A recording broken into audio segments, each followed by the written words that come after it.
A clear and articulate female voice spoke to him. This was not a video game, nor was it a dream. The voice spoke to him only in his head. On top of that, an informative quest screen floated in front of him, waiting for his access. With a heavy heart, he opened the quest and read its contents. Ring ring. Daily quest. The preparation to become powerful. Do 100 push-ups. Do 100 sit-ups. Do 100 squats. Run 10 kilometers. Warning. Failing to complete the daily quest will result in a penalty quest. He cursed as he verified its contents. How many days has it been? -1. E-rank Hunter Sung Jinwoo. It was a title that followed him wherever he went. Even as a hunter, his abilities were barely above that of an ordinary person. If it wasn't for his slightly more durable constitution or his slightly increased healing factor, there was but a little difference between him and a non-hunter. As such, his hunting career was riddled with variety of injuries. There were even times where he towed the line between life and death itself. But he was not a hunter because he enjoyed the job. It was dangerous, filled with ridicule, and the pay was disappointing. No, if it wasn't for the fact that the Hunter Association provided support for the medical bills of his mother, he was more than ready to give it up and start an ordinary employment as an ordinary person. But how could he, a man in his 20s with no special talents or background, afford to pay the medical bills that amounted to several million won a month? You could say he had no choice in the matter. And so today, with a silent cry in his heart, Jinwoo took part in an association-supervised raid, same as any other day. Hunters who operated in the same area knew each other well. This was due to the collective gathering of all hunters in the area whenever a gate opened up. And today, the hunters who've gathered shared a cup of coffee while greeting each other. Oi, Mr. Kim, over here. Ooh, Mr. Park, what are you doing here? I thought you were done with the hunter business. All that. The wife just got pregnant with number 2. Hahaha, is that so? Well, nothing better than a raid to fill the pockets of a hunter. Both Mr. Kim and Mr. Park laughed. You know, it seems like the association's been calling us less and less lately. Wonder if the rate of gate appearances decreased. Nonsense. It's because the guilds have been working harder than the association lately. Whenever large sums of money's involved, you just know the guilds pounce on them with that fiery look in their eyes. Well then, I guess this raid being supervised by the association means it'll be pretty safe, right? With a slight concern, Mr. Park took a look around the area. A gate ignored by a guild meant low pay, and a low-paying gate meant low difficulty. Of course, there was nothing in life that was 100% certain. Similar to Mr. Park, other hunters in the area shifted their eyes with nervousness. Perhaps, as he finished the coffee, Mr. Kim suddenly waved to someone he saw approaching in the distance. Oh, wait, look who it is. Mr. Sung. Hey, Mr. Sung. Other hunters also looked at the newcomer with familiarity and relief. Hello. It was Sung Jinwoo. Briefly greeting Mr. Kim with a nod, Jinwoo continued his walk. After he passed, Mr. Kim lightly chuckled and loosened his worries. So Jinwoo came. Then this place should be safe. With his eyes widened, Mr. Park asked Mr. Kim, "What? Is Hunter Sung Jinwoo that strong?" Mr. Park wouldn't know. He started the job a little after you left. There's no hunter here who doesn't know Sung Jinwoo. That's strong. Why is he working under the association, then? Why not freelance or join a large guild? Chuckling, Mr. Kim's eyes narrowed. You know what that man's nickname is. How would I know? Come on, spit it out. Humanity's weakest soldier. Weakest, not strongest. Listen to yourself, that kind of title belongs only to the S-rank hunters. That man over there is the weakest soldier. Probably the weakest hunter in all of Korea. Hey, Mr. Park furrowed his brows. If he was that weak, why would the hunters look so relieved at his appearance? A fellow hunter was someone who had to be relied upon in a raid. He could not understand the other hunters' reactions. Seeing Mr. Park's tilted head in contemplation, Mr. Park ribbed him with his elbows while laughing. Don't you get it? If Sung Jinwoo appeared in today's raid, it means it's gotta be an easy one. The association wouldn't risk putting him on anything hard. Nobody wants to see someone die pointlessly. And now, Mr. Park's face brightened.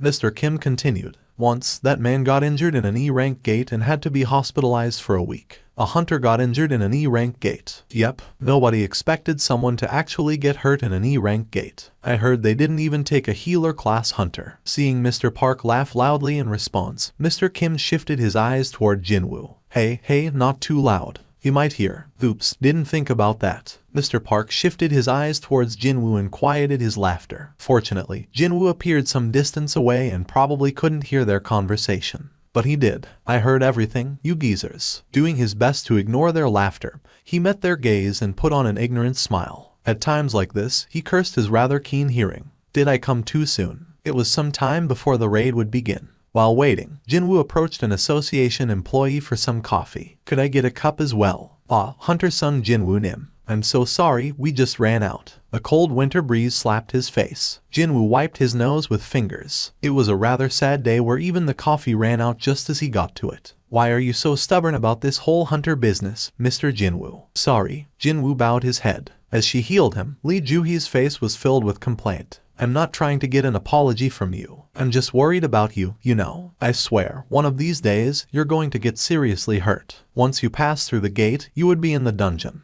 The dungeon this time around was probably D rank. Jinwoo looked over Juhee's shoulders at his fellow hunters. 10-something number of hunters were taking down monsters left and right. They did not appear to be particularly struggling. Yet here he was, injured. It was the role of the healer class hunters to heal the injured hunters from the rear. As a man who was hurt in nearly every raid he participated in, Jinwoo was rather famous among the healer class hunters. Juhee carefully asked him, "Do you perhaps have a reason why you can't quit?" Jinwoo firmly shook his head. He didn't like revealing personal details about himself so easily. "I'm just doing this as a hobby. I'll probably die of boredom if it wasn't for this." Juhee pouted in response. "You'll end up raiding in the afterlife because of your hobby." Not expecting such a response, Jinwoo laughed. "Hey, don't laugh. You'll open your wounds." As they laughed and conversed, the healing was completed. But it was too late. The raid was pretty much over at that point. Jinwoo grimaced. "I only killed one magic beast today. And even then, it was only a E-rank monster." Jinwoo fidgeted with the E-rank magic core in his hand. Such low-level magic core from an E-rank magic beast was barely worth 100,000 won. The fact that he put his life on the line to earn it made it seem all the more pathetic. "I heard a magic core from a C-rank magic beast is worth at least few 10 millions. But to Jinwoo, an E-rank hunter, the thought of taking down a C-rank magic beast was an impossibility. Suddenly, someone shouted, "Hey, there's another entrance here." The hunters swarmed towards the voice. "You're right, really, another entrance." As the first person noted, there indeed was another dungeon entrance here. A double dungeon. So they really do exist. A hunter with 10 years worth of experience, Mr. Song looked at the newly found entrance with wonder. Unable to see far into the dark tunnel, Mr. Song used his specialty, fire magic. The fireball that shot out from his hand flew through the tunnel, illuminating its darkness. However, the tunnel was deeper than expected, and the fireball eventually lost its energy and fell to the ground and quickly extinguished as a spark. Darkness returned before their eyes. Everyone, please gather around." As the de facto leader of the raid, Mr. Song gathered the hunters before him. Juhee and Jinwoo, having completed Jinwoo's healing, also joined the crowd. Mr. Song addressed gathered hunters. "As you all may know, gates do not close until the dungeon's boss is taken down. Since our gate is still open, even though we've cleared all the mobs in the area, it appears that the real boss is down that tunnel." Mr. Song gestured towards the newly found dungeon entrance. Looking at each other, the hunters also nodded in agreement. The protocol in situations like this is to exit the dungeon, contact the association, and let them handle things going forward. But if we do that, and some other group of hunters take down the boss, there's a chance that our income for this raid will drastically decrease. The gathered hunters' expressions hardened. Mr. Park, who came here to support his expecting wife, looked doubly troubled. Postnatal care these days is really expensive. If he left now, the efforts he risked his life for would be wasted. And so I was thinking, what if we just went ahead and go kill the boss? What do you guys think? The hunters fell in contemplation. It was not a decision that could be made easily. Some knew that there was no guarantee that the double dungeon would be as safe as the one that they had just cleared. Others came to the conclusion that if the outer dungeon was this easy, perhaps the inner dungeon would be just as easy. Regardless, it was not a situation where everyone would be in agreement. Mr. Song faked a cough. "Since there's 17 of us here, why don't we take a vote on this?" And no complaining after the vote. "How about it?" At Mr. Song's suggestion, each hunter nodded in agreement. Mr. Song's was the first to raise his hand. "I'll go." Mr. Park was the first to follow Mr. Song. "I'll go too." Me too." "Same here." One more vote for yes. Mr. Kim had also joined the Go group. But there were opposing votes as well. "Let's not. I think we should wait on the association's judgment." As the yes crowd and the no crowd clashed at 8:07, all gazes fell on the two last undecided people. "Sorry." Shaking her head, Juhee voted no, putting the count at 8:08. Mr. Song turned and asked the last person for his vote. "Mr. Sung." The final decision depended on him. He fidgeted again with the E-rank magic core in his hands, then looked to his side. Juhi shook her head at his eyes. She had a bad feeling about this. Well, even Jinwoo felt the same way. Under any other circumstance, he would not have dared to jump into danger. After all, he lacked the skills and courage to do so. But Jinwoo had a little sister who was preparing for college. I don't have anything saved up for that. He was 24 years old, but he had to give up on college due to their poverty. He didn't want that poverty to hinder his sister's life as well. Their lives were counting on every penny that came and went. Mr. Park wasn't the only one who needed money. Jinwoo raised his hand. I'll also go. At his side, Juhi let out a small sigh disappointedly. The tunnel went on and on and on. At the vanguard stood Mr. Song and other veteran hunters. Led by the light from the fireball in Mr. Song's hand, the party walked through the dimly lit tunnel. Mr. Kim spoke up from the party. Isn't this going in a little too deep? Maybe we should think about turning back. How long have we been walking? Mr. Kim checked his watch. About 40 minutes. When we take down the boss, we'll have 1 hour before the gate closes. Taking into account the time for the return trip, we still have a breathing room of 20 minutes, right? Then if we don't come across the boss after 20 more minutes of walking, we should leave, right? I suppose so. Nodding, Mr. Song pointed towards his back with his thumb. Hey Mr. Kim, it's dark ahead of me, so fall back a little bit. Mr. Kim looked at Mr. Song's fireball, then took out his cell phone and turned on its flashlight function. The light from the phone brightly illuminated their path. Looking back and forth between his fireball and the phone's light, Mr. Song quietly searched pockets for his phone. At the rear of the party walked Jinwoo, who was injured, and Juhi, who had no fighting skills. Jinwoo scratched his head. I'm sorry. For what? Dragging you along like this. I'm fine. You don't have to worry about me. Jinwoo discreetly read her expression. It was not a face without worry. Tilting his head, Jinwoo carefully asked, Are you sure? Juhi abruptly turned to face him. Of course I'm not okay. Are you in your right mind? Earlier, if the place you were stabbed in was just a bit higher, it would have pierced your heart. And what about the injuries on your wrist and thigh? I barely healed all those, and you're already jumping into another dungeon. Especially when you don't know anything about it. At her rant, Jinwoo felt himself becoming lightheaded. But she was not wrong. Juhi was a healer class hunter, and more than that, a B-rank hunter, a rare sight in the association. If it was not for her healing, Jinwoo would have probably succumbed to injuries that would have put his normal life out of commission. Much less being a hunter. I really owe her a lot. A healer class hunter. Not only that, a B-rank healer class hunter. Whenever a gate appeared, the association would request her as a healer, and of course, Jinwoo would always find himself sitting or lying down next to her in treatment in their raids. You're hurting, right? Please hang in there. You look familiar. Are you from that time? You got hurt again. Seems like I see you again and again. You said your name was Jinwoo. Are you? Alright. Do you ever think maybe the hunter life isn't for you? You're here again. Hold out your arm. No, not there. You can mend it with just bandages. The other arm. Surpassing his gratitude, he now felt apologetic to her. Seeing his silent face, Juhi felt bad about her rant and calmed down. Are you really sorry? Of course. After some thought, Juhi looked at Jinwoo at her side, with corners of her mouth rising ever so slightly. Well, maybe you could treat me to a meal sometime. It was not a response he expected. Shocked, Jinwoo looked at Juhi's face, now showing a mischievous smile. The girl. He remembered Juhi was 20 going on 21. If she had cut her long hair into a proper length and put on a school uniform, she'd be a fitting image of a student. Imagining her in a uniform, his face blushed. Seeing his delayed response, Juhi blew air into her cheeks and pouted.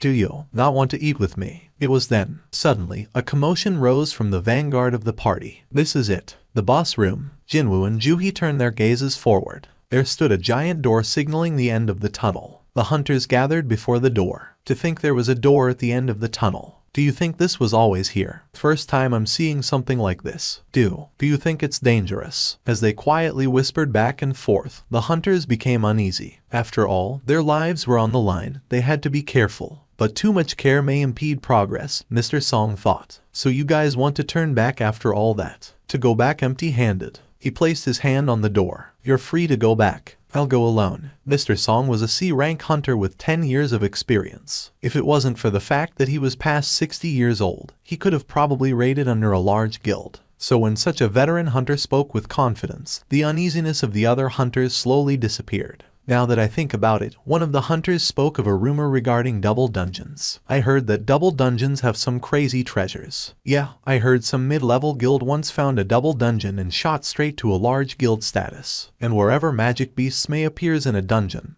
they should all be the same level generally. And so the hunters thought, what if this double dungeon contained a phenomenal treasure? And what if the magic beasts beyond this door were the same level as before? Can't let that old man take all the treasures by himself. Even Jinwoo renewed his determination. I can't just return with the E-rank magic core. At the very least, a D rank. No, just even one more E rank is good enough. It didn't have to be a magic beast either. If we find treasure beyond that door. It was a standard agreement that any treasures or artifacts found in a dungeon would be divided evenly amongst party members. This was different than the case where magic core from magic beasts would only go to the members who helped take a target down. If I can score big right here, I can rest easy for a bit. Seeing his determined face, Jui asked from his side, is that really the face of someone who hunts as a hobby? Jinwoo shrugged. Who would risk their lives for work these days? But for a hobby, that's another story. What? As Jui put on an incredulous expression on her face, Mr. Song started pushing the door open. Creak. Through some unknown mechanism, the giant door opened easily as the 60-year-old man pushed. Bang! The wide-open door revealed a large interior, and the hunters entered pushing past each other. We should go too. Not wanting to fall behind, Jinwoo took Juhi's wrist and went forward.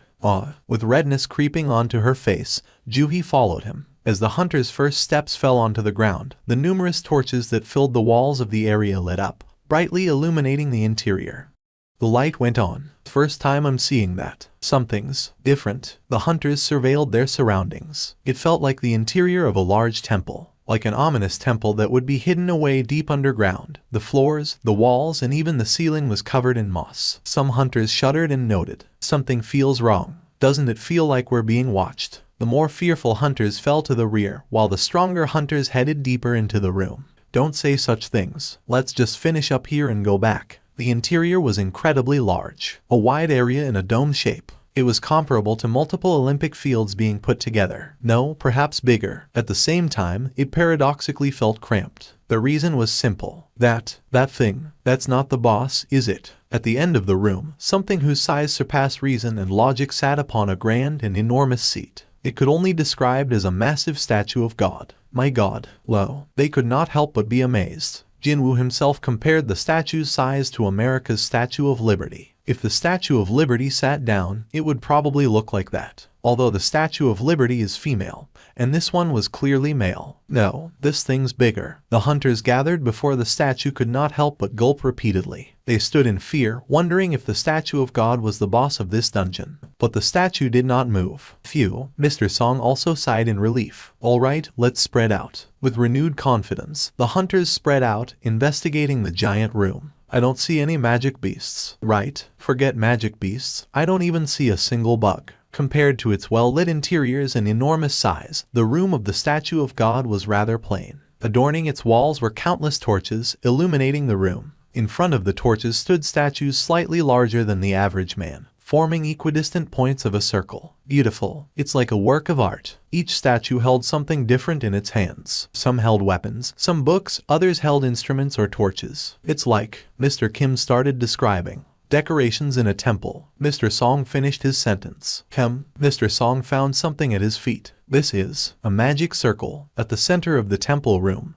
there was a magic circle that he had never seen before in his life. Mr. Song, there's something written here. Can you come take a look at this? A hunter called out to the raid's leader, finding a statue that stood out from the rest. Leaving his observation of the magic circle, Mr. Song headed towards the hunter. One by one, all the hunters in the room gathered before the strange statue as well. Of all the statues in the room, this one was the only one with wings. It was holding a stone tablet. What caught the hunter's eyes were the words written on the stone tablet. It's runic. Mr. Song spoke after analyzing the tablet. Runes, a form of text that could be found in dungeons. It was something that could not be found elsewhere on Earth. Only the hunters who awakened as mage class could interpret them. Mr. Song read the first line of the tablet. Commandments of the Kartanen Temple. Jinwoo listened to Mr. Song's reading of the tablet with a serious expression. But then suddenly, someone grabbed his arm. Turning around, he saw Juhi looking at him with a pale, fear-stricken face. Her pale face shocked Jinwoo. What's wrong? Are you not feeling well? Over there. Jinwoo followed Juhi's pointing fingers to the statue of God. The enormous statue. She was pointing at its face. Not seeing any difference from the first time he saw it, Jinwoo tilted his head. With a shaking voice, Juhi spoke. His eyes. The statue's eyes just looked at us. What? No matter how long he stared, the results were the same.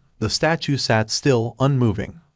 You must have imagined it. But his words fell on deaf ears. Casting her gaze to the ground, Juhi simply held onto his arms and trembled. Wait, a sense of dread washed over Jinwoo. Where did the sound go? The crackling sound from the torch's fires suddenly became silent. Meanwhile, Mr. Song's reading of the tablet continued. Worship the Lord. Second, praise the Lord. Third, prove your faith to the Lord. Those who do not follow these commands will not leave alive. It was in that moment, at the sudden sound, all the hunters jumped in surprise. What's happening? The first person to notice was Jinwoo. Having focused on his hearing because of the torches, he was able to immediately notice what was happening. The door is closing. At his words, the entire party turned towards the door, only to watch it close with a bang. Damn it, I can't do this anymore. The hunter who first voted no to enter the double dungeon swore and headed towards the door. I'm leaving now. You guys can have all the bosses and treasures you want. Glaring rebelliously at Mr. Song, the man turned and grabbed the door's handles. Suddenly, Mr. Song's eyes widened. No, don't. Crunch, a sickening sound of something striking something rang throughout the temple. With it, the man's head had disappeared from sight. Having lost its head, his body naturally fell backwards onto the ground. Thud! The hunters started screaming. Having obliterated the man's head with its mace, the statue returned and assumed its position next to the door as if nothing had happened. That thing just moved. What? Does that mean all the statues here can move? We're supposed to fight those. I didn't even see him swing that mace. It was at this point Jinwoo replayed Juhi's words in his mind. His eyes. The statue's eyes just looked at us. If that's true, he shuddered. Making an effort to move his terrified body, he turned and looked at the statue of God, and found the statue of God looking back at him. Jinwoo realized this was just the beginning. The statue of God's eyes were lit with a crimson light. Was it a hunter's instinct? No, it was the survival instincts of a living being. Something was coming, something that could not be stopped. Jinwoo turned and shouted on top of his lungs, "Get down!" Right as his mouth opened, a crimson ray of light shot out from the statue's eyes. Jinwoo threw himself at Juhi and pulled her to the ground. The ray of light passed through where Jinwoo was standing moments before. 1/10 of a second. No, 1/100th of a second. If the timing of his actions were off by just an infinitesimal amount, the other hunters were not as lucky. The screams did not come from the hunters who were struck by the light. After all, the ones who were struck disintegrated instantly, leaving only a trace of ash and burnt stone in their wake. No, the screams were coming from the hunters who survived. What the hell is this? How could this? The hunters were in shock. 11 remaining alive out of 16. They had never seen an attack like this before. I barely dodged after hearing Jinwoo. If Mr. Sung didn't shout just now. The hunters looked at Jinwoo and gulped. Their lives' savior. If it was not for him, they knew that they would be counted among the fallen. With his entire body bowed on the ground, Jinwoo turned his head and peeked at the statue. Its eyes were still lit with crimson glow but did not continue its attack. Is it done attacking? Jinwoo turned his head towards the ground again. Juhi lay below him, shaking in fear. Although she was a B-rank hunter, this was the reason she hunted in simple raids under the association and not an advanced raid under a large guild.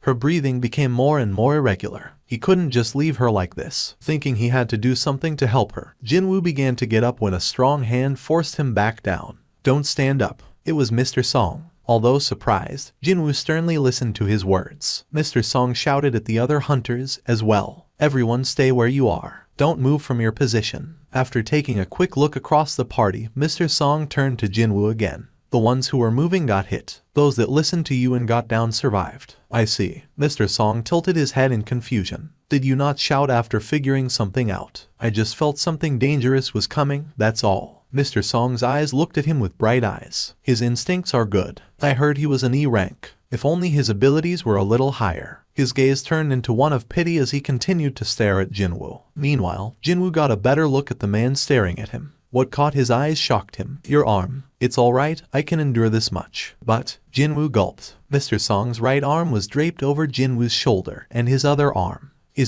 was gone. While silently looking at Juhi, Mr. Song wordlessly wrapped the remnants of his shirt around the stump where his arm was, gritting his teeth through the pain. Can you tie the end here? Hard to do with just one hand. As Jinwoo nodded and completed what could barely be called first aid, Mr. Song let out a long sigh. It was a sigh filled with the experience of 10 years of hunting. Looking around, he took in the surroundings and the status of their situation. Just because the statue of God had stopped its attack didn't mean their adversity was over. Time passed as the hunters lay on the ground. Why did this happen to us? Some of the hunters started crying again. We can't stay like this forever. The patience of the survivors was slowly reaching its limits. Jinwoo felt the same. We can't stay like this forever. But what could they do? If Mr. Song's guess was correct, they would be attacked the moment they started moving. And even if they managed to dodge the statue of God's attack, they still had to go through the statues guarding the door. And therein lied the other problem. The movement of the one guarding the door was so fast that it could barely be seen by the naked eye.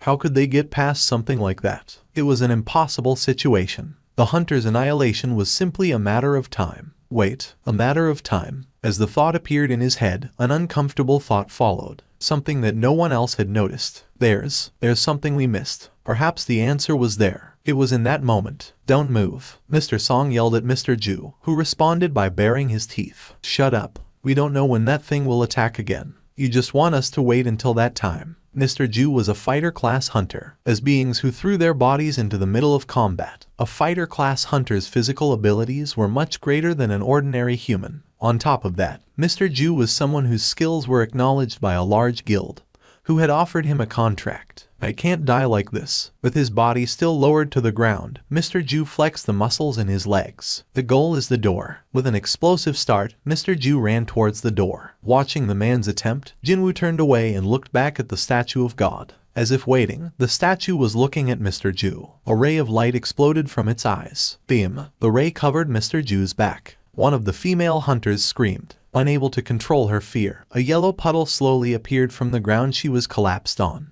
The other hunters' faces hardened. Oh my god. No trace of Mr. Ju could be found where he stood, save for 2 feet on the ground, ending just above the ankles. The sound of a man retching reached Jinwoo's ears, and he furrowed his brows. As expected, this thing was more than capable of annihilating all the hunters in an instant. It was easier than stepping on an insect. So why isn't it? It could kill them all, yet it did not. Compared to the magic beasts that always threw themselves at the hunters, these things were different. Attacking someone only when they moved. Attacking someone only when they neared the door. There was a pattern and condition to their aggression. Like a game with rules. Perhaps there are rules to this room. In that moment, Jinwoo found a piece of the puzzle in his head. It was the tablet that Mr. Song was reading earlier. Commandments of the Kartanen Temple. A commandment was a rule, and rules must be followed. If there was a way out of this place, away from these things, the key was written on that tablet. Worship the Lord. Jinwoo spoke the first commandment out loud. Did you say something? Mr. Song asked, facing Jinwoo. Instead of answering, Jinwoo put a finger to his lips. If I'm correct. Slowly, Jinwoo got up. Mr. Song frantically tried to stop him, but Jinwoo shook his head at him with a determined face. That's not a face that's given up on living. Mr. Song nodded at Jinwoo. Without looking away from the statue of God, Jinwoo slowly rose and raised his body gradually higher and higher. Suddenly, the statue of God's gaze fell upon him. Beam. If he hesitated even for a split second on getting back to the ground, Jinwoo would have lost a lot more than few strands of hair on his head. Back on the ground, Jinwoo panted heavily. He had almost died just now. When his eyes met the statue of God's, he knew he had looked at death right in the eyes. Having dodged the attack by a hair, Jinwoo's legs could not stop shaking. But it was not for naught. He's not attacking someone who's moving. Having his body lowered to the ground, no amount of movement caused a reaction from the statue of God. No, his attacks are towards someone who rises above a certain height. To confirm, he had just put his life on the line. And now, he had that confirmation. The meaning of the first commandment. Jinwoo shouted towards the other hunters. Everyone. They turned their heads toward his voice. You have to bow before the statue of God. The hunters tilted their heads in confusion. Bow to that thing. The hunters who were looking at each other started cursing at Jinwoo. What the hell are you saying? Is this a situation where you could say something like that? Have you gone crazy, sung Jinwoo. Mr. Kim flared his nostrils. Looks like I judged you wrong. If I could get up from this spot, I'd sock you right in the nose. Jinwoo bit his lips. After all, 6 of their comrades had fallen to the statue of God. To think that he'd ask the others to bow before it understandably invited their ire. More importantly, there was no solid proof to his guesses. Only a gut feeling. One could not easily explain or put to words what they felt through instinct. While he was lost for words, someone spoke up. I'll do it. The voice came from behind Jinwoo. The hunter's eyes turned toward the raid leader who had spoken. Mr. Song, you're going to bow before that goddamn statue. As the hunters spoke out in confusion, Mr. Song turned and met Jinwoo's eyes. What have you discovered? Jinwoo shook his head. Just a gut feeling. Yes, for now. I see. Jinwoo's instincts resulted in 11 of them being still alive, well, 10 after Mr. Ju's death. As such, was it not worth it to try and put some faith in him? This was what Mr. Song believed. As the raid leader bowed before the statue of God, the mood in the air became somber. You're really going to do it? Taking advantage of the opportunity Mr. Song had provided, Jinwoo spoke up. Please, bow before the statue of God. This might be our only way to leave here alive. Alive? To leave here alive? That phrase reached the other's ears with a great weight. Leave here alive. We can get out of here, just by bowing before that thing. One by one, the hesitant hunters started bowing before the statue, imitating a scene of worship. Eventually, even the angry Mr. Kim also took his place bowing before the statue. However, there was no response from the statue of God. Its two eyes still glowed with the terrifying crimson light. Jinwoo felt his heart sinking to his stomach. Was I wrong? And his gaze turned to Juhee at his side. Lying completely prone on the ground with her hands covering her head, it was hard to say that she was in a position of bowing before the statue. Jinwoo gently grabbed Juhee's wrists. Startled, Juhee looked up at him like a terrified prey. He wordlessly nodded at her, then released his hand. Slowly, Jinwoo helped Juhee assume the position of worship before the statue of God. This should do it. And then there was one. Himself. Jinwoo faced the statue, kneeling, then put his hands on the ground and slowly bowed his head. And a change occurred. The hunters who noticed started making noise. The statue of God. Everyone, look at the statue of God. Its eyes. The crimson light that adorned the statue's eyes were fading away. What? You mean this really is working? And just like that, the lights completely disappeared from the statue's eyes. The hunters cheered in unison. The light disappeared. We're alive. The excited hunters rose from their spots and cheered.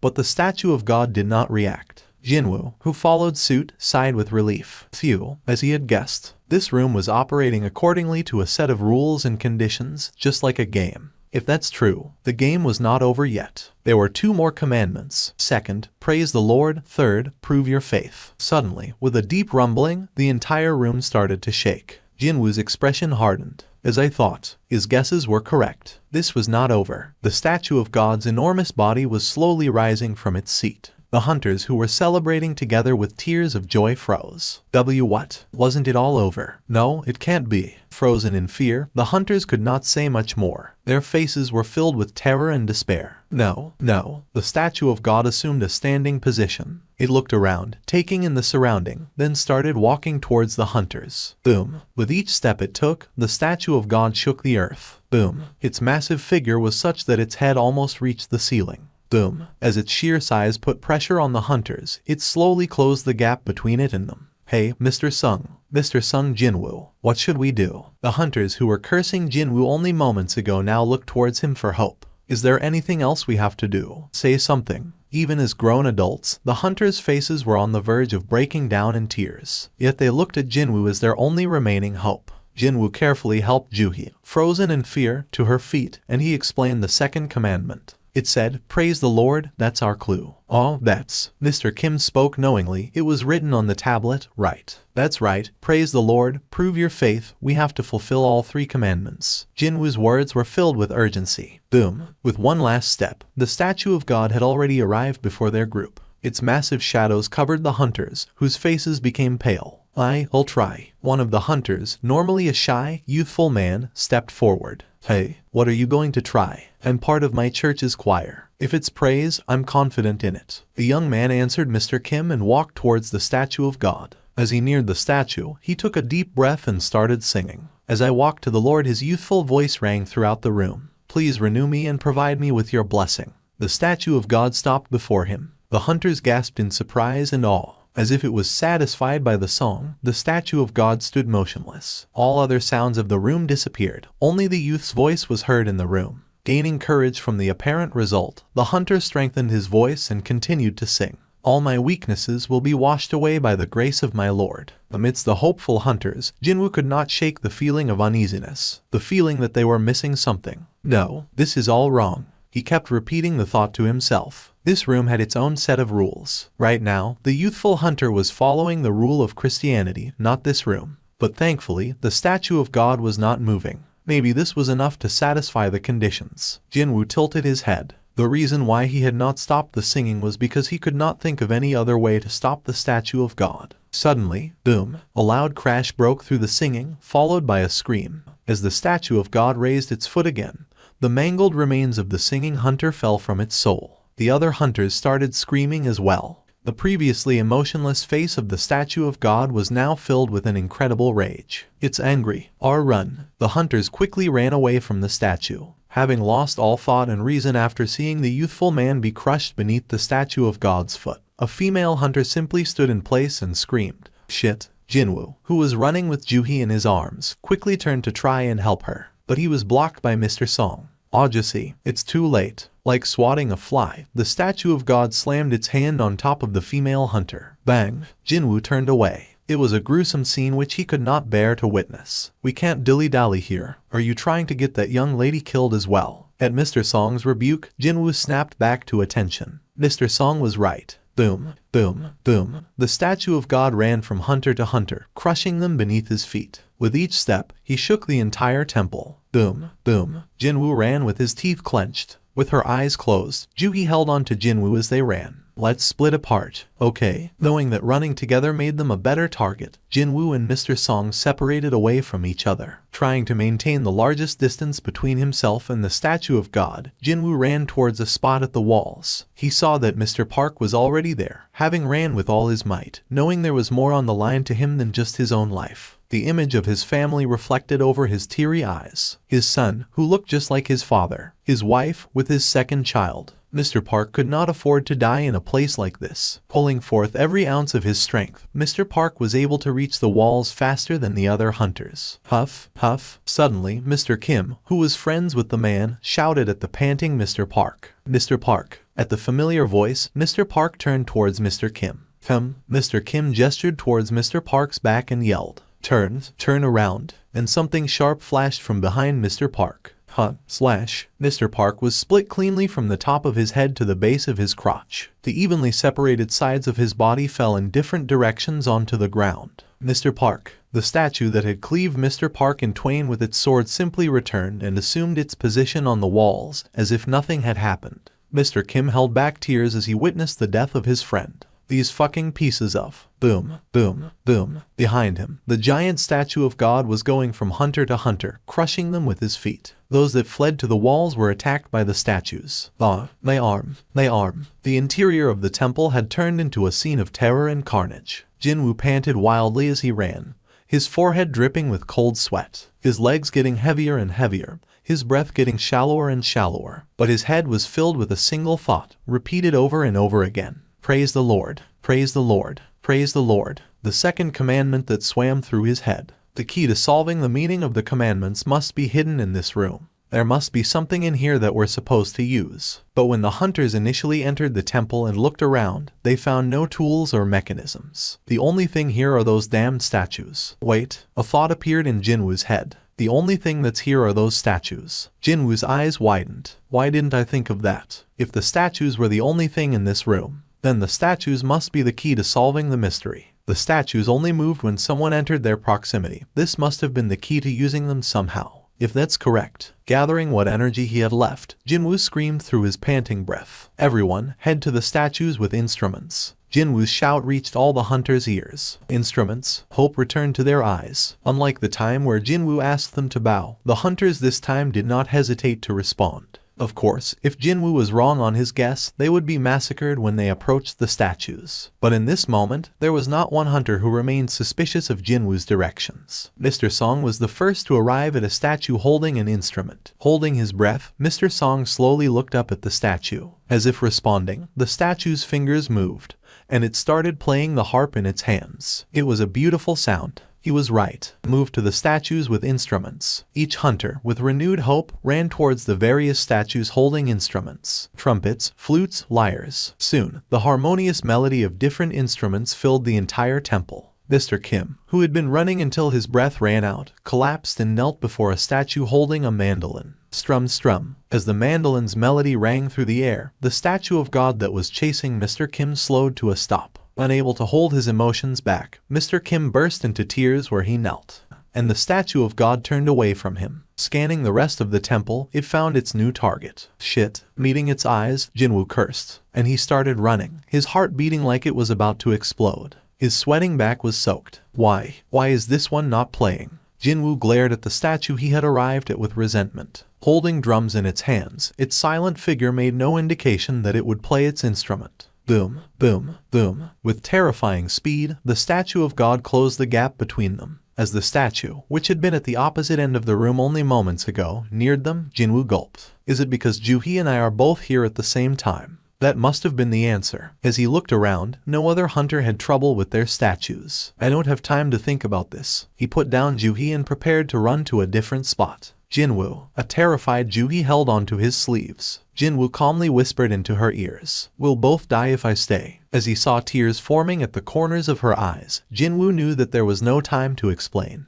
He gently pulled away her shaking hands from his sleeves, then ran with all his might towards another statue. Ba-bum ba-bum ba-bum. He heard the beat of the drum starting from behind him as he ran. Thank God. There was only one thing left. To safely make it to another statue. Jinwoo was now the only one who had not made it to the protection of statues holding instruments. Accordingly, the complete rage of the statue of God was now focused solely on him. Jinwoo ran away from the crashing footsteps of his chaser and sped across the room. Boom, boom. As he barely dodged and rolled away from the statue's stomps, his panting became heavier and heavier. Although he was the lowest of the E-rank hunters, as a fighter-class hunter, his body offered what little help it could in this situation. Just a little bit more. Taking notice of the statue of God's footsteps closing in on him, he focused and strengthened his legs. His speed increased. There was but a few steps until he reached his target statue. No, not that way. Mr. Song had shouted at him. Having focused on the statue of God's movements until now, Jinwoo turned his attention to the statue he had arrived at.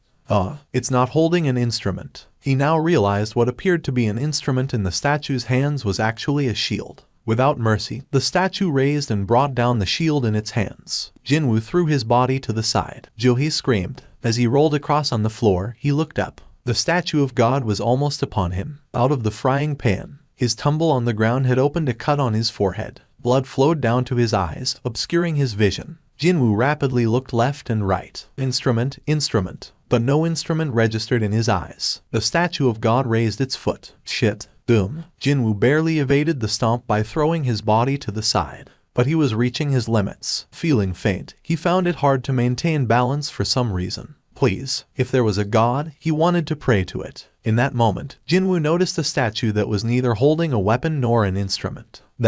He crawled with last vestiges of his strength, placing his hopes on the statue. With a final twist of his body, he threw himself at the feet of the statue with a book in its hands. Facing the statue of God that was heading toward him, he realized he had no strength left to move. Panting heavily, he looked at the face of the statue of God. As if made worse by his persistent resistance, the anger in the face that looked down upon Jinwoo was greatly magnified. It stopped before Jinwoo. Faced with a giant as tall as a building, Jinwoo struggled to breathe. Guess I'm a cornered rat. The statue of God simply continued to stare. This is the end. Certain of his impending doom, Jinwoo saw his death in the eyes that were looking down at him. In that moment, he heard a beautiful and melodious singing coming from behind him. With effort, he turned and looked at its source. The statue that he was resting on was now singing with a holy voice, its sound echoing throughout the temple. Looking back, Jinwoo saw the statue of God's face starting to relax. The traces of its demonic rage disappeared as the statue's face returned to its original emotionless visage. As the statue's music ended, the statue of God turned and returned to its seat, appearing as if nothing had happened. Boom. The sound of the giant sitting down rang throughout the temple. Are we safe? Jinwoo faintly smiled through his heavy breaths. Juhee quickly ran to him. Jinwoo, having reached him after running with all her might, Juhee collapsed next to him in tears. Oh my god. Oh my god. She used all the mana at her disposal and tried every healing magic she knew. But it had no effect. One by one, the scattered hunters gathered before Jinwoo, their expressions equally dark. Oh no, Jinwoo. Amidst their pitying looks and words, Juhee cried without ceasing. Why are they looking at me like that? Jinwoo wanted to ask, but he lacked the energy to speak. So, he tried to gather his strength and stand up. A pool of blood had gathered where he was sitting. Jinwoo finally was able to understand the situation he was in. His right leg had disappeared below the knees. He looked across the room to the statue holding a shield. The base of the shield was covered in blood. his missing leg below it. He turned and saw blood dripping down from Juhi's nose. Her body had reached its limits. A B-rank hunter's healing was insufficient for the regeneration of a body part. Yet she continued, her efforts like collecting water with a broken pitcher. And as she continued, both her mana and vitality quickly decreased. It's okay, Juhi. You can stop now. No, I can heal this. I'll heal you. The hunters watched the pair with pity. Of the 17 that had entered, only 6 remained. Of the 6 remaining, 2 had received a seriously injury. Mr. Song and his arm, and now Jinwoo with his leg. Although their lives were saved, no one could put on a smile. Suddenly, a thundering noise rang throughout the temple. At its center, the ground with the magic circle inscribed upon it started rising, forming a platform. Jinwoo realized the final trial had arrived. Prove your faith. He had already been contemplating its meaning. The rising ground stopped at waist height. An altar. Jinwoo absent-mindedly spoke to himself. An altar? Did he just say an altar? The man who had saved their lives not once but twice. Jinwoo was not a high-leveled awakened being, but a lowly E-rank hunter that they looked down on in the past. If it wasn't for Mr. Sung, we would be. The hunter's thoughts were in union. Jinwoo's words up until now were a lifeline to them. And now this man had uttered the words, altar. The quick-witted Mr. Kim was the first to speak. I think I understand. He unsheathed the sword at his waist. Normally a weapon to be used in slaying magic beasts, its purpose this time was different. Even an idiot like me can understand what you mean by altar. The hunters looked at Mr. Kim's drawn sword, gleaming with sharpness, and gulped. Hey, Mr. Kim, why are you taking that out now? Let's talk about this talk. Mr. Song's C rank was the highest in the party. With him out of commission, there was no one else in the party could match Mr. Kim, whose skill shone even amongst the other D rankers. Mr. Kim pointed his sword at the altar. The last commandment was, prove your faith, and now this altar appeared in the middle of the room. Mr. Kim's gaze shifted to Jinwoo. We have to sacrifice someone at the altar, right, Mr. Sung? Jinwoo nodded. It was his guess as well. One of the living 6 had to become a sacrifice. That's probably the last rule. As he raised his head, he saw Mr. Kim approaching him with a strange look in his eyes. A streak of sweat fell down the side of Jinwoo's head. What are you going to? Just sit there quietly. Mr. Kim pointed his sword at Mr. Song, who had been sitting next to Jinwoo looking over his injuries. Who is the one who dragged us all here? It's Mr. Song right here. Then shouldn't he be the one to pay the price for all this? Jinwoo yelled and tried to get up, but Mr. Song's hand stopped him. Jinwoo turned and looked at the man. Mr. Song shook his head without a word. His eyes begged Jinwoo to stay quiet. Jinwoo wanted to say something, but swallowed his words. Mr. Song slowly got up. Mr. Kim is right. I have to take responsibility. Then we're in agreement, old man. Mr. Kim gestured towards the altar with his sword. If you're in, then let's hurry up. 11 people died because of you. One of the casualties included Mr. Park, Mr. Kim's friend. Of course, the party had voted on the issue before entering the double dungeon, with a stipulation that no one would argue the result. But to Mr. Kim, who had lost all reason, it was but a faded memory in the back of his mind. I'll go of my own will, so could you put away the sword? Mr. Song asked Mr. Kim. How could I trust you after all this? Stop talking and walk. Sighing, Mr. Song walked to the altar, followed by Mr. Kim and his sword pointed at his back. As he watched, Jinwoo bit his lips. It's not Mr. Song's fault. After all, they all had voted and agreed on the result. To Jinwoo, after everything they went through, putting all the blame on Mr. Song was the height of cowardice. But Jinwoo simply did not have the power to stop Mr. Kim, a D ranker who stood at the height of his rank, and an E ranker who groveled at the lowest of his. The difference in power was too much. On top of that, he was missing one of his legs. If he tried something now, not only him, but Juhi, who was healing him, could become the target of Mr. Kim's anger. Shit. Jinwoo closed his eyes. Out of all the days, he cursed his powerlessness the most in this moment. In the meantime, Mr. Song had gotten on top of the altar. Whoosh. In response, a red flame appeared at the edges of the middle area where the altar was. All those gathered gulped as they cautiously prepared for what would happen next. But nothing happened, except for the appearance of the flame. As no new development occurred after some time, Mr. Kim and the others started feeling anxious. Hey, Mr. Sung, wasn't this it? Mr. Kim asked Jinwoo. I'm not sure. Jinwoo had expected the third commandment to be fulfilled when a person went on top of the altar. Was it not asking for a sacrifice? Well, it was not a bad news to Jinwoo. If his theory of sacrifice was wrong, then there was a chance to save Mr. Song. Jinwoo's face brightened. As he struggled to get up, Jinwoo asked the 2 hunters standing nearby for help. Could you help me get to the altar? Jinwoo, your injury. Juhi also stood up with Jinwoo. Having spent most of her mana, her appearance was pale and weak. Thanks to her help, Jinwoo was at least able to overcome the sense of pain from his injuries. I have to hurry. Juhi's condition, Mr. Kim's anger, the other hunter's terror. He was running out of time. With the other 2 hunters' assistants, Jinwoo arrived at the altar. Let's go up on the altar. His 2 helpers were taken back for a moment, but placed their faith in Jinwoo and got on top of the altar. In response, 3 more flames arose from the edge of the middle area. Whoosh, whoosh, whoosh. Jinwoo's eyes widened, same as the number of people on top. Mr. Song, his 2 helpers and himself. The 4 flames flickered around the middle area, outlining a circle. Looking at their placement, we just need 2 more to complete the circle. And so, it appeared that the remaining people would have to come on top of the altar. Do you think someone will come to rescue us if we wait? Jinwoo asked Mr. Song. Mr. Song shook his head. Today marks the 7th day since this gate opened. Before reinforcements arrive, those things will probably move first. For a D-rank gate, they sure left it alone for too long. Well, it's the association, after all. A gate will undergo a full opening after 7 days. It was the job of the hunter to prevent that from happening. To close the gate by slaying the boss in the dungeon.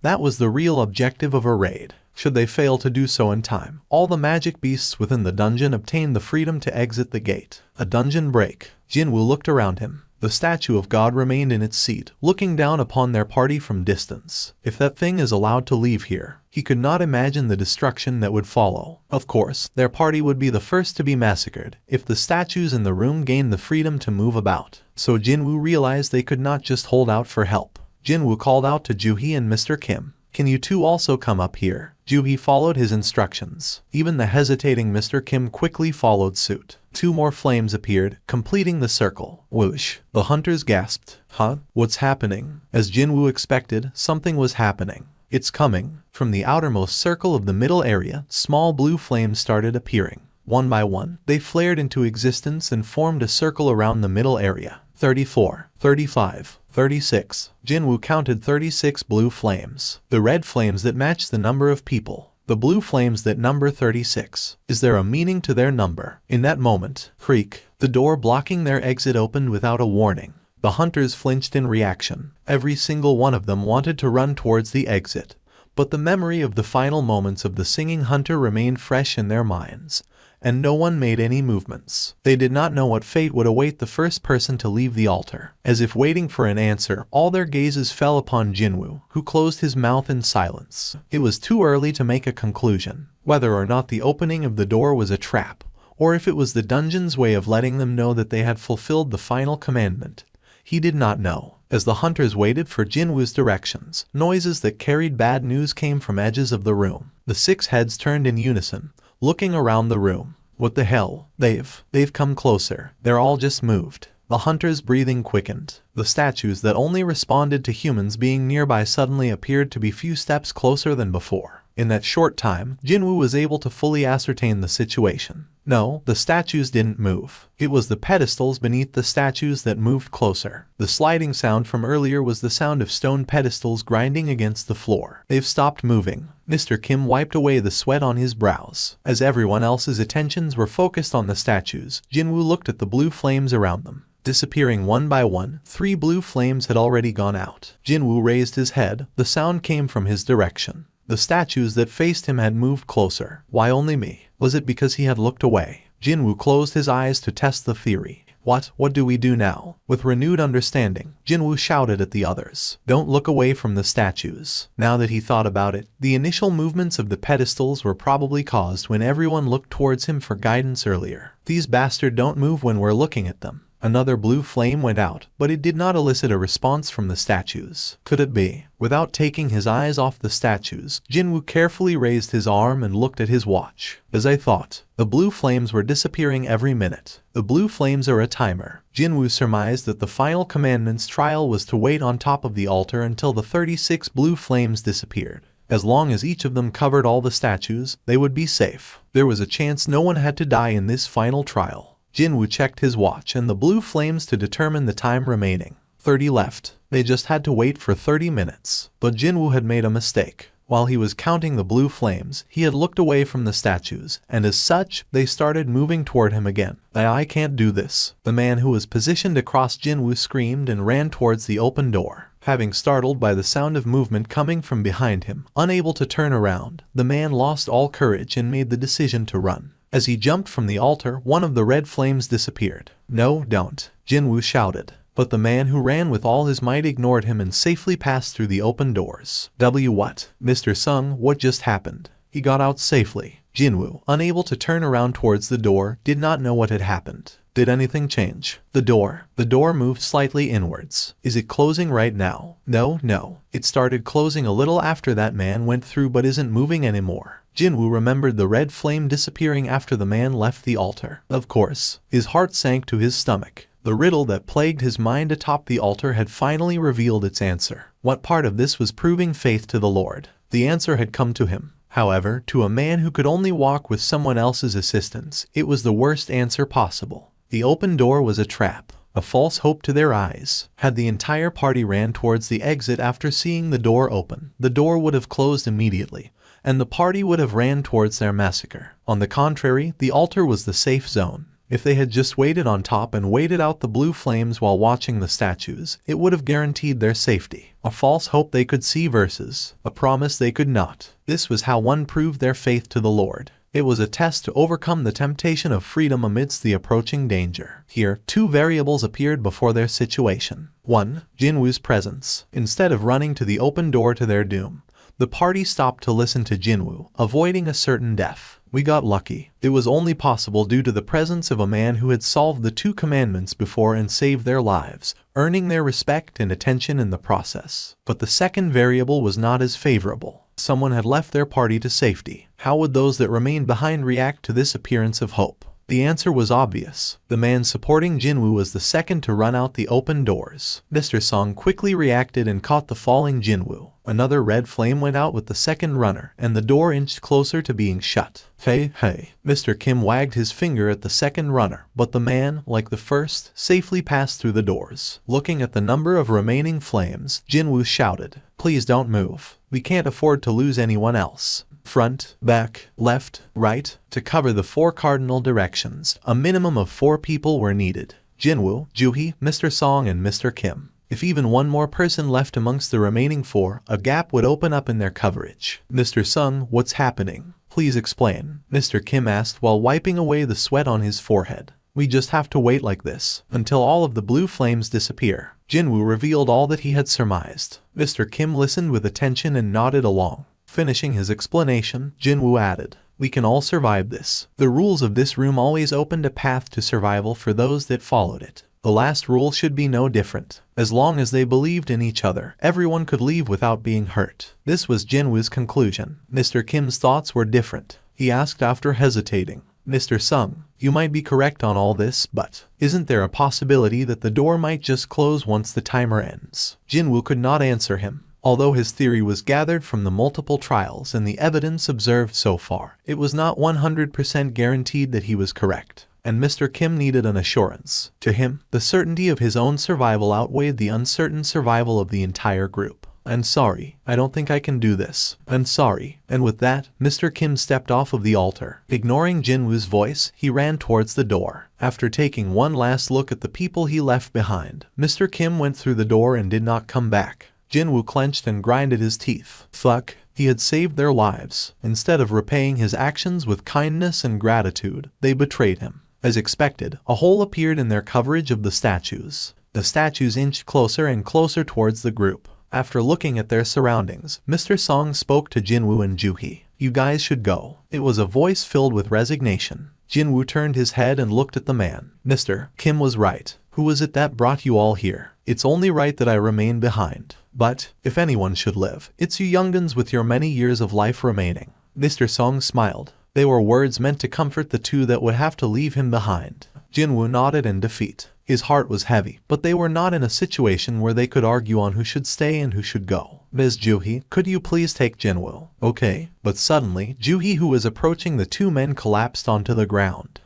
Struggling to get up, tears filled her eyes. I can't move my legs." Jinwoo and Mr. Song's expressions darkened. She was not in a good state. Her lips had turned blue, and her entire body was spasming lightly. It was the side effect of overusing one's mana to near emptiness, made worse in her exhausted state. "Only because she tried to heal my leg. Jinwoo struggled to speak as the guilt weighed heavily upon his heart. But this was not a time to waste away like this. The statues were continuing to move towards the center of the room. Jinwoo pulled away from Mr. Song's arms and collapsed onto the floor of the altar. Mr. Song's eyes widened. "You." Jinwoo spoke to him with a determined look. "Please take Juhee and get out of here. I told you I would remain." "Then who will take Juhee?" Jinwoo wasn't able to walk on his own. It was impossible for him to take Juhee, also incapacitated, to the doors. Of course, there was the option of leaving her behind, but she was someone who had saved his life countless times before, and even her current state was due to spending all her mana in efforts to heal him. He hated the thought of carrying the guilt of leaving such a person behind for the rest of his life. "There's no time. Please go." Mr. Song picked up Juhee with a heavy expression. Juhee cried and shook her head in defiance. "No, we can't. Jinwoo, you can leave, I'll stay behind.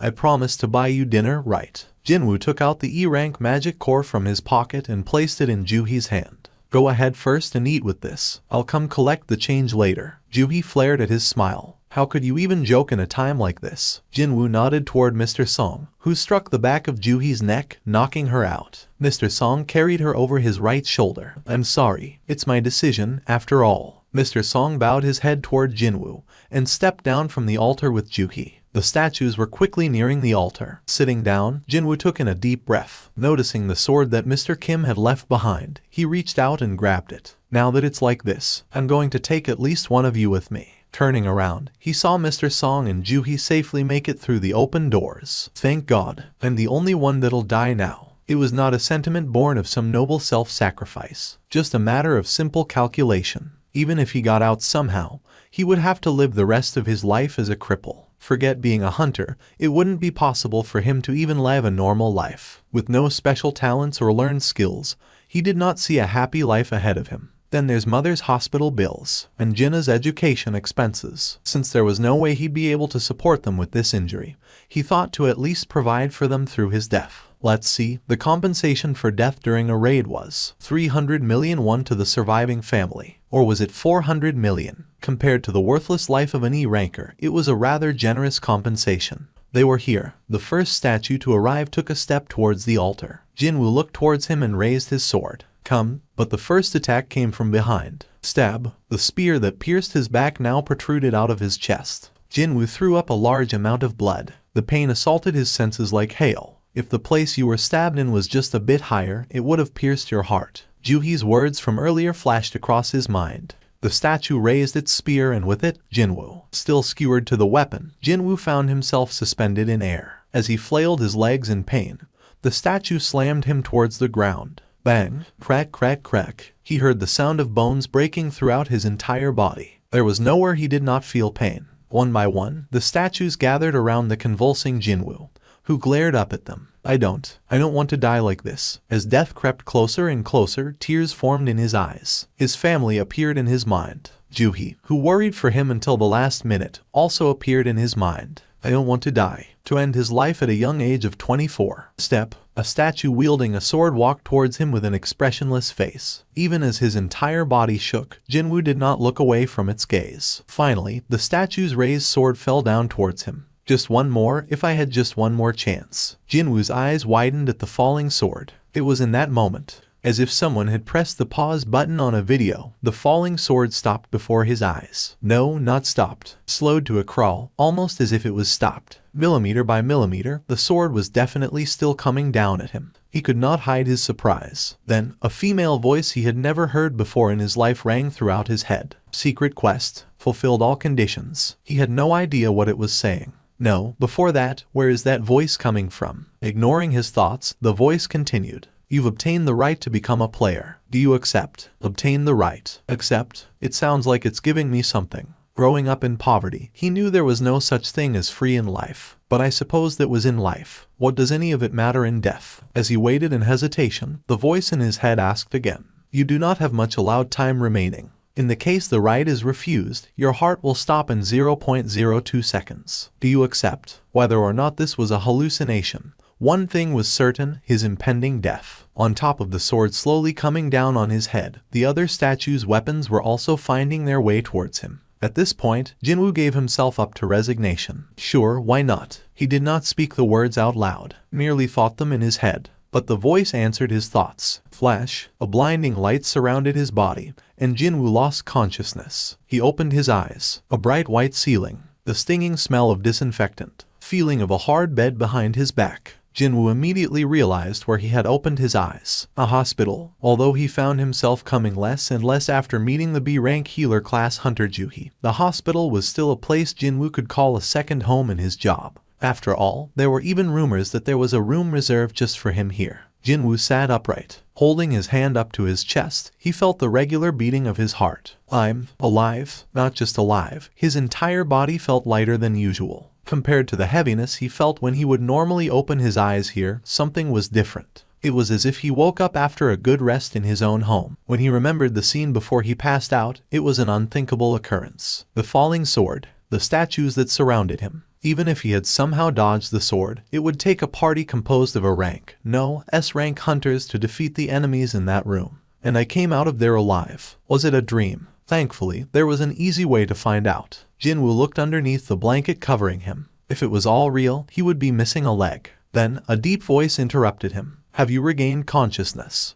Two men kitted out in black business suits approached Jinwoo's bed. The youth tilted his head and asked them, "Who are you?" He had never seen these two's faces before. One of them with the close-cropped hair like a soldier and wearing a pair of sunglasses presented him with a business card. "This is who we are." Jinwoo received the business card and read what was written on it. Woo Jin-cheol, the section chief of the monitoring division, the Korean Hunters Association. I was unconscious for 4 days. Just how did I get to this hospital? Did a large guild participate and kill those DMN things? Well, actually, Woo Jin-cheol awkwardly opened his mouth. By the time the agents of the monitoring division and the White Tiger Guild arrived at the scene after being briefed by the survivors, everything was gone. The only thing to be found within that open space was you, Mr. Seong Jin-woo. There was not one trace of the god statue nor the stone statues. Come again. Jin-woo displayed a shocked, disbelieving face. It's hard for us to believe it as well. If there had been any inconsistencies in the testimonies of the survivors, or if we had failed to find the remains of the victims in the chamber, we might have suspected something fishy was going on. Woo Jin-cheol carefully studied Jin-woo's reactions as he continued on. We suspect that Hunter Seong Jin-woo Nim might have gone through another awakening. Another awakening. Jin-woo's eyes shot open wide. Although extremely rare, there had been instances of a human who had awakened his or her abilities as a hunter going through yet another awakening. Often referred to as reawakening, those who undergo this process would normally become extremely powerful compared to before. Originally, once a hunter's rank was assigned at the beginning, it rarely changed. A hunter's abilities were determined the moment one went through an awakening, that was why.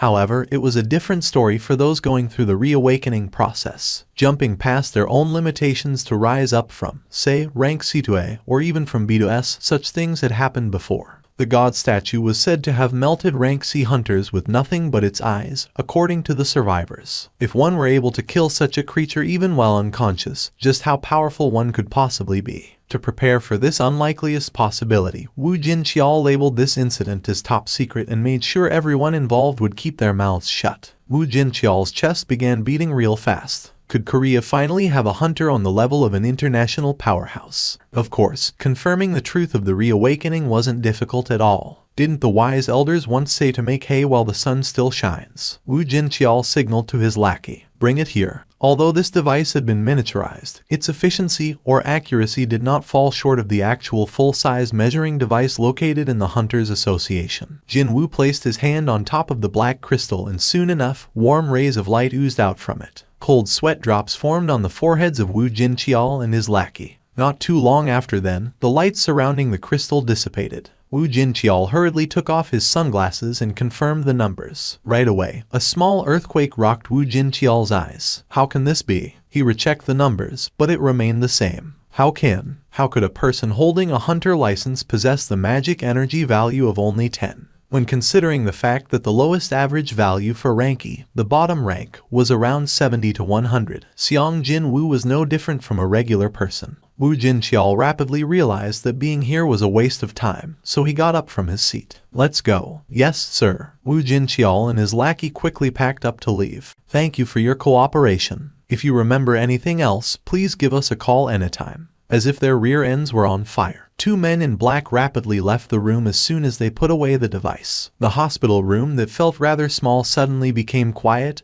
and lonely. Huh? He looked up without thinking, and then saw words floating in the air. He closed his eyes and opened them again. The words remained floating up there without a single change. He shook his head hard a few times and even rubbed his eyes, but they were still there. Jinwoo massaged his aching forehead and lowered his head. It hadn't been a long time since I started hearing weird things, but now I'm even seeing them, too. Could something in his head really be broken? There was a condition called PTSD, after all. It was only a few days ago since he witnessed the deaths of many of his comrades, not to mention he himself nearly died as well, so it would not be so strange to hear or see weird things as a possible side effect. However, there were a couple of things that prevented him from dismissing this out of hand. Jinwoo's sight lowered to his leg. The leg that got cut in half by the shield of the stone statue was now all fine and dandy. The voice he heard out of the blue inside the underground temple hidden within the depths of the dual dungeon.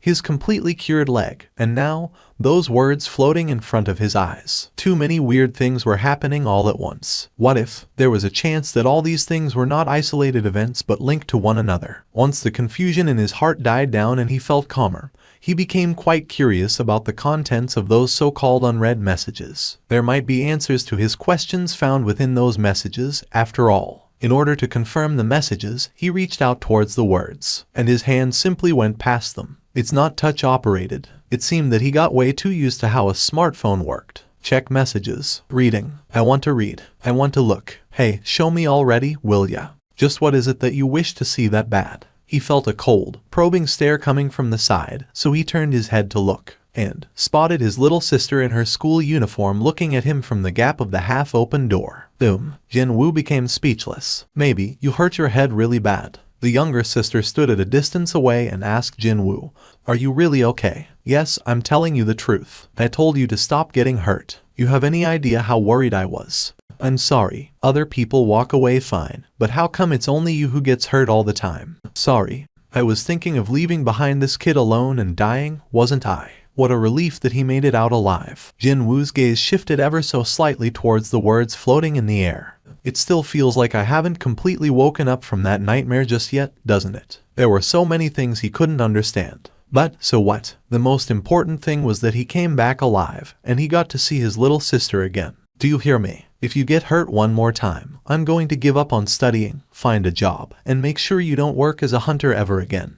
Hey, Jin-ah. Yeah, when you are playing video games. Jin-ah smirked softly. I don't play games anymore. The third year of high school is only a few days away, you know. I know. When there are unread messages in a game, what should I do access them? You gotta open the mailbox first. As soon as Jinwoo said the word open, a clear beep entered his head and the hidden messages revealed themselves. Congratulations on becoming a... Jinwoo smiled brightly. Finally, seeing her older brother's complexion suddenly brighten like that, Jin-ah felt something was wrong and quickly asked him, "What's up? What game is it? You need my help?" Jinwoo firmly shook his head. "Nope, no need. I'll do it alone." How would his younger sibling react if he told her what had been happening to him right now? I really don't want to be labeled as a loon by her. Congratulations on becoming a... He thought that the first message sounded familiar, as if he heard it before from somewhere. Where have I heard it from? I know I have. He heard those words just before he lost his consciousness. The system, growth, penalties, and finally, rewards. The words with unknown meanings fell on his lap one after the other. Just what will it help grow, and what will it reward me with? He decided to worry about the confusing words later and calmly opened the next message. Is now available. Gulp. Jinwoo unconsciously swallowed his saliva after reading that rather suggestive title. His heart began to beat faster in anticipation. Confirm. Press up 100 times, incomplete. Sit up 100 times, incomplete. Squat 100 times, incomplete. Running 10 kilometers, incomplete. Incompletion of daily quests will result in appropriate levels of punishment. Jinwoo reflexively spat out a dumbfounded chuckle after confirming the contents of the message. Ha. Seriously, man. Should this be the feelings of disappointment? To think, what the grand-sounding daily quest, the one titled Preparations to Become Strong, was nothing more than a list of physical exercises to train his body. Well, for sure, if he did as the quest said, then his body might get a bit tougher. Jinwoo shook his head. He suddenly thought that he was a fool for searching for answers to his many questions from a DMN hallucination. I'm sure these hallucinations and weird things I hear will eventually go away with time. His eyelids slowly closed shut, and Jin-woo drifted away into a deep slumber. Tick-tock. Even when Jin-woo was softly snoring to himself, the needles of the clock hanging by the wall continued to tick away. The needles spun and spun around until they indicated 11 hours, 59 minutes and 57 seconds p.m. Tick-tock, tick. 58, 59, 60. Jin-woo's eyes shot right open from the violent tremor that shook his entire body. An earthquake. Jin-woo sat right up and grabbed the edges of the bed. The shaking was so bad that he couldn't maintain his balance. Rumble. The shaking got progressively worse as the seconds ticked by. It happened then. One of the steel bars on the bed he held on for dear life suddenly broke. No, it didn't break per se, but simply disappeared. Jin-woo hurriedly looked at his palm. No steel bar there, just grains of sand. Sand. Jin-woo spat out the sand in his mouth and hurriedly raised his head up. His eyes caught the sight on an endless plain of nothing but sand. Jin-woo frowned heavily and got up. All the sand that found its way inside his clothes poured out. He dusted the sand caked on his chest while taking a look around him. Indeed, all he could see was sand. And more sand. A desert. This couldn't be real. Until a few moments ago, he was sleeping on a bed inside a hospital located in the middle of Seoul. But now, as soon as he opened his eyes, he was in the middle of a massive desert. Jin-woo scooped up a handful of sand and let it slip through his fingers. The fine grains fell straight down to the ground. He was getting a really bad premonition right about now. Sure enough, just as Jin-woo took a step back, the sand within the pit suddenly exploded upwards. The falling sand emitted the roar of a waterfall. Jin-woo's eyes went extra round in the meantime. An insect. The identity of the thing that exploded out from the sand was a giant centipede. When fully revealed, the DMN thing's head almost reached the height equaling that of a 5-story building. Jin-woo anxiously swallowed his saliva. This is unreal. For sure, the beastard was unrealistically huge. He had never heard of a centipede this big existing in the world before. Goal: please survive until the end of the time limit. Time limit: 4 hours. Remaining time: 4 hours 0 minutes 0 seconds. Are you kidding me? However, as soon as the remaining time changed to 3 hours, 59 minutes, and 59 seconds, the centipede parted sand and rushed towards him as if it couldn't wait any longer. What the hell? Jin-woo hurriedly spun around and ran for his life. There was no time to deliberate on things. If he wanted to live, then he had to run. That was the only thought racing in his head. However, even before he had taken several steps, another pillar of sand exploded upwards not too far from his position. Jin-woo fell on his rear from the powerful shockwave. He rolled on the sandy ground before urgently getting back up. He swiped the sand off his face before his eyes shot open even wider. This time, it wasn't just one or two of them. Boom. Before he had even noticed it, there were 7 sand centipedes jutting out from the sand, and they were all glaring at him. As the centipedes issued shrill cries, Jin-woo's complexion changed for the worse. Jin-woo reappeared in the hospital room exactly 4 hours later. Plop. Jin-woo keeled over on the floor and painfully wheezed out. Cough, cough. His mouth felt full with this coarse, grainy taste. His eyes stung badly too, seemingly like sand particles got in there. Jin-woo whimpered and groaned for a long time, before powerlessly falling flat on his back. He didn't have any energy left to lift even a finger. What was that? Jin-woo continued to pant heavily when a new message appeared before him. Jin-woo's expression crumpled into something unsightly. A penalty quest. Did he do something worthy of being punished? Jin-woo carefully retreaded his memories until he recalled that he abandoned midway yesterday.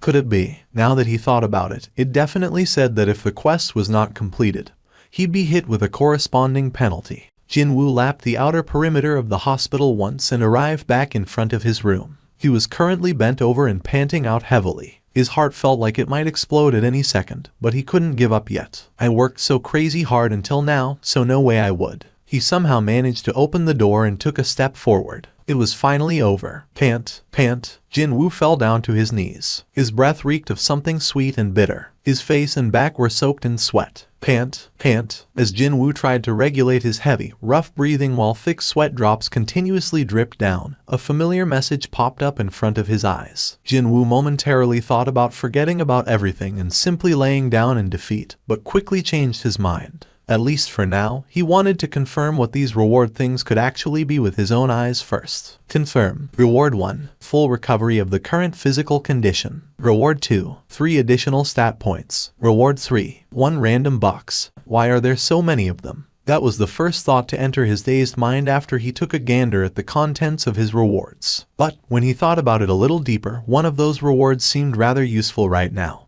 And there was also one that made him curious about what it could actually mean. For now, he urgently needed the first reward available. He was on the brink of collapsing here, since there really was a penalty for failure. The odds of completion rewards being real were pretty damn high as well. Well, trying wouldn't hurt anyways, right? Seriously, this thing wouldn't throw him back into the penalty zone again after it said it'd give him the rewards, now would it? When Jinwoo shifted his gaze around, he spotted a small box resting on top of the bed as well as his own stat window floating in the air. I guess that thing over there is the random box. The important thing was his stat window, though. This window displayed simple information about himself. What he paid attention to was the skills column. A passive skill called tenacity and an active one called dash. For some reason, he felt rather familiar with them. I remember now. Yesterday, or to be more precise, back in the early dawn of this morning.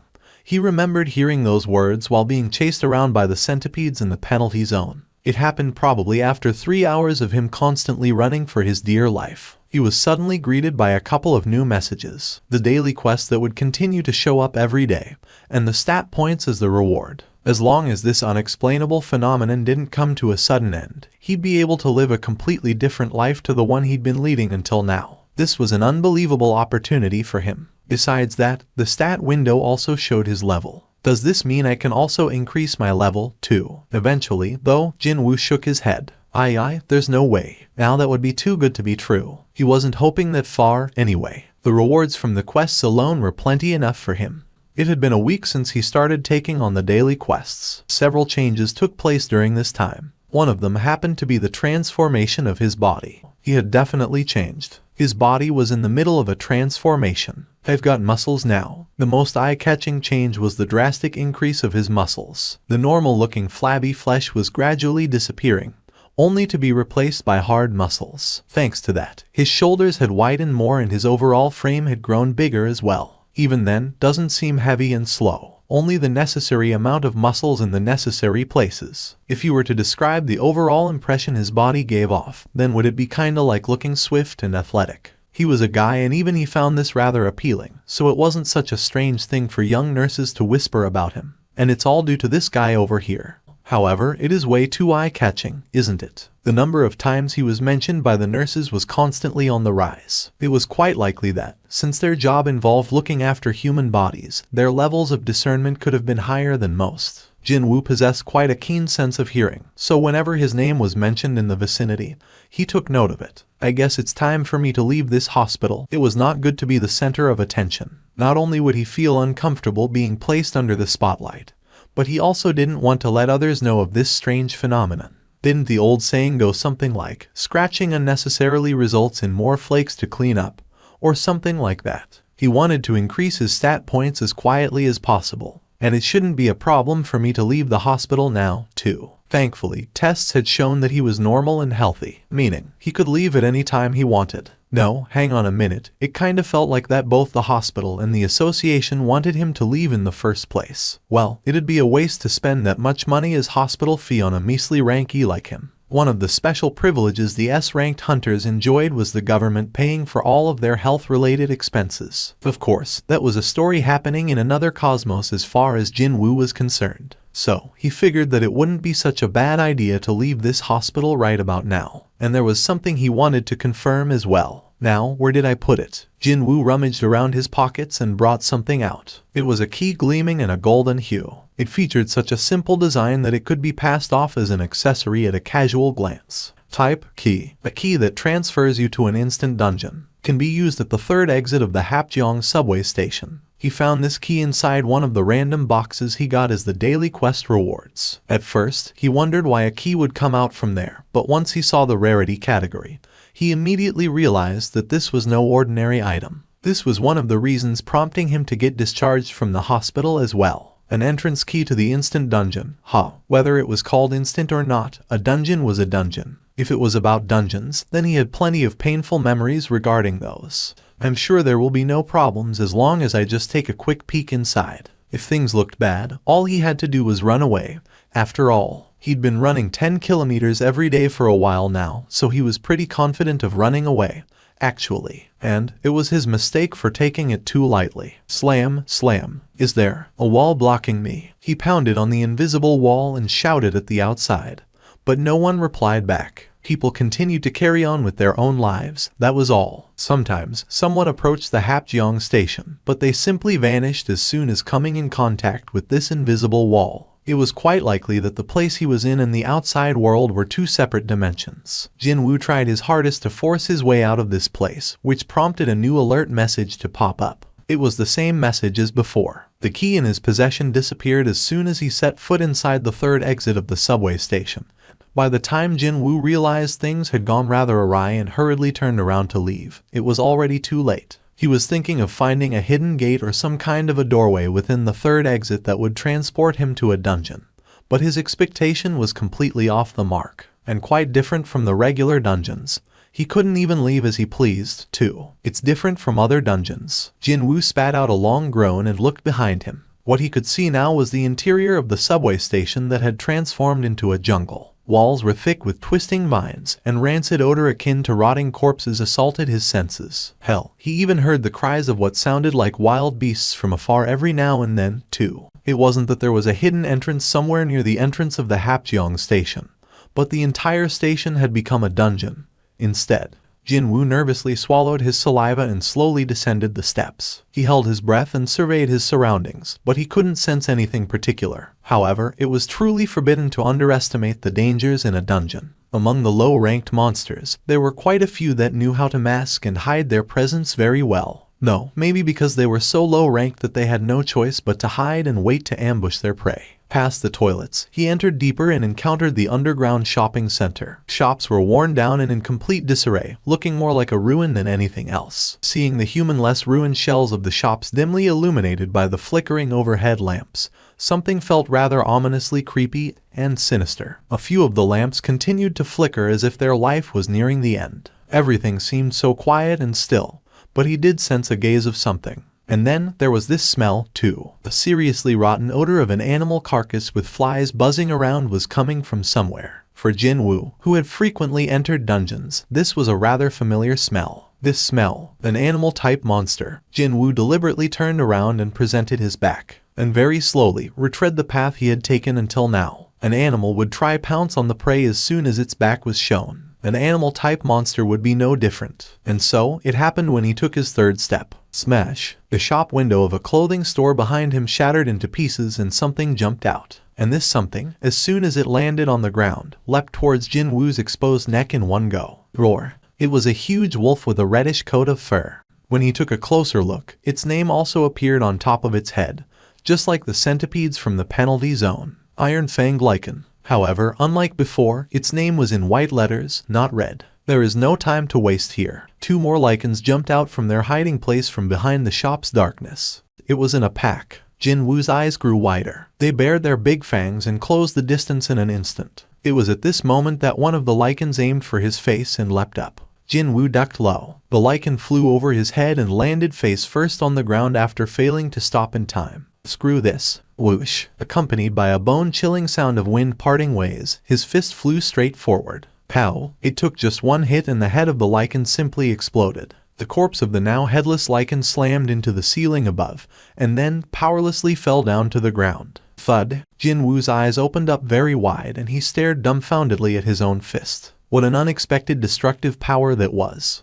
My level rose up. To make sure that he didn't mishear that, Jinwoo hurriedly accessed his status window. His level really did go up. And when a level went up, a single point was added to all of his stats. As it turned out, it wasn't only the quest rewards that could impact the values of his stats. It was also possible to improve his stats through leveling up, too. To think, I can actually level up. He only carried a vague expectation, but it actually became reality. His movement speed had increased as well. If it was in the past, there was no way he'd be able to lightly evade the all-out attack of an animal, nor could his punch move fast enough to produce the sound of the air splitting apart. Right, the physical strength in my muscles has increased, so obviously my speed would have increased along the way, too. Simply by raising his strength stat higher, both his power and speed had gone up. The battle against the lichens proved this. The lichen that was definitely somewhere nearby had gone with the wind before he had noticed it. Jinwoo hurriedly scanned his surroundings, but he couldn't find a single trace of the creature. Quite likely, it had turned tail and ran away while he was immersed in the status windows. Well, he should have known something was up when it lowered its tail and cautiously studied his mood. Tisk. Jinwoo smacked his lips, realizing that a bundle of experience points had just escaped from his grasp. Hang on, do these things give away things like magic crystals, too? The sudden thought popping up in his head stopped him in his tracks. Monsters appearing within the gates all possessed one,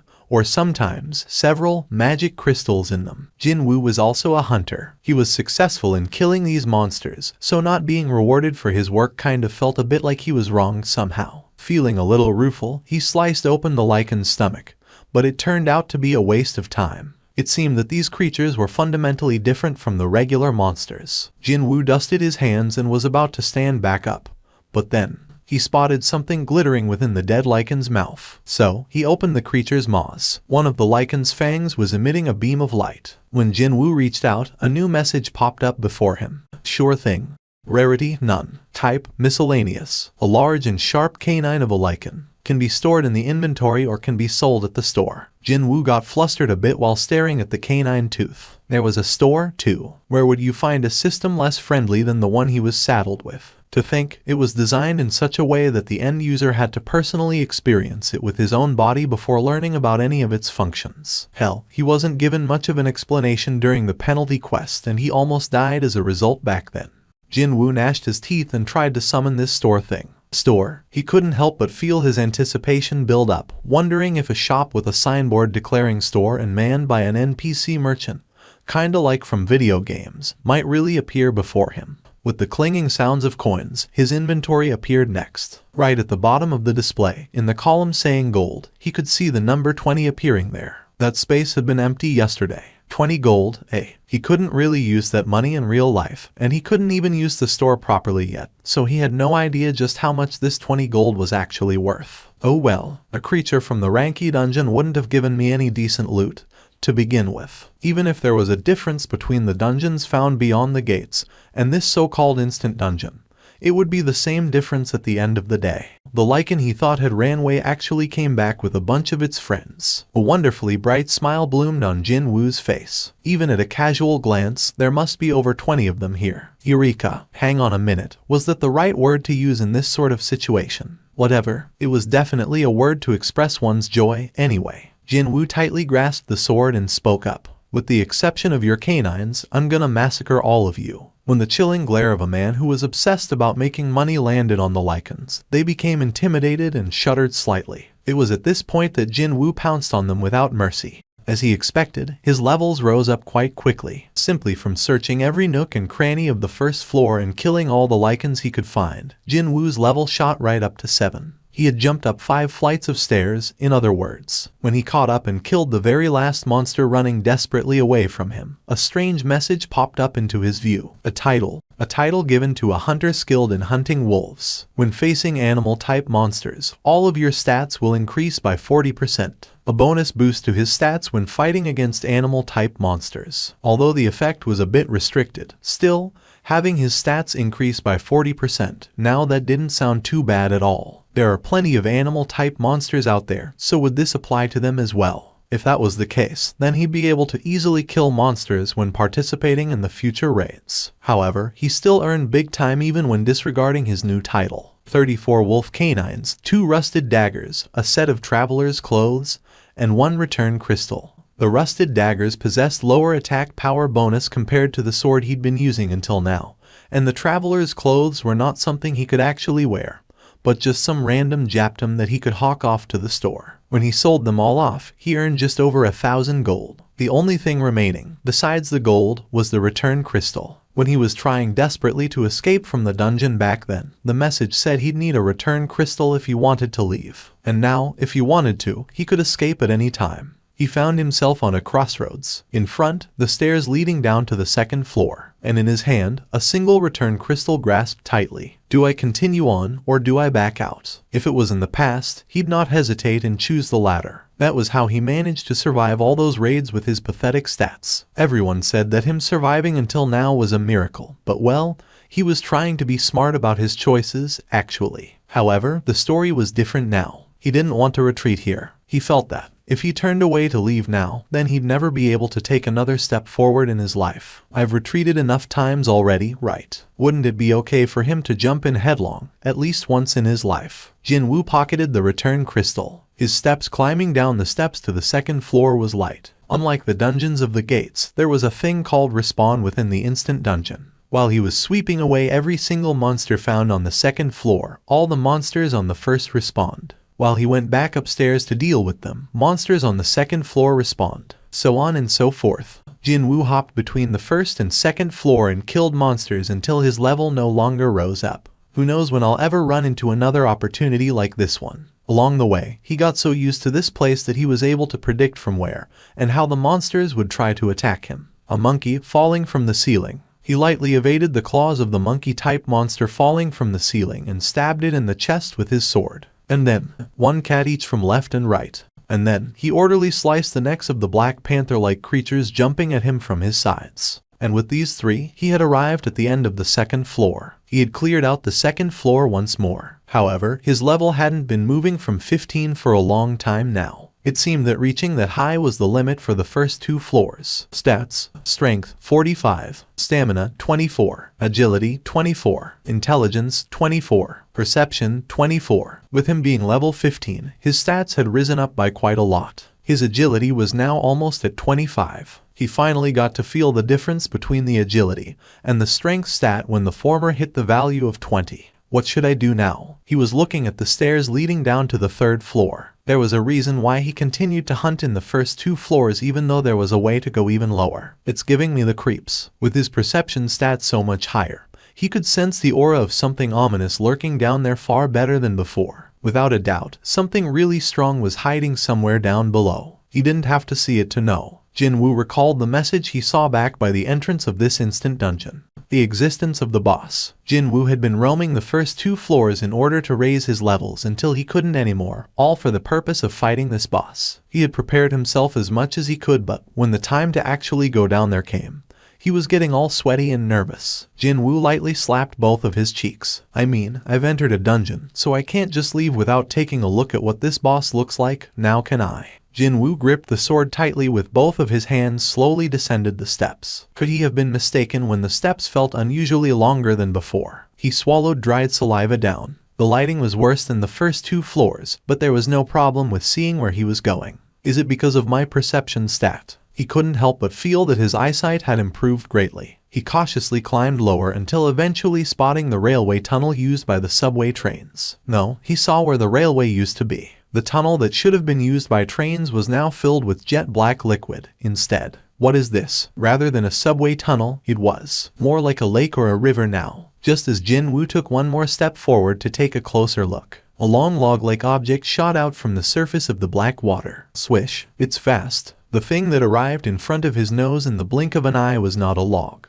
but a snake with the thickness rivaling one. Actually, taken by surprise, Jinwoo could only swing the sword and strike the head of the snake away from him. Clang! Jinwoo's eyes opened wider. What the hell? He did succeed in deviating that direction of the lunging snake, but his trusty steel longsword ended up breaking apart from the impact. Jinwoo looked back in surprise. The snake must have been surprised by his counterattack as well, because it didn't try to follow up right away, but instead chose to simply glare at him while coiling itself up a distance away. The ruler of the swamp, Poison Fang Blue Kasaka. Jinwoo could clearly see the orange-colored name of the monster. It was a creature incomparably faster and hardier than those with their names written in white. Even then, for a sword reinforced with magic energy to break like that. Jinwoo swallowed nervously and cautiously studied the boss monster called Kasaka. Blue scales covering its entire body gleamed in an oily manner. As if it had draped itself with thick armor, those scales had no gaps to speak of. Sword strikes wouldn't have worked in the first place. It'd be the same story for punches, too. When Jinwoo's thoughts arrived there, the Kasaka must have finished its own analysis on its prey, because it finally lunged at him once more. No matter how one looked at it, it was a frightening turn of speed, that's for sure. Jinwoo narrowed his eyes. It's coming. When he concentrated hard, he could now clearly see the attack of the Kasaka, which was something he couldn't even properly decipher in the beginning. This was all due to the increased agility stat. Just before the Kasaka opened its maws wide and tried to swallow him, Jinwoo swiftly sidestepped and let the attack brush past him. At the same time, he wrapped his arms around the creature and caught it in a headlock. He then tightened his grip. Jin Woo's strength stat was almost at 50. An unbelievably powerful pressure tightened around the snake's main artery. The snake could not escape from his grip and thrashed around as if it was in pain. Jin Woo gritted his teeth and strengthened his arms even more. Slam. Boom. Jin Woo's body slammed against the walls and on the floor, but he never released his arms. If I didn't raise my levels as high as I could before coming here, there was literally no end to wondering about what ifs and what could have beens. However, all kinds of thoughts still swirled in Jin Woo's head. If he didn't raise his level to the limit, if his strength stat wasn't so illogically high,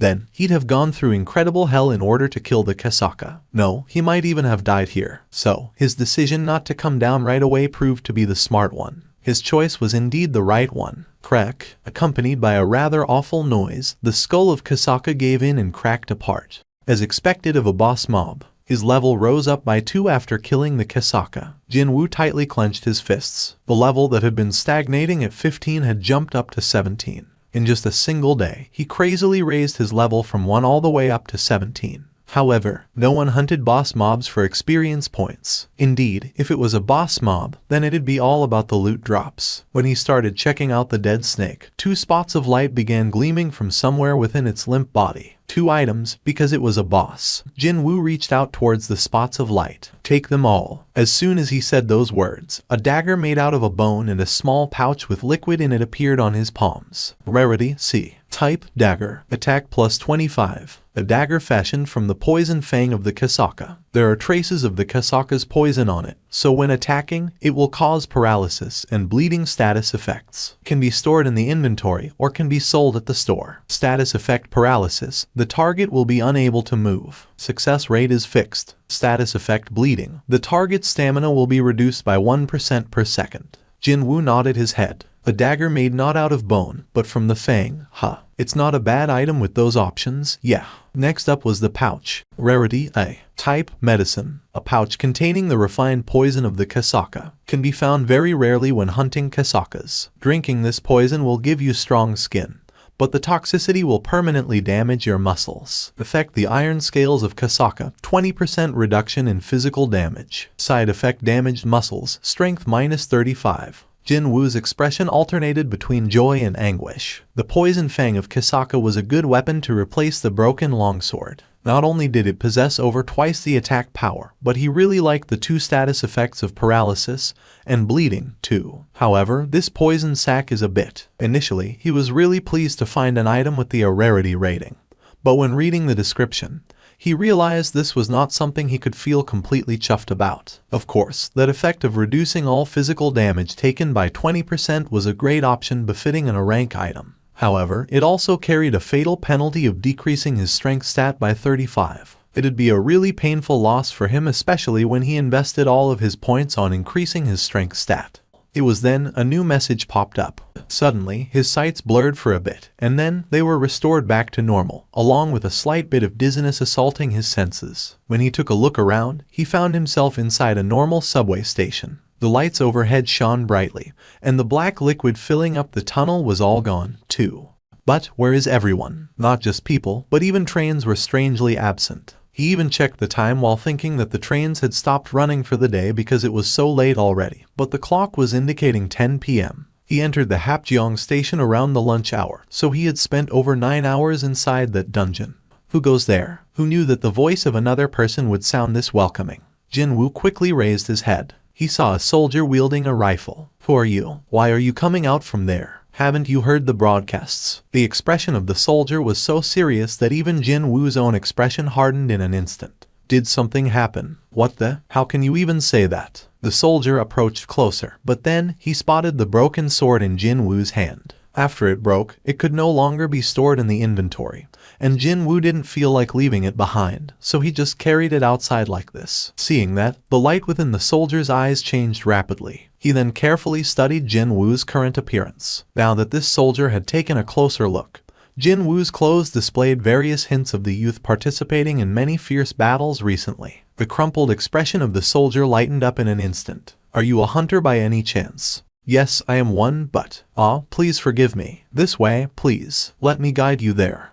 Sure. Sensing that his troubles might get more complicated if he said there's been a misunderstanding here, Xiang Jinwu decided to quietly follow the soldier's guidance for now. Jinwu then swept his gaze around his vicinity. Now that I see, the surrounding atmosphere felt rather suspicious. The streets were totally deserted. The only people he could see were the soldiers and the members of the police. Also, corpses belonging to monsters, destroyed cars, and buildings with cracks running up their walls. Jinwu realized what had happened here. A gate must have opened up nearby. Something like that almost never happened nowadays with the well-established hunter system in place.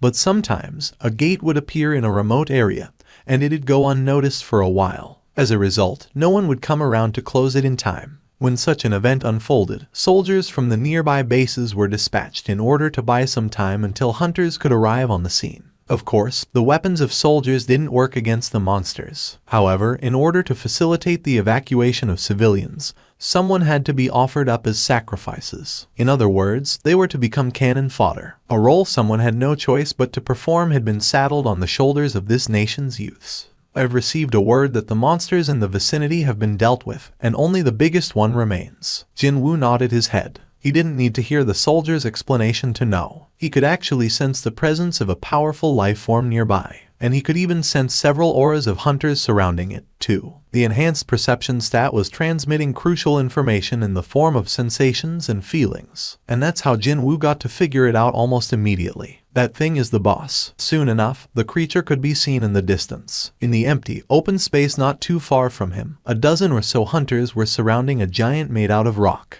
It was as tall as a telephone pole. It was a golem-type monster. Yuck. The soldier spat out a gasp of fear as he took a step backwards. Perhaps it was his first time seeing one. Since the moment he saw it, his entire body had stiffened noticeably. But then again, most people would react in a similar fashion. The difference between seeing a monster for real and seeing it on a TV or a computer monitor was like heaven and earth, after all. Unlike him, Jinwu remained calm and observed the unfolding situation. Healers, concentrate your healing on the tanker. We're also doing our best. Why isn't it dying already? What are the damage dealers doing? It's not even remotely close enough to dying, is it? The monster's defenses are too strong, and we just don't have enough magic-type hunters in our group. Because they had been summoned out here in haste, none of them seemed to be high-ranked hunters. Both their defenses and attacks didn't look that effective at all. Because of that, hunters couldn't avoid being embroiled in the protracted battle of attrition. Boom. When the golem slammed its massive stone fist downward, the hunter acting as the tanker had no choice but to kneel down just for a brief second. The tanker vomited out a mouthful of blood.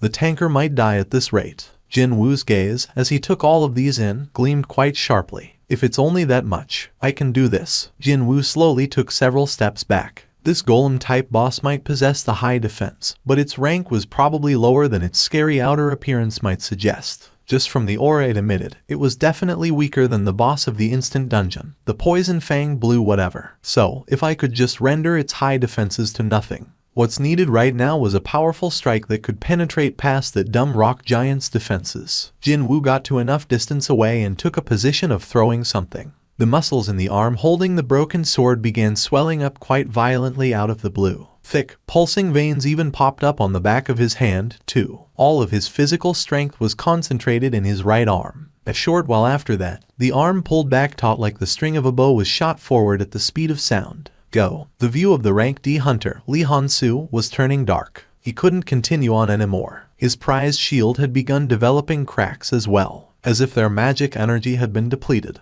The amount of healing magic hitting him from the healers had decreased quite noticeably. At this rate, every single one of them would die for sure. Li Hansu had to make a decision now. The only feasible plan here was for him to buy enough time so the other hunters could safely escape from here. And at a later time, hunters with higher ranks show up to kill this golem. Or, we all die together here. Li Hansu shouted out while looking back. Leave this to me and you all gotta. It was at this moment that Li Hansu saw it. Something flew towards here as it gleamed coldly in the night air. Actually, he could only sense that he had seen something, but his eyes couldn't really pick up on anything tangible. It was that fast. That something slammed into the golem's head and it grandly exploded. It's working. Our attacks are working. It's falling. A little bit more. Just a bit more and we'll win. It seemed that none of them had noticed the object flying in from somewhere, because they were too focused on attacking the monster. With the sole exception of Li Hansu standing right in front of the golem, that was. In the end, the golem toppled over. The heavy body fell down to the ground and kicked up a mighty dust storm. Hunters all cried out in elation and celebrated their victory. We did it. We killed it. Only Lee Han-soo had seen everything unfold, and he slowly shook his head. No, our attacks didn't even work on this guy. Lee Han-soo hurriedly searched around the vicinity of the fallen golem. Just what did destroy the head of this rock giant? Lee Han-soo thought out aloud and searched around. Eventually, he discovered the remnants of a broken sword.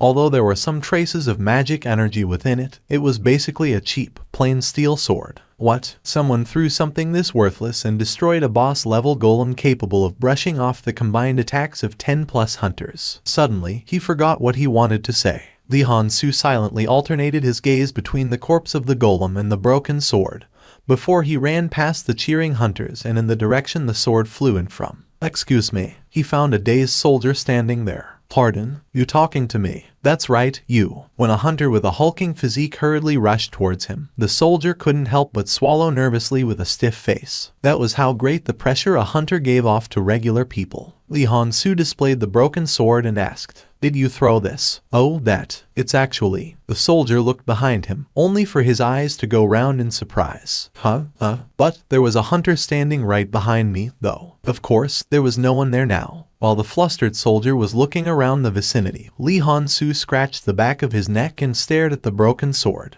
That power, that destructive power. Could it have been a high-rank hunter? He'd never know, since the protagonist had disappeared already. Around the same time, Jin-woo was on his way home. He turned around to leave as soon as the golem began teetering about. Indeed, he was the one who brought down the golem. He was well aware of this fact. Now originally, the loot and the profit arising from a dead monster belonged solely to the hunter who managed to kill it. If he wanted to, he could contest for the rights to the golem. However, it had become problematic when trying to prove that I am capable of bringing down a golem like that. Who would believe the notion of a giant golem crashing down because of an attack from a measly little rankie? His level rose up by 1 because he had killed the golem. Indeed, my levels will rise if I hunt the monsters from the normal dungeons. He had learned some valuable information. That alone was worth it. A person stepping outside the house in the early hours of dawn would inevitably be cautious in their movements. Well, they might end up accidentally waking up their family members, after all. That was why Seong Jin-ah was silently closing the front door to her home, so that her brother wouldn't wake up from his sleep, as she was about to leave for school. But, then, you going to school now? She was taken by surprise when a voice came from near her, and she quickly turned around to look. Jin-ah's eyes opened up real wide in shock. What the heck? You were up already? Yup, been a while since I was up, you know. Hey, have fun today and be careful on the road.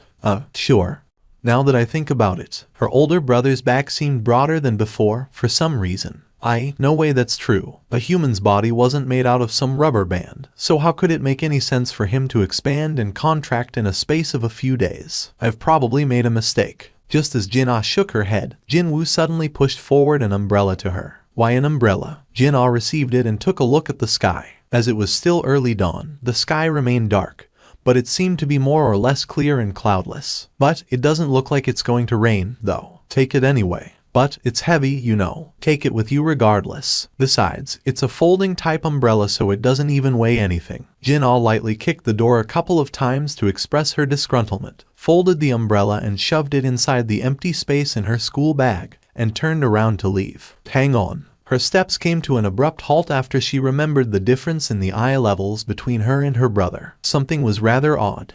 He had been saving up the stat points earned from the quests of the past 4 days. He made sure to complete the daily quest every day. Of course, he also didn't forget to always check his rewards, too. However, he hadn't distributed the points until now. The issue was, this is tough. Indeed, he found it rather difficult to come to a decision. The strength stat. It was a wonderful stat, that's for sure. He hadn't regretted it once, investing all of his points into this one back when he started this thing. Agility. This was also a pretty darn good stat, too. Against weak enemies, it only helped a little, but as the levels of his opponents rose up in the future, no doubt he'd be relying on this stat more and more. Well, the speed was a relative thing, after all. And then, stamina and perception. It'd be great if his stamina was high, obviously, and this perception turned out to be very useful as well. Finally, intelligence.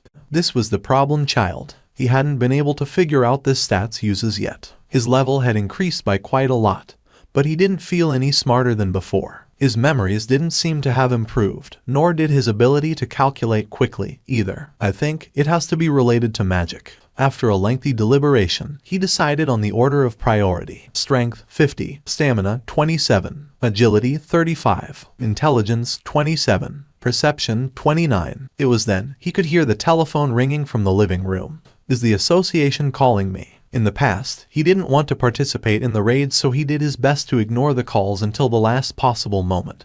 But right now, he was raring to go and test out his raised abilities against various monsters. Jin-woo quickly snatched up the receiver. This is the Hunter Seong Jin-woo. You finally picked up the phone. Too bad, it wasn't a call from the association. A rueful sigh leaked out of his mouth. Learner Jin-woo, why is it so difficult to get in touch with you lately? The voice coming from the speaker was a familiar one. It had been 4 years already since he graduated from high school, and therefore stopped being a learner. But the owner of the building always attached that prefix in front of Jin-woo's name ever since taking in both the Seong siblings when they were still young kids. I'm really sorry about that. I was admitted to the hospital because of an incident a few days ago. So that's what happened. I should have known. Well, there's that, and learner Jin-woo. The rent for this month hadn't come in yet, so what should I do? If it's a bit too tough for you, should I delay it for a month or two? Oh no, it's fine. I'll send the money in a bit later. Okay, but don't force yourself, you hear. Trying to look after your mom and your younger sister, you're going through so much hardship there. I know money is important, but don't forget to take care of your body too. Thank you. I won't forget that. The call ended there. Jin-woo pulled out the bank balance book from one of the drawers. The remaining amount in the account was only around 800,000.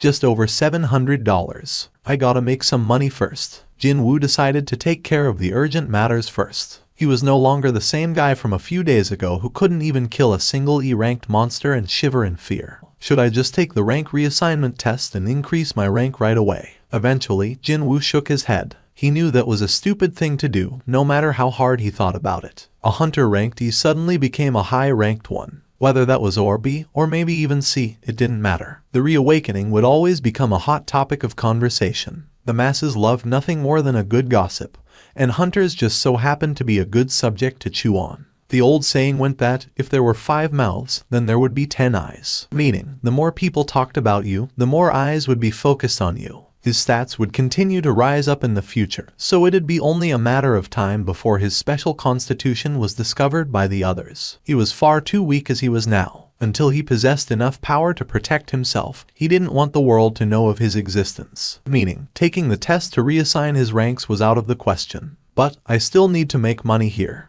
Hello. Jin-woo stated his reasons for calling as precisely as possible and calmly waited for the answer. Oh, you're an E rank. The response from the other side was better than expected. It's fine. We just need someone to show up and fill up the head count, that is all. However, it's a gate rank C, so it'd be hard for you to hunt there. So, we'll just split the profits among ourselves and we just give you 2 million in cash. How about it? Can you come right away? 2 million for a day's work. Around $1,765. It was a lot of money for simply being there to make up the numbers. A rather tempting offer this was. It was regrettable that he couldn't get to share the dungeon's loot.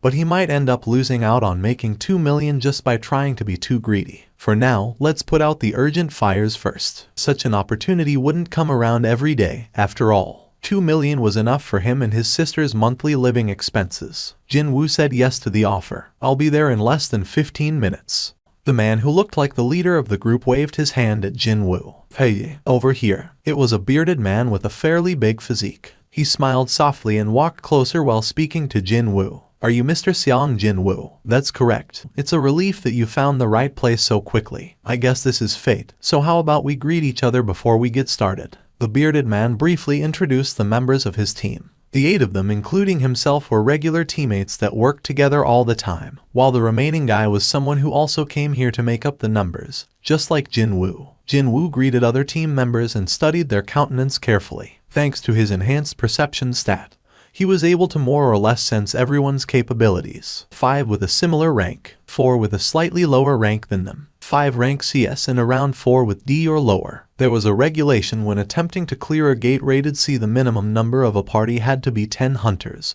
and more than half had to be at least ranked C or higher. Excuse me, looks like we're both pieces of fluff in this party, huh? He was none other than the other hunter Hwang Dong-seok had brought along in order to fill up the numbers. He was a young man with a bright expression. However, unlike Jin-woo, he was actually going to participate in battles. Jin-woo lightly nodded his head as Yoo Jin-ho greeted him, before shifting his gaze away. Before we enter, you two, take a look at these. Hwang Dong-seok pushed forward a page of a document to Jin-woo and Yoo Jin-ho each. It turned out to be a simple contract. Write your names on the bottom and sign it, and we're good to go. The contents said he'd not participate in any hunting. He'd not participate in sharing of the loot. And when the raid was over, he'd be paid 2 million won right away. The terms were the same as what he heard over the phone. However, they were not the ones to catch his attention. I have to promise not to question them regardless of whatever incident happens inside the dungeon. Unlike the raids organized by the association, one would not be able to claim for compensation if something happened during a raid organized by the freelancers. One of the reasons why hunters couldn't get a life insurance either. One had to look after one's own neck, in other words. Only now did it feel real that Jin-woo had entered an assault team. What am I supposed to do when we're inside? Nothing too particular. Just follow us and help us carry the luggage, that's all. Your luggage. Hwang Dong-seok pointed at the huge backpack one of his dongsings pulled out from the minivan.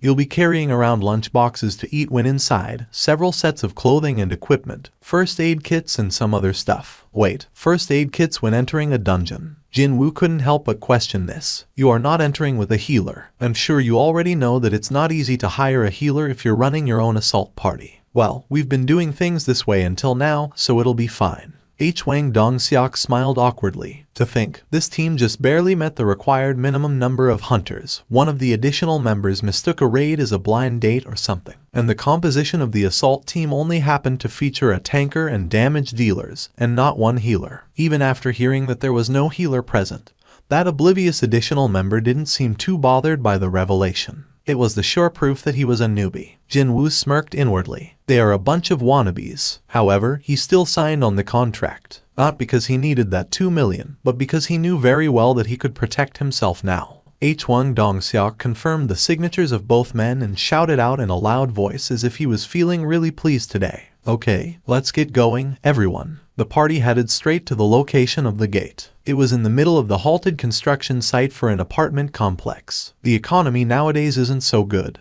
but still. Hwang Dong-seok clicked his tongue. Like large tombstones, unfinished apartment buildings stood still sporadically, imparting a certain sense of foreboding to all who looked at them. Could a cemetery of giants feel this way to observers? Did you know? Yoo Jin-ho had walked closer to Jin-woo and whispered softly. While the employees and the investors are going through hell at the moment, the CEO of the project ran off to overseas 2 months ago along with 900 billion. Jin-woo gave the other guy plenty of hints, but it seemed like Yoo Jin-ho didn't want to leave his side at all. Hyung, are you always this quiet? Before anyone had noticed it, the honorific had become Hyung. Jin-woo couldn't ignore this kid anymore. Don't you know how to take the hint? Well, I've never lived while worrying about taking hints, so... Was this guy simply a good-natured, or just brainless? Jin-woo wordlessly scratched the side of his head as he stared at Yoo Jin-ho, and that bright smile of his. Oh, the hunters all let out a surprised gasp. Hwang Hyung, is this really a gate rated C? But, isn't it too big? You think the association was lying to us? They said that investigators came around here twice already. A hole in the air, floating like a black hole. People took to calling it a gate. Its rank was assigned according to the waves of magical energy emission coming from inside. Folks from the association would stop by first to assign a rank to each one. After that, individuals or guilds wanting to clear the gate could follow the procedure and apply for a permit. Gates ranked or B were, most of the time, left to the big guilds. Well, they were too difficult for freelancers to clear, after all. So, assault parties formed by freelancers took care of the gates ranked lower than that, which meant that a gate rank C was effectively the hardest one for hunters not affiliated with anyone to clear. Hwang Dong-seok stood in front of the gate and looked back at his team. I'll be entering first. Do your best to keep up, everyone. The tanker entered first, and the other hunters began entering one by one. Yoo Jin-ho began pulling out his own equipment from his bag. The sword and the shield coming out from his bag gleamed attractively under the light. Even a casual glance could tell that they were very expensive. They were definitely not something a newbie hunter could organize on his own. The interior of the dungeon was eerily quiet. Not only that, but it was also completely dark, too. H1 Dong-seok issued his first order. Hey, Jiu H1.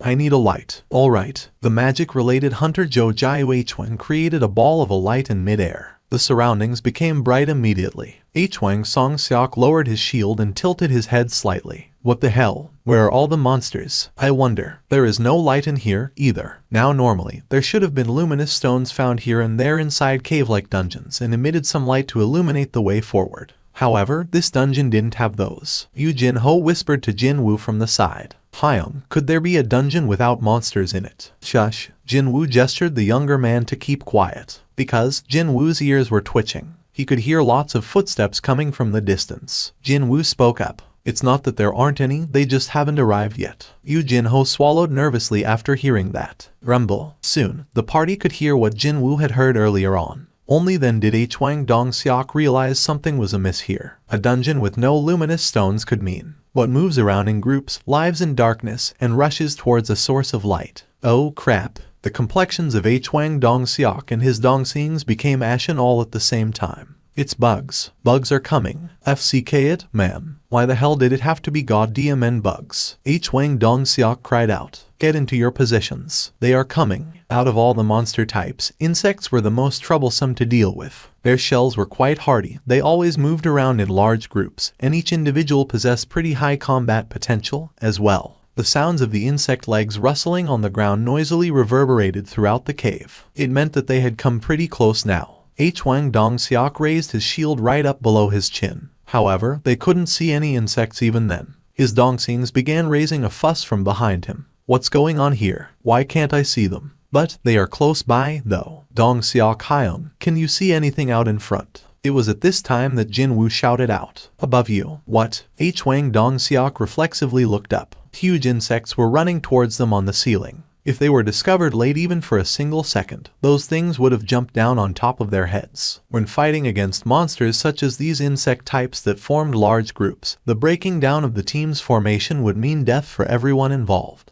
If those were discovered too late, then H1 Dong-seok felt a chill run down his spine. The silver lining here was that he couldn't spot a single ant-like creature among the various insects. He raised his voice and shouted out, Fire, fire and bring them down. Once they are on the ground, I'll attract the aggro. From here onwards, the capability of the tanker would prove to be crucial. H1 Dong-seok activated his provocation skill to attract the gazes of all the monsters to himself. And as if they had a prior agreement, monsters all turned their heads to glare at H1 Dong-seok at the same time. Dozens upon dozens of monsters rushed towards H1 Dong-seok's position. His shield managed to defend against the attacks of the bugs without fail. The strong jaws and claws couldn't tear the shield in half. The tanker H1 Dong-seok defended commendably well from the front, all stable and unmoving.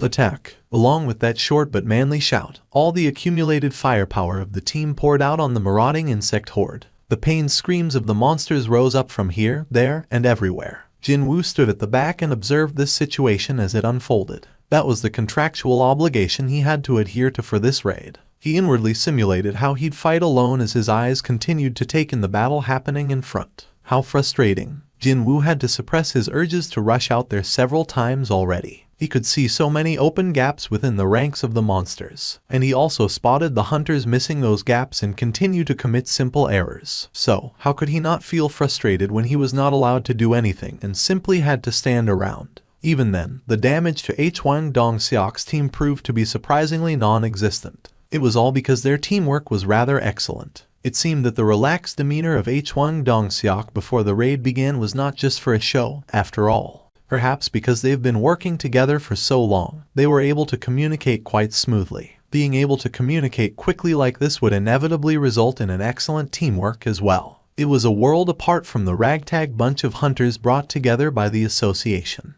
What's more surprising is that this kid turns out to be pretty handy, too. Jin-woo's gaze shifted over to Yu Jin-ho next. When a monster bit into his shield, he kicked it away and swung his sword quickly at it. The expensive sword easily separated the monster's head from its body. For a newbie rank D hunter, he was defending himself admirably well. The end of the battle was drawing nearer. Once the coast was more or less clear, Wang Dongxiak issued another order to his Dongxings. Don't forget the magic crystals. We split them exactly 9 ways. Yep, this is my favorite part of the raid. Me too.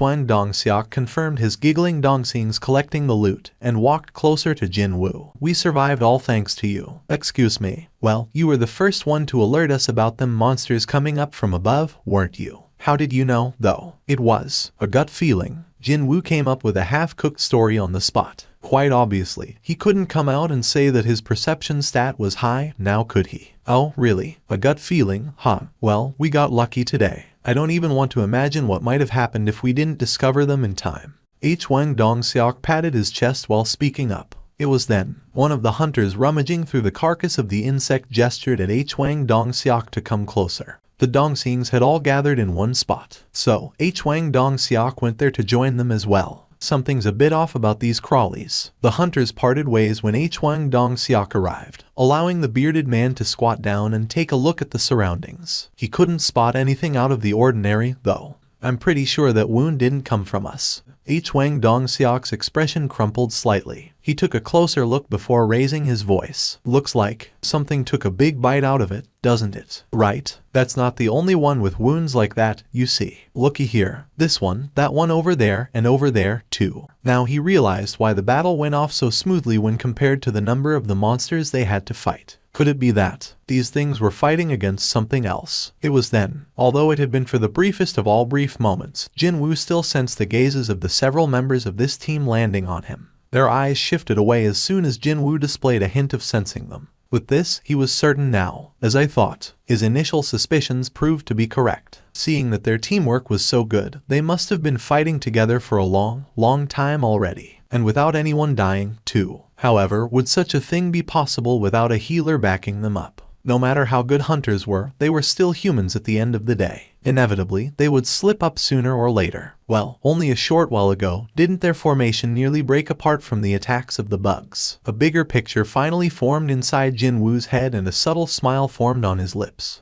In the meantime, Yu Jinho smiled brightly and approached closer to Jin Woo. Hyung, did you see it? You saw it, right? With this, I kicked some serious monster ass today, didn't I? Yu Jinho swung the sword around in the air. Seeing this, Jin Woo quietly asked him, "Hey, that sword and the shield, they are really expensive, right?" Pardon? When I told my dad that I'd be participating in my first raid, he got them for me. Well, in that case, I think you should keep your wits about you, too. Jin Woo lightly patted Yu Jinho on his shoulder and followed after the other hunters walking deeper inside the dungeon. What is he talking about now, out of the blue? Yu Jinho tilted his head in confusion before chasing after the departing group. The cave seemed to go on forever. However, bizarrely enough, they hadn't come across a single monster as of yet. Since the dungeon was shaped like a long cavern, there was no way that they'd miss each other, too. Could it be that the crawlies at the entrance were everything?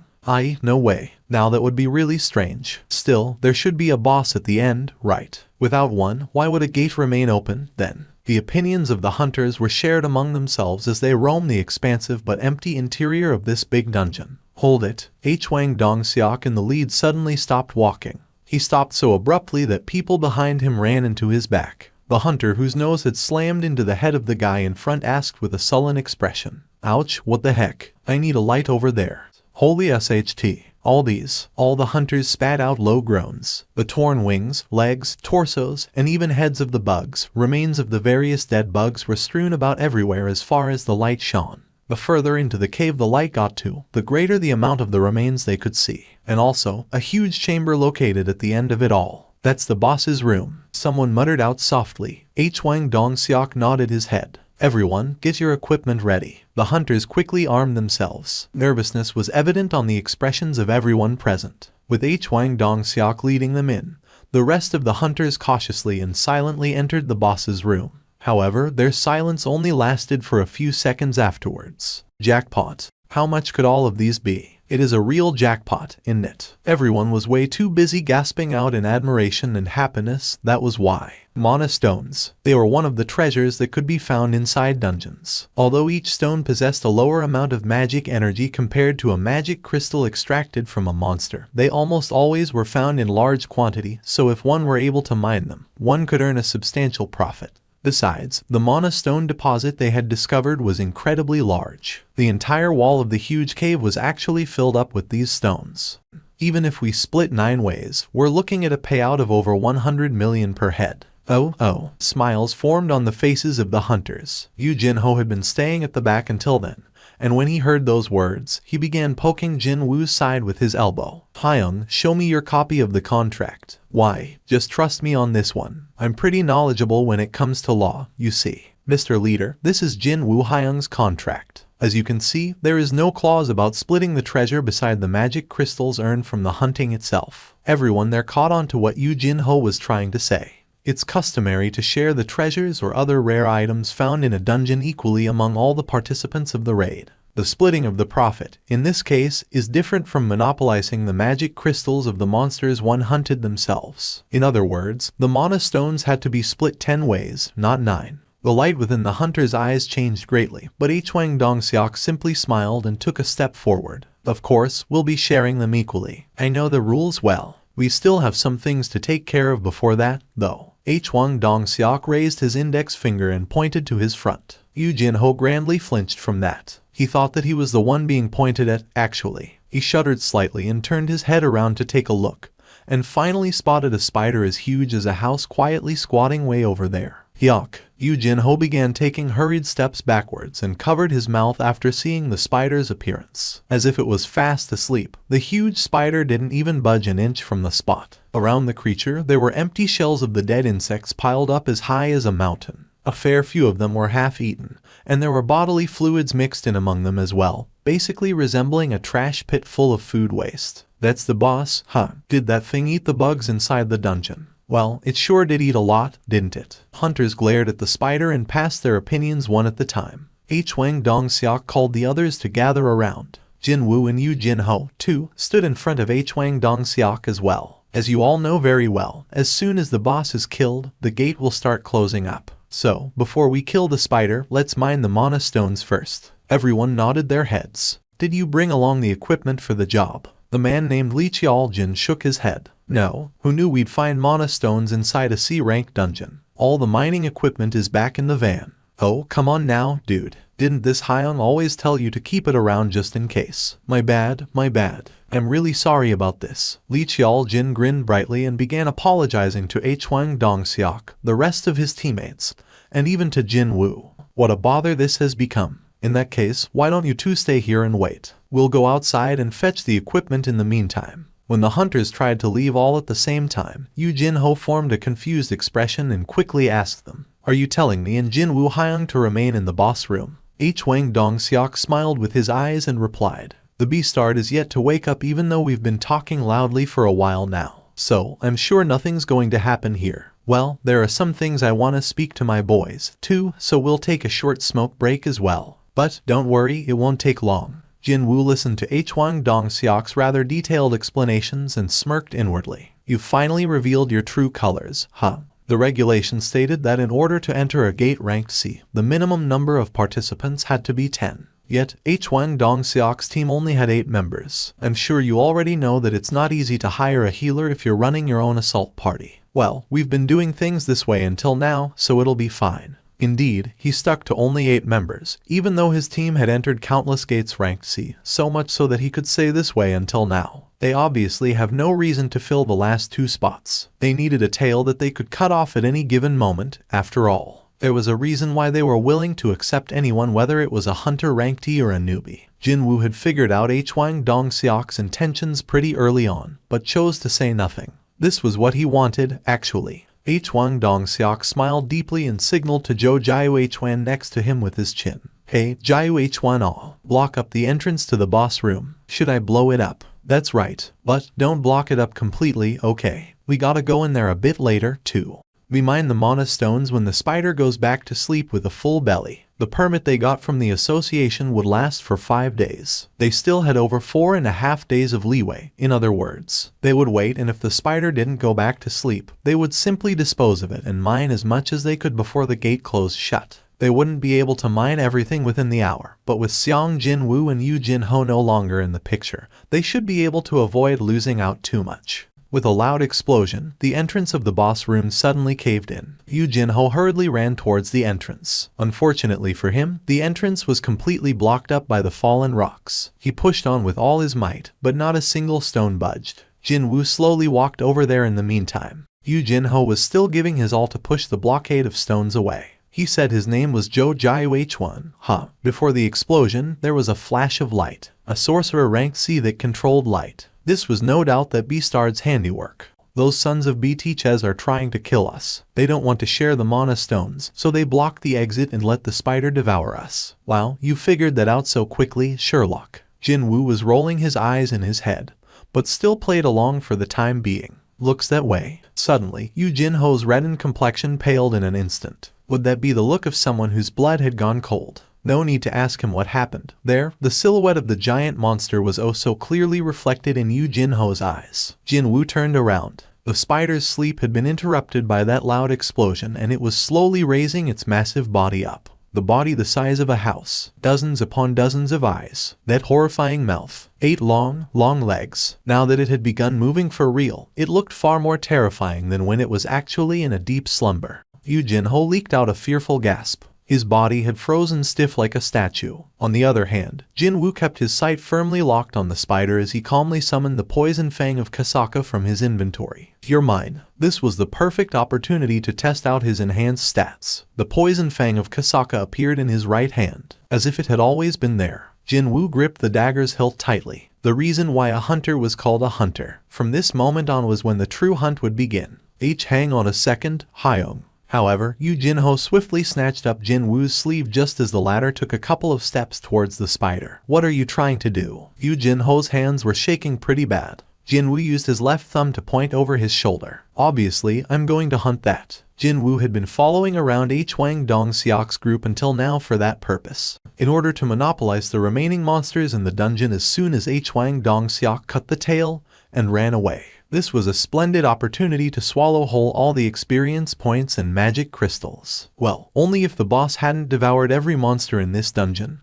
That is, if that hadn't been the case, then he would have profited a lot more, though. What a missed opportunity that was. However, Yu Jinho's facial expression clearly displayed his disbelief, as he had no idea about Jinwoo's special constitution. What is this Hyung rambling on about? There was something he'd heard from someone somewhere before. A person would stop thinking rationally the moment he or she received a mental shock beyond their capability to deal with. The hunter ranked E standing right in front said that he'd hunt the boss of a C-rank dungeon. If this was not an act of irrationality, then what else could it be? Yu Jinho asked again, this time looking rather dumbfounded. Hyung, you want to hunt that thing? For real? Jinwoo scratched the top of his head, looking somewhat troubled, before replying back with a question of his own. What, you want to hunt it, then? Jinwoo controlled his wayward breathing and did his absolute best to calm himself down. He had to remain focused and steady here. He recalled the exact feelings he felt when he stood at the end of the second floor of the Hapjeong Station's instant dungeon. He then recalled seeing the poison fang blue Kasaka for the first time. However, this giant spider in front of him didn't emit as much pressure as that snake did, meaning he could definitely do this. From the get-go, if he thought that this boss was impossible to clear alone, he wouldn't even have stayed here. Slam. If he didn't instinctively tilt his body out of the way, the spider's legs would have penetrated his chest just now. The spider's legs stabbed into the ground behind him before rising up in the air, its joints folding back up, and from the ends of its legs, pieces of the rocky ground fell. Jinwoo evaded the spider's attacks one by one and got closer and closer to the monster. Meanwhile, Yu Jinho couldn't quite believe his own eyes. Wow, what the hell is up with this guy? Even though he was watching from afar, those attacks were so ferocious that all the hair on the back of his head was standing up.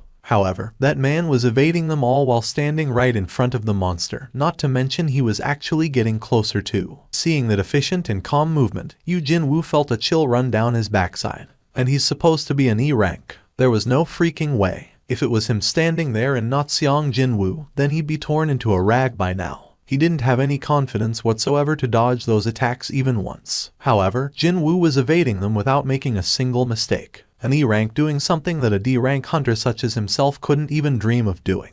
There could only be one explanation for this. He is a fake registrant. Yu Jinho's expression hardened. Out of those highly talented hunters, there were a few who could freely control his or her magical energy. If they felt like it, they could easily fake the results and get a lower ranking. Hunters who got assigned lower ranks than what they should have got in the first place simply by hiding a portion of their magic energy. Such people were labeled as fake registrants. And perhaps more alarmingly, most of those fake registrants carried around rather sinister motives for doing so, such as that serial killer whose hobby was to enter low-ranked dungeons and murder all the other lower-ranked hunters. As only those who were present knew what happened inside a dungeon, there was no better place to commit crimes than the world behind the gates. Yu Jinho nervously swallowed his saliva. Suddenly, Jinwoo seemed far scarier than the spider. And just why did I have to insist on coming to this place? Yu Jinho felt like he'd break out in sobs at any moment now. In the meantime, the spider's attacks poured down without a break. Jinwoo dodged all of those attacks and grew confident of his victory. Having decreased the distance between them little by little, the head of the spider was almost within his reach now. The attack pattern of the spider was rather simple, so he could get close to it pretty easily. For now, I'll aim for its eyes. It was the basics of all basic rules to attack the monster's weak points. So, he decided to attack the eyes of the spider, which looked to be the weakest point in its defenses. As soon as I stabbed my dagger in those eyes, just as Jinwoo made up his mind,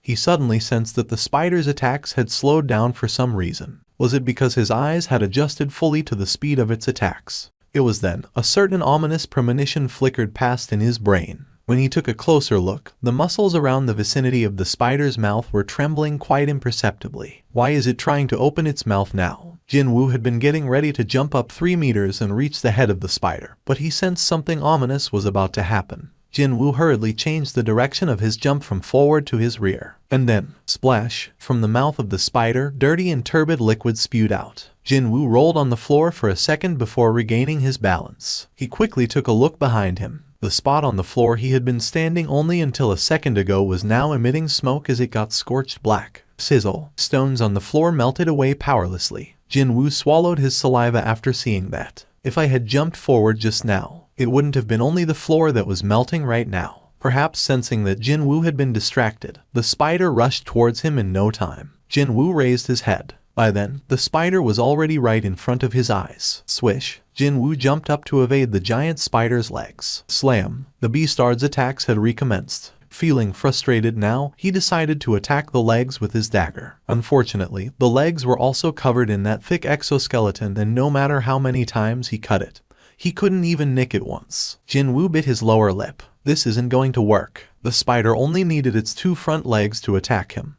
But on the other hand, he needed to use his entire body to evade them. It was obvious who would tire out first here. Tiredness. As he thought, his tiredness stat was rapidly rising up. When this stat hit 70, his speed would decrease, and when it reaches 90, his breathing would become too heavy and it'd become that much harder to freely move about. He was running out of time. If I want to get closer to it, then speed. Along with those messages, Jinwoo's body became even faster, as if a booster had been activated. Evading the spider's legs had become even easier as a result. He swiftly evaded the spider legs, slamming down like lightning bolts, and in the blink of an eye, arrived before the monster. Taken by surprise, the spider hurriedly spewed out its digestive juice. Jinwoo easily evaded the digestive juice and pounced towards the spider's head. Slash. His dagger slashed at the spider's eyes. Yes, one of the 2 special effects the poison fang of Kasaka possessed had activated successfully. The spider roared out and staggered about. Jinwoo didn't miss this opening.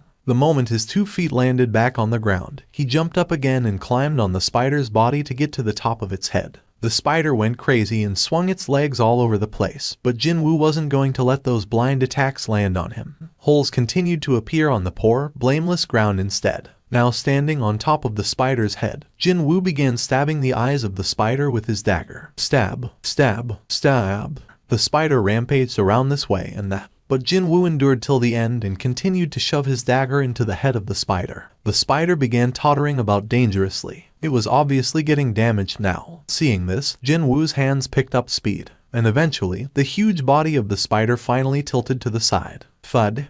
Along with the final gasps from the spider, several messages popped up in his view. I did it. While covered from head to toe in the spider blood, Jinwoo raised his hands up high. Maybe because it was a boss monster, his level jumped up by 3. Status window. Name, Xiang Jinwu. Level, 21. Class, None. Title, None. HP, 2600. MP, 391. Tiredness, 0. Strength, 53. Stamina, 30. Agility, 38. Intelligence, 30. Perception, 32. Rumble. The cave began to shake just a little. Indeed, he had to get out of this place before the gate closed on him, after all. Just as Jin Woo was about to climb down, he spotted something gleaming brightly in the middle of the spider's head. Is that an item? However, unlike the monsters from the instant dungeon, there was no message about recovered items, nor could he automatically claim them. What could it be, then? Jin Woo pondered briefly before realizing what it was. Ah, these things have magic crystals, don't they? No matter how busy he was, how could he forget something so valuable like that? When Jin Woo looked back, he saw Yu Jin Ho there. Please, put them in here. Yu Jin Ho then proceeded to carefully tuck in the magic crystals belonging to Jin Woo inside his equipment bag. Next, he reached inside the corner of the same bag and pulled out a thermos, before pouring the flask's content on its lid. Hyungnim, you must be feeling thirsty. Please, drink this. It's water. Indeed, it was a cold, refreshing cup of water, filled right up to the edge. Why is this kid doing something no one asked him to? Gulp, gulp. The water slid down his throat and refreshed him quite nicely. The things you saw in here. Even before Jin Woo could finish his sentence, Yu Jin Ho quickly cut in, as if to say that there's nothing to worry about. Of course, I won't say anything to anyone and take this secret with me to my grave. No, hang on. No need to take it to your grave. It wasn't as if anyone would believe the claim that a rank E saw the boss of a rank C gate anyway. Still, the kid was saying he'd voluntarily keep his mouth shut, and that would certainly make his life a bit easier. There was a sudden flash of light, and the rocks blocking up the entrance collapsed. Boom. Afterwards, Wang Dong-seok and his goons rushed into the boss room. As soon as spotting the dead spider behind Jin Woo, their expressions became dumbfounded. What the hell? It's really dead. Did those two hunt it? That spider must have been nothing much, even with that big body and all. Well, if a rank D and a rank E managed to kill it, then Wang Hyung, what should we do now?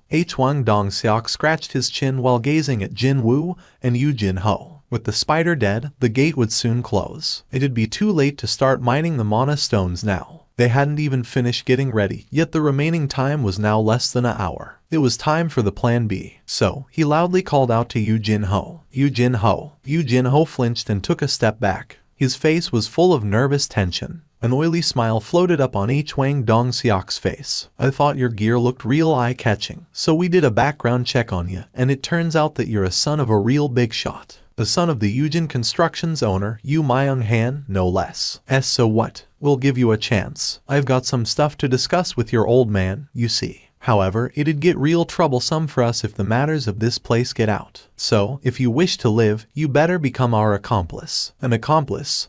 Wang Dong-seok pointed at Jin Woo with his chin. Being on the receiving end of that disgusting stare, Jin Woo's forehead creased for a second. Kill Xiang Jin Woo. What? Yu Jin Ho freaked out, and Wang Dong-seok chuckled as if he found that expression rather funny. The thing was, he used his phone to do an online search and found out that Yu Jin Ho's father was the owner of the top construction company in the country. Seeing that, a sinister scheme formed in his head. He'd filmed the scene of Yu Jin Ho killing Xiang Jin Woo and then, under the pretext of keeping his mouth shut, blackmail Yu Myung-han. The known wealth of Yu Myung-han is supposedly around 10 trillion won, wasn't it? He might be able to reel in several times more money than mining these mana stones if he played his cards right. That's the only way you'll leave this place alive. As long as you kill Xiang Jin Woo with your own hands, we'll let you live. If not, we kill both of you.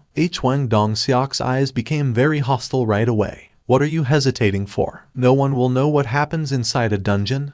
Anyway, wait, could it be that you're scared of a rank E, even though you're a rank D? Yu Jin Ho turned his head to his side. Jin Woo shrugged his shoulders as his answer. He was implying that Yu Jin Ho should do whatever he felt like. With a determined expression, Yu Jin Ho unsheathed the sword on his hips. Finally, he made up his mind.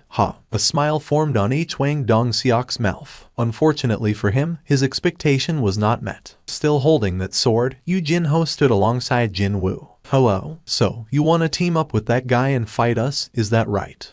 Wang Dong-seok muttered softly. For now, take care of Xiang Jin Woo first. We gotta hold on to that potential money back. Our losses today are pretty substantial after all. Okay, will do. Zhou Gai H1's hands began emitting bright light next. Seeing this, Jin Woo's eyes narrowed to a slit. In the end, they want to have a go, huh? This would be his very first time fighting against other hunters. However, he wasn't planning to go easy on these beastards that have aimed for his life several times already. But then, this happened. There was that mechanical beep again. An emergency quest. Jin Woo raised his head. He didn't even say anything about wanting to look at the contents, yet the quest window spread out before his eyes without his consent. There are life forms holding murderous intentions towards the player. Kill them all in order to secure your own safety. If you do not follow this instruction, a corresponding penalty will be given. The number of enemies left to kill, 8. The number of killed enemies, 0. Jin Woo's eyes opened wider. In order to complete the quest, Hwang Dong-seok and his teammates must all die. It was then, a beam of light flashed right before his eyes. The light beams left Zhou Jiao Hwan's hands and flew straight at Jin Woo. Boom. Flung away by the explosion, Jin Woo's figure flew at a frightening speed and slammed into the cave wall. Slam. A portion of the wall collapsed and fell on top of Jin Woo. Yu Jin-ho froze on the spot from surprise. Don't sweat over the dead guy, and why don't you come over here? You murderers. Tears pooled around Yu Jin-ho's eyes. Hwang Dong-seok and his Dong-sing simply giggled at the label of murderers thrown at their way. Well, that was the truth to begin with anyway. Just how many died by their hands inside many other dungeons? While they were looking at Yu Jin-ho and continued to smile, Jin Woo was under the pile of rubble, doubting his own eyes at the moment. The contents of the quest were slowly changing. That was why. There are life forms holding murderous intentions towards you. Kill them all in order to secure your own safety. If you do not follow this instruction, your heart will cease functioning. The number of enemies left to kill, 8. The number of killed enemies, 0. What a clear-cut threat that was. If he didn't finish the quest as intended, it would kill him instead. Kill if I don't want to be killed, is that it? The contents were pretty shocking, but Jin Woo's fluster didn't remain for long. No, his flustered mind rapidly morphed into one of relief. Even he found it hard to believe, but that was the truth. There was this fear that always lingered in his mind, starting from the day these quests popped up in front of his eyes alongside stat values and such. What would happen to me if this mysterious phenomenon suddenly stopped? What if all these things only happened as a coincidence, and they could end at any given moment? Such fear always accompanied him.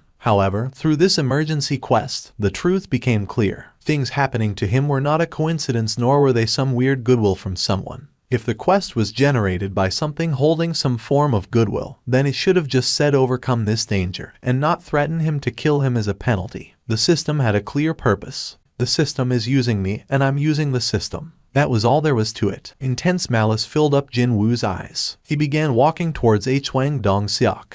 What's going on here? He's still alive. What an embarrassment this is. He's a measly ranky, you know. Hey, Jiao Hwan, why didn't you finish him properly the first time? Zhou Jiao Hwan's face reddened somewhat. Yeah, I should have. But this wasn't right. He really did pour his all with that shot. He had spent over a third of his overall magical energy, yet how could this kid stand back up? Since you're playing around with people's lives. Jin Woo spoke with a dry voice. You've all sufficiently resolved yourselves, right? Hwang Dong-seok let off a snort after hearing that. What the hell is this fool even saying? Hyung-nim, let me handle this kid. A hunter with tiny little eyes approached Jin Woo and placed his arms around the latter's neck. It looks like you mister hasn't really figured the situation out yet.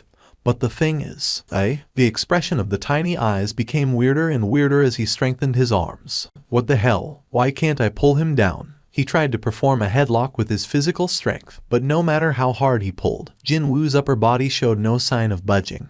It happened then. Slice. The head of the tiny eyes fell to the ground. Thud. That knife, just when did he? Where did he get that? Hwang Dong-seok and his goons quickly took several steps back and yanked their weapons out. Jin Woo's hand was already holding the poison fang of Kasaka. Blood dripped from the tip of the blade. With the eyes of a predator sizing up prey, Jin Woo moved his gaze from one hunter to the next. Hwang Dong-seok gulped. The fact that a dagger had appeared out of nowhere in his hand was surprising, but what shocked him even more was Park Junti's death. How did an E rank kill a D rank in one hit? Regardless of what trick he used, he could no longer be underestimated. They had to become focused. Hwang Dong-seok cast a glance to his side. Give him another one. Zhou Jiwen nodded. He would not make the same mistake. The determined hands once more gathered light in them. But before he could fire the arrow of light, Jin Woo appeared before Zhou Jiwen. Huh? Zhou Juwen's mouth opened wide in surprise. Jinwoo's eyes were fierce. First, the mage-class hunter with strong firepower but weak constitution. He had already made all the calculations. The dagger embedded into Zhou Juwen's neck. The man's death signaled the start of the fight. All the hunters came at Jinwoo. Jinwoo sharpened his nerves and focused on each of their movements. Sound disappeared, and time slowed down. The power of the agility stat, raised to 38 points, began to show off. He blocked and dodged the torrent of swords, spears, and arrows that were coming at him. The hunter's eyes widened. How is an E-ranker moving like this? He's too fast. I can't hit him. Their faces became pale. Speed was relative. To their eyes, Jinwoo's movements were terrifyingly swift. Jinwoo weaved between the hunters, stabbing them one by one. Paralysis has been inflicted. Bleeding has been inflicted. Paralysis has been inflicted. Kasaka's poison fang inflicted its debuffs left and right, throwing the hunters into chaos. I can't move my body. Magic? Is this magic? This son of a bitch. Bleeding has been inflicted. Paralysis has been inflicted. All around the room, the hunters' screams spilled forth. 5 of the surrounding enemies had already fallen. Jinwoo faced the last man remaining. The hairy man with a large physique, Hwang Dongseok. With a determined face, he threw aside his shield and gathered his energy. He kicked the ground and charged. Boom, boom, boom, boom. As he ran, he thought to himself. He was a tanker who shone in the upper echelon of C-rankers. His movements were fast, but there was no way that he would have the power to go through his body, reinforced with the strength and skill. You cannot give me a mortal wound with a mere dagger. The one who would be destroyed in their clash will be Sung Jinwoo. He tackled with his shoulder as the distance closed. The room suddenly spun around him, and the dungeon's ceiling appeared before his eyes. Slam! His head shook and he felt a great pain on his neck and back. He tried to rise but his body did not listen. The struggling Hwang Dongseok sprawled on the ground. Cough. Blood came out of his mouth. Did he just throw me? He, Hwang Dongseok, just lost in power. In a contest of strength. A mere E-rank trash like you. He realized his mistake. There was no way Jinwoo was an E-ranker. Jinwoo stood next to Hwang Dongseok. Wait. Hwang Dongseok raised a feeble hand. Please, let me live. If you want money, I'll give you money. Plenty of it, just let me live. 3 times. Jinwoo replied with ice in his voice. Aren't you embarrassed to ask someone you tried to kill 3 times for mercy? 1. Through blocking the entrance. 2. Through ordering Yu Jinho. 3. Through Zhou Juwen's magic. Hwang Dongseok had made 3 attempts on Jinwoo's life, discounting the fight just now. Give and take. After returning alive from the temple, Jinwoo had made this creed. To give as much was given, and to take as much was taken. Whether it was good or bad, there would be no compromise. Realizing he could not beg for mercy, Hwang Dongseok opened his eyes wide and foamed at the mouth. You think you'll just get away with this? Do you know who my little brother? Snap. Hwang Dongseok could not continue with his crushed neck. His eyes rolled back to reveal their whites. The quest was finally over. Phew. Jinwoo's lengthy sigh carried many meanings. He took his hand off Hwang Dongseok's throat and looked at it. Although it was a one-sided battle, his hands were shaking at the fact that he had just taken 8 lives. Is this really okay? He placed the hand on his chest and felt his heart. Ba-dum ba-dum ba-dum. It was beating normally. I wonder, from the day that he had returned from the underground temple, perhaps the system wasn't the only change within Jinwoo. But his worries were brief, interrupted by the familiar electronic tone. You've completed the emergency quest. Deal with the enemies. The reward for completing the quest has arrived. Would you like to verify? He had expected this. Without delay, he confirmed the rewards. Verify. You've received the below rewards. Reward 1. Status recovery. Reward 2. Stat points plus 10. Reward 3. Skill, Bloodlust, 10 stat points and even a new skill. Bloodlust active skill. Mana cost 100. Activate to inflict fear on a target for 1 minute. Multiple targets can be selected. Fear. All stats minus 50%. You emit a murderous intent. Although temporary, it had a very desirable power to lower every attribute of a target. 3 days passed by since the incident of the C-ranked gate. Jinna came home early from school as it was Saturday. As soon as entering the apartment, she began sniffing the air and hurriedly removed her shoes. Appa, what's going on here? Did you order fried chicken? Yeah, I ordered some takeaway to make sure it'd get here just in time for you. Wow, really? Jinwoo beckoned her while sitting by the dining table, causing Jinna's eyes to open wider. She immediately ran towards him, asking me if there was anything good happening lately. Of course, there was. The family's bank balance had swelled up from 800,000 won all the way to 180,300,000 earlier today. just under $160,000. 180 million was from the sale of the magic crystals, and 500 grand was used for the month's rent. Still, 180 million. Just one raid and he was able to get his hands on an absurd amount of money, totaling 180 million. He had been one for a while now, but this was the first time he felt like a real hunter. Well, this was the era where a casual mention of hunters instantly brought up the images of wealth, so that couldn't be helped. Just as Jinna had implied with her question, the chicken and beer meal was to celebrate the big earnings sitting pretty in the family bank account right at this moment. Thank you for this meal. Jinna sneakily reached towards the beer can, but then Jin Woo's finger powerfully flicked her forehead. Ouch, for you, this. He then placed a can of cola in front of her. I was only joking, you know. Not minding Jinna and her hands busy rubbing her reddened forehead, Jin Woo popped the lid open on the refreshingly cold can of beer and poured the contents down his throat. But then this happened. Jin Woo couldn't help but react nervously when he heard the familiar beep. Why, a system message, all of a sudden. You detoxed harmful substances. Are you talking about alcohol? Jin Woo drank up the remaining beer in the can and popped open another just to make sure. Gulp, gulp, and the exact same messages appeared again. He had drank up 2 cans of beer in one go, but he couldn't feel one hint of drunkenness come over. Whatever this buff thing was, it was definitely working as intended. In that case, there could only be 2 possibilities. Either he received the buff while he was unconscious, or got it before the system was active. Personally, he was more inclined towards the latter. Appa, what's wrong? Is it indigestion? You should have been more careful, you know. When Jin Woo's expression became serious, Jinna asked him with a worried voice. No, it's just that I remembered something pretty urgent, that's all. Eat without me while I take care of this, okay? Jin Woo headed back into his room. He then began rummaging through every nook and cranny of his memories, trying to figure out if he had missed anything, even if it was small. Suddenly, he recalled something. Every quest has rewards, even penalty quests. But there was one quest that I never got around to confirming the rewards. No. Jin Woo hurriedly opened the mailbox. At the time, he had no clue what the system was nor what rewards could mean, so glossed over them. But he definitely remembered reading the message that said he had met the conditions to clear the quest. The voice he heard back inside the underground temple clearly said these words. A secret quest or not, it was still a quest, wasn't it? However, he hadn't checked what kind of rewards he had received until now. The blessings from the Grand Sorcerer, Kandairu. The Grand Sorcerer Kandairu has been deeply moved by your courage, and has gifted you with a special spell. When accompanied by the blessings of Kandairu, you'll get to enjoy a healthy and fulfilling life every day.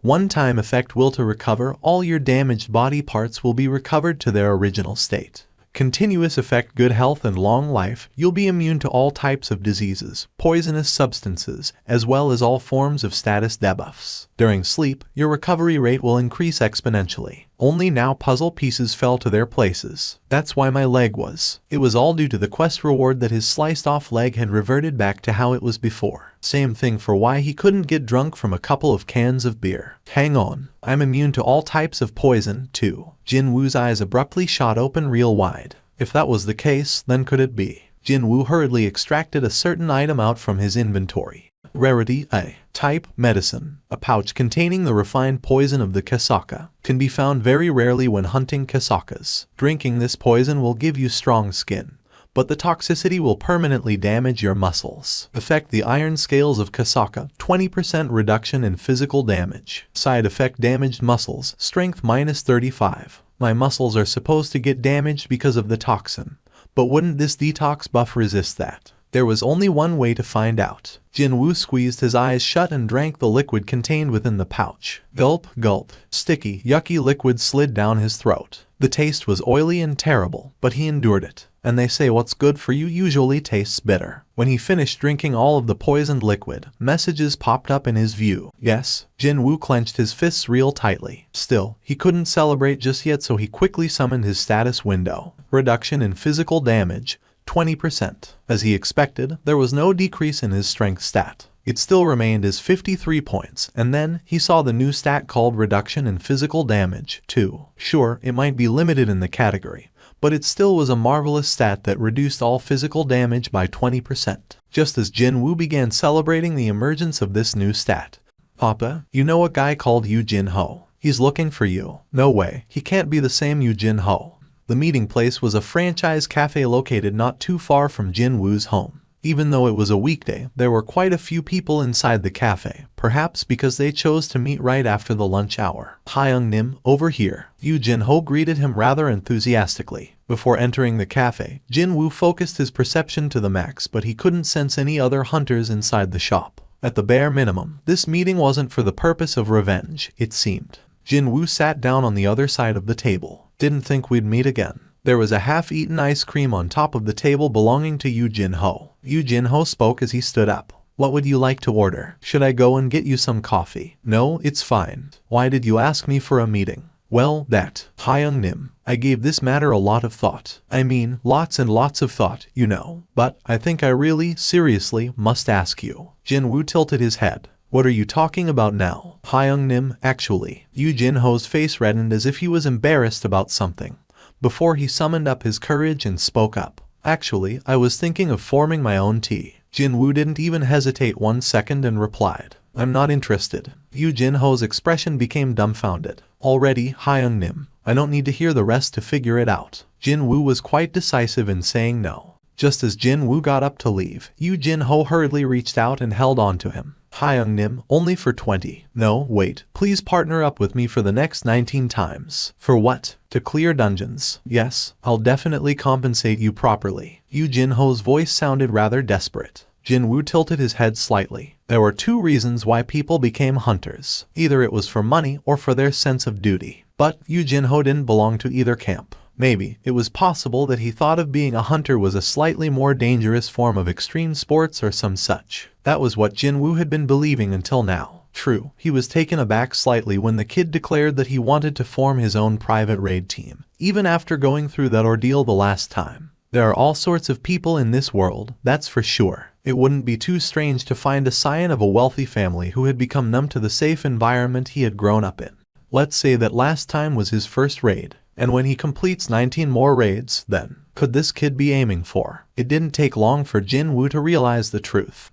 Are you perhaps thinking of getting the guild master license? That's correct, Hyung-nim. What a smart decision it was not to order coffee. Otherwise, he might have sprayed the bitter liquid all over the table by now while trying to drink it. You want to become a guild master? Well, the story's a bit complicated there, Hyung-nim. Yoo Jin-ho's face reddened considerably compared to before as he spoke. Hyung-nim, please listen to my story. As you've correctly guessed, I want to acquire the Guildmaster license. Acquiring that license was not that difficult, actually. You had to be a hunter who participated in at least 20 raids. As long as you met this base requirement, all you had to do was to pass a written test and you'd get the license. Of course, nobody would join the guild created by a rubbish hunter, and if a guild failed to maintain the minimum number of members, it'd be disbanded as well. Yoo Jin-ho continued on. It's not public knowledge yet, but actually, my father is trying to establish a guild of his own. A guild created by Yujin Construction. Yes, Yujin Construction was one of the biggest corporations in South Korea. It had expanded its business well beyond the fields of construction and into other sectors and had been making a killing there. Jin-woo had heard that recently they reaped huge profit after jumping into the hunter-related businesses as well, and they want to form a guild of their own. When Jin-woo displayed a hint of interest, Yoo Jin-ho became excited and added more explanations. He'd scout strong hunters and build a massive guild, and place all our hunter-related business interests under it. That's his plan. With the financial wherewithal of Yujin Construction, creating a guild wouldn't even pose a problem. No, the real issue would be with just who gets to run it. My father is thinking of hiring an S-ranked hunter as the guild master and placing my older brother as the vice master, and run the guild that way. My older brother's business experience is far too good for me to simply take over the position of the guild master. And you wish to change your father's mind by acquiring the master license? Yeah, that's right, Hyung-nim. Even if the kid hired a high-ranked hunter and acquired the license that way, it'd be no different from buying it with cash. However, what if the kid succeeded in 20 raids with low-ranked hunters, such as Jin-woo, and acquired the license that way? Yoo Jin-ho would be able to persuade his father. Simply him being able to lead a group of hunters would be enough to get his approval. That was what Yoo Jin-ho was counting on. Hyung-nim, please help me. I have no one but you, Hyung-nim. Yoo Jin-ho bowed his head. If it weren't for Jin-woo, the kid would have died during his very first raid. What would I get in return, then? Yoo Jin-ho raised his head, his expression one of joy, as he quickly produced an envelope he had prepared earlier on. And a blueprint of a building came out from there. Jin-woo took a look at it. This is the guild office building we're constructing at the moment. The expected retail price of the building is around 30 billion.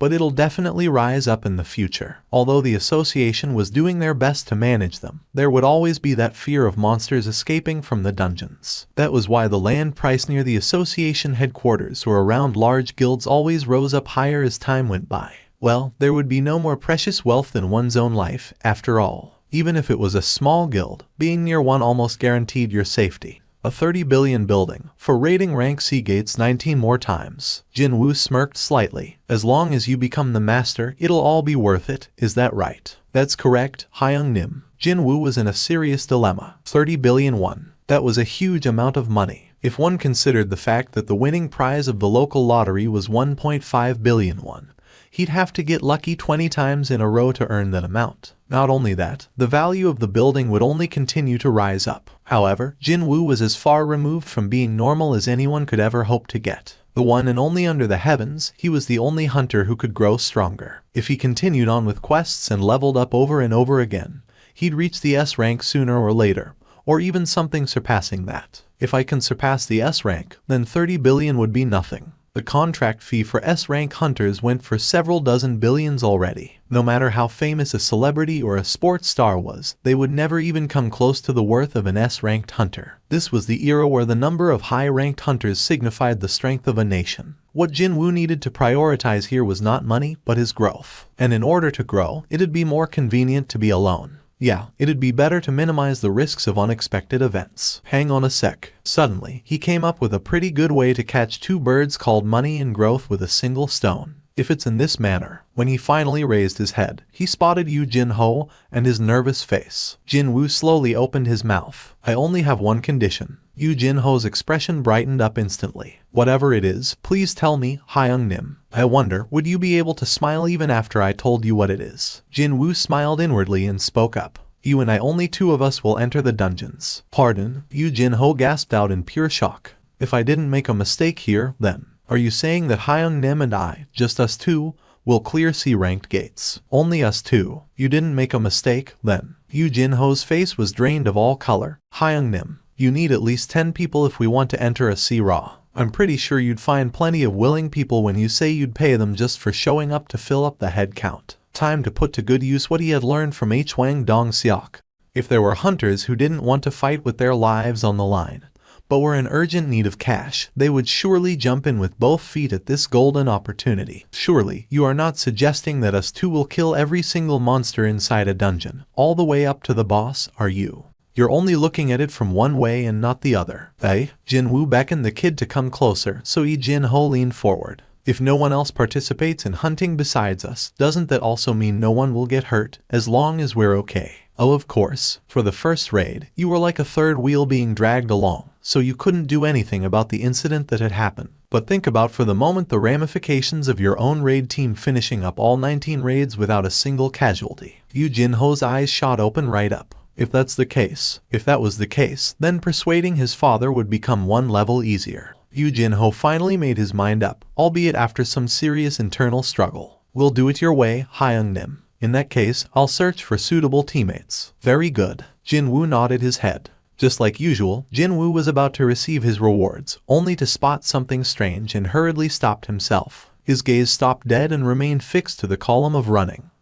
10 kilometers, complete. At first, he thought that he ran 1 kilometer more than necessary. However, the longer he thought about it, the stranger it seemed to him. I've filled up my quota, so why did it keep recording the extra distance? Jin-woo's gaze became sharper. Was this really nothing more than coincidence? The count for press-up also kept climbing up. Suddenly, he became rather curious just how much higher the numbers would count to. The count stopped for sure at the 200 mark. He performed a few more press-ups just in case, but it didn't want to go up any higher. Both the sit-up and the squat also stopped counting at the 200 mark. There definitely was something here. His gut feeling was declaring as such. What if there was another result waiting for him once he completed all the overcounting? Let's make sure. His suspicion was proved to be correct. Jin-woo swallowed his saliva. Reward 1. Full recovery of the current physical condition. Reward 2. All stats plus 3. Reward 3. 1 blessed random box, or 2 cursed random box. All stats raised by 3. His eyes shot open wide.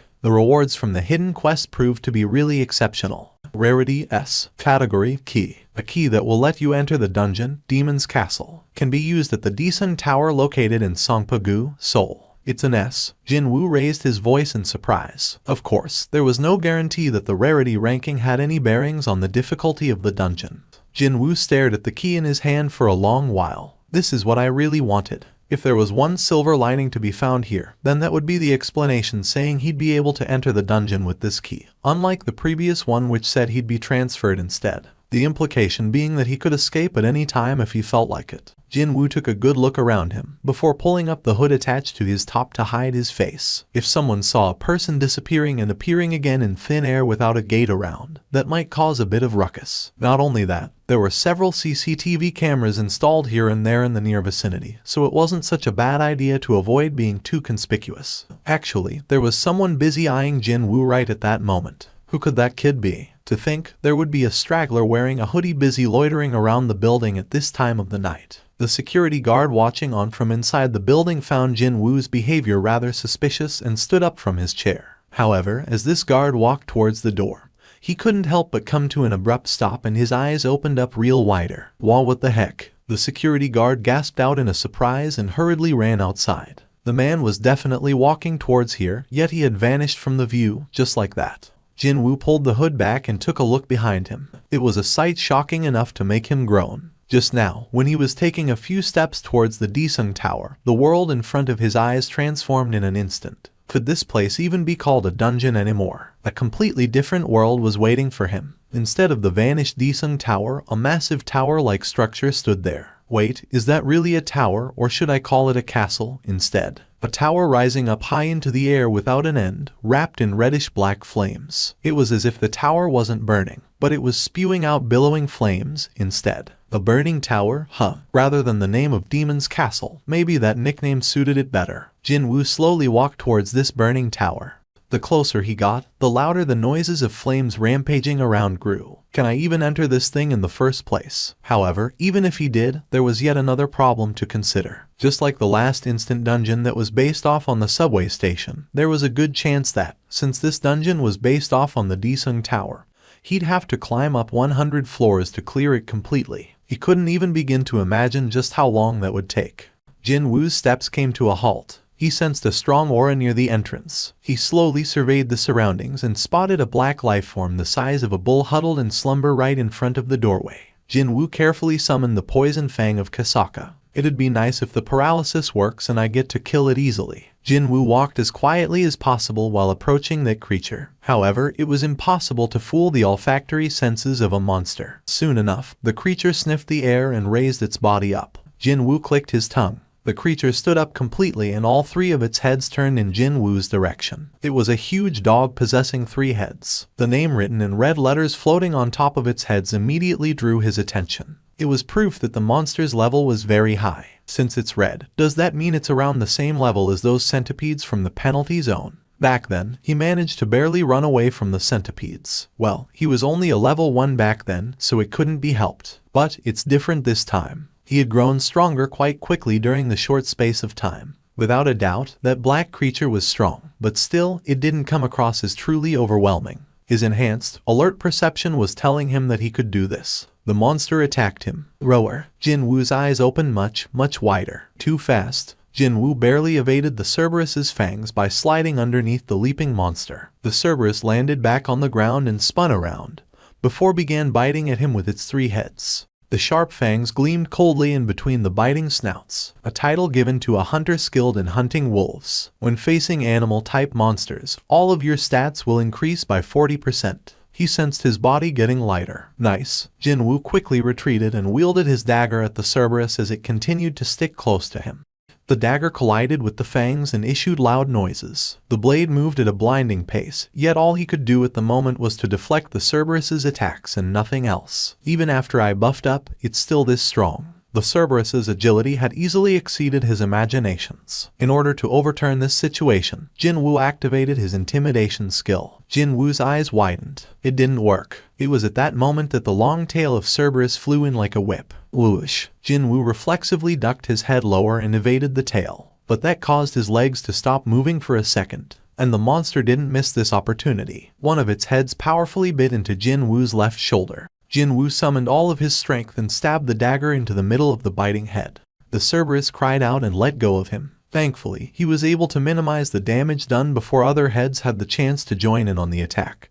But his left shoulder was now in tatters. What a scary biting power that was. He tried to move his left arm, but it didn't want to budge. Jin Woo's expression crumpled unsightly. He managed to wound the Cerberus, but when comparing the severity of their injuries, then it was clear that he came off far worse in that exchange. Then, something else happened.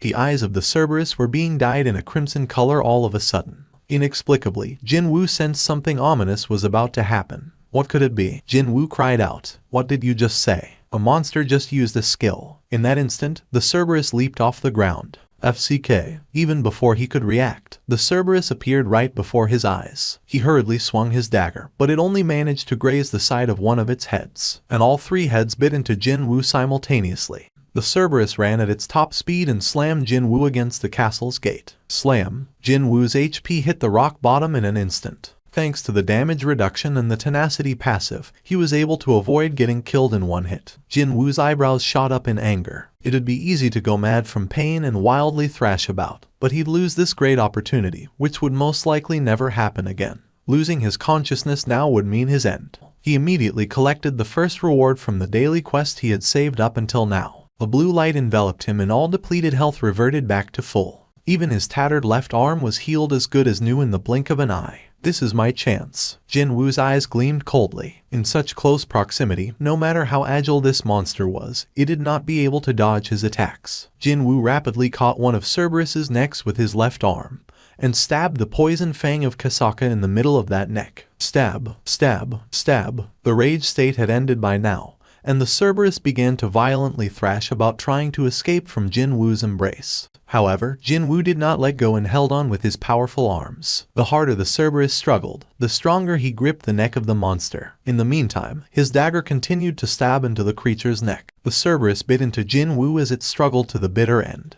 But the battle had already been decided by then. In the end, the heads of the Cerberus fell to the side, lifeless. In one breath, his level rose up by 4. That was how difficult this battle was. Jin Woo only let go of the Cerberus's neck after confirming its body going limp with his own eyes. The heavy body sprawled to the floor without any resistance whatsoever. Only now could he breathe a sigh of relief. A monster that could use a skill. If he didn't prepare a hidden trump card, then he'd have been killed for sure. A chill crawled down his spine just from thinking about it. After calming himself down, Jin Woo reached out towards the Cerberus. A steel necklace originally found around one of the Cerberus's necks, a gray key, and 3 molars of a monster appeared in his hand. Rarity A. Type necklace. Agility +20, perception +20. Rarity A. Type key. The key to unlock the gates of the demon's castle. Can only be acquired after killing the gatekeeper. Rarity none. Type miscellaneous. Oh, Jin Woo's eyes went round. This necklace can boost both my agility and perception by 20 points. A necklace with eye-spinningly good options came out. Its rarity was also ranked out of all the items he'd seen so far. This one featured the highest rarity ranking yet.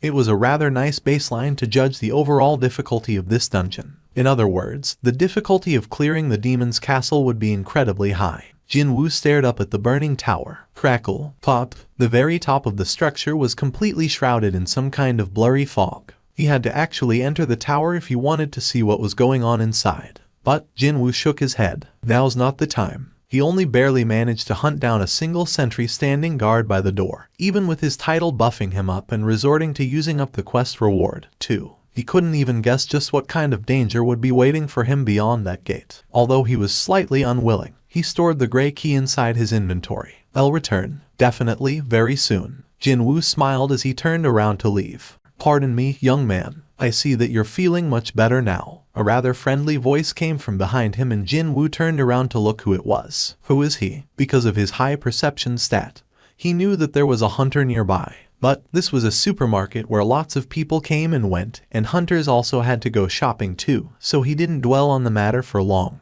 However, he didn't expect that hunter to engage him in conversation. Not only that, a hunter he actually knew, too. Jin Woo's expression brightened in an instant. Mr. Song. Song Kai-yol looked at Seong Jin Woo with an expression half in disbelief and the other half in delight. I did hear the news that you were fine, but I still can't believe it, even after running into you like this. Song Kai-yeol's gaze naturally headed lower, and then his eyes grew extra wide in shock. Your leg. Jin-woo calmly made his reply. When I came to, my leg had been all healed up. Even I'm not sure what happened to me. A healer ranked S could reputedly heal a person who was ripped to shreds back to normal, as long as the victim was still alive. What if a high-ranking healer healed Jin-woo's injuries while he was unconscious? If that was the case, then his severed leg being reattached didn't even qualify as a miracle. It'd do no good to see a young man such as yourself become disabled like that. What a relief this is. What a relief. Song Kai-yeol lightly patted his chest as if a big weight of his had been lifted off his shoulders now. It was then Jin-woo's gaze drifted towards Song Kai-yeol's left arm.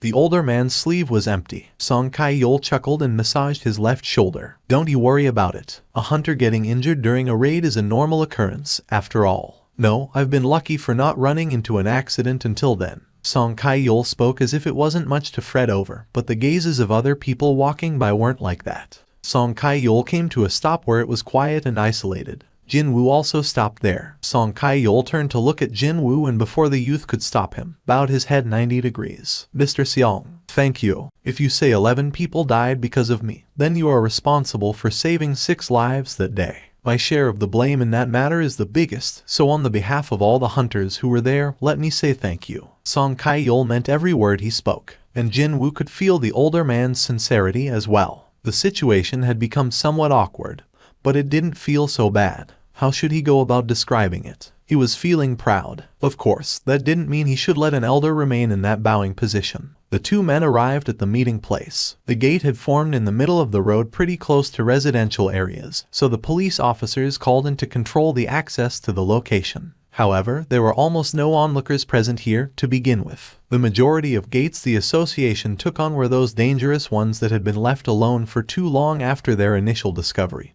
Besides, even if one were to stick around a gate, one would still not get to see how hunters fought. Anyway, it was only a couple of curious, naughty kids loitering around who got chased away by the officers every now and then. When Jin-woo and Song Kai-yeol approached closer, the two hunters awkwardly averted their gazes. Jin-woo narrowed his eyes. But, of course, these two happened to be Kim Sang-sik, who ran off trying to save only himself, and the other male hunter who had discarded the injured Jin-woo. Of course, they would find it rather awkward to face him. Excuse me, Mr. Seong. Kim Sang-sik was thinking of at least greeting the youth, but when he was subjected to Jin-woo's cold glare, he eventually shifted his gaze away. There she is. Jin-woo also turned his head in the direction Song Kai-yeol was looking at. But, before he had the chance to completely turn around to look, Mr. Jin-woo, something rather soft suddenly hugged him tightly. Miss Ju-hyui. While Jin-woo was getting flustered, Ju-hyui was too busy making sure he was fine with a tearful face. Are you all right? You are not hurt anywhere, right?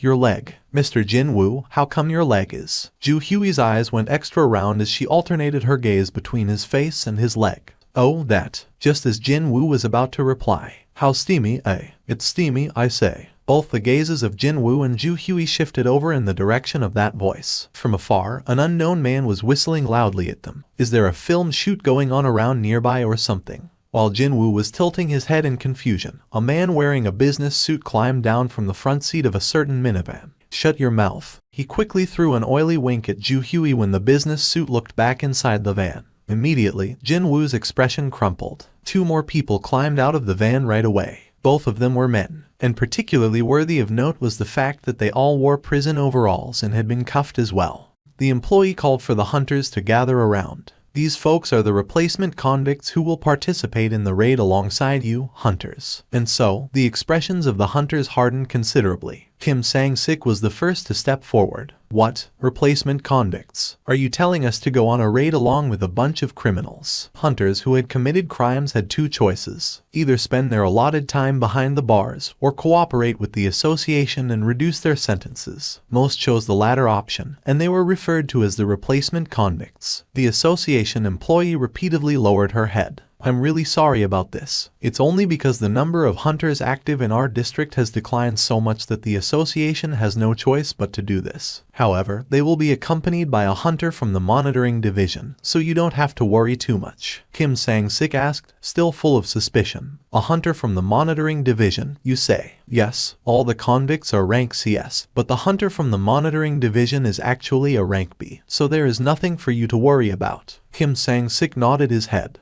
The popular opinion stated that you'd need around 10 C rank hunters in order to contend against a single hunter ranked B. Well, a B rank was personally coming to monitor the troublemakers, not to mention participating in the raid itself, so there was no reason to say no here. Something's off here. He could sense a minute trace of murderous intent flowing between those four. Was this also one of the facets of the enhanced perception stat? Or was he simply being overly cautious? In any case, he was overcome with this unexplainable anxiety all of a sudden. So, Jin-woo whispered in Ju Hui's ear, Miss Ju Hui, please don't participate in this raid. Ju Hui looked up at Jin-woo's eyes and asked back, what about you, Mr. Jin-woo? Rather than answering her, he too asked back, if I say I'll be going, well, in that case, I'm going too. She looked like she'd follow him, no matter what. I'm sure she's only doing this because she's concerned about me. And he learned through prior experience that whenever Ju Hui's face was forming that expression, she'd suddenly become a very stubborn young lady,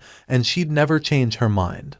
No matter what. There shouldn't be a problem with me around, right? After all, he had experience dealing with Hwang Dong-seok's gang, which contained 5 rank CS in their midst. The agent from the monitoring division finished signing on all of the documents, and then came to speak to the gathered hunters. My name is Kong T-sik from the monitoring division. I believe you've been informed of the situation. I'll keep a very close eye on those 3, so you can rest easy. Kong T-sik then beckoned the 3 convicts to come closer. They all trudged towards him and presented their hands. With a practiced hand of his own, Kong T-sik swiftly undid their cuffs. Wowzers, I thought I was gonna die from the stuffiness just now. We ain't even slaves, so isn't it against our rights for you to drag us around here and there like this? The convicts massaged their freed wrists and continued to pile on their complaints. With Song Kai-yeol in the lead, hunters entered the gate one by one. Let's get going as well. Jin-woo and Ju Hui also entered the gate, albeit at the same time. Perhaps the trauma from the last incident remained with her, because she ever so slightly held onto Jin-woo's sleeve. Goblins were the main enemies for this dungeon. They were the weakest of all man-type monsters out there, so clearing the dungeon itself wasn't hard at all. These strange-looking creatures were weak enough for Jin-woo to fight evenly one-on-one even before he got his power boost. Still, Jin-woo did his utmost best to carefully hunt goblins with his bare hands.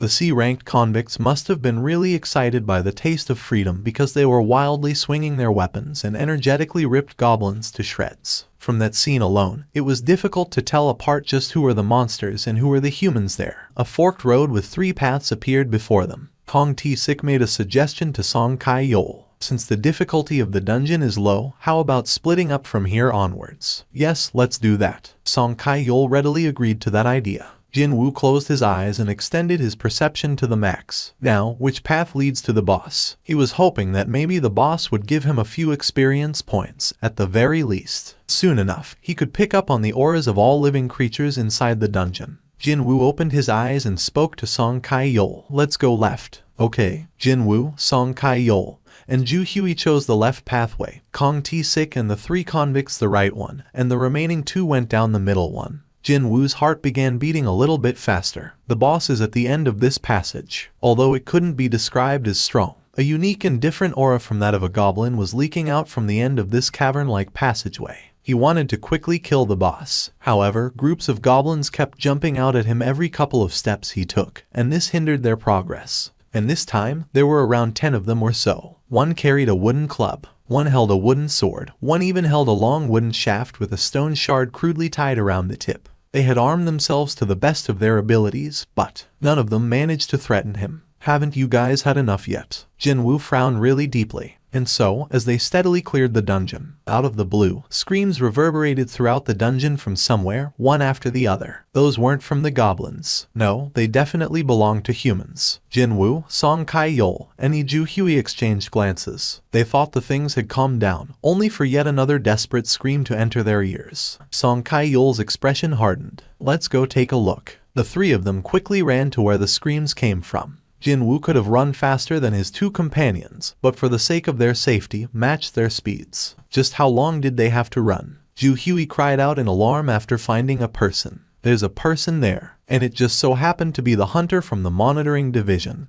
Kong T-Sik. Ju Hui couldn't watch on anymore and hurriedly ran towards Kong T-Sik. Hold on, I'll heal you right now. Kong T-Sik rapidly raised his upper body up and took aim at the center of Ju Hui's neck with his hand full of magical energy. Swish! Just before his fingertip could touch Ju Hui's Adam's apple, someone managed to grab Kong T-Sik's wrist just in time. Kong T-Sik's gaze followed the hand grabbing his wrist and to its owner, and Jin Woo's face was at the end. Jin Woo's eyes were emitting a very strong light of murderous intent. Kong T-Sik frowned deeply. How dare you, FC King Association bottom feeder. Kong T-Sik hurriedly yanked his arm loose from Jin Woo's grasp. Now that both of his hands were freed, Kong T-Sik began pouring out attacks without a rest. However, Jin Woo also moved at the speed that didn't lose out to Kong T-Sik and went on the offensive of his own. Two fists and arms belonging to men endlessly collided and traded countless blows. None of them showed any signs of backing off. Seizing this opportunity, Song Kai-yol quickly dragged Ju Hui away from the area. However, there was one person here who was even more shocked than Ju Hui,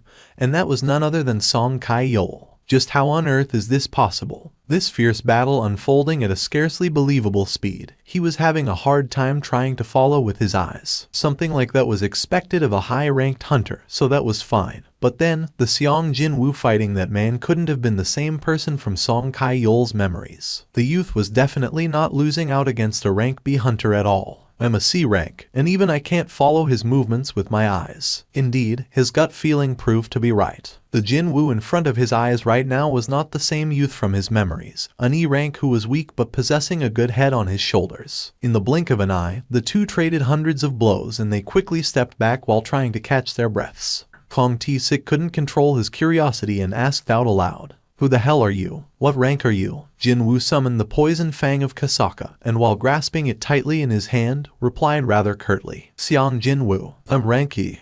Kong T-Sik felt like someone had hit him in the back of his head. A B-star that displayed the movement equal to his own speed, which was unmatched within the rank B, introduced himself as a measly rank E just now. Is he trying to make fun of me? Kong T-Sik gnashed his teeth. No, hang on. Indeed, there was something odd here. If he's really a high-rank hunter, there is no reason for him to be here, isn't it? The jobs these bottom feeder association hunters did were quite obvious. Their main role was to clear those gates that guilds and freelancers gave up on because of their low monetary values. Their earnings were pathetically small compared to other hunters, and they were not widely acknowledged by other hunters, either. In other words, there was a very good chance that this B-star really was an E rank. Only that, his abilities were anything but. Still, a fake registrant wouldn't brazenly work under the association like this, so Kong T-Sik eventually arrived at the only logical conclusion. He's a reawakened. When he thought about it, he remembered the upper echelons of the association getting a bit noisier with a rumor of someone going through a reawakening somewhere nearby this location. And that person was supposedly a hunter affiliated with the association. He should have memorized that name back then.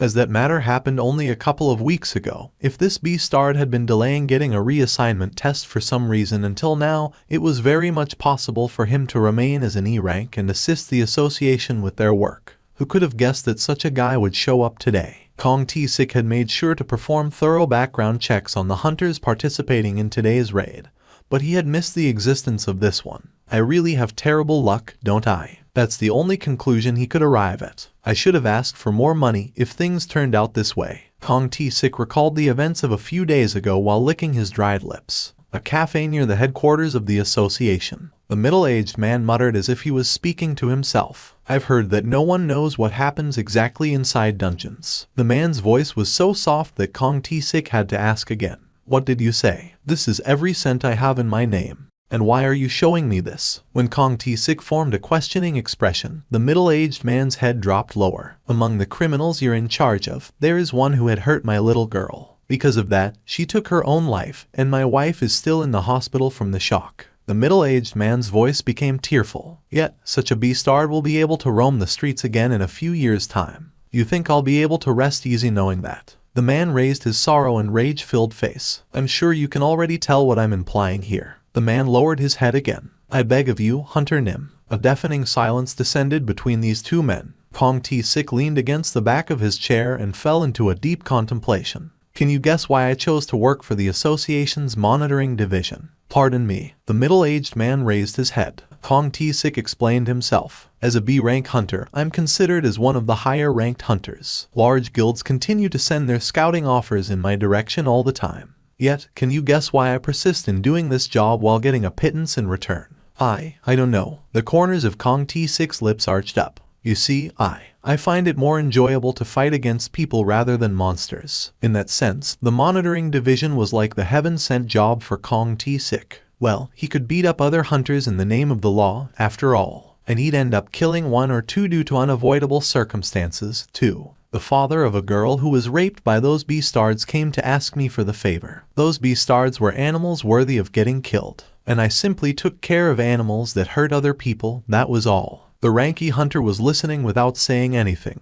Although the matter had come down to this, I don't wish to hurt you. How about ignoring today's matter altogether? As long as we make this deal here, I promise I won't try anything to you and your group. Of course, he couldn't let a potential source of trouble fester. You should have said those things before you tried your little tricks. You want us to ignore everything just because you failed your sneak attack. That man didn't say anything wrong there. Kong T-Sik smirked in dumbfoundedness. In the end, you want to have a go, is that it? Where did he get his dagger from? Since before he had noticed it, the E-rank hunter was holding a dagger. Well, it shouldn't be too important, is it? It didn't matter where that weapon came from.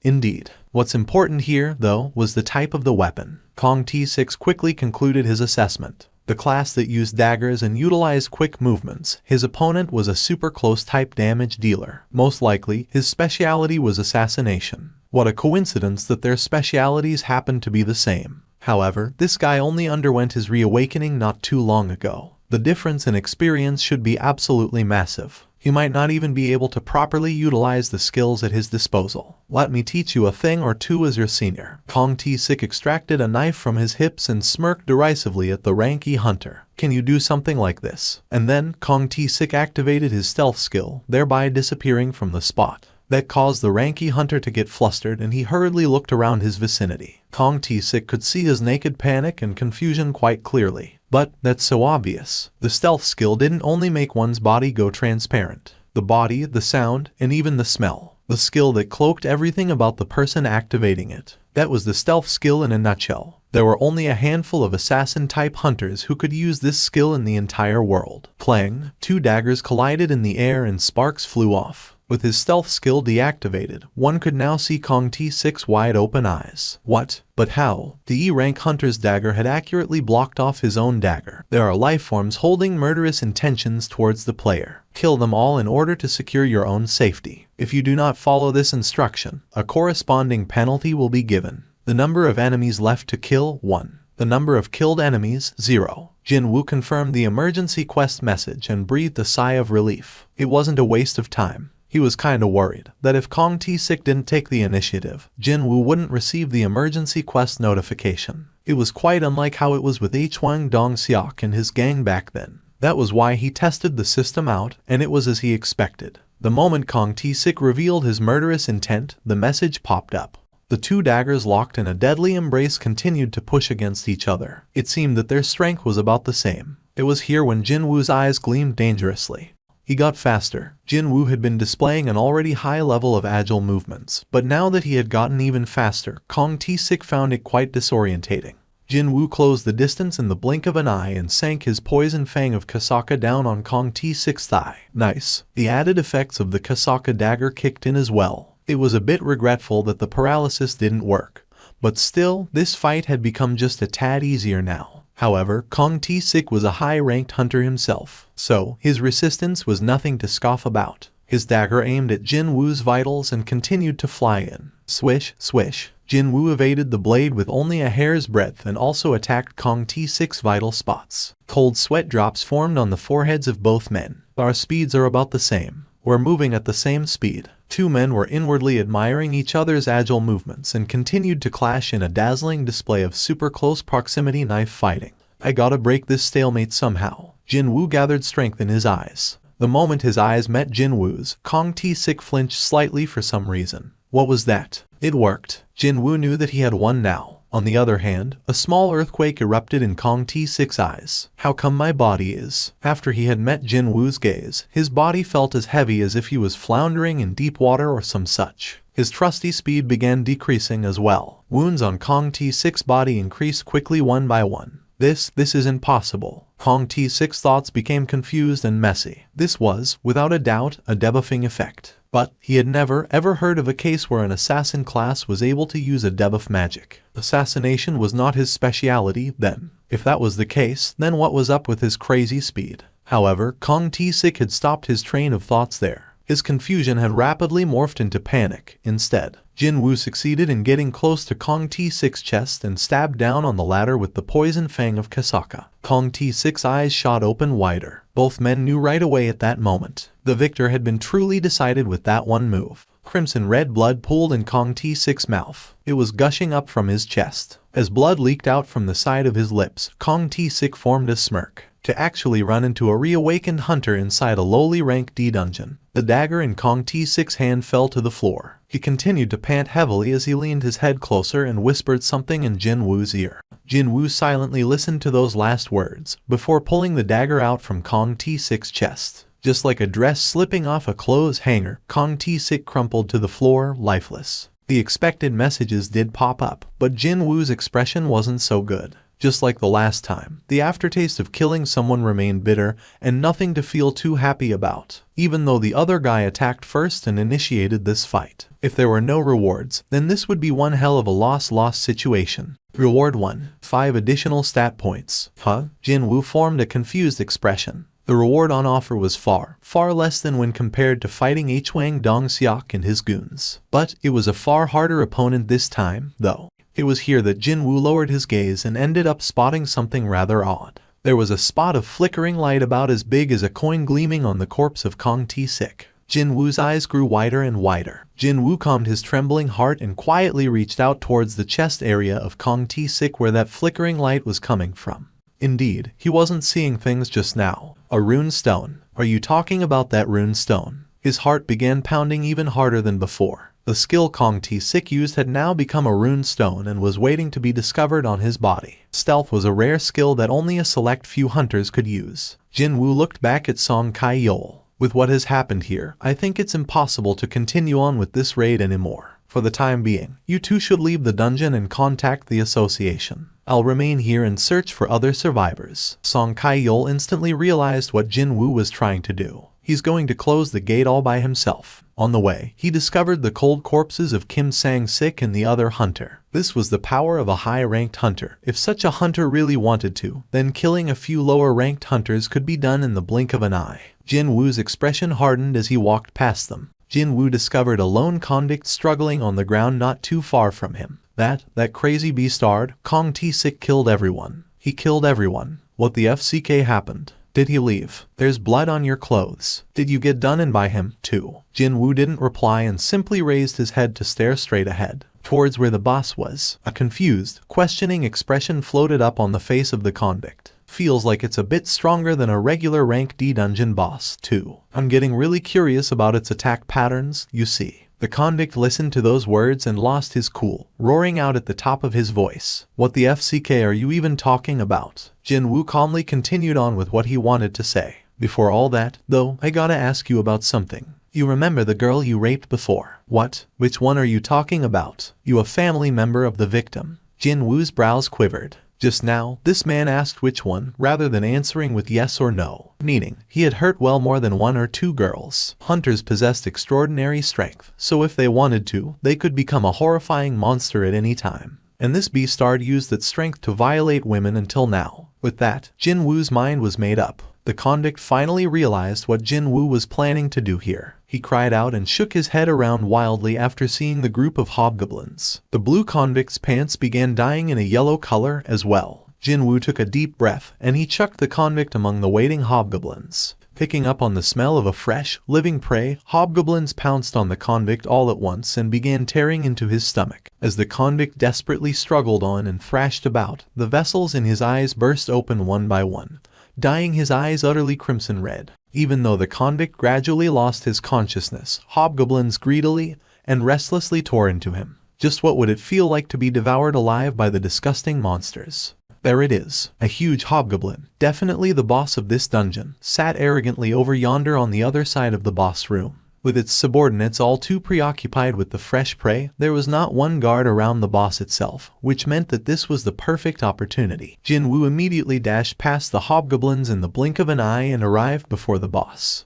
The surprised hobgoblin boss quickly stood up, but before it could complete the action, its head fell and rolled on the ground. The expressions of the agents hardened in an instant. 9 people entered it, yet only 3 walked out alive. This undoubtedly qualified as a huge incident. What with several similarly bad incidents occurring within a single district, it was little wonder why these association agents felt like they had stepped on an almighty pile of dog poo at this very moment. They wanted to make sure there were no other survivors, but the gate closed on them, so that was no longer possible, too. This was precisely the reason why Jinwoo waited around until the time limit was almost up, however. With this, the testimonies of the 3 survivors would have to suffice. One of the agents spoke with a complicated tone of voice. Just now, the investigation department has received a telephone call from the chairman of the Joomgang Industries, wishing to hand himself over. It was here that Song Kai-yeol entered into the conversation. The chairman of the Joomgang Industries, you say. He's the father of the victim, and he allegedly has paid off the hunter Kong T-Sik from the monitoring division to murder the convicts. Oh, the chairman had confessed to everything after he heard that Kong T-Sik was indeed successful in killing the rapist. There was nothing here that could be seen as problematic, except for one thing. One of the agents asked the part that felt the most suspicious to him. Just who delivered the final killing blow to Mr. Kong T-Sik, who was a rank B hunter. Just before Jinwoo was about to speak the truth, he recalled the face of Yu Jin-ho. What a missed opportunity this is, but looks like I won't be helping that kid out with his raid quota after all. By making an excuse of him being a reawakened hunter and going ahead with the reassignment test, he'd not be able to humor Yu Jin-ho's plan anymore. Sure, Jinwoo was kind of bummed out about the promised building, but oh well. Well, naught I can do here now. Jinwoo thought as such and was about to open his mouth, but then, it was me. I'm the one who killed Kong T-Sik. The questioning agent still didn't look convinced, however. Song Kai-yeol Hunter Nim, are you saying that you brought down Kong T-Sik Hunter Nim? His suspicions had merit. Not only was Song Kai-yeol a rank C hunter, but he also had lost his left arm as well. On the other hand, wasn't Kong T-Sik often referred to as a high-ranked hunter, someone who was ranked B? Have you all forgotten just who is behind me? Just as the gazes of everyone focused on her, Lee Ju-hui's face reddened and she quickly lowered her head. Lee Ju-hui was a B-ranked hunter. She hadn't been mentioned until now because her class was not combat-related. But when looking only at her rank, then she was a high-ranked hunter, just like Kong T-Sik had been. Why wouldn't a rank C hunter be able to defeat a rank B hunter when a rank B healer was lending her aid from the side? Why are you lying to them? Song Kai-yeol replied back in a whisper as well. I thought that there must be a good reason why you were trying to conceal your abilities. Did I overstep my boundaries? Of course, he didn't. I've received a lot of your help until now, so I'm glad to hear that I was able to help out you now, even if it's just a small thing. Meanwhile, one of the agents walked closer to the 2 men. Mr. Song Kai-yeol, why don't you come with us? Help us for a minute or 2 with writing up the report. Alright, let's get going, then. Would you like to walk with me for a little while? Is she talking about that dinner date? He was starving after moving around for a bit today, so he found her suggestion to his liking. Jinwoo agreed with a welcoming expression. Okay, let's. As if they had made a promise earlier, the 2 young people began quietly walking side by side under the soft lights of the street lamps. Ju-hui's eyes remained fixed to her toes, because, if she tried to raise her head, her gaze automatically drifted towards to her side. She tried very hard not to think about it, but it was of no use. In the past, she found him comfortable to talk to, but now, the current Jinwoo was overflowing with this certain sense of power. She found it much harder to talk to him now as a result. Just what happened? He was strong enough to subdue a rank B hunter without too much trouble. He had changed so drastically. Ju-hui stopped walking first and with some difficulty, broke the ice. Actually, I think it'll be impossible for me to eat anything today. Let me return this to you in the meantime. Ju-hui handed over a magic crystal to Jinwoo. It was none other than the same crystal he entrusted to her back in the underground temple. But today isn't the only day, you know. There's no need to return this to me now. Ju-hui shook her head slowly. I'm going back home next week. He heard that she was quitting the life of a hunter, but now it seemed that she was leaving the city altogether. Jinwoo formed a rueful expression. Is it because of that incident back then? Well, it's not simply because of that, but perhaps she ended up recalling the events of that day. Ju Hui's complexion darkened. Back then, when everyone else was trembling from despair, only Jin Woo's eyes burned fiercely with a strong resolve. Ju Hui was nearest to him, so she got to see those eyes. It was like they were shouting out to the rest of the world so they can hear his will to survive. She had no regrets over quitting the life of a hunter, since it didn't even suit her personality to begin with. However, she couldn't help but feel really bad after realizing that it'd be tough to meet Jin Woo ever again.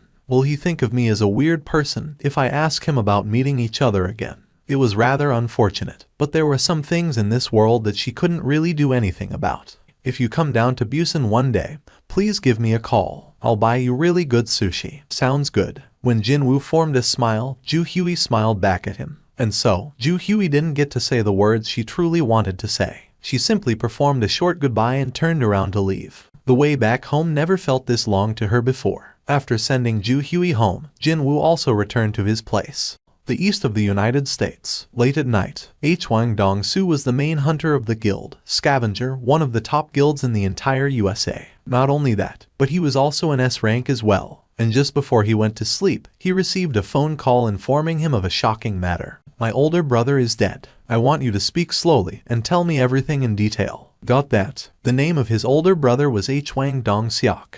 My older brother and his 8 teammates all died, and only 2 others escaped unhurt. And the 2 who survived were only a rank D and a bloody E. Something smelled fishy here. The older brother Hwang Dong-soo knew would never sacrifice his own life for a far weaker teammate. Also, what if that said teammate happened to be a temp? There was no need to even mention it. However, only the ranks D and E walked away alive, while his older brother and other C-ranked hunters all perished in that dungeon. Right now, he was in a far-off foreign nation after being scouted away by one of America's top guilds.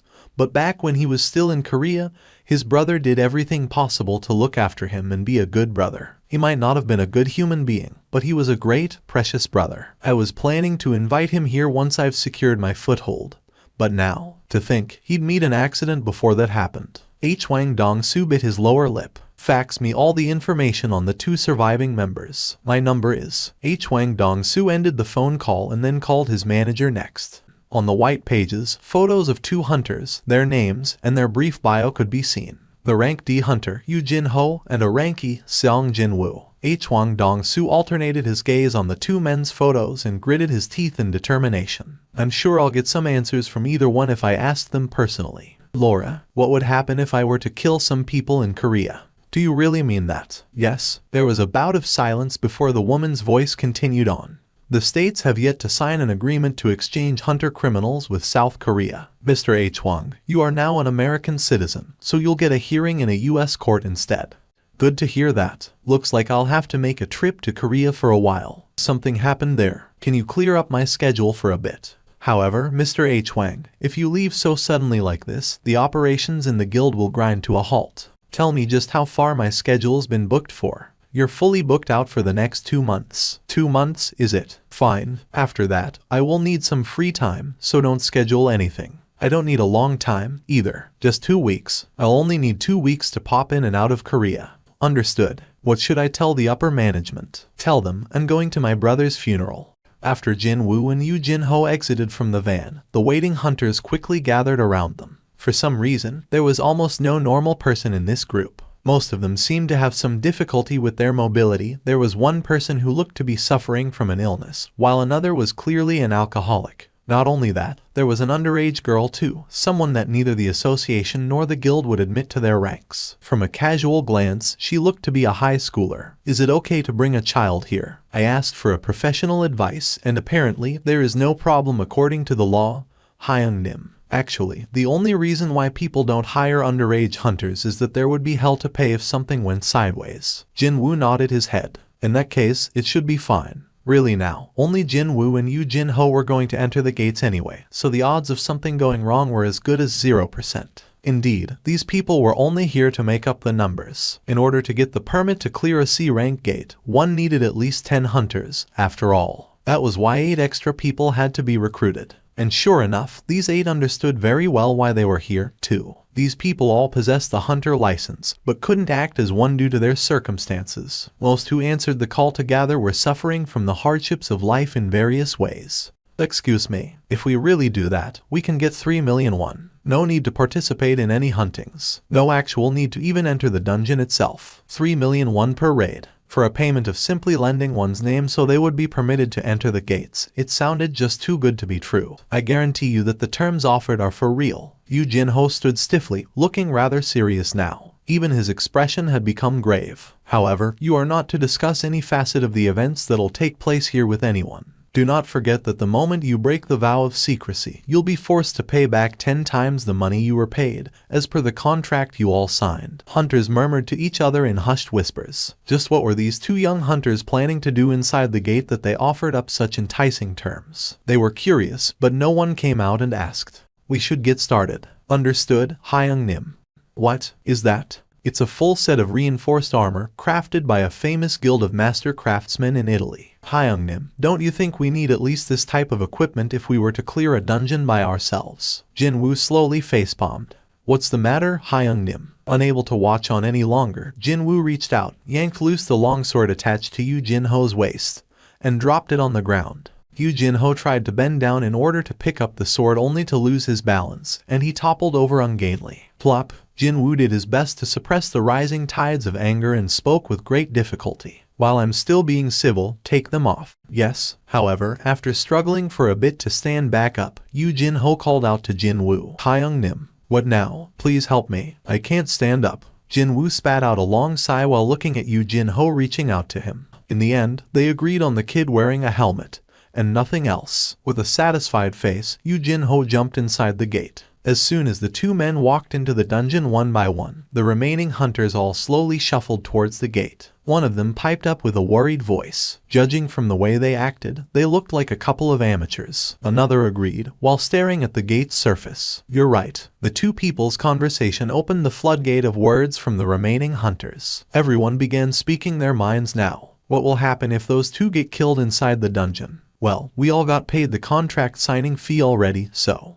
What the hell? The raid leader is only a rank D. Hearing that, everyone else stiffened up from the shock. However, what shocked them even more was the following search result. The dude next to the rank D is only a measly E. Isn't it way too dangerous for a rank E to enter a rank C gate? 1D and an E wants to clear a rank C dungeon. How can that even be possible? Also, the raid team leader has no record of leading a team before. What the heck? Why would these two young men? Wasn't this no different than committing suicide? It was not for nothing that the association had set a strict rule of one needing 10 people, with 5 rank C hunters, as the bare minimum if one wanted to enter a rank C gate. Then, this happened. Jin-woo and Yu Jin-ho hurriedly emerged from the gate. Yu Jin-ho was panting laboriously. Steam slowly rose up from the bodies of two young men carrying tired expressions. Oh, they managed to escape unhurt. What a relief. Hunters welcomed the two with happy expressions. They were all thinking that these two only roamed around the entrance of the dungeon like a pair of lost kids, because the time between them entering and leaving was fairly short. However, what was going on here? The expressions of the hunters gradually changed, because they all heard someone crying out in alarm. That was why. The gate is closing. What? Everyone hurriedly shifted their gaze over to the gate. Oh my gosh. Look. They killed the B-boss. The gate is turning blurry and illusory, just as it would when the boss of the dungeon was killed. While the hunters couldn't hide their shocked disbelief, Jin-woo utterly disregarded their gazes and quietly asked Yu Jin-ho, "Where is the next one?" "It's about an hour's drive from here, Hyung-nim." "Okay, let's go." Jin-woo and Yu Jin-ho headed straight to the van. Meanwhile, the 8 hunters stared at the duo's backs with completely dumbfounded faces. Realizing that they weren't following him, Yu Jin-ho turned his head and called out to them. "Let's hurry up, everyone. We barely have enough time to go to 2 more gates today." The jaws of the hunters all dropped to the floor from that declaration. Those two managed to clear a rank C dungeon, and they are going for another raid, too. Everyone present was thinking the exact same thing. Just who are these people? Inside the offices of the White Tiger Guild, located in the same district. Tomorrow's the day for the new recruits to start training, yet how could you have failed to book a single gate until now? Answer me, Mr. Vice Chief. The Vice Chief Hyun Kai-cheol lowered his head in embarrassment. And my apologies, Chief. The thing is, there is a raid team that quickly bids for every gate rank C opening up in our jurisdiction. 250 million won. There is a crazy beastard who spent 250 million won on a single rank C gate. On Song-min became utterly speechless. The best anyone could hope for, in terms of financial return from a gate rank C, was only around 200 million won. Paying 250 million won was, simply put, being a hopeless moron who paid way too much. The upper limit for a single C-rank gate set by the White Tiger Guild was 100 million won. One could now clearly see why Hyun Kaicheol was feeling rather aggrieved at the moment. Who are these beastards? On Song-min swallowed his saliva and accessed the information on this strange raid team and its members. The leader's name was apparently Yoo Jin-ho. First time I hear that name. It was On Song-min's job to scout new recruits for the guild. That was why he had remembered the names of freelancer hunters who had at least displayed a modicum of excellence in the past. One name kind of stood out. Seong Jin-woo. Seong Jin-woo. Where have I heard this name before? On Song-min did his best to dig through his memory, until he finally recalled the incident of the dual dungeon from 2 months ago that had been the topic of a rather lively discussion among those who went there. Indeed, it was none other than the White Tiger Guild that went to assist the association during that event. Hey, Kaicheol, do you remember that dual dungeon incident 2 months ago? The one where our hunters had to go and take a look. Yes, Chief, I remember. What was the name of that survivor? You remember it? It's Seong Jin-woo, a ranky hunter. I knew it. He wasn't sure of it, but well, he was proven right once more. On Song-min instinctively realized it. There was something fishy going on here. Not once did his instincts that activated only in these sorts of situations let him down. Never. On Song-min shouted out an order to the rest of the employees in the 2nd division. Everyone, stop what you're doing, and get me every single data and information on the hunters Yoo Jin-ho, ranked D, and Seong Jin-woo, ranked E. Right now. The responses from these excellent employees, when facing a dangerous situation regarding their own survival, simply exceeded one's imaginations. It wasn't for nothing that they were called the elites of all elites. Reports came in one after the other, fast. As it turned out, Yoo Jin-ho didn't possess any particularly noteworthy background that required an immediate attention. Disregarding the fact that he was the second son of Yujin Construction's owner, he could be described as ordinary,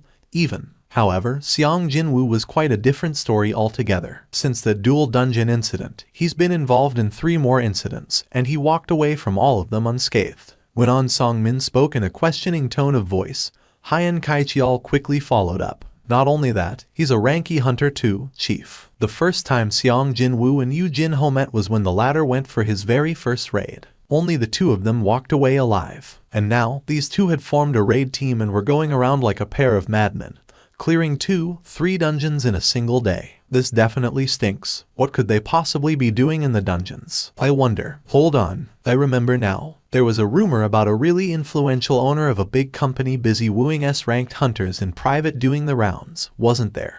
Could it be? A single puzzle piece fell to its place inside On Song-min's head. If his guess was right, then it made sense. This guy, he's definitely a reawakened hunter. A reawakened hunter, you say? Hyun Kaicheol's eyes became round dots resembling a rabbit's eyes. But On Song-min was sure of it. That's right. A ranky hunter was no different from a regular person. If there was an incident, then such hunters were as good as dead. However, this Seong Jin-woo kept surviving, totally unhurt to boot, from several large-scale incidents that killed most of the participating hunters. Of course, he could be lucky. Sure. However, the third and last incident. The situation with this particular incident caused by the agent of the monitoring division, Kong T-Sik, was rather different from the rest. The record said that a rank C mage combined strength with a rank B healer to defeat Kong T-Sik. Bullshit. Hunters in the monitoring division all specialize in combat. If Kong T-Sik wasn't a moron, he'd try to dispose of the highest ranked hunter with the low combat potential, the rank B healer first.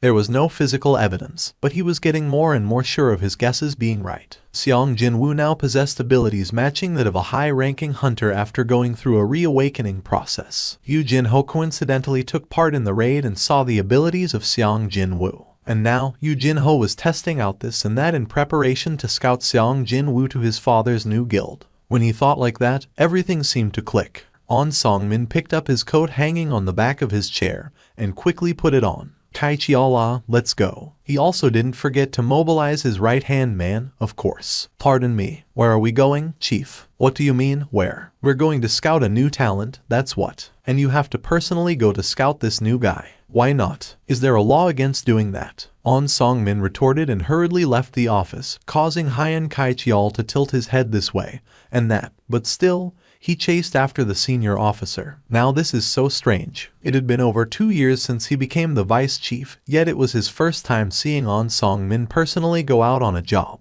Hi Young-nim. Is there some other business you need to attend to later? No, not really. Why do you ask? I haven't seen you hurrying up this much with hunting before. Yu Jin-ho was feeling truly astonished today. He already knew very well that Jin-woo was strong, but today, he seemed to be on another dimension altogether. But that was par for the course, really. Jin-woo inwardly laughed out. Well, monsters in this dungeon were werewolves, after all. A title given to a hunter skilled in hunting wolves. When facing animal-type monsters, all of your stats will increase by 40%. The buff given by the title Slaughterer of Wolves of course came into effect against the werewolves as well. How could the monsters from a rank C dungeon contend with him, when his level was already so high to begin with? Never mind the effect of that buff helping him out, too. Thanks to that, Yu Jin-ho had been kept real busy while trying to extract all those magic crystals from the dead monsters. He even had to drink 5 vials of the HP potion, too. He shook his head several times, complaining that he wouldn't be able to eat lunch now, after the potions filled him up completely. One couldn't find the addresses of hunters on the association's website. The only things appearing there were the names of hunters and their ranks. A hunter could provide the relevant information themselves, but Jin-woo didn't even leave behind his contact number there. But not only had this guy known his phone number, he was waiting near Jin-woo's home, so without a doubt, he must have gathered enough information before showing up here. Now that I think about it, he abruptly remembered something. I sensed a gaze on me earlier today, so I'm guessing that belonged to one of your people. The Hunters, the Reapers, the Night Order, the Shining Star, and then us, the White Tiger. I'm sure you've heard of these names before. On Song-min read off the names of the top 5 guilds in South Korea, one by one. On Song-min presented his business card. My name is On Song-min, and I'm in charge of the 2nd Division of the White Tiger Guild, one of the top 5 in the country. Our role is to scout talented hunters and manage them. If Seong Jin-woo was any other hunter, he'd have lowered his head 90 degrees before a business card was even brought out, and only then get to the main topic. Unless one was an S rank or an A. Pretty much all hunters dreamed of entering the White Tiger. Honestly, On Song-min was hoping for that kind of reaction as well. Unfortunately, Jin-woo was different, not showing much reaction at all. He calmly asked what he wanted to ask first. Why does an officer of the White Tiger Guild perform background checks on someone like me? On Song-min inwardly flinched. We wish to scout you, Mr. Seong Jin-woo. We promise to offer you double the amount of terms as offered by the Yujin Construction. No strings attached. On Song-min smiled deeply. Yujin Construction was still in the middle of testing Seong Jin-woo out. They are being stupid. The speed at which he could clear a rank C dungeon, the publicity value of a reawakened hunter, and the calmness he was displaying in the current situation, etc. No matter which side it was, there was no need to test this man out at all. There's no way that they have offered anything good, since they wouldn't have figured out what his true worth is. That was why On Song-min was confident of doubling whatever terms Yujin offered this man. No, he was confident of offering something even better. However, Jin-woo's stare became even colder. How did you find out about me? If Seong Jin-woo's voice actually had any physical weight, then that sentence would have crushed him to death, thought On Song-min. What is this? This incredible pressure. It was almost as if the other party was considering him as an enemy. Well, it was true that he had Jin-woo followed, and one-sidedly demanded to meet like this. From Jin-woo's perspective, it would be perfectly reasonable to consider On Song-min as his enemy. On Song-min hurriedly explained himself. It wasn't our original intention to pry into your private affairs. We received information that someone was clearing rank C dungeons in our district at an alarming rate, so we were investigating that. And that led us to find out about you, Seong Jin-woo Hunter Nim. The corners of Jin-woo's lips slowly arched up. On Song-min thought that was a sign of an incoming positive answer and smiled along as well. Have you made up your mind? You promised to double the amount offered? Yes. Yes, that's correct. In that case, how much is the building the White Tiger calls home? On Song-min's face froze for a second there. Is he questioning the financial muscle of the White Tiger? But there was no need to get worked up here. Indeed, this was a great opportunity to advertise his guild. There was nothing to hide, and absolutely no reason why he couldn't talk, either. This was for the better, he thought. The estimated price is around 50 billion won. Also, although there are different businesses using the building aside from us, it still belongs to the White Tiger Guild. On Song-min proudly spoke. Can you hand over that building to me, then? I beg your pardon. On Song-min's eyes opened up real wide. He doubted his own hearing, so he asked back. Can you explain what you mean by that? Jin-woo calmly explained himself. You see, Yujin has promised to hand over a building worth around 30 billion won. If the White Tiger's building is indeed around 50 billion, well, it's not exactly the double the price. But I can overlook such things. 30 billion. On Song-min couldn't close his slack jaw. Seong Jin-woo's career spanned 4 years. However, most of those were spent as a rankie, and it hadn't been long since he got noticed by someone. In other words, he must have gone through his reawakening process not too long ago. Yet, just how incredible was his ability that someone like Yu Myung-hwan, famous for his wily business smarts, promised the huge amount of 30 billion won. Could he be lying here? Because I won't be able to confirm if this is true or not. On Song-min narrowed his eyes, feeling suspicious. As if he had read On Song-min's thoughts, Jin-woo pulled out his phone and quickly dialed a number. That building you wanted to give to me. How much did you say it was? Well, the appraised value is around 30 billion won. But once it's finished and our guild starts occupying it, the value should rise up even higher. Hyung-nim. On Song-min was now deeply mired in uncertainty and confusion. That is, I should say that such a big amount is, well beyond my ability to. If you just give me some time, I can speak to the higher-ups in the guild and then. Jin-woo abruptly cut him off. In that case, our discussion ends here. On Song-min became speechless. His head drooped slightly, as his head was quickly filled with the reason for this failure. In the end, we simply didn't have enough information. Being too hasty brought about this failure. After he picked up on the scent of this huge jackpot, he got too excited and forgot to move in a more cautious and prepared manner. If he had learned of what Yujin's offer was like, get the full backing of his guild, and go about his business step by step, then. For now, I need to report this to the guild master. I want to ask you about something. On Song-min raised his head. Jin-woo was no longer smiling. Gulp. Just as On Song-min swallowed some dry saliva, Jin-woo asked him a question with a low, heavy voice. How many people know about me? It's only me for the time being.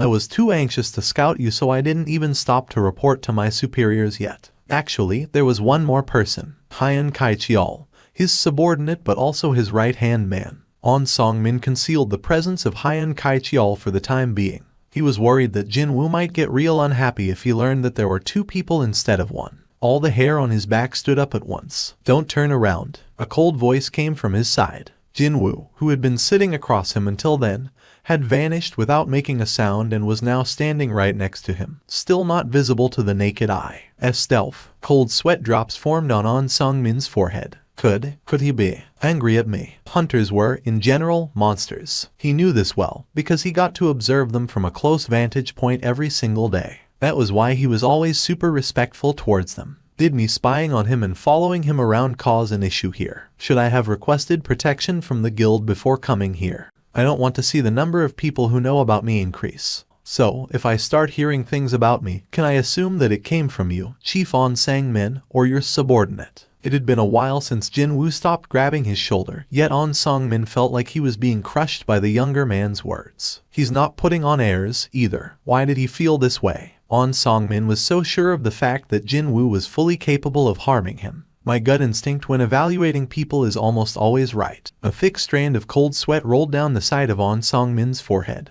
Who knew he could use stealth? Excellent abilities, and even a rare skill, too. It was not for nothing that Yujin came up with an offer of 30 billion. They aren't ones to start a losing business deal. Indeed.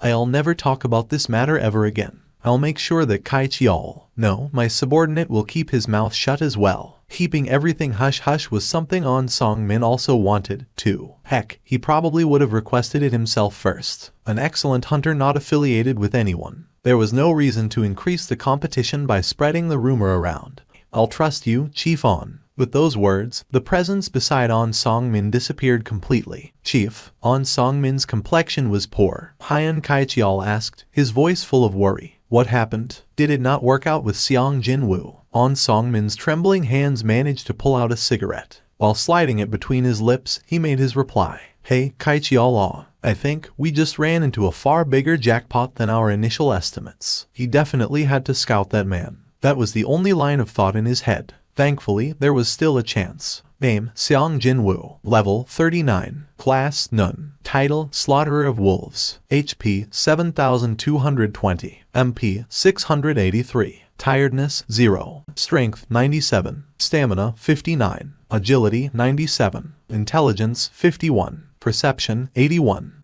reduction in physical damage 20%, passive skills LV, Mex, tenacity LV 1, high-grade dagger technique LV 1, active skills dash LV 2, intimidation LV 1, vital points targeting LV 1, stealth LV 1. Well, no wonder people are beginning to notice me. A strange message followed right after the familiar one. Required level. Having only heard this simple message, he couldn't figure out what was going on here. But by the time the following mechanical beep rang, Jinwoo ended up expending a huge amount of willpower just to calm his heart that beat so hard to the point of causing him pain. Class change quest. He was so focused on raising his levels and his stats that he had been forgetting all about a certain column in his status window. Indeed, that was the third column in his status window, the class. And now, he was given an opportunity to replace that none with another word. He'd be given a class. In most video games, a character would receive many benefits after getting a class. It'd be no different with the system, since it operated almost the same as a game. His heart was beating harder and faster now, when he realized that he'd be one step closer to the goal of being strong after going through with this quest.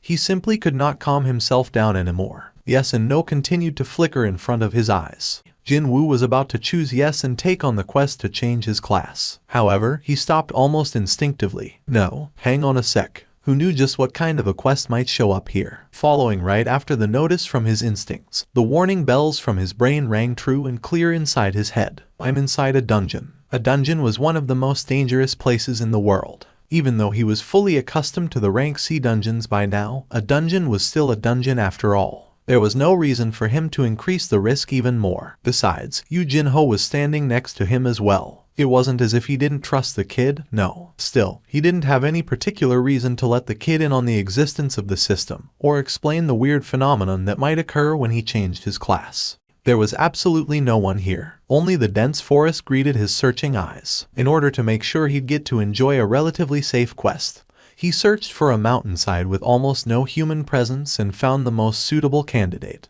The current time was 1744. There shouldn't be any hikers in this in-between hour, plus his current location was an empty spot of land far, far removed from any hiking trails. Time to get started. Jinwoo accessed his mailbox. The message popped up in his view as if it had been patiently waiting for him. Yes, I'm taking it on. The moment he thought of taking on the quest, another message popped into his view. Generating a new dungeon. Before he had the chance to interpret what that message was saying, a change took place before him really fast.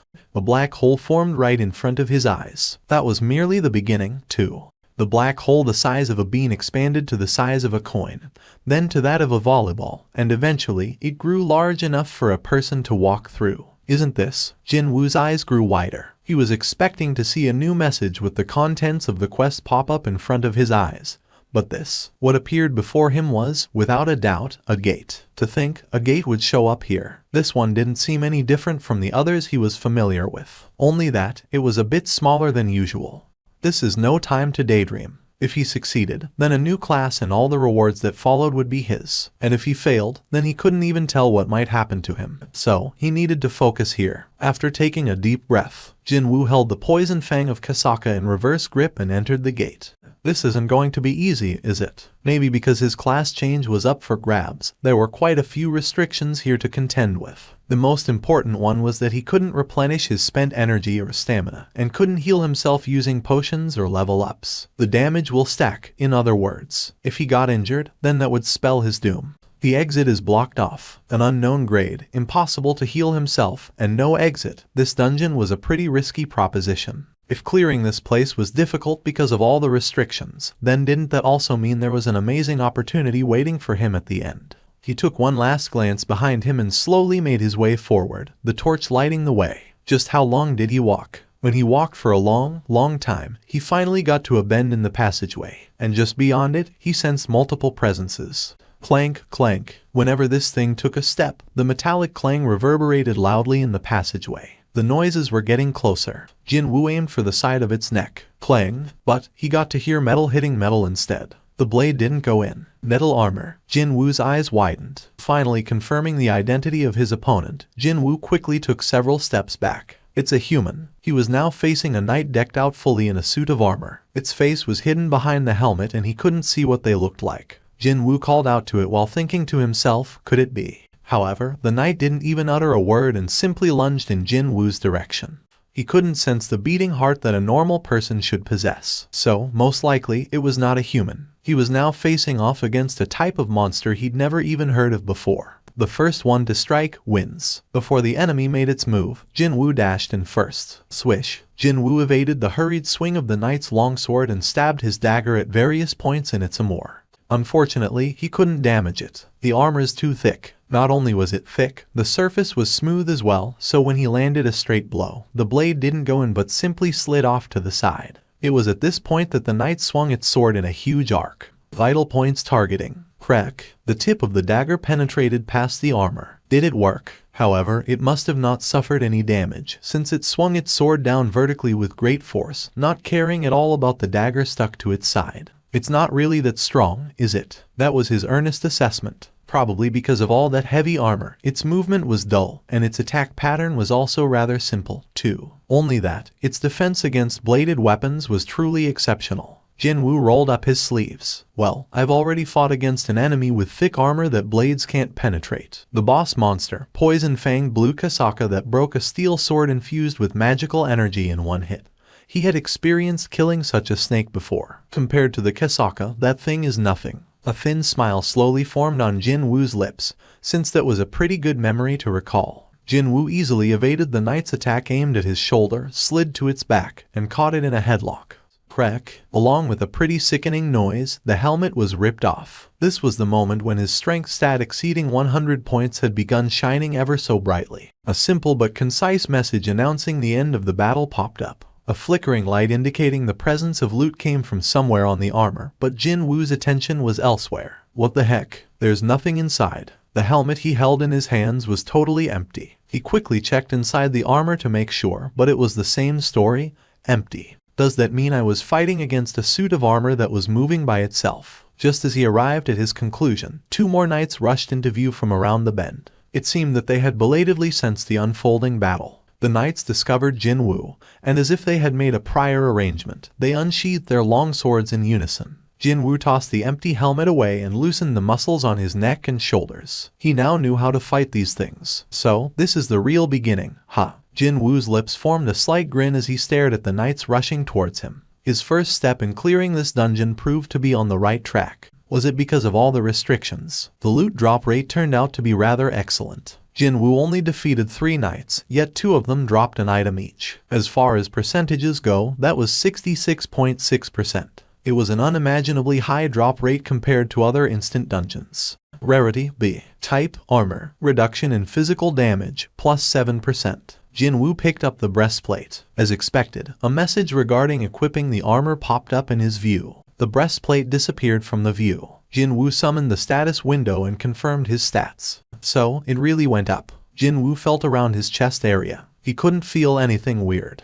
I got 30,000 gold in one go. Was it because knights were supposed to be wealthy or some such? He abruptly remembered that most humanoid-type monsters usually gave out more loot than any other types in video games. During the past 2 hours of hunting inside the dungeon, he met 4 different types of monsters: knights, mages, assassins, and archers. Is it stealth this time? An assassin type suddenly vanished from his senses. Jin Woo didn't panic and extended his perception to its fullest, and soon enough picked up on the presence sneaking up on him from behind. Swish. The assassin received a fatal wound and turned into a wisp of black smoke before disappearing from his view with nary a scream. Jin Woo turned around to continue on his journey. But then, a flash of blinding light exploded right in front of his eyes. A mage had hidden itself and quietly completed a light magic spell. Kaboom! However, Jin Woo was already well behind the mage by the time that happened. Jin Woo didn't miss this opening and swung his dagger diagonally. The mage, too, turned into a wisp of smoke and disappeared. I got hit by one of those way back when I got too careless. The thing was, he was already ready to react as soon as he began sensing mana gathering around in a single point. Zhou Jiu H1's light magic. Jin Woo wasn't dumb enough to get hit by a similar magic to that dead guy's. This was one of the reasons why he thought that all these battles were like him studying and revisiting his past fights. That's not all, is it? In order to defeat different types of monsters, he needed different stats. For knights, it was strength. For assassins, perception. archers, agility, and finally, for mages, it was stamina. The whole thing was set up in a way that if any of the corresponding stats weren't high enough, he'd have a real hard time trying to deal with the individual monsters. If his strength was lacking, then he wouldn't have been able to cause enough damage to the knights, and if his perception was too low, he'd have gone through hell in order to locate the assassins. Me raising stats evenly has really paid off dividends here. His intelligence stat was still on the low side, but all he had to do there was to economize his MP usage. Jinwoo summoned the canteen as soon as it showed up in his inventory and took several gulps. Phew, his fatigue was piling up noticeably now. Just how far am I supposed to go here? Could there be no end to this place? Jinwoo put the empty canteen down on the ground and placed his hands on his hips. It had been over 3 hours already since he entered this dungeon. Both his body and mind were getting fatigued now. Jinwoo sat down and leaned against the cave wall. The tiredness stat had sneaked up to a dangerous level, above 70. His body and mind would start to get negatively affected. He needed to take a short nap and decrease that stat right away. Jinwoo leaned his head against the wall. Sleepiness came over him almost instantly. However, he heard the sharp whistle of air parting ways. Time slowed down, and Jinwoo accurately snatched the flying arrow with his hand. Grab. Jinwoo's eyes opened up. He saw an archer knocking another arrow from some distance away. So, it's still too early to fall asleep, is it? Jinwoo summoned the poison fang of Kasaka once more and stood back up.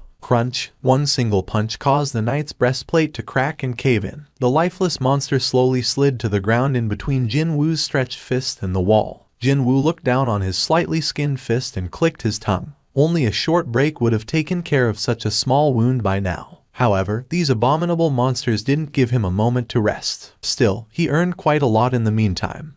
Gatekeeper's necklace, superior knight's breastplate, intermediate assassin's shoes, inferior archer's gloves, superior maid's ring. Other useful things he found along the way were now all safely tucked away in his inventory. It had been nicer if I found a weapon, though. Finally, the torchlight revealed the end of the road, and that end was blocked off by a huge castle gate. It was quite rare to see the boss room with a door like that. Naturally, he recalled the dual dungeon. No one was adequately prepared back then, and because of that, the losses incurred were great. However, it was different now. Jinwoo reached out and grasped the handles of the doors. The heavy-looking doors slid open rather smoothly, as if there was some sort of an unseen mechanism.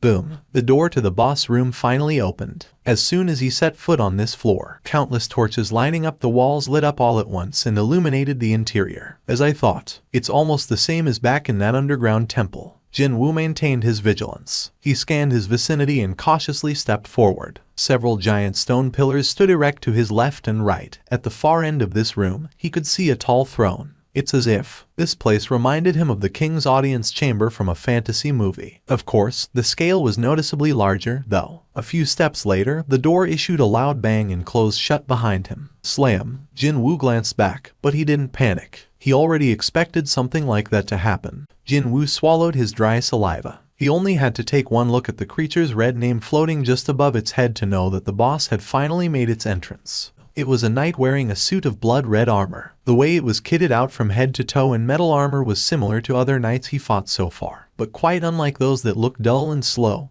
This thing looked incredibly agile. What caught his eyes next was its helm. The red-colored mane extending rearwards from the top of the helm reminded him of a stallion's tail, and it left a rather deep impression. While he studied its helm, Jinwoo discovered one more difference between it and the other knights. This guy has eyes. But were they eyes or irises? Whatever the case may be, the pair of silvery lights oozed out from where one's eyes should be. They felt so cold and uncaring, utterly mechanical and lifeless. Jinwoo observed the movements of this egret while slowly raising his clenched fists. My dagger won't work on it anyway. What was needed in defeating a knight was blunt force. He needed strength to overwhelm him. Egret quietly observed Jinwoo for a while, before it abruptly took off its red cape. Plop! The cape fell to the floor. What's it doing? The beastard's strange actions didn't end there. It proceeded to take off the long sword on its hips and the two daggers hidden behind its back, and dropped them all to the ground. Not only that, it showed them to him before dropping them one at a time. Clang, clang. The interior of the boss room had been quiet until then. The loud clangs of the metal hitting the stone tiles reverberated noisily throughout this vast chamber. Egret finished discarding all of its weapons, and as if to imitate Jinwoo, clenched its fists and got into a fighting stance. Jinwoo's eyes grew wider. Could this be Stard be thinking of?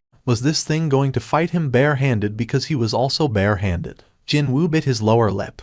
It's looking down on me. Come. Perhaps reading his mind, Ygritte made a beeline towards him. The speed it produced was so fast that he found it hard to believe it was wearing a suit of armor. He raised both of his arms instinctively to guard himself, but the impact force still got transmitted to the rest of his body. Boom. His guard broke and his entire body became airborne. What? A shocked gasp escaped from his mouth, but soon it turned into a groan, because Ygritte had already appeared right in front of his eyes. Slam. The inside of his ears rang noisily. Jinwoo shook his head around a couple of times. Only then did the loud ringing die down somewhat. However, the much bigger problem than that was coming closer to him. His blurry sight captured Ygritte as it walked towards him. Jinwoo opened his eyes wider and got ready. Eventually, Ygritte arrived right before Jinwoo's nose, and so, a bloody dogfight erupted between the two. Ygritte didn't even try to dodge Jinwoo's punches. No, it simply took on the hits and counter-attacked right away. Pow! Ygritte's head was forced slightly to the side.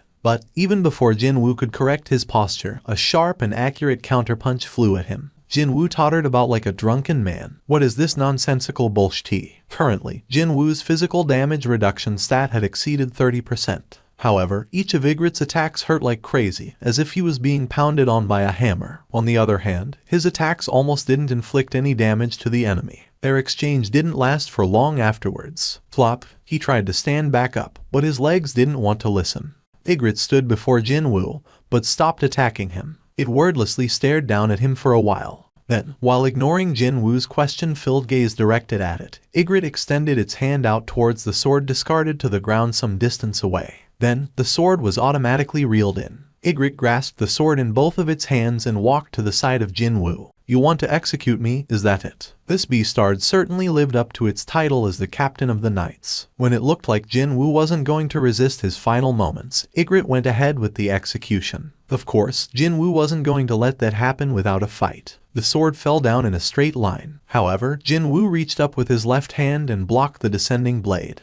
The noise of metal hitting metal. The gauntlet he found just before entering here protected his hand. Flinch. He sensed Ygritte being taken back just now. The poison fang of Kasaka was summoned instantly into his hand, and Jinwoo stabbed the dagger in the creature's eye. A scream that couldn't have come from a human being exploded out. At the same time, a fierce light poured out from the eye with the dagger sticking out. Jinwoo hurriedly stood back up. Now what? Just damaging one eye wouldn't be able to determine the winner of this battle. He needed an attack even more powerful than that if he wanted to win. It was then a thought entered his mind. The horrifying attack that almost pushed him to the brink of death the other day. Jinwoo bent down and bear-hugged Ygritte's midriff. And then, he began running. Ygritte thrashed about in pain and managed to land several solid blows on Jinwoo's back. However, he gritted his teeth and didn't let Ygritte go. No, he increased his speed instead. He dashed towards the nearest wall with every ounce of energy he had. The impact force was great enough for the entire boss room to tremble momentarily. I need to finish this. Jinwoo yanked the poison fang of Kasaka, still buried in its eye, loose. That caused Ygritte's body to quiver once. Jinwoo held the dagger in a reverse grip and stabbed hard at the beastard's neck. Vital points targeting. The attack failed to work. One more time. Vital points targeting. Sparks flew off from the tip of the dagger. A small nick formed on the metal covering the monster's neck. One more time. Vital points targeting. Clang. One more. Clang. One more. Clang. And finally, vital points targeting.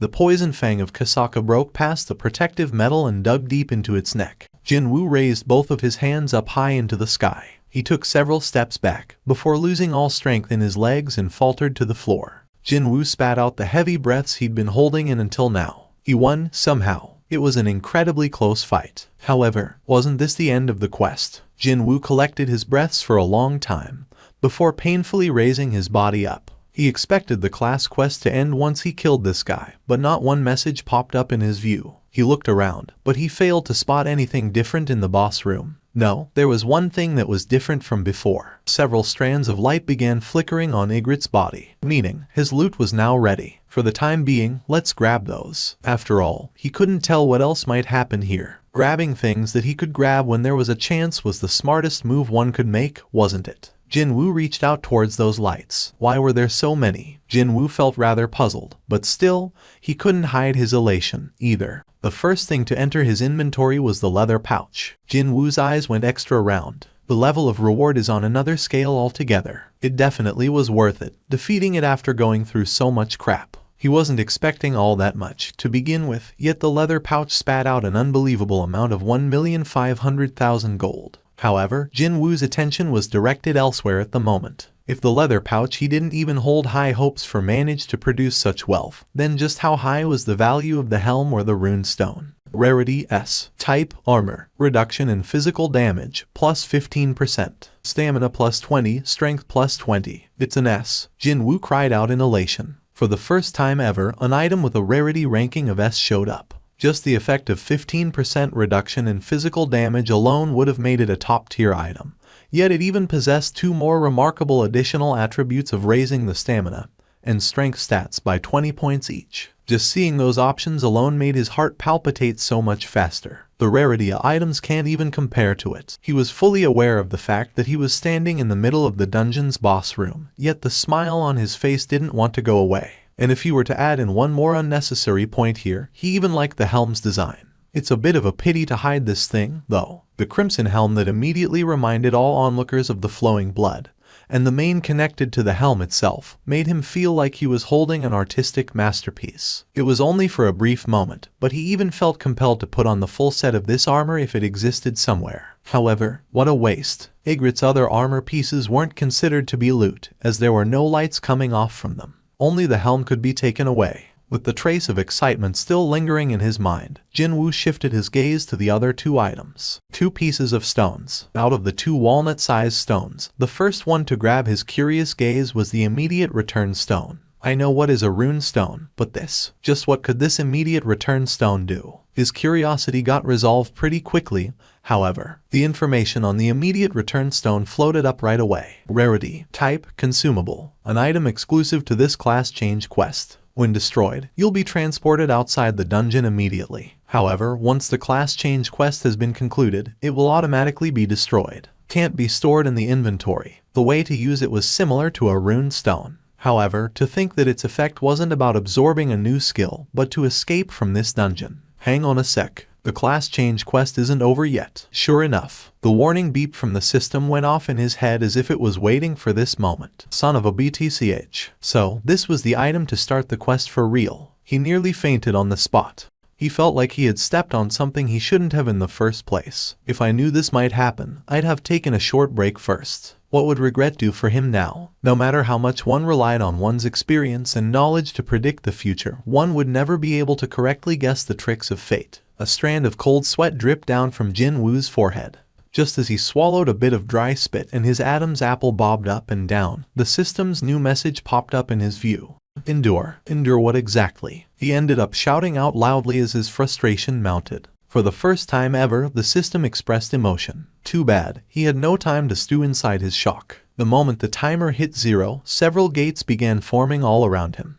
Not just one or two, either. He first spotted 6 around him. The number continued to climb up even higher, however. When the knights decked out in full armor formed silver-colored waves, the ground couldn't help but tremor from the weight. The momentum these things displayed would have been enough to overwhelm most people, but there was a smile floating up onto Jin Woo's lips instead. If it's these guys, I can definitely fight them. In a way, he was oh so glad to see them as his opponents. If the monsters coming out from the gates happened to be as strong as Ygritte, then he wouldn't even be able to last a couple of seconds. Stealth. Jin Woo used some part of the remaining MP and activated the skill Stealth. For the time being, I should observe what's happening here first. Jin Woo's form blurred and slowly disappeared. As expected, the knights rushing towards him all came to an abrupt halt. However, he spotted a mage that had just emerged from the gate chanting a spell. That's also when Jin Woo discovered an eye-like symbol floating above the head of the mage. The moment that eye flashed. In that moment, Jin Woo's stealth was cancelled. FCK. From the get-go, his calculation proved to be way off the mark.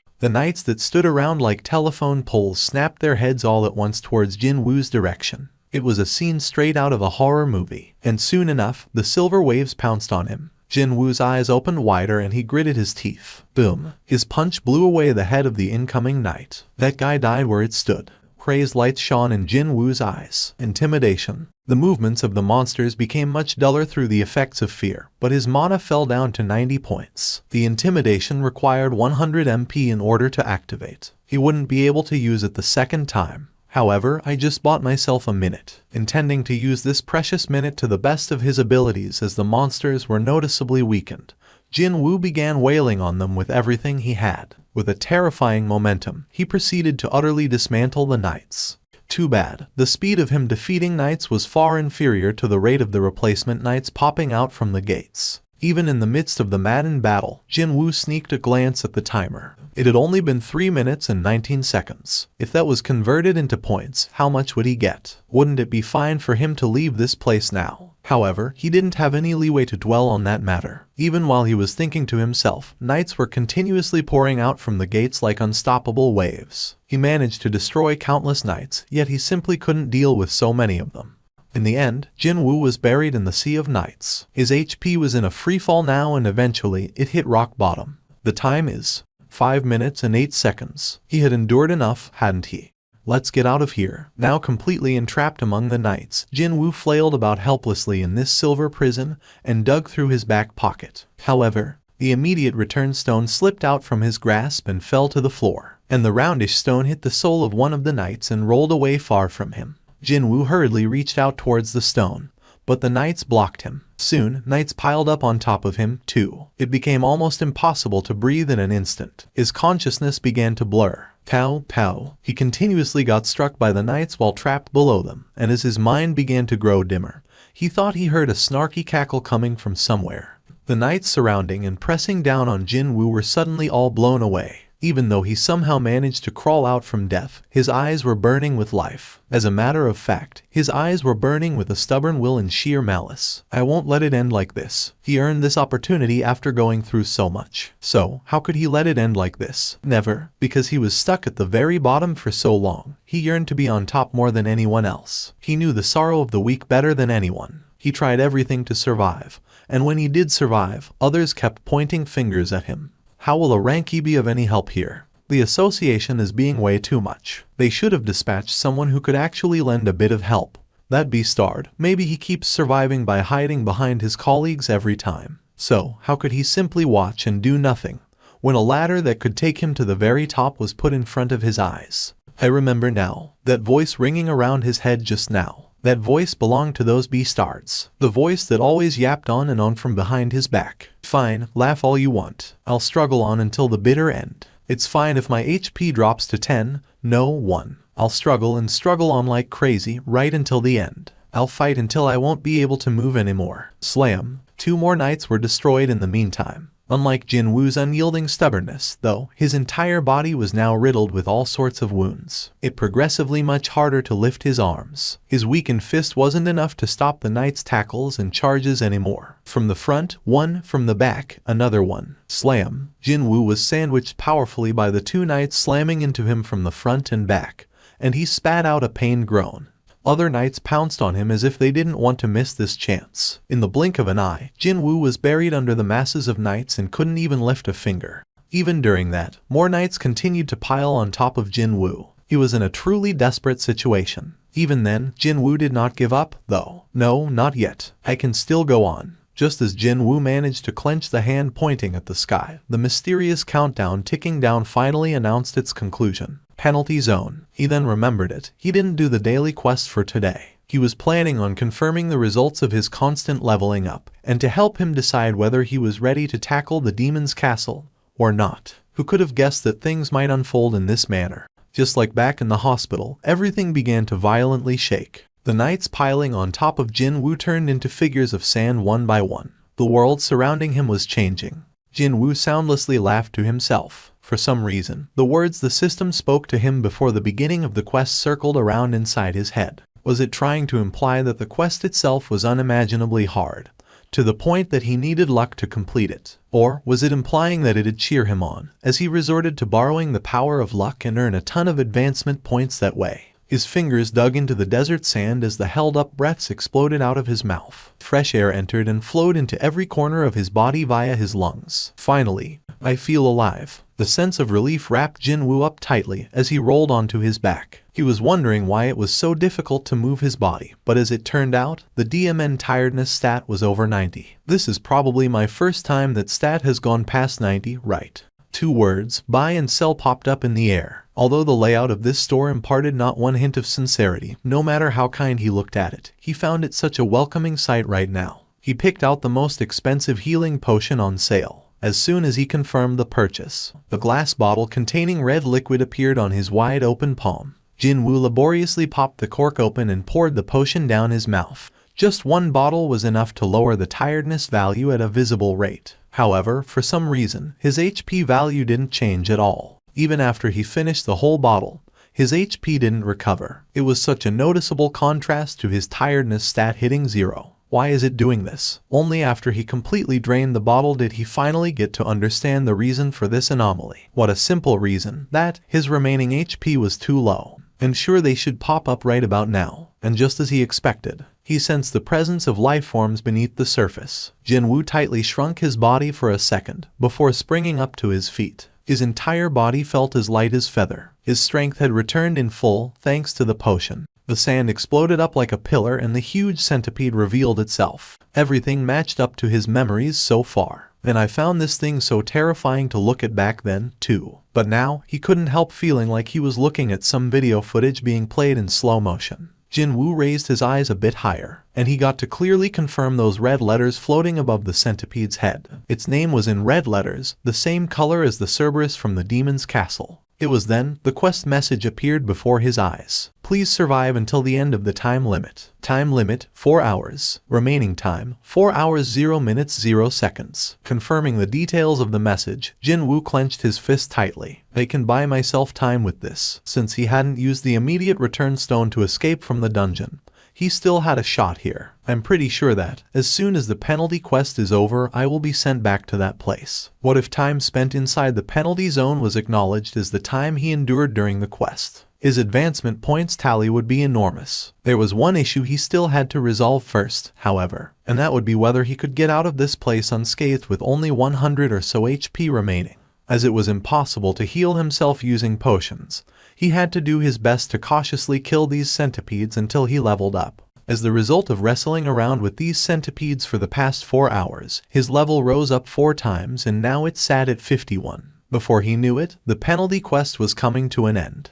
Jinwoo took a sweeping look around him. The corpses of centipedes filled up his view everywhere he looked. Thanks to them, he got to recover his HP back to full. It's a bit of waste that these things don't give any loot or gold. Well, it'd be strange that loot would come out when he was supposed to get punished in this place. He stopped worrying about that and got ready instead. Store. Humanoid-type monsters dropped the gold-containing leather pouch really often, and also, Ygritte also gave him 1.5 million gold in one go. So, he now had enough funds to spend. Jinwoo spent all that gold to buy one single weapon. As a matter of fact, there was this one dagger that caught his eye. Rarity B. Type Dagger. Attack plus 75. A sharp and sturdy dagger designed to cut through the armor worn by the knights. The edges of the blade are shaped like the teeth of a saw blade, thus it won't slide off the armor's surface easily. Effect killing knights, plus 25% additional damage when attacking heavily armored opponents. It was a specially crafted weapon to deal with armor-wearing enemies, and it cost 2.8 million gold. He had to spend almost every gold he had in reserve to buy this weapon, but he didn't have any leeway to shed a tear over it. It's not like I can take the gold with me to the grave, anyway. He didn't hesitate and bought the dagger. Along with the Night Killer, Jinwoo also bought a roll of bandages. He held the dagger with a rather scary-looking saw blade-like cutting edge in his right hand, and wrapped them both tightly with the bandage. Swish, swish. When he swung the Night Killer around a couple of times, it felt like the dagger had become a part of his limb now. At a bare minimum, I shouldn't drop it accidentally. While he was putting away the leftover bandage into inventory, he spotted the rune stone from Ygritte.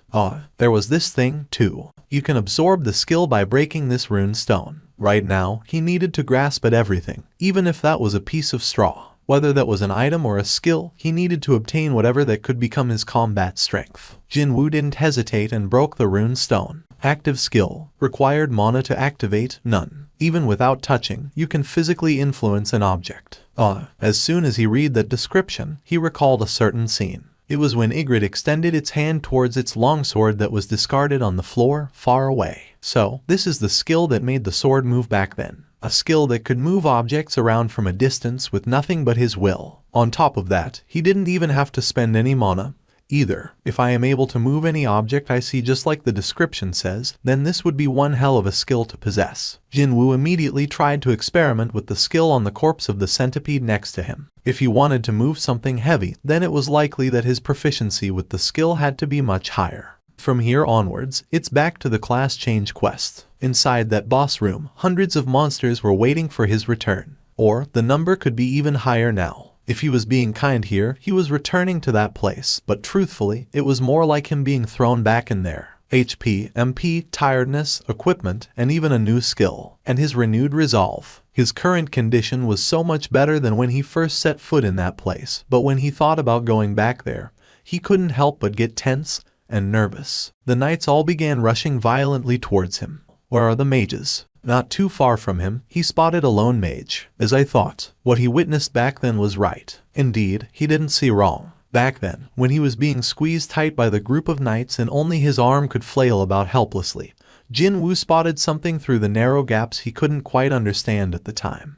And that was a mage continuously chanting a spell. A mage busy chanting a spell. At a casual glance, that wouldn't be something out of place. However, Jinwoo still felt a strong sense of discord from that. If that's the case, then how come? How come he saw not one single spell flying at him? Mages busy chanting but not casting any spells. Knights that apparently didn't give out any experience points. When he took these actions of the two separate groups that puzzled him so much and combined them into one singular puzzle, a new possibility formed in Jinwoo's head. It could be. It was possible that all of the knights there were fake. He sensed the mage panicking after spotting his approach, and its casting speed had increased. Suddenly, the knights no longer attacked him without a plan and tried to gather around the mage to protect it. With that, Jinwoo was convinced now. Stab. The mage soundlessly turned into a wisp of black smoke and disappeared from the view. And at the same time, hundreds of knights rushing in to attack Jinwoo all collapsed at the same time. It was as if they were puppets with their strings cut.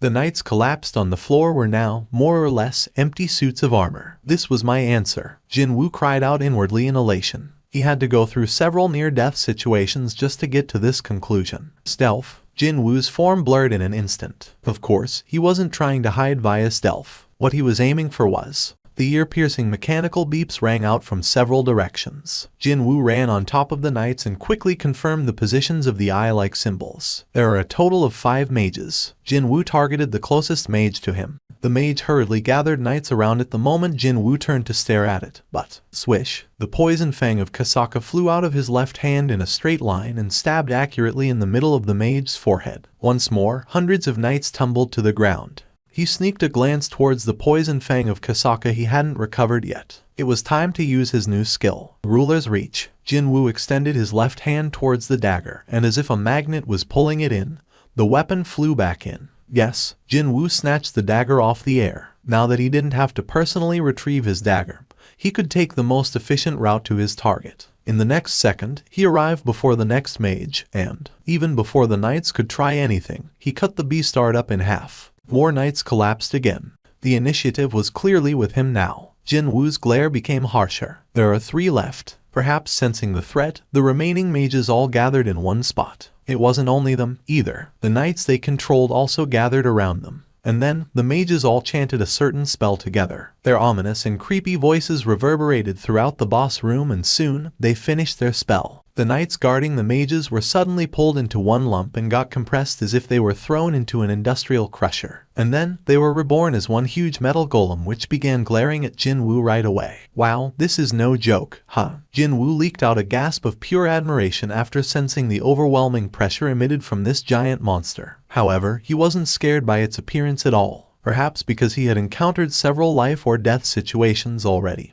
He was feeling expectant rather than nervous. Jinwoo ducked lower and dodged the golem's fist. The stone pillar behind Jinwoo shattered into pieces after its metallic fist grazed it. Well, that is pretty serious power. Jinwoo grinned slyly. If he hadn't yet figured out what was going on here, he would have been racking his brain trying to figure out how to deal with this monster. However, there was no need for him to worry about that now. No need at all. Just as the golem locked its hands together and raised them high to smash down, Jinwoo didn't back away, but used his skill, dash, and pounced forward. and then he slid on the floor. In the blink of an eye, he had slid in between the legs of the golem and shot right past it. While the lumbering golem was hastily turning around, Jinwoo had already arrived before the three completely defenseless mages, still busy chanting their spell. It was far easier to kill them off because they had gathered in one place. Jinwoo freely swung his daggers about, and the remaining three mages also became smoke and joined their already departed comrades. And the golem that was trying to hurriedly grab Jinwoo shattered into pieces of armor and scattered all over the place. Jinwoo didn't let his guard down, however. Is this the end?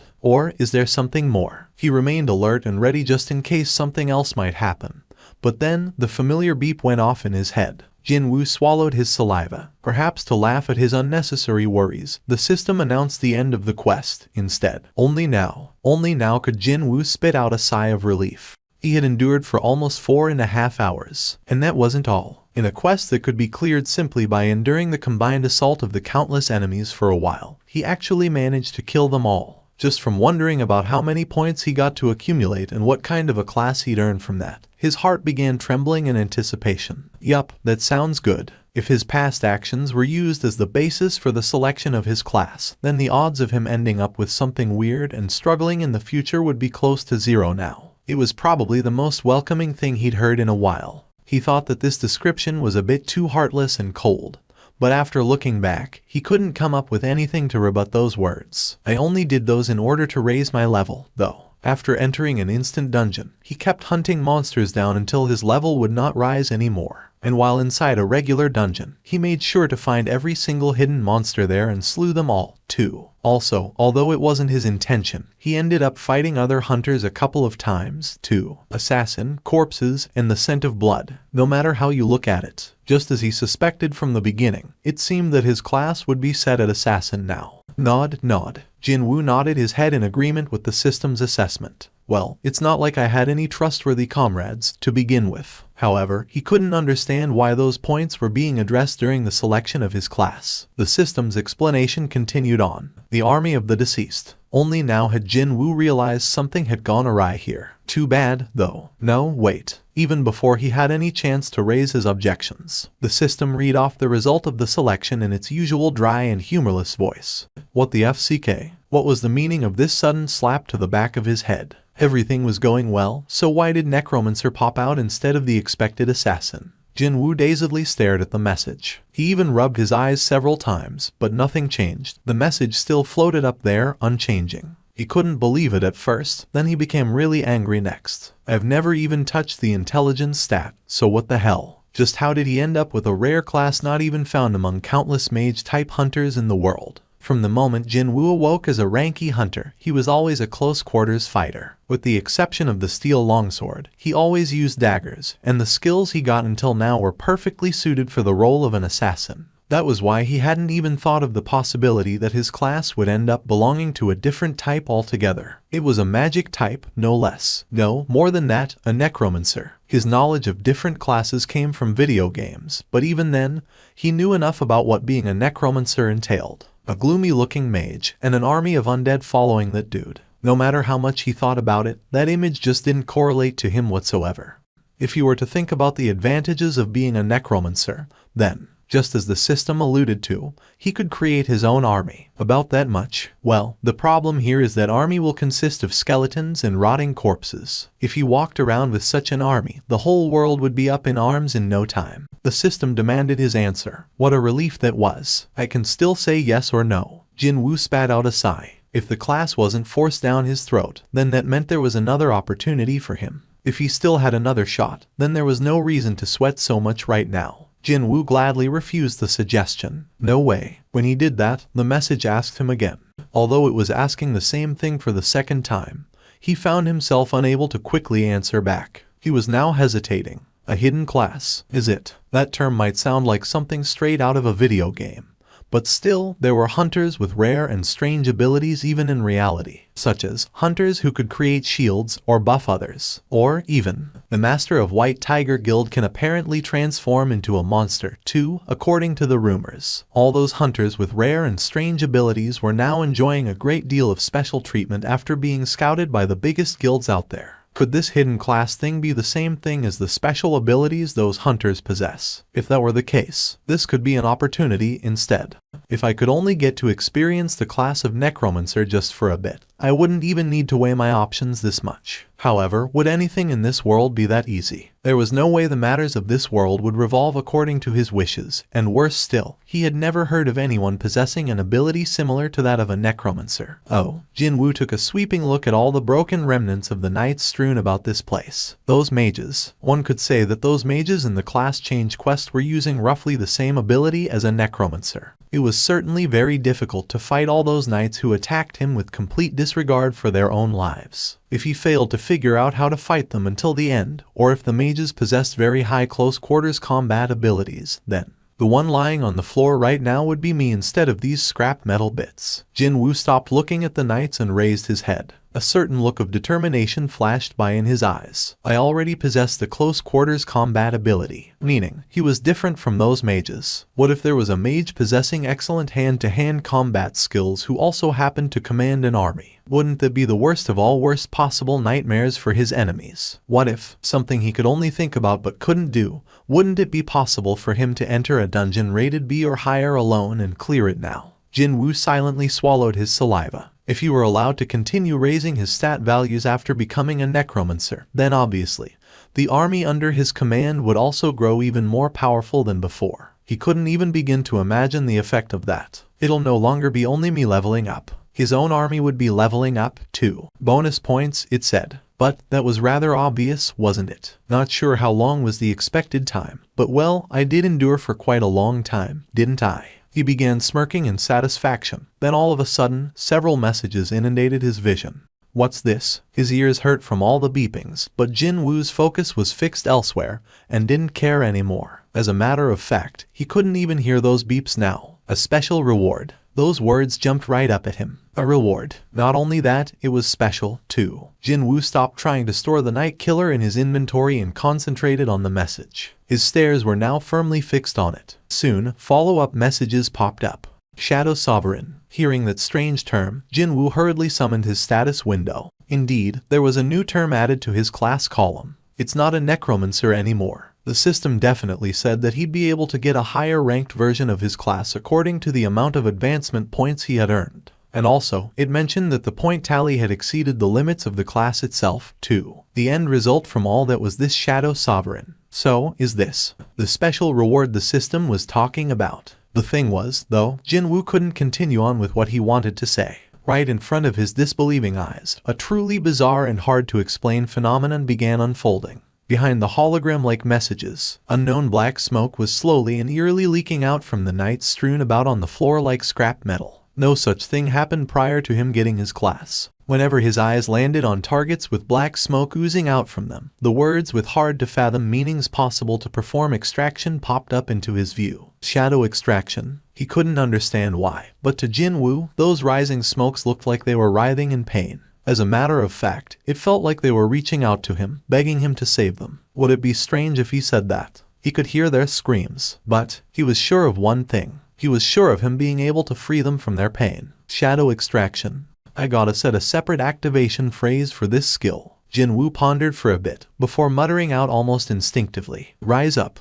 Thick, heavy moans resounded out from somewhere, and at the same time, the shadows of the fallen knights began wiggling as if they were still alive. Jinwoo scanned his surroundings once more. All the shadows found near him were beginning to move. Soon enough, a black hand rose up from one of the shadows. It pressed down on the ground hard, and slowly, the arm attached to it rose up. Oh my god. Jinwoo's eyes opened wider and wider. Those things were people, no, soldiers possessing the outer appearance of a person. Soldiers kitted out head to toe in jet black armor climbed out of the shadows one by one. This is my new skill. By the time Jinwoo recovered his wits, there were a couple dozen soldiers standing by his side, waiting. Tens of soldiers were now surrounding him. What the hell is this? Jinwoo approached the nearest soldier. At first glance, they look like people, don't they? However, they weren't people. He couldn't sense any signs of life from them. They didn't breathe, and there were no heartbeats he could hear. On top of this, Jinwoo swallowed down his shocked gasp. He sneaked a glance inside the helmet through the eye holes and found nothing but pure darkness in there. Jinwoo slowly took several steps back after feeling like he was being sucked in.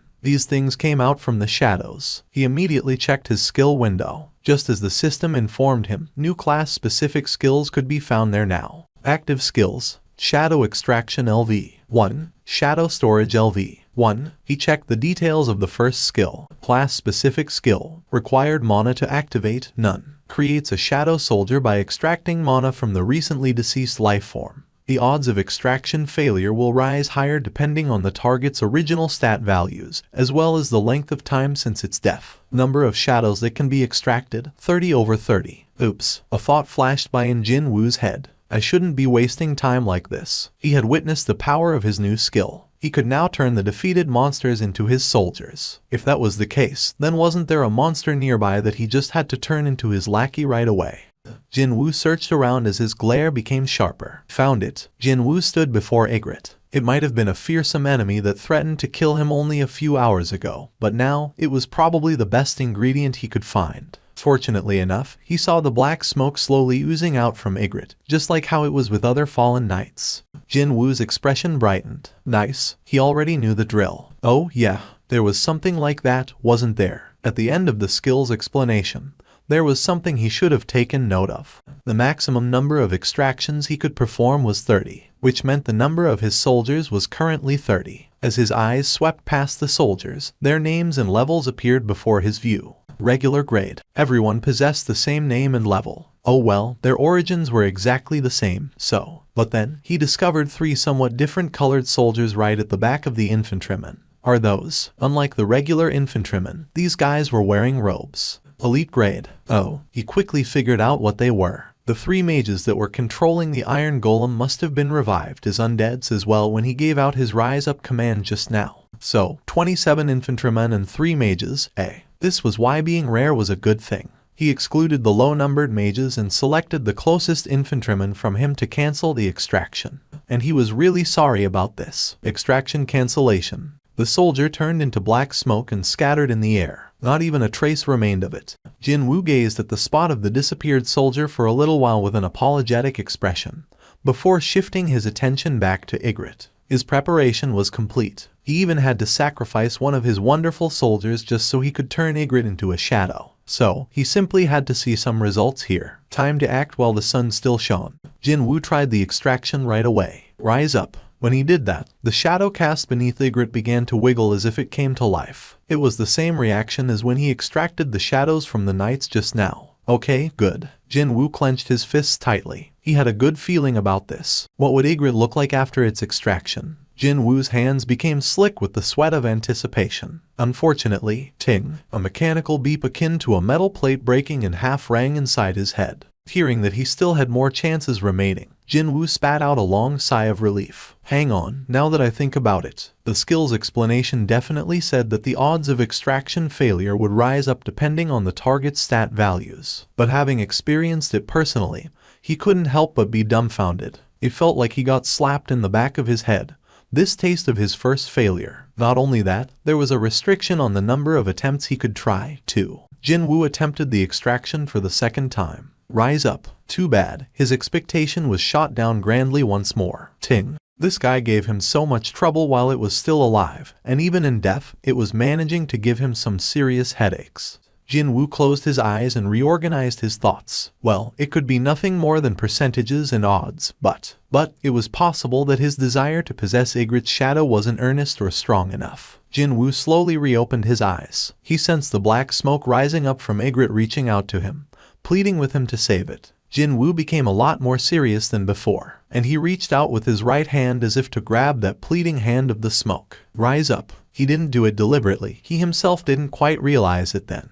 But Jin Woo's voice sounded much heavier and graver than ever before, and it reverberated throughout the boss room. It was then. A deep scream could be heard coming from somewhere, and chilling, eerie winds swept by the boss room. Isn't this it? Jin Woo's expression brightened. He remembered encountering a similar situation like this one before, back when his infantryman first popped out from the shadows. Just as he hoped for, as the lengthy scream came to an end, a long black hand emerged out from the shadow. And when that hand pressed down on the ground, a new message popped up in his view. Jin Woo let out a cry of happiness. Yes, he tightly clenched his fists. The taste of success was so much sweeter since he had to go through 2 failures to get here. However, the good news didn't end there. I succeeded in strengthening. What? The shadow's starting level could be higher than 1. Jinwoo's eyes widened once more. Just as the message said, the Black Knight emerging from the shadow carried level 7 in its status. The message blinked as if to urge him on with the naming already. Jinwoo opened his mouth. Igrit the cry. No, hang on a minute. When the system asked him to set the name,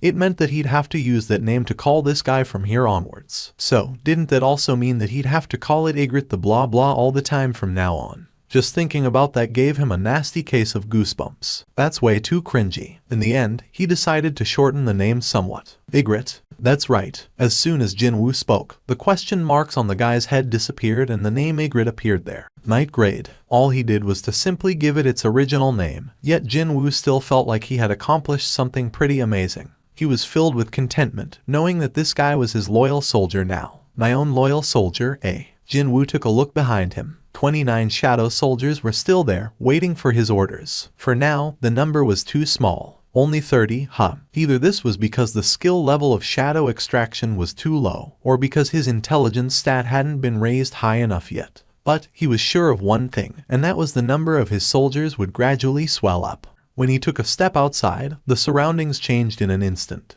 and he was back in the empty lot of the local mountainside. It was none other than the very spot where he initiated his class change quest. The time indicated was 5 in the morning. It was already time for the sunrise. Oops. Jinwoo clicked his tongue while confirming the time. If I knew the quest would end up taking this long to complete, I should have left a message for Jin-ah earlier. What a relief then, that he'd often come home late from raids taking longer than expected, back when he was working for the association. Jinwoo took one last look behind him, but the gate he exited from just now was already gone without a trace. Huh?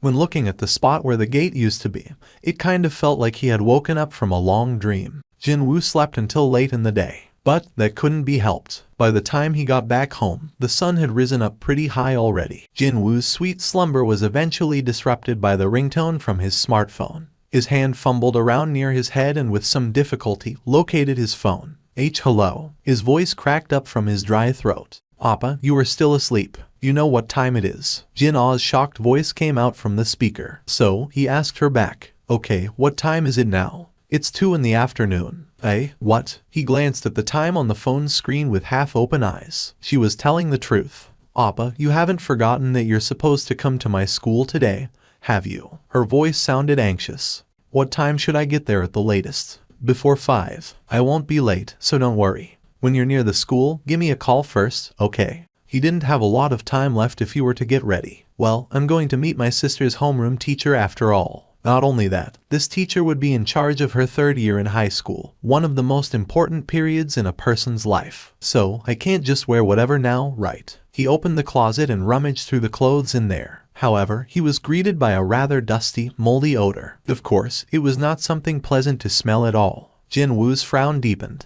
He continued to dig around, but all he could find was an old business suit he wore once during his own high school graduation. Will it even fit me now? Been a while, but should I go on a shopping spree then? Before that, though, there was this small thing he had to confirm first. Actually, it was a bit bigger than that, but still. Jinwoo took off the old business suit and while sitting on the edge of the bed, summoned his status window. Stats. With that, a long board full of letters and numbers appeared before his eyes. Jinwoo could only chuckle wryly as his status window seemed to go on forever and ever. It was only a short while ago that there was nothing on this section over here. Indeed, there had been a time like that once. But now, just from looking at his skills and equipped items, his head grew fuzzy. Jinwoo lowered his gaze slightly while feeling rather pleased with himself. Then he spotted something else in the status window. Jinwoo checked out the hidden title's description, a title only given to those who have splendidly overcome their adversity. Your stat values will rise as your HP decreases. After reading the description, he thought that this title's effect would match up quite nicely with his passive, tenacity. The title Slaughterer of Wolves was a wonderful title as well that would give him a 40% stats increase against any and all beast-type monsters. However, because there was a strict activation condition attached to it, he often had to do without receiving the stat buff.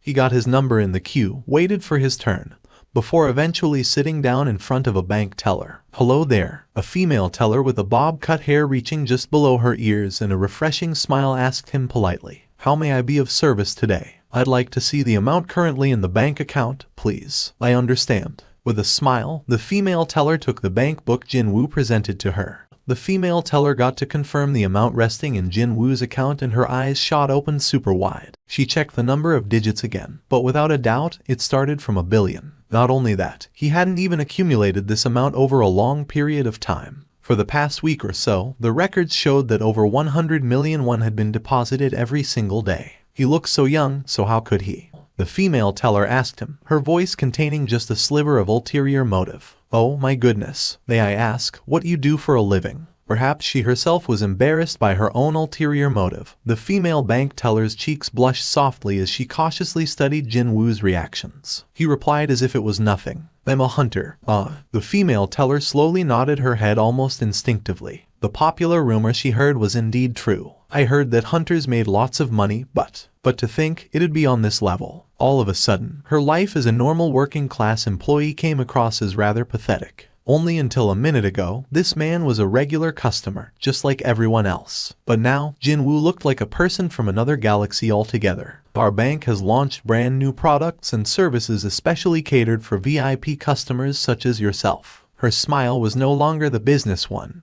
but a real one, too. The female bank teller's gaze was now firmly fixed on Jin Woo. This product has proven really popular with our customers lately, so how about taking a closer look at the benefits it offers, sir? Too bad for her, Jin Woo refused right away. No, thank you. I'm fine.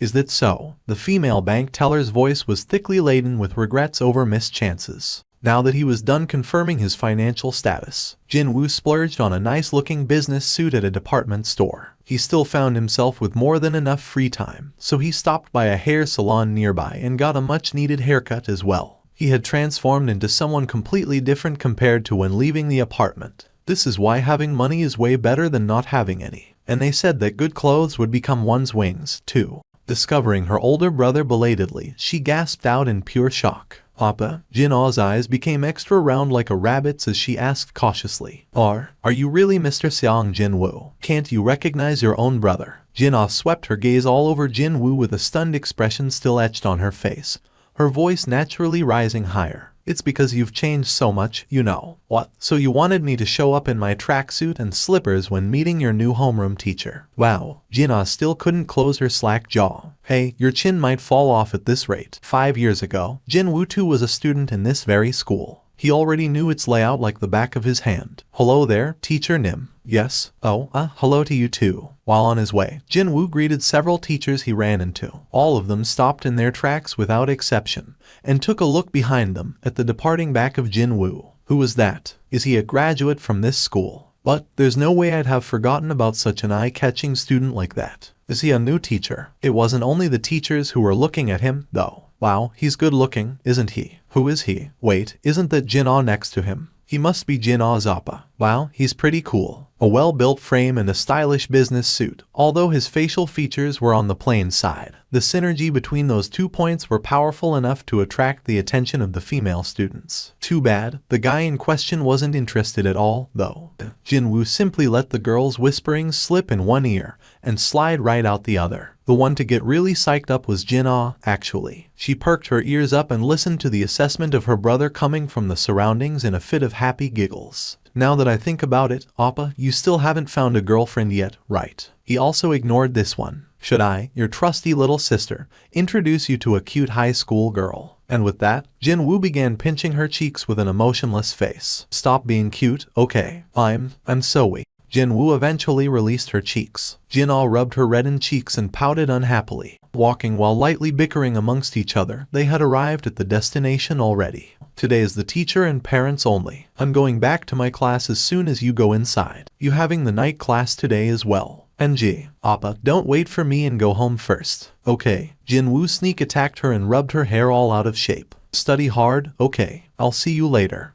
Stop it. See you later at home. Jin Woo grinned and disappeared into the counseling office. Jin-ah's cheeks puffed up as she smoothed her hair. Still treating me like a little kid. Of course, she didn't display any hint of disliking that. You must be Jin-ah's appa. She was a middle-aged teacher with a wizened look about her. The overall impression she gave off was someone who could make other people feel better with a gentle and warm smile on her face. She perhaps knew his story, because she wasn't surprised in the slightest to see Jin Woo being here as Jin-ah's guardian. How do you do? I'm Jin-Ah's homeroom teacher. I didn't quite expect Jin-Ah to be hiding someone this cool as her brother, to be honest. Please, take a seat over here. She showed him to a chair. Jin-Woo settled down on the opposite side to Jin-Ah's homeroom teacher across a large desk. We can rest easy about Jin-Ah now. They conversed for a while with typical topics that a homeroom teacher and parents would normally share, the atmosphere remaining cordial and rather cheery throughout the chat. Since Jin-Ah was a model student, there was no reason for either Jin-Woo or the teacher to raise their voices at each other. Are you aware that Jin-Ah has set her sights on entering a medical school? Yes, I am. The lady teacher began reading the prepared information. Her scores in the mock test are excellent, and her regular grades are very good as well, so she should get in without too much problem. Still, please make sure that you don't pressure her too much at home. Jin-Woo silently nodded his head. From the teacher's excited face, one could easily spy her high expectations of Jin-Ah's future. Maybe 15 minutes had passed by.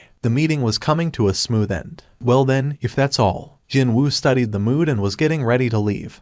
But then, the teacher cautiously spoke to him. I heard that you are a hunter. Suddenly, the teacher became quite serious. There was something going on here. Jin-Woo immediately sensed it. Yes, I am. If Jin-Ah is adjudged to be an awakened, will you let her do hunter's work as well? Never. He'd never allow her. Jin-Woo decisively stated his position. There was no need to even reconsider this. Exactly as he had suspected. There was something here, and as proof, the teacher's expression became heavier still. If it's not too much trouble, may I ask you for a favor? Jin-Woo nodded his head. One of my students is thinking of quitting school to become a hunter full-time after she went through the awakening process. She's not even coming to school anymore, as a matter of fact. Such things were fairly common. If she continues to miss school this way, then the management won't have any choice but to act, you see. Even if she wishes to become a hunter, wouldn't it be better if she at least graduated from a high school first? Jin-Woo nodded his head in agreement. Can you help me persuade that child so she gets to graduate safe and sound? The teacher did her best to smile. Jin-Woo was curious about one thing here. That student, what was her awakened rank? From what I hear, it's the lowest rank. In other words, a rank E. She won't get to live long, then. Jin-Woo inwardly clicked his tongue. That was the rank where one had to be especially careful about entering a dungeon. If one entered with an overly hyped mindset and without much preparation to boot, then one would become a cripple or dead almost without an exception. Such a thing happening to a kid around the same age as his little sister was a sad thing. Unfortunately, at the end of the day, that choice was that girl's to make. No one could say otherwise. It was a rather lamentable thing indeed. But he didn't feel like taking time out of his busy schedule to interfere in someone else's life choices. When the girl's name came out from the teacher's mouth, Jin-Woo realized that he couldn't easily get up from his spot now. Yup, the Republic of Korea was indeed a tiny place. Jin-Woo became rather speechless. The female student who declared that she'd become a hunter, she was none other than the underage kid, the lone female in the raiding team Yoo Jin-ho had assembled. The one that briefly caused Jin-Woo to worry slightly since she was still so young and all. Is it okay to bring a child here? Han Song-yi. When he heard that name from Jin-Ah's homeroom teacher, a flood of emotions briefly inundated him. So, he just had to confirm it for himself. And sure enough, the date Han Song-yi began missing school coincided with the day Yoo Jin-ho's team began its raiding missions. With that, it kinda became a bit harder to think of this matter as someone else's mess. What's going on? Han Song-yi's eyes opened wider as she stared up at Jin-Woo. And then, her expression became rather unimpressed. Wait, could it be that the hunter my teacher wanted to introduce me to was you? I don't know what my teacher told you, but I'm not interested in going back to school anymore. And I'm definitely not gonna give up being a hunter. Han Song-yi curtly stated her position.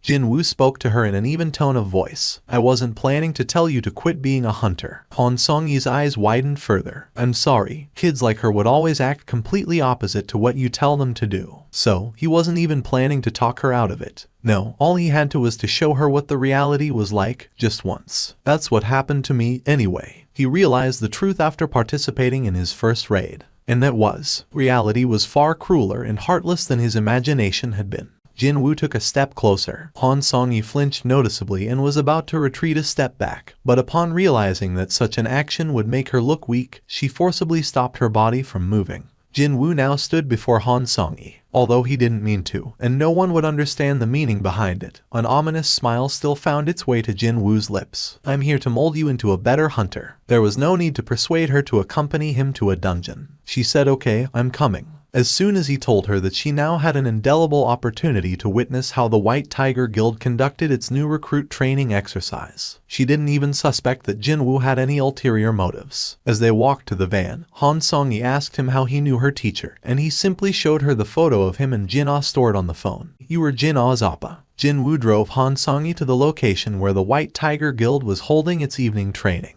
The area they were in was designated as a location where gates frequently appeared. Almost no human beings dared to live around here anymore, so it was quite convenient to park the van. From what he heard, almost 80% of houses here were deserted. The story went that, once the remaining populace moved out, the whole district would be shut down. So this young woman is her. "Hello there." Han Song-yi lowered her head in greeting. While they were saying hellos in this fashion, a big muscular guy sauntered over and spoke in an irked tone of voice. "Let's stop with useless chatter and get started already. We didn't come here for a picnic, and it's almost 9 p.m. The muscular guy didn't even wait for the response and walked back towards the gate. Something didn't feel quite right with that guy, so Jinwoo asked Hyan Kai-cheol, "Who was that?" "Oh, he's one of our new recruit. He's ranked A, actually. He must be feeling a bit unhappy after I asked him for his understanding earlier. He even asked me if I thought that going to a dungeon was a fun pastime or some such. He's a rank A." Hyan Kai-cheol nodded his head, thinking that such a reaction was reasonable, coming from a proud rank a hunter like that guy. Jinwoo asked again, "What are the ranks of today's raid team members?" 1 rank A, 7 rank BS, and 4 rank CS, for the total of 12 members. A rank A and several BS, just for a rank C dungeon. Well, their ranks might be high, sure, but they are still newbies, you see. We're trying to help them earn first-hand experience inside an easier dungeon. Hyan Kai-cheol spoke with some pride in his voice. He then added quickly that after today, these guys would immediately be inserted into high-ranked dungeons. Jinwoo's expression subtly changed. The gate was rated at C. Compared to that, the members of the raiding team were simply too brilliant to the point that they were even blinding the onlookers with their auras. If the raid is too easy, the shock factor will lessen, though. That was what his main worry was about. But he slowly shook his head. No, wait. If she sees it with her own eyes, she should still be able to feel it. Feel how weak and powerless a rank E would become inside a dungeon. That alone would be sufficient. "When can we enter?" Still utterly oblivious to Jinwoo's real intentions, Han Song-yi began whining already. When Jinwoo took a look at her, her expression showed how pumped up she was. "Let's see how long you can keep that up." "Wait, hold up for a second, please." Hyan Kai-cheol sneaked a glance around him, and then whispered something to Jinwoo's ears. Excuse me, Seong Jinwoo Hunter Nim. If you decide to step in, today's raid will become too easy, so please, refrain from doing anything in there. Please." Since Jinwoo's purpose today was to simply observe, obviously he wouldn't enter the fray. "I won't step in." And so, Jinwoo and Han Song-yi approached the gate. Unlike that rank a hunter, there were some people who welcomed the duo rather happily. "Hello, nice to meet you." Since they weren't here to make money, the higher the head count, the better it would be for everyone. As it was customary, they introduced each other. But when it was the turn of the rank a hunter, "I don't care." He simply walked inside the gate. Before Han Song-yi entered, she turned her head to look at Jinwoo. "What about you?" Jinwoo crossed his arms and replied to her. "After I see you enter first." Han Song-yi's face was stiff with nervousness, but she still resolutely nodded her head and jumped into the gate. Jinwoo took a quick breath and stood before the gate. The surface of the gate continued to ripple softly non-stop. But shouldn't the surface return to being a solid black barrier once a person goes through it? Right now, it was continuously rippling about like the surface of water. Something was off here. Could this be? Jinwoo quickly spun his head around and met Hyan Kai-cheol's gaze. At this point, even Hyan Kai-cheol had sensed something was very wrong.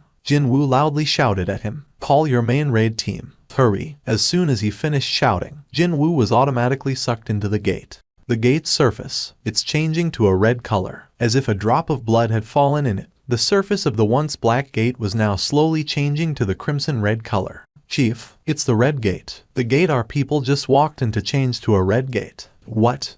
What are you talking about? How can a rank C change to a FC King red gate?" Hyan Kai-cheol raised his head and stared at the gate, now dyed completely in the color of blood. The ripples on the surface had stopped now, too. Hyan Kai-cheol nervously swallowed his dried saliva. "I don't know how, but it's definitely a red gate, Chief. It really is a red gate." Baek Yun-ho's own complexion hardened instantly after checking out the gate's color. What was a red gate? It was a terrifying phenomenon where the dungeon beyond it would actually connect to a whole new world, not some underground cavern. and in order to escape from it, either you had to kill the boss of the area, or wait for the dungeon break to occur. In other words, once you stepped inside, it'd be the end. Once the gate changed its color to red, all external influences would be completely cut off. Escaping from it and trying to enter it, both of these activities were now impossible. I thought this was supposed to be a rank C gate. Sir, it was a rank C. Did you call the association to confirm it? Yes, sir. However, the association is insisting that it's still a rank C gate. Those goddamn sons of teachers. Baek Yun-ho angrily cussed out. A red gate would only occur when the dungeon itself was ranked very high, to begin with. There was a whole new world on the other side of the gate, yet the leaking magical energy only equaled that of a rank C dungeon. That crap wouldn't fly anywhere. Even from a casual glance, he could tell this thing should have been ranked B at the bare minimum. If unlucky, rank O or worse, something even higher than that. However, the only reason why the association still had the audacity to insist they were not wrong. Sir, should we use our own equipment to measure the magic energy? When Hyan Kaichial asked him, Baek Yun-ho shook his head. No magic energy leaks out from a red gate, so it's impossible to measure it now. There was no concrete way to find out what the problematic gate's actual rank was at this point in time. And besides, the rank of this DMN gate wasn't important anymore. How many of our people went in there? Total of 12, sir. How many are high-ranked hunters? As the leader, rank A Kim Chial Hunter Nim, and there are also 7 rank B hunters as well. 1 rank A and 7 rank BS. The new recruits, will they be alright? Baek Yun-ho slowly shook his head. If lucky, the rank A and 2, 3 rank BS might make out alive. Only if those trapped inside enjoy Lady Luck's blessing. That was how lacking these numbers were. With the current composition of the raid team, they should only be enough to barely conquer the weakest of rank B dungeons. Anything tougher than that, and you'd be asking for way too much. Without some kind of a miracle, the odds of their new recruits returning alive was as good as none. Baek Yun-ho's complexion darkened even further. Hyan Kaichial studied the mood of his boss and cautiously opened his mouth. Sir, actually, there was someone else who also entered the gate along with our recruits. Baek Yun-ho shifted his gaze to his subordinate, his expression changing slightly. Could it be that a high-ranking hunter was in the vicinity and entered along with the team after getting curious about the training process? What else could qualify as a miracle? He's the hunter I've been trying to scout for the last few days, sir. Are you saying that the hunter you've been keeping an eye on is in there, too? Is that it? Yes, sir. Shifan's instincts were almost always never wrong. What if a spark of hope was lit in Baek Yun-ho's heart? What is his rank? Is it I? Or maybe a B? If this hunter was ranked S, then Baek Yun-ho would have known the identity of this mystery hunter. There were less than 10 rank S hunters in the whole of South Korea, after all. However, On Song-min was shaking his head. Oh my god. Baek Yun-ho's hardened face finally brightened up considerably. Are you saying that a rank S hunter also went in there? On Song-min calmly replied. No, sir. He's a rank E. Almost right away, Baek Yun-ho's expression crumpled to a man who accidentally chewed on bugs.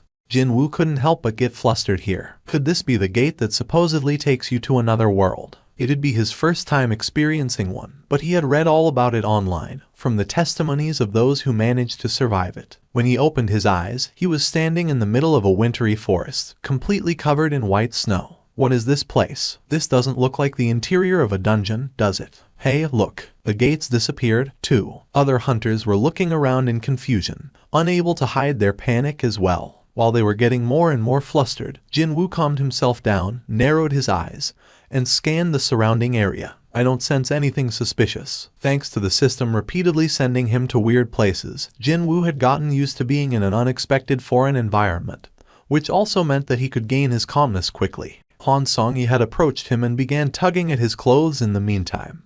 Excuse me. Something bad happened just now, right? She looked really scared. Her previous self-confidence was nowhere to be found. But then, Jin-woo's hand suddenly shot out towards Han Song-yi's face. Han Song-yi's eyes opened super wide.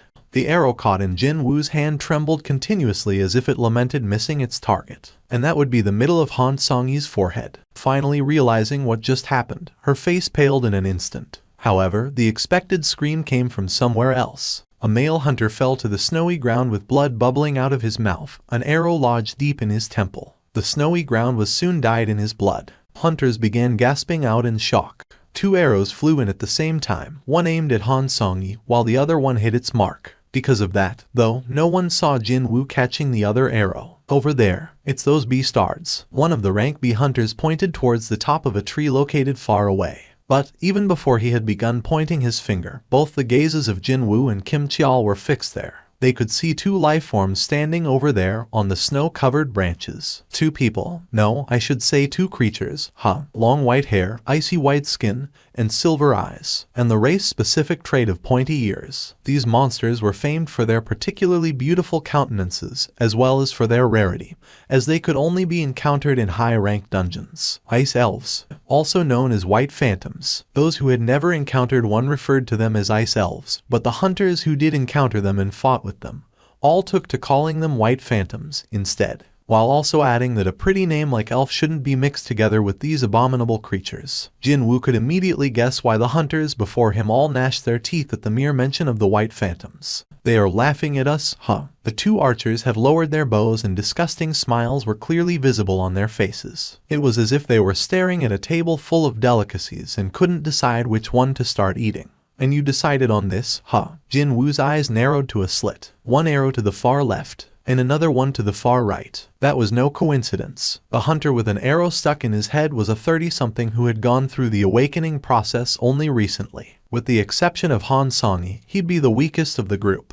As for the other arrow, it was aimed at Han Song-yi. Indeed, the arrows were meant for the two weakest members of the team. If it weren't for the system, I'd be the one with an arrow stuck in my head instead. He raised the caught arrow so the creatures could see, and broke it in half. Crack, perhaps taking that as a challenge. The white phantom who shot that arrow pointed at Jinwoo and drew a line under his chin. Seeing that, Jinwoo simply smirked. However, his eyes were definitely not laughing. I'll kill you with my own hands. Receiving the trivial provocation of the monster, Jinwoo simply glared coldly as his reply. Soon, the pair of white phantoms disappeared below the tree. Looks like this is their way of welcoming us. Finally, Kim Cheol opened his mouth. The lone ranker of the group opened his mouth, prompting everyone to focus their gazes on him as if they had made an agreement prior to coming here. Actually, he was the leader of this raid team, so that might have been it, though. I'm sure some of you have realized it by now. This is inside the red gate. Kim Cheol spoke as if it was the most obvious thing in the whole world. Of course, no one complained about that, which means no one will be able to enter here after us, until either we all die,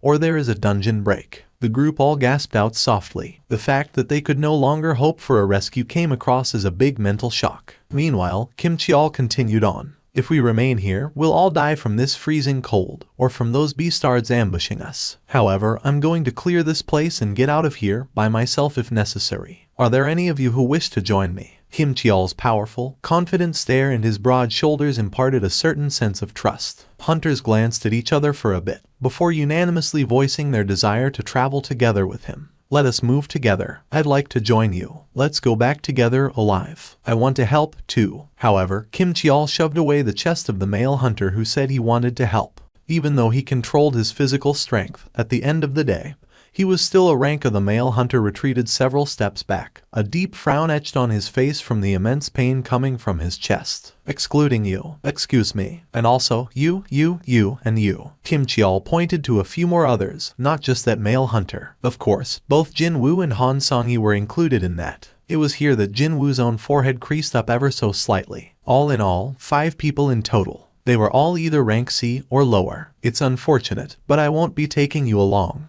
What did you say? Do you know anything about red gates? The male hunter shook his head at Kim Cheol's question. In here, 1 day equates to 1 hour outside. The worst case scenario, it'll take several months for the dungeon break to occur, or I kill the boss. Under that kind of situation, I can't walk around with baggage like you. We're baggage to you. The hunters who were pointed out by Kim Cheol got all riled up.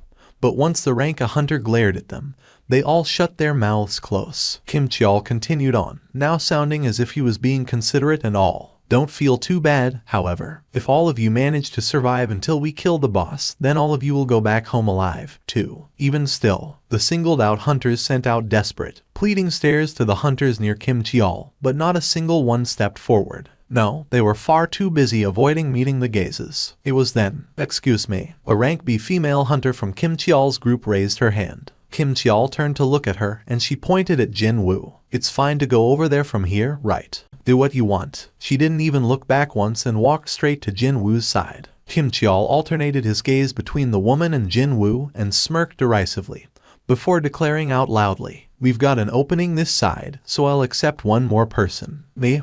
The male hunter who got shoved away by Kim Cheol just now hurriedly ran over, fearing that the lone ranka in the group, and the leader, might change his mind. Jin-woo stared at the woman now standing next to him with a puzzled expression on his face. Her gaze met with Jin-woo's, and she whispered in a low voice so no one else could hear. "That man Kim Cheol, well, he couldn't see the arrow flying in, you see. Even if one was a high-ranked hunter, there was no way every stat of his would be developed equally. For instance, he might be a rank A, but his agility could be low." Jin-woo knew how stats worked, so he didn't think too much about that. "So, what are you saying?" Then, the woman smiled refreshingly. "I'm guessing you're not a ranky, am I right?" Baek Yun-ho's expression remained gloomy. On Song-min provided a short summary on who Seong Jin-woo was, but his anxiety level hadn't decreased by one bit. "In the end, that's all speculation, isn't it?" "Yes, sir, you're right." On Song-min readily accepted that assessment. It was true that he didn't know anything about Seong Jin-woo, after all. But, if the boss checked Hunter Seong Jin-woo out with his own eyes,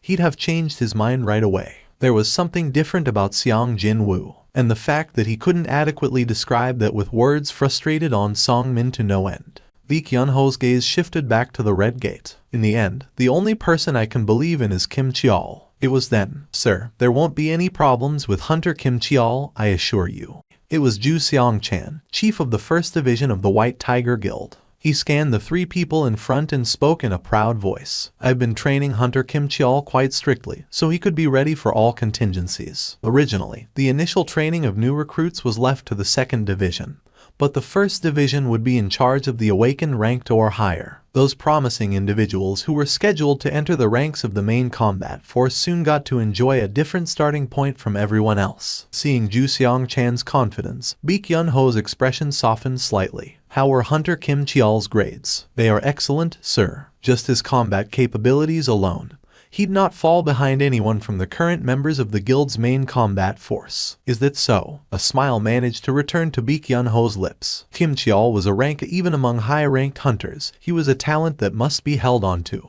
Ju Seong-chan managed to calm the boss man down and narrowed his eyes at On Song-min, clearly in derision. "From what I heard just now, a ranky hunter who might have gone through a reawakening process, was it? You were saying something about that." Ju Seong-chan snorted dismissively. "My Hunter Kim Cheol should prove to be more effective than someone like that, a hunter with no proven qualities." On Song-min's expression hardened. He was being looked down on here. However, he didn't raise his voice and let anger take over him. "Let's just wait and see who's correct at the end of the day." The 4 men shifted their gazes at the same time over to the red gate that had trapped their hunters. "I'm guessing you're not a ranky, am I right?" the female hunter asked Jin-woo quite openly. Jin-woo opened his mouth in response. "Well, then, let me ask you something as well." "Of course." Jin-woo shifted his gaze over to Kim Cheol and the hunters gathering around him. They were busy planning their next move before they got going. "You guys, you're supposed to be new recruits, yet how can you be this calm? The first thing we've been taught is that anything can happen inside a dungeon, you see."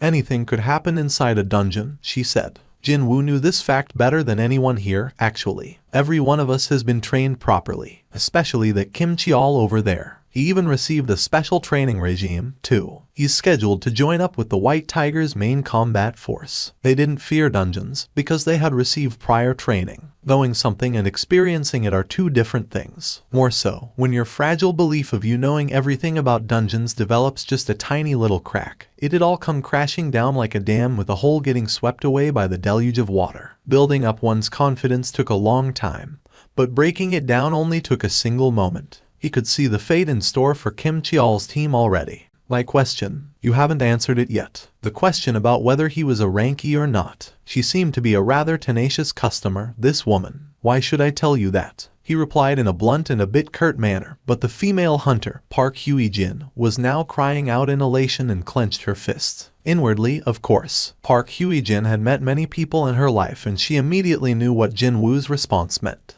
And that would be his unbridled confidence. Jin-woo's eyes and Kim Cheol's met. "We will." Kim Cheol's voice was harsh, low. Didn't matter what he was trying to convey here. He sounded threatening and menacing. He using the road. He didn't saunter over here just to declare which path they would be using, though. No, Kim Cheol's eyes were asking what Jin-woo's group would do, along with the hidden threat of "Don't you dare follow us." Jin-woo scanned his surroundings once more, before reverting his gaze back to Kim Cheol. and we will be going through the forest. I'll wish you luck. Well, you guys will be the ones needing that luck later on, though. Jinwoo didn't mouth his inner thoughts, however. What a bunch of idiots. Excuse me, look over there. Kim Cheol uncrossed his arms and pointed towards some trees. Not just one or two, either. Everywhere he pointed at, trees bore the scars that suspiciously looked like claw marks of potentially gigantic creatures. That, isn't that? It's a bear. An ice bear. A bear-type monster, infamous among all the beast-type monsters as the most ferocious. Those claw marks were them marking their territory. The hunters in Kim Cheol's group saw those and clicked their tongues. Tusk, tusk. It had been better if they stayed put here and waited till the end. Looks like innocent people will die because of a Ranky taking the lead. I mean, would that Ranky have received any prior training like us? Kim Cheol stared at the forest and chuckled derisively. That's to be expected from a measly Ranky. Wait. Suddenly, Kim Cheol's smile disappeared. Most of that group is rank CS, and there is a rank B among them too, so how come? How come he thought Jinwoo was that group's leader? Indeed, he hadn't felt that anything was amiss, right up until he realized this weird incongruency by himself. Still, Kim Cheol shook his head. Well, it doesn't matter. They were all going to die soon, anyway. Worrying about themselves took precedence over what would happen to the weaklings who wouldn't last for long. To begin with, there was nothing he could do about the dead, but well, shouldn't the ones that were supposed to live on? Jinwoo took the lead and walked up ahead. But before long, Park Hye-jin stood in front of him. What is it? Have you lost your mind? Jinwoo crossed his arms and displayed how unhappy he was to hear that, meaning she'd have to be careful with her follow-up. Perhaps she understood Jinwoo's warning. Park Hye-jin's voice had softened somewhat. I'm sorry, but I need to say this. Park Hye-jin's finger pointed towards one of the surrounding trees. Can you see that? There was a huge claw mark on the tree's bark. Over there, too. And there. Almost every single tree had their barks greatly damaged, and it was hard to find one that was still intact. This entire place is full of the bear's territorial markings, you know. This entire forest is the bear-type monster's habitat. Park Hye-jin thought that Jinwoo would show one of the three responses: get angry, get stunned, or accept what she told him. Unfortunately for her, her expectation was wide off the mark. She was the one advising him against the irrational and hasty decision here, yet it was Jinwoo looking at her as if she was the idiot. Why is he looking at me like that? Park Hye-jin's face reddened up from anger. Her voice rose up again. Jinwoo spat out a long sigh and opened his mouth. That is precisely why we're moving through the forest. Park Hye-jin's eyes went round in confusion. She still doesn't get it even with that massive hint. Jinwoo had little choice but to tell it straight to her. When we're moving through the forest, we only have to worry about ice bears. Only then did Park Hye-jin understood Jinwoo's intention. The meaning behind lots of ice bears was simple, that there were no other monsters strong enough to hunt ice bears in this forest. To be more precise, the group didn't have to worry about fighting monsters stronger than ice bears here. Why haven't I thought about that? Park Hye-jin became ashamed about shouting at Jinwoo just now. Her head dropped low, even the skin of her neck reddening up from embarrassment. Jinwoo didn't know how strong these ice bears were, but he was sure of them being weaker than those two white phantom archers. They were wearing clothing that looked to be made out of bear felt. That was why he had chosen the forest route. He was thinking of traversing the forest and increasing his level, and at the same time, keep an eye out on Kim Cheol's group and the movements of the white phantoms while waiting for his chance to act. That was the safest way available. Park Hye-jin's face was far too red to be normal. She couldn't raise her head and managed to squeeze out a voice that was smaller than a buzzing mosquito. It's because. Too cold. Jinwoo spat out a long groan and summoned his store. He quickly browsed through the items for sale and spotted thick fur coats and shoes designed for winter. Fur coat and the shoes cost 10 gold each. Unlike items with added effects, regular items didn't cost a lot to buy. No, compared to the amount of gold in his possession, they were oh so cheap. Still, I'd never have guessed that I have to buy Japtum with my gold. Jinwoo chose buy for all of them. Since he couldn't just give to some and ignore others, Jinwoo spent 100 gold and bought the articles of clothing for all 5 people. 5 coats and 5 pairs of boots suddenly popped up in front of his eyes. And of course, the eyes of all 4 people, excluding Jinwoo, all grew super wide. Was that separate space magic? Park Hye-jin was taken aback, too, and she hurriedly raised her head to look at Jinwoo. Not caring whether they were shocked or not, Jinwoo spoke to them disinterestedly. Put them on. He finished speaking and reached down to grab the closest fur coat. But then, Han Song-yi suddenly grasped his sleeve. Just what's going on with you? You managed to catch that arrow, and now you use some strange magic to take these clothes out, too. Frowns formed on the forehead of Jinwoo. It didn't take a genius to figure out that, at this rate, he'd be swarmed by the endless streams of questions and get irritated to no end. Right, let's use this chance to clearly draw the line. Jin-woo raised his voice and spoke in a firm voice. Han Song-yi, I brought you here with me, so I will take full responsibility and protect you. However, Jin-woo's voice became colder next. Don't ask me about anything. Jin-woo then swept his gaze against Park Hye-jin as well as other hunters tagging along. The same goes for the rest of you. Do not ask me anything, and do not demand anything from me. He didn't stop there, though. If you don't like it, then you can just leave now. I won't stop you. There was one more thing, one more reason why Jin-woo chose the forest route. Status window. Jin-woo silently summoned his status window and swapped his current title from the one who overcame the adversity to that of the slaughterer of wolves, a title given to a hunter skilled in hunting wolves. When facing animal-type monsters, all of your stats will increase by 40%. A chance to abuse this plainly cheating buff had fallen on his laps,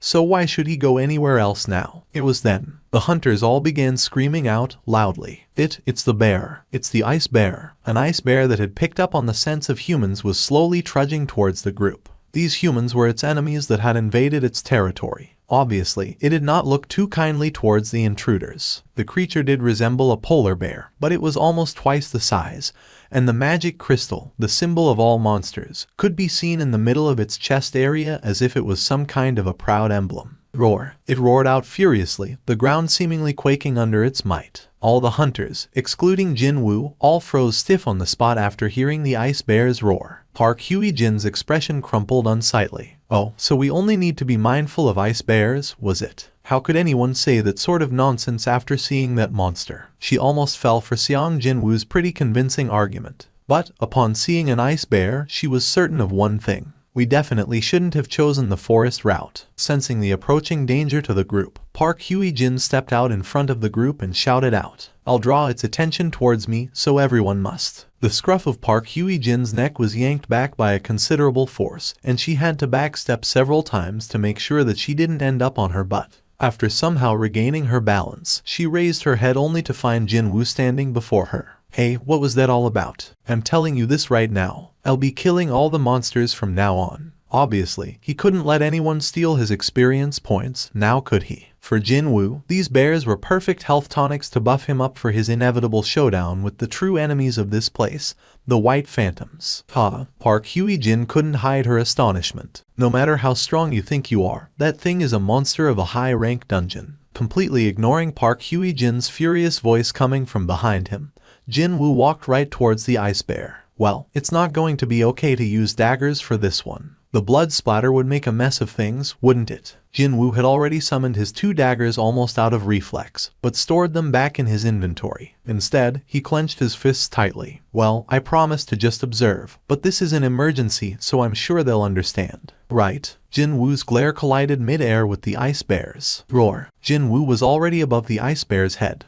It was here that he kind of understood the reason for this monster's infamy. Even then, he also sensed that all his level-ups until now weren't in vain. Before the ice bear could lift its head up, Jin-woo punched with all his might right in the middle of the monster's forehead. Kaboom! The head of the ice bear slammed down on the snowy ground with an explosive force. Its skull was completely obliterated. With its limp tongue hanging outside the slack maw, the ice bear stopped moving completely. Hell yeah! He was thinking that his level up was just around the corner, and now, he was glad to have stopped Park Hye-jin from taking any action. You, just what are you? Jin-woo heard that trembling voice and looked behind him, only to spot 4 speechless faces staring back at him. Jin-woo sheepishly scratched the side of his head. I warned them earlier because I didn't want to run into this sort of situation. It seemed that a person would become rather forgetful whenever he or she witnessed something utterly beyond their capacity to understand. Left with little choice, Jin-woo had to state his position once more. I told you, I'll not tolerate anyone asking me questions. If you're unhappy with my methods, then. Jin-woo pointed his finger in the direction of Kim Cheol's team. With a complicated expression, Baek Yun-ho recalled his experiences. Once you cross the gate, the place you end up could be a desert with temperatures soaring past 60 degrees Celsius, or it could be a dense jungle full of poisonous insects and snakes. Or it could be the middle of a snow-covered field where it's so cold that you'd immediately develop frostbites. Even when you're in such a perilous situation, you still have to fight monsters as well. Let's say that you've somehow adapted to your new environments. From then on, you will have to procure food. Indeed, one would have to secure enough food to last a few weeks at a minimum, or at worst, for several months. In Baek Yun-ho's mind, the hunters ranked C and below were already as good as dead by now. Evening. Large chunks of meat were nicely sizzling on top of a campfire. You know, this bear meat, it's a bit chewy but not as bad as I thought. Would you like some more? Thank you kindly. Go Myung Hwan expertly sliced the meat of the ice bear and placed them on a plate pushed forward by Yun Kai-jung. These two men were the rank C hunters following Jin Woo. Both Park Hye-jin and Han Song-hee were also slowly chewing on the bear meat, although their portions weren't as large as the men's. Please pass me the pepper. What about salt? The seasoning's just about fine, so it's okay. They all look to, more or less, have adapted to the living conditions of the dungeon. Don't you think the attacks of the ice bears have lessened lately? Park Hye-jin replied to that question. Well, that's because the team leader has annihilated their numbers, that's why. That man, it's like he has some sort of unresolved vendetta against these bears from his previous life or something. His eyes go all crazy when he spots an ice bear. He's so scary whenever he does that. Really, really scary. Now that I think about it, where did the team leader disappear to? Yun Kai-jung had his head almost buried in the plate as he chomped down on the meat, but still raised his head to make his reply. He went out a little while ago, saying that he's going to take a look around here. Park Hye-jin formed a helpless expression, roaming inside a high-ranked dungeon all alone. Isn't he scared at all? Yun Kai-jung formed a sly grin. If it's him, it's not going to be a problem. Jin Woo searched through the forest and made his exit as he brushed past some thickets. It must be somewhere nearby. Found you. Just a quick head count and he found over 30 bears. In other words, this was literally a bear farm. The corners of Jin Woo's lips arched up. He deliberately came here alone to eliminate the possibility of eyewitnesses. This would be the perfect opportunity to utilize his shadow soldiers. Indeed, he had been waiting for a moment like this. Come out. When he inwardly called out, the soldiers wearing black armor soundlessly materialized and surrounded him. You all understand that this is your first sortie, right? What he meant by that was, just as one's impression was decided upon through the first encounter, these guys would have to impress him with their first battle, too. The shadow soldiers stood at attention in eerie silence, with nary a hint of disorder. Nice. Jin Woo smirked deeply, seeing them like that. Meanwhile, more and more ice bears began emerging from the caves after detecting Jin Woo's scent. Looks like the other side is done preparing, too. Jin Woo pointed at the ice bears. Go. As soon as his order was issued, the shadow soldiers rushed forward as if they were sliding on ice. The shadow soldiers rapidly closed in on their targets. Unfortunately, the angry swipes of the ice bears' front paws were faster than their movements. A single hit, and one shadow soldier was obliterated. If it wasn't a shadow underneath the armors but an actual human being, that attack would surely have ripped him apart into several pieces. Jin Woo frowned deeply. As I thought, did I ask for too much? Whether it was their physical strength or their body sizes, these ice bears were difficult enemies for the shadow soldiers to fight against. However, something quite surprising happened next. Jin Woo's eyes opened wider. The soldier with its chest torn open by the ice bear's attack suddenly transformed into a clump of black smoke just before it fell to the ground. The black smoke coagulated in a spot a couple of steps away, and it reverted back to its original appearance. And so, as the infantrymen bought time out in front, the magic soldiers standing at the back had completed their spells. Boom! The balls of flames leaving the ends of the magic soldiers' hands exploded here, there, and everywhere. The shadow soldiers swept up and the explosions regenerated right away. But on the other hand, the ice bears could only roll around screaming in sheer pain and agony as their bodies caught on fire. Meanwhile, the shadow soldiers didn't waste time and swiftly approached the defenseless bears before stabbing down on them with their blades. Jin Woo continued to spectate on the proceedings with an expression filled with great interest and happiness. The infantrymen and their quick regenerative abilities, the magic soldiers and their superb firepower. The overall combat prowess of the shadow soldiers had far exceeded his initial expectations. Soon, the ice bears were forced into retreat by the might of the shadow soldiers and were pushed back towards the entrance of the caves. Accompanied by the eardrum-shaking roar, a huge shadow slowly emerged from one of the caves. Isn't that? Even Jin Woo's eyes grew extra round and super large. The bear that came out was at least a head taller and double the body size compared to others around it. Just a single swipe from this huge bear, and multiple soldiers were blown away. The regeneration rate of the soldiers could not keep up with the huge ice bear's relentless attacks. Jin Woo could only leak out a groan after seeing that. So, it's the leader of the pack, is it? He kind of suspected that, since there was a pack, there should be a leader leading it, too. Once his MP had been drained, The obliterated shadow soldiers didn't regenerate and simply entered back into Jin Woo's shadow. In other words, in order to regenerate the lost soldiers, he needed lots more mana. With the appearance of the Ice Bear leader, the flow of the battle had reversed completely. However, Jin Woo still had plenty of leeway. Since their boss has shown up, this side should also step up. Jin Woo summoned the boss of the shadow soldiers, Ygritte. One more shadow escaped from Jin Woo's shadow, and from that shadow, a knight wearing a helm with decorative mane rose up soundlessly. Jin Woo pointed forward with his chin. Ygritte bowed to Jin Woo before rushing towards the Ice Bear leader. Ygritte unsheathed his longsword and deftly evaded the bear's enraged attacks, all the while shaving away at the giant monster's body with his blade. Tendons, claws, front paw, legs, torso, bits and chunks of meat from various areas of the monster sheared off and fell to the ground piece by piece.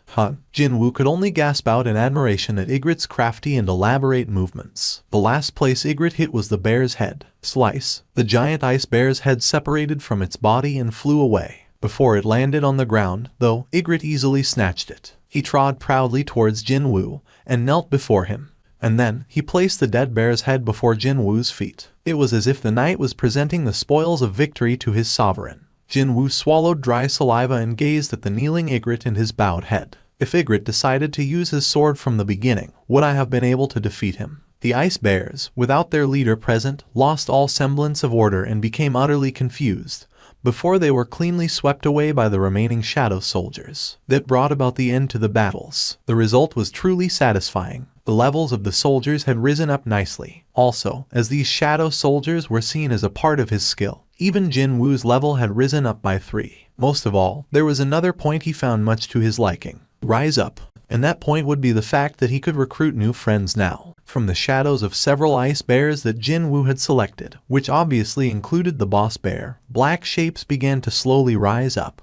These creatures came with the name tag that said Shadow Beast Soldier. At a casual glance, they kind of resembled bears, but it was still difficult to tell whether these monsters were actually corporeal or not. They might not look that great, but they are definitely the shadows of the ice bears. That explosive strength, that destructive power. Without a doubt, they would prove to be useful. His comrades screamed in despair. Kim Cheol's bloodshot eyes shot open wide. No, this can't be. How can this Kim Cheol fail? He was supposed to become the elite of the White Tiger Guild. They even trained him with the special program so he'd enter the guild's main combat force right away. However, to fail like this, he could not acknowledge it. While enduring against the biting cold and starvation, they fought off against a group of snowmen. Then, they encountered snow giants. They lost 2 of their numbers, but in the end, emerged victorious against the giants. He thought that the conquest of this dungeon was going according to plan. However, as soon as the desperate struggle against the snow giants ended, the white phantoms sneak attacked from the rear as if they were waiting for this chance. These wicked, treacherous beastards had been in hiding, waiting for the raid team to exhaust all their stamina first. What happened next was a one-sided massacre. In the blink of an eye, the hunters were annihilated. See Captain. A fallen hunter reached out towards Kim Cheol with his bloodied hand. Kim Cheol could only retreat in faltering steps. Suddenly, a white phantom appeared on top of this fallen hunter. It pulled out a dagger and swiped it under the hunter's neck. The white phantom smiled as it sliced the neck off and raised its head to look at Kim Cheol. Kim Cheol could only scream in terror.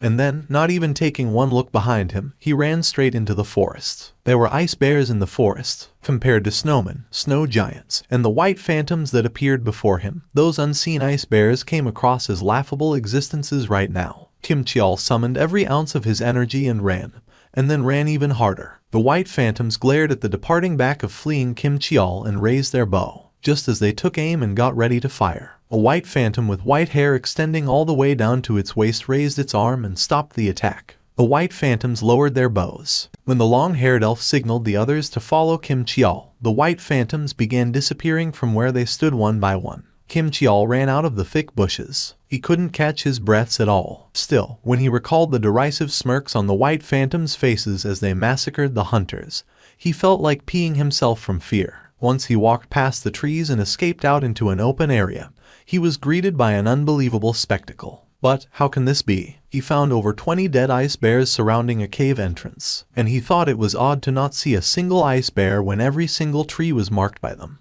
What is going on here? Kim Cheol investigated the conditions of the carcasses. They all showed sword-inflicted wounds. Some of them even had signs of being burnt alive. Almost immediately, Kim Cheol thought about Seong Jin-woo and the hunters following him. Did they do this to these ice bears? No, it couldn't be. Kim Cheol shook his head. The wounds on ice bears were inflicted with long swords. As far as he knew, none of the hunters that went into the forest used a sword. Besides, the two ranky hunters didn't even wield any weapons. If you were to look at the situation objectively, then there was no chance that those people were still alive. In that case, there could be only one explanation. There are white phantoms nearby. His heart fell to the pit of his stomach. Kim Cheol walked as silently as possible and cautiously approached the source of the smell. And eventually, he hid inside the bush and discovered the hunters who had left along with Jin-woo. Kim Cheol's eyes grew wider from the revelation. What the hell? The smell of meat was coming from the campfire they had raised. How can they still be alive? Kim Cheol began glaring. He couldn't find one ranky hunter among their midst. He must have been killed first after taking the lead like a fool. Something didn't add up. Wait, hold up. Their attire, clothes and blankets designed to keep warm, tents and several pieces of equipment could be seen. They were obviously well prepared. Just how can this be? Kim Cheol was getting flustered even more, but then his gaze had stopped by at a certain place. It was a piece of bread sitting next to sizzling meat, meaning these people even had food ready. His confusion immediately morphed into a rage. These beastards. Grit. Kim Cheol began gritting his teeth. They had enough supplies to ensure their continued survival, yet they wanted to hog them all for themselves. If my hands hadn't frozen up, no, if only I wasn't starving, I'd have easily dealt with those ice elves. Realizing that these beastards had snatched away the crucial supplies that should have been shared among the rest of the team, he couldn't hold back his fury anymore. Kim Cheol angrily ran out of the bush. You sons of bitches. Park Hye-jin quickly shot up from her spot, clearly surprised. Kim Cheol, how did you get here? She found it rather difficult to lie here and say it was good to see him again.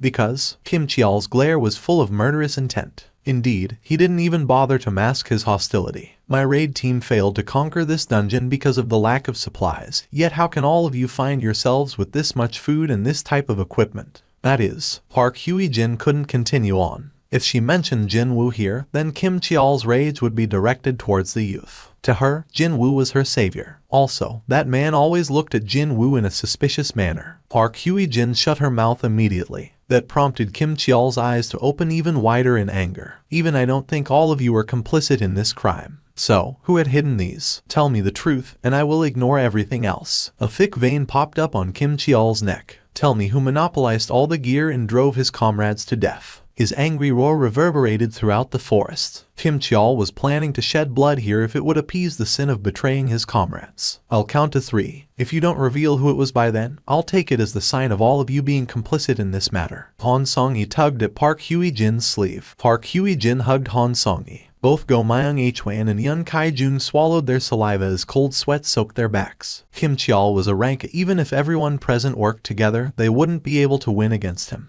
However, none of them still mentioned Jin-woo's name. 1. Kim Cheol yanked loose his sword from the scabbard attached to his waist. 2. Even then, the lower-ranked hunters showed not one sign of opening their mouths. How dare lower-ranked hunters ignore his order? That point alone stoked the flames of Kim Cheol's anger even higher. Just what these beastards think of me as. Murderous intent burned brightly in his eyes. He'd kill that woman first. He'd kill Park Hye-jin before anyone else, the one who betrayed the raid team and left along with these lower-ranked hunters. That's right, she left the raid team because she must have been scheming something. He could only think that way. Kim Cheol stood before Park Hye-jin and spat out the last countdown. 3. Park Hye-jin squeezed her eyes shut. It was then. 4. Cow. Kim Cheol was struck super hard by something in the back of his head and kissed the ground as his entire body slid across the snowy ground for several meters. The eyes of the hunters grew wider. Team leader. Jin-woo had hit Kim Cheol so hard that steam was still rising up from his palm. Jin-woo spoke in a dumbfounded voice. How dare you speak rubbish when it was you who drove your friends to death? Jin-woo Appa. Han Song-yi displayed her happiness as tears formed in her eyes. Team leader. It wasn't as much as Han Song-yi, but still, the two male hunters' expressions also brightened up considerably. Jin-woo placed his finger on his lips and gestured them to keep quiet. The four people, seemingly getting ready to embrace Jinwoo at any moment now, all froze up like ice statues. Looks like Kim Cheol brought along unwanted visitors. He sensed countless presences hiding in the forest. After sensing Jinwoo's glare, the white phantoms undid their stealth and revealed themselves one by one. At a quick count, there were around 20 of them, and among them, Jinwoo's glare was fixed on a long-haired white phantom riding on horseback. That has to be the boss. An overwhelmingly mighty aura was coming from that creature, incomparably heavier than any ice bears and the white phantoms near it. If that guy wasn't the boss of this dungeon, then just who else could be? For the first time in a long while, Jinwoo's skin broke out in goosebumps. Just as Jinwoo was shivering ever so softly from its powerful aura, the boss also recognized Jinwoo's strength in one go. So, there really was one. A truly worthy being among all the human trash. What did you just say? When Jinwoo spat out a response purely out of reflex, the boss displayed an expression of pure surprise. Can you understand our language? Jinwoo was also taken aback. How is it possible to converse with this guy? Not only could he understand what a monster was saying, but he could also actually converse with it, too. A language he couldn't even remember learning before fluently rolled out of his mouth as if it was his mother tongue. Is this because of the system? Like an automatic translation feature, Jinwoo shifted his gaze back to the boss. The boss returned the gaze with great interest. To be able to converse. Very good. There is someone I wanted to introduce to you. The boss pointed at one of the white phantoms standing behind it. I'm sure you're familiar with him already. Jinwoo's glare sharpened instantly. Indeed, he recognized that particular white phantom. That guy was none other than the beastard that fired an arrow at Han Song-yi before breaking out in a mocking grin. How could he forget that arrogant beastard's face? That exact same smile was still etched on the monster's face. This friend informed me of a truly strong being among the humans. And this friend wishes to challenge you to a duel, so how ab? Even before the boss finished his words, the night killer Jinwoo flew in a straight line. Stab. The white phantom collapsed on the ground. Anything else you want to say? The boss spoke up in admiration.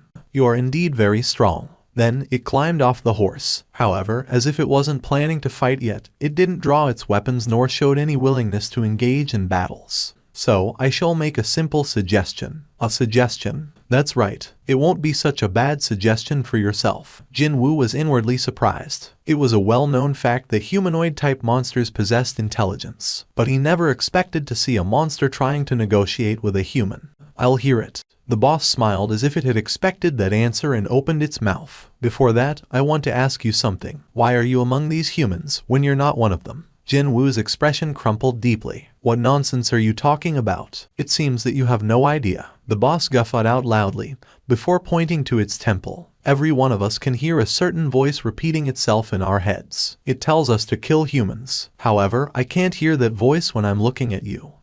That's what this guy meant. In that case, Jinwoo could think of a reason for that. When the boss says humans, it's probably talking about hunters. The thing was, he had changed to this strange something called player through the system, during his ordeal in the underground temple. Technically speaking, he was slightly different from other hunters, meaning other awakened human beings. That's why that guy thinks I'm not a human. That made perfect sense.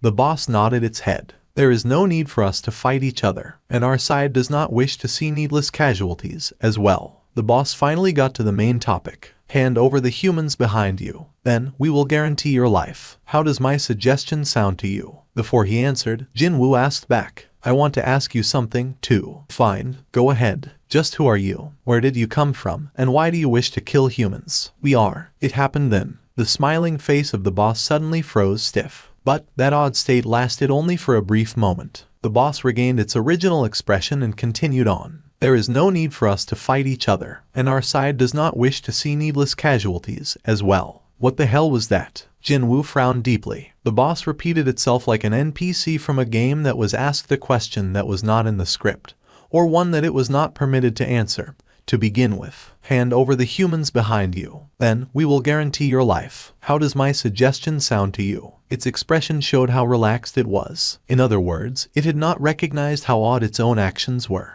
The white phantom standing behind didn't display any reaction towards the boss's strange behavior, either. Jinwoo continued to wordlessly observe then, prompting the boss to begin urging him. Will you accept my suggestion or not? Jinwoo wanted to find out more about the monster's origins and their true intentions, but as it turned out, it was all a waste of time. In that case, the only thing remaining was to choose. But then again, he had made up his mind already a long time ago. I refuse. The corners of Jin Woo's lips arched up. You see, you possess a far too tempting shadow for me to let go. Are you planning to fight my soldiers all by yourself? Do you truly believe that you can overcome the disadvantages in numbers all alone? Jin Woo smirked derisively. Soldiers, was it? You think you're the only one? I've got them too. He summoned his shadows. According to his wishes, the soldiers hiding in Jin Woo's shadow all revealed themselves in the blink of an eye right behind him. The cry came from the hunters this time as well. Yun Kai-jun cried out in fright as the shadow of the ice bear, the shadow beast soldier, suddenly materialized right next to him, and he fell hard on his ass. When Jin Woo took a glance at the pale faces of the surviving raid team, he felt that it was a bit regretful.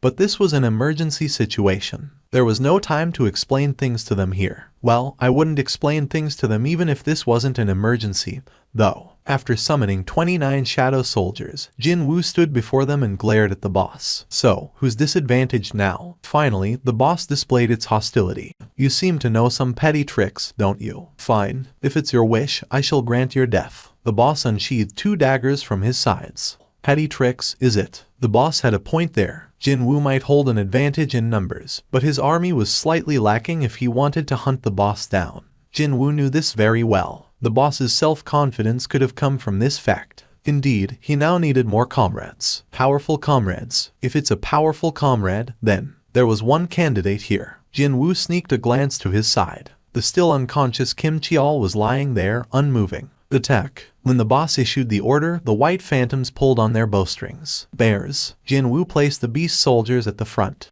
The beast soldiers, with arrows sticking out of their bodies, all roared out in anger. Before the white phantoms could knock the next volley of arrows, the infantrymen rushed forward. The magic soldiers also began chanting their spells. Meanwhile, Jin Woo's eyes gleamed dangerously. You're mine. Jin Woo deliberately pushed Kim Cheol's longsword towards its owner with his heel, before pouncing forward himself as well. His sight was fixed solely on the boss of the White Phantoms. The boss too was waiting for Jin Woo's arrival. Soon, sparks endlessly flew as the 4 daggers wielded by 2 creatures clashed in midair. At the same time, the Shadow Soldiers and White Phantoms also slammed into each other as well. Go Myung Hwan looked at Park Hwee-jin next to him. So, shouldn't we lend assistance here? Park Hwee-jin shook her head. This isn't a fight where we can butt in, you know. This was a battle where huge black monsters were swinging their giant claws. The destroyed black soldiers were regenerating to their original state in the blink of an eye. And the gleaming blades and the arrows fired from the upper rank monsters, White Phantoms, were chaotically flying around in the snowy field. So, what can a rank B or C do in this place? Indeed, the only thing they were permitted to do here was to pray.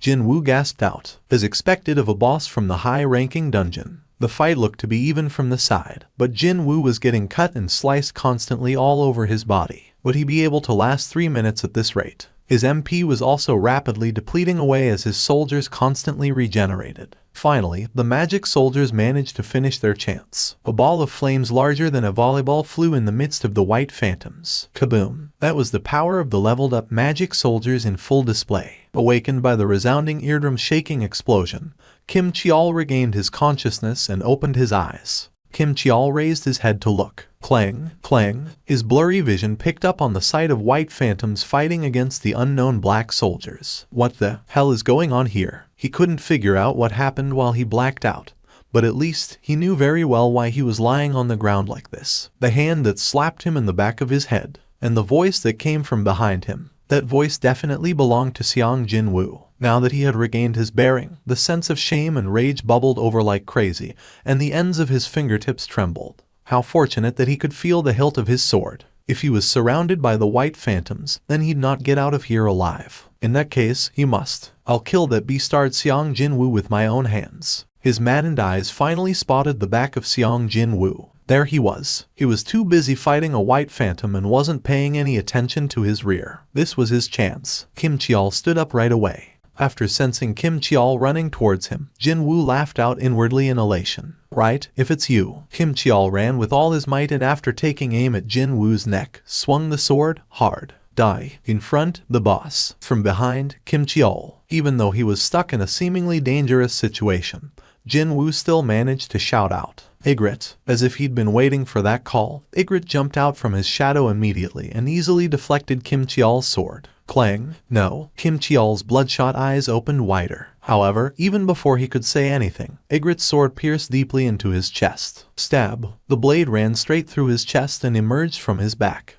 I knew Kim Cheol would act this way. This fool was someone who didn't think about anything in depth and only acted according to his emotions. They had been together only for a short while, but that was enough for Jin Woo to figure this guy out. Kim Cheol glared at Jin Woo, and with that, Kim Cheol breathed his last. As Ygritte stepped up to delay the boss, Jin Woo issued an order to the shadow of the dead Kim Cheol. "Rise up." When that happened, accompanied by a heavy, somber cry, a huge hand emerged from the shadow. The Black Knight that emerged from Kim Cheol's shadow was far bigger and sturdier than the original version, and it even carried a huge war hammer in one hand as well. The other hand held a shield as tall as a grown man, and the overall impression this guy gave off was truly oppressive and threatening. Kim Cheol was a muscular man, but this shadow is just too over the top. Even though it was an urgent situation, Jin Woo couldn't help but leak out a gasp of admiration. "All right, the name." Jin Woo sneaked a glance to his side. Perhaps finding the battle quite tough, Ygritte was having a hard time right now, being pushed around by the boss. Currently, he was barely buying enough time by relying on his cheat-like regenerative ability. Slice. Ygritte's arm was sliced off, then. "I don't have much time to waste here." A name, was it? Should he go with whatever? Maybe Kim Cheol. Jin Woo immediately shook his head. To call an undead with a name it used while it was still alive, that just didn't sit well with him. Right, his name was Kim Cheol. Cheol, so iron, it is. The name had been decided. As soon as Jin Woo thought of that name, it was bestowed on the newly birthed Shadow Knight. Jin Woo pointed to the boss. Iron. Iron leaned back and roared out loudly. What was that? Several messages popped up in his view. An aggro skill. Kim Cheol was actually a rank A tanker, so, quite obviously, he possessed a high-level aggro skill, and the Shadow Knight extracted from his shadow, Iron, had retained that skill in full and was able to use it no problem. The head of the boss swiveled towards Iron. Although it could have chosen to finish Ygritte off right in front of its eyes, the boss simply pounced on Iron as if it had been hypnotized by a ghost or some such. The boss was still preoccupied with Iron. And seizing this chance, Jin Woo and Ygritte's combined assault began on the boss. Park Hwee-jin became utterly speechless as the unbelievable spectacle unfolded right before her eyes. What she was seeing right now proved to be too unrealistic, too outlandish. From her side, Han Song-yi asked her with a timid voice, "Do all fights of hunters look like that?" She must have been frightened silly, because Han Song-yi's voice was trembling noticeably. Park Hwee-jin replied to her, sounding helpless as well. "If that were the case, then I'd never have earned my license, you know." Go Myung-hwan asked next, looking utterly dazed out of his mind. "Could it be that we are dreaming right now?" Park Hwee-jin looked back at the battlefield where the monsters and the black somethings were having a chaotic throwdown, and spat out a long sigh. The poison fang of Kasaka stabbed into the boss's shoulder. With the increased levels of the enemies he'd been facing lately, the additional effects of the poison fang of Kasaka failed to activate properly more often than not. Still, inflicting injuries was a good thing in a fight. Nice. The boss's agile movements were being hampered gradually due to the increasing number of wounds being inflicted on its body. The smile had disappeared from the boss's face a long time ago. The boss had been dodging the combined attacks of Jin Woo, Ygritte and Iron rather freely until then.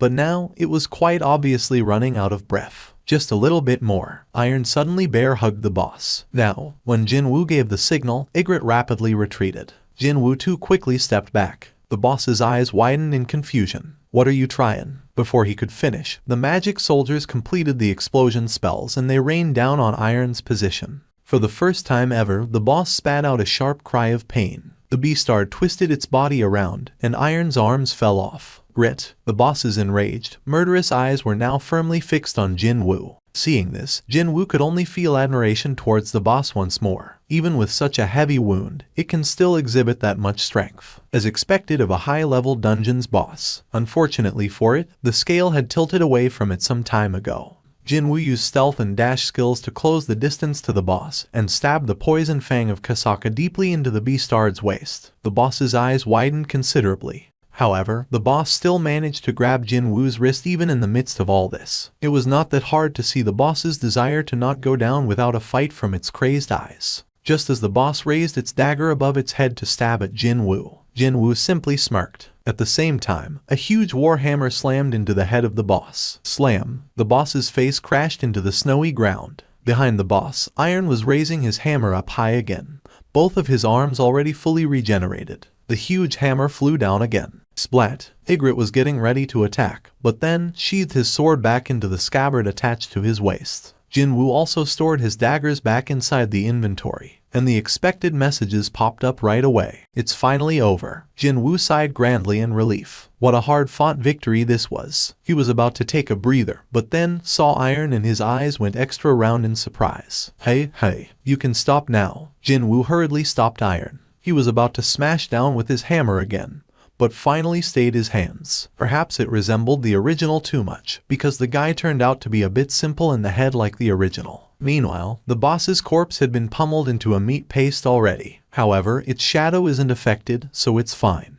Jin Woo smirked deeply. Finally, the reward for this incredibly hard battle, the one he'd been salivating over, was right by his feet, waiting to be taken. Jin Woo issued his order. Rise up. It was now 3 a.m. The facial expressions of 4 men waiting around the red gate were, as expected, not so good. Unable to endure any longer, Hien Kaichial finally opened his mouth. Guildmaster, will remain here and wait, so how about going home first, sir? My guild members are trapped in there, so how can I even think about going home to relax now? It was here that On Songmin's eye widened. Huh? Look, the red gate. Hien Kaichial and Ju Sung Chan also discovered an oddity with the red gate. The red gate is opening up. The dungeon's been cleared. There are people coming out. Baek Yun-ho clenched his fists tightly. That Kim Cheol. Did he manage to pull it off? Everyone waiting there hurriedly rushed towards the front of the gate. Baek Yun-ho, unable to hide his excitement, began searching for the leader of this team, Kim Cheol. However, even though all of the survivors came out, the big guy couldn't be seen. This can't be right. The one who had been insisting on believing in Kim Cheol. Ju Sung Chan's previously confident attitude was gone now, and his expression was getting warped as well. After spotting Jin Woo walking along with Han Song-yi right behind the others, On Song-min's face was quickly filled up with a huge smile. I thought as much. It was such a noticeable contrast from the face of Ju Sung Chan. However, his smile also faded away quickly. When 5 people, including Seong Jin Woo, walked out from the gate, the portal to another world slowly disappeared from their view. It can't be. Is this everyone? Jin Woo nodded his head, looking rather exhausted. Hien Kaichiol had asked that question, and after getting that silent answer, his expression hardened instantly. How can this be? Hien Kaichiol's eyes teared up, and he reluctantly began crossing out the names of the deceased off the member list. This was a terrible job, but it had to be done regardless. Baek Yun-ho had been staring at this in a daze, before gasping out in sheer shock and disbelief. Only the lower-ranked hunters returned. Never mind the A rank, only a single rank B survived. Such a thing should not happen. Just what on earth happened inside that dungeon? Let's go. I'll take you home. Jin Woo was about to lead Han Song-yi and leave the location, but Baek Yun-ho reached out and grabbed his wrist first. Excuse me. Wait. Slap. Jin Woo fiercely shook off that hand. Baek Yun-ho's eyes sharpened immediately. We need to talk for a second here. Jin Woo turned around. I'm too tired. If you have questions, you should ask your own guild members. Baek Yun-ho couldn't hold back and revealed his identity. I'm Baek Yun-ho, the guild master of the White Tiger. Jin Woo's eyes remained cold, however. So what? Being on the receiving end of Jin Woo's cold response, Baek Yun-ho's eyes suddenly transformed to that of a monster's. No, they completely resembled a beast now, instead. We lost 9 guild members through this incident. As the master, I have the right to ask you a couple of questions regarding this matter. This was no longer a request. It was an order, or even a threat. Didn't matter what anyone thought of his words. He was not planning to let Jin Woo go that easily here. But then, Jin Woo too angrily glared back. He was not being cowered by the intense hostile aura oozing out in full force from the rank S hunter. Baek Yun-ho, I rescued 3 of your people. If you're really their leader, shouldn't you be saying thanks to me first? It was Baek Yun-ho who had to withdraw his threatening aura first, as he was bombarded with this incredible pressure emanating from Jin Woo. Besides that, what he said was logical as well. Baek Yun-ho couldn't argue against the point raised. I apologize. Baek Yun-ho lowered his head. Seeing this, Jin Woo turned around once more to leave. Han Song-yi, let's get going. Okay. Han Song-yi carefully studied the mood of this place and followed after Jin Woo. The 2 of them got on the van and not too long after left the location. This doesn't make any sense. Baek Yun-ho's thoughts were now in complete disarray. He quickly ran towards the sole surviving upper-rank hunter, Park Hye-jin. "Excuse me, Miss Park Hye-jin." She had been trying to warm herself up with the cup of hot tea Hyun Kai-cheol had handed over. She raised her head to meet Baek Yun-ho's gaze. "What is the matter with that guy? Why was he so downbeat like that?" Indeed, that man had probably gone through an unimaginable hell and finally managed to escape from the Red Gate. Yet why was his attitude so murderous? Park Hye-jin shook her head, displaying her own confusion. "I also don't know, sir. After killing the boss, he stood in front of the dead body and shouted something out 3 times, and after that, he's been like that. He was okay until then." Park Hye-jin looked at Go Myung-hwan and Yun Kai-ju. The 2 men nodded their heads simultaneously. "What a strange man," Baek Yun-ho muttered to himself as he stared helplessly at the street Jin-woo had disappeared in.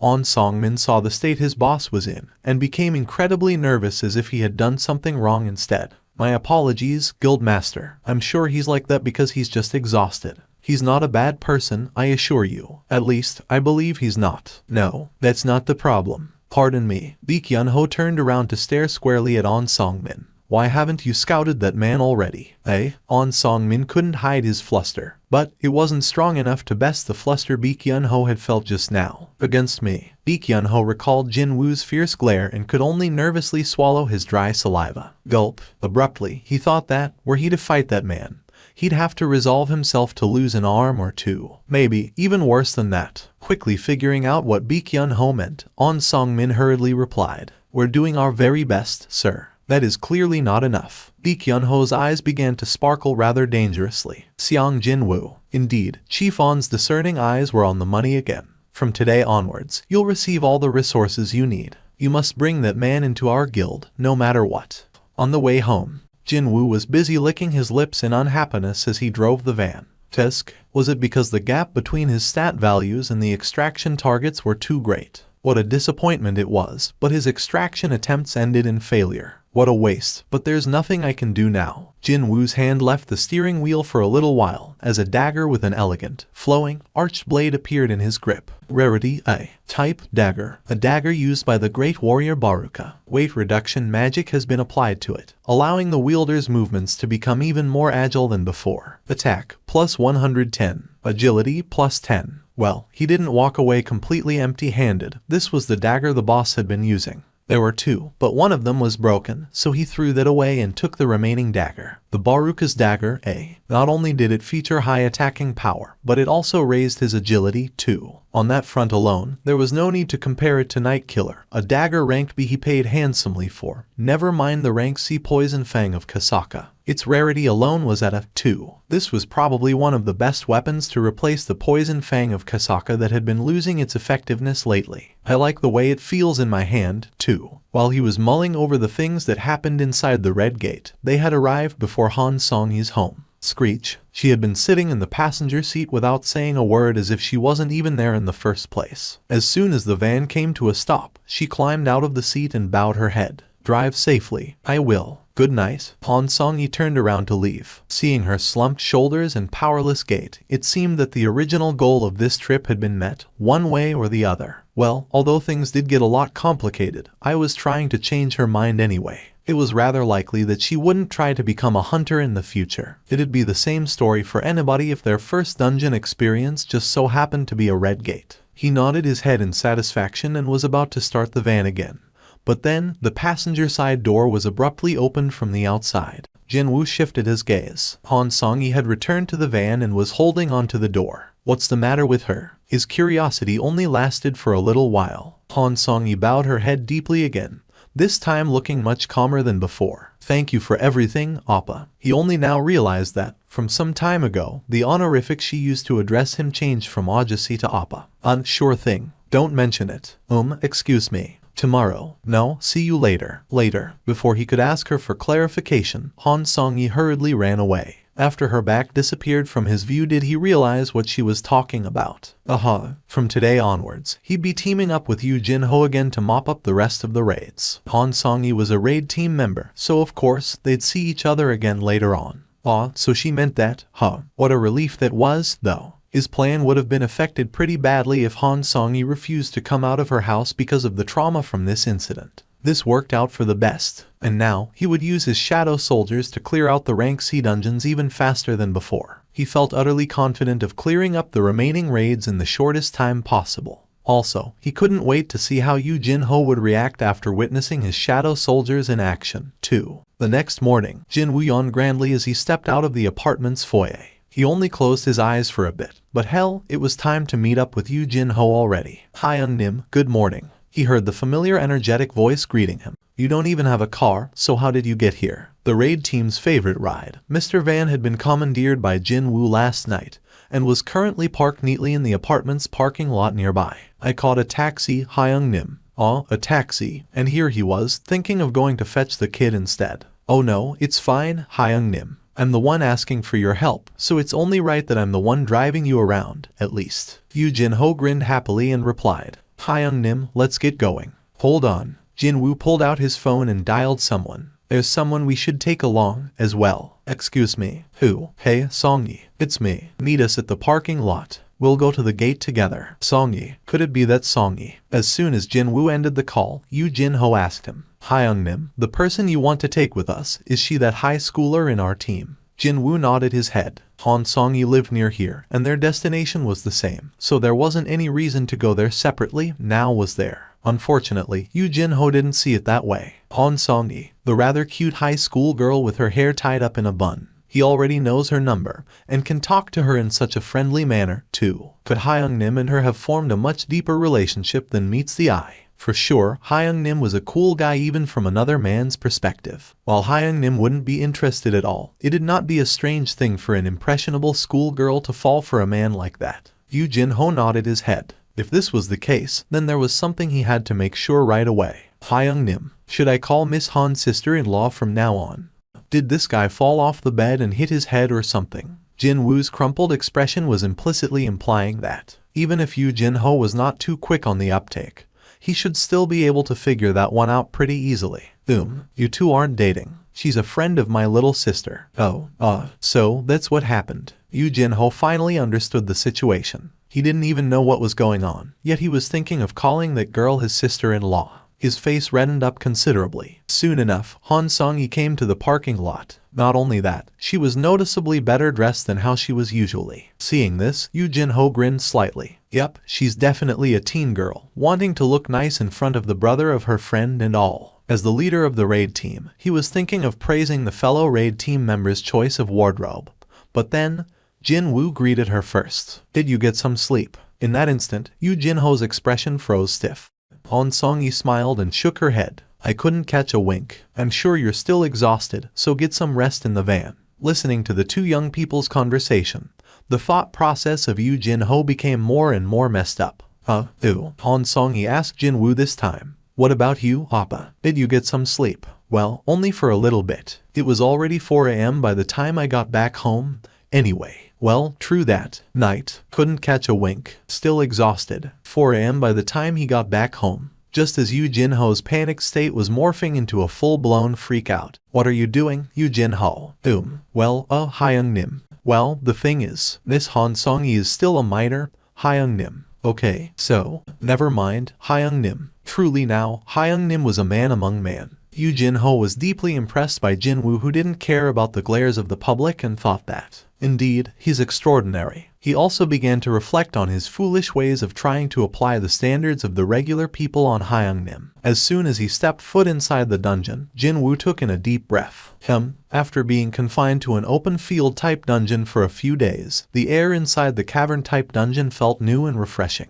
The floor of the cave began rising up here, there, and everywhere. Humanoid monsters with skins made out of rocks appeared. Yu Jin-ho quickly recalled their name. Hyung Nim, it's the Stoneman. In the blink of an eye, the head of the Stoneman in front of the pack rolled to the ground. Jin-woo looked at the Baruka's dagger and smiled in satisfaction. Time to summon his shadow soldiers. Oopsie, Jin-woo facepalmed and turned around. I forgot he was here with me. He got way too excited and completely forgot about Yu Jin-ho for a moment there. While plopped on his ass, Yu Jin-ho pointed his trembling finger at the shadow soldiers standing right in front of him. It's a bit complicated to explain. Well, it's my skill. You can summon these things as your skill. Jin-woo nodded his head. Yu Jinho's jaw remained slack and didn't want to close.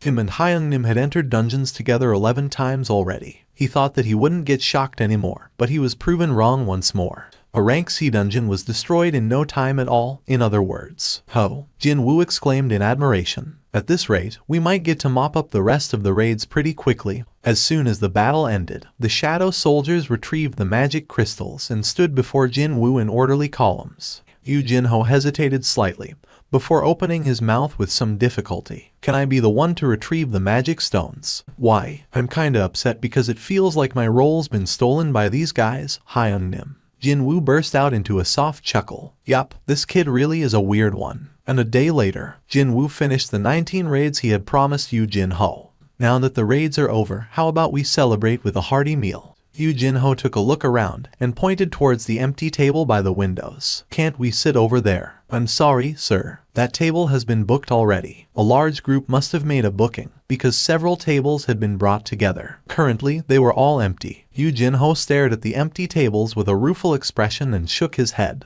In the end, the two of them had to occupy the most secluded, out-of-the-way spot in the diner. Yu Jinho lowered his head in shame. I'm sorry, Hyung-nim. There's nothing for you to apologize for. I was the one who suggested that we come here anyway. Even still, I should have taken you to a bit better spot than this one. Jin-woo smirked and lightly patted Yu Jinho on the shoulder. Don't sweat over such things and enjoy the food, okay? Actually, Jin-woo was inwardly worried about a scion of a keyball finding the taste of such cheap meat to his liking or not. Also, even though I didn't say anything, but well, they filled their glasses with soju, clinked them a little and one-shotted them. Unlike Yu Jinho, who was immensely enjoying the bitter taste of soju, Jin-woo could only frown deeply in unhappiness. Hyung-nim, is something wrong? No, it's nothing. Jin-woo could only stare at the empty glass with a bitter expression on his face. He had forgotten one crucial fact about his body, what with him being so busy lately and all. What are you planning to do from now on? When Jin-woo asked in a serious voice, Yu Jinho sat upright like a job seeker waiting for his job interview to start. As soon as I complete a simple written test at the Hunters Association, they should issue my guild master license right away.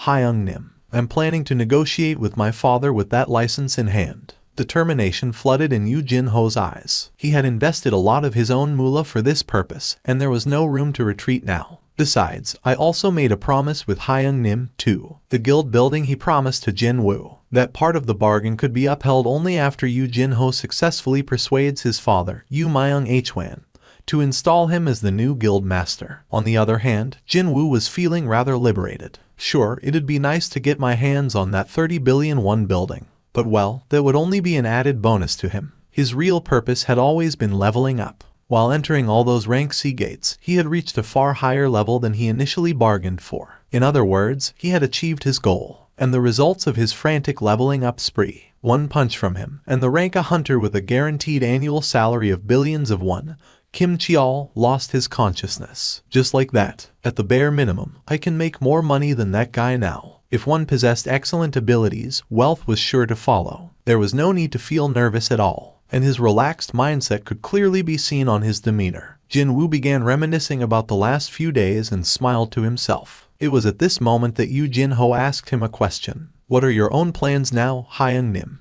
Oh, me. Did I ask something that I shouldn't? Yu Jinho thought like this and flinched slightly, but he breathed a sigh of relief after spotting Jin-woo's relaxed expression. I'll be out of reach for a while, actually. There's this place I have to go to, you see. That one sentence caused Yu Jinho's face to harden visibly. After forming an expression of an abandoned puppy, Yu Jinho emptied the soju glass in one go. Tap. He then placed the empty glass on the table, filling it up back to the brim. After knocking back another glass, he began to open his mouth with some difficulty. Hyung-nim, please tell me straight if I've been bothering you. If that's been the case, I shall make sure never to bother you again in the future. This idiot. The moment Jin-woo said that he'd be out of reach, this idiot must have misunderstood his words again. Jin-woo scratched the side of his head and asked a question instead of a proper reply. Hey, Jinho. Yes, Hyung-nim. What do you think of me as? Well, Yu Jinho's eyes rolled around this way, and that as if he couldn't come up with a good enough answer before he raised his head.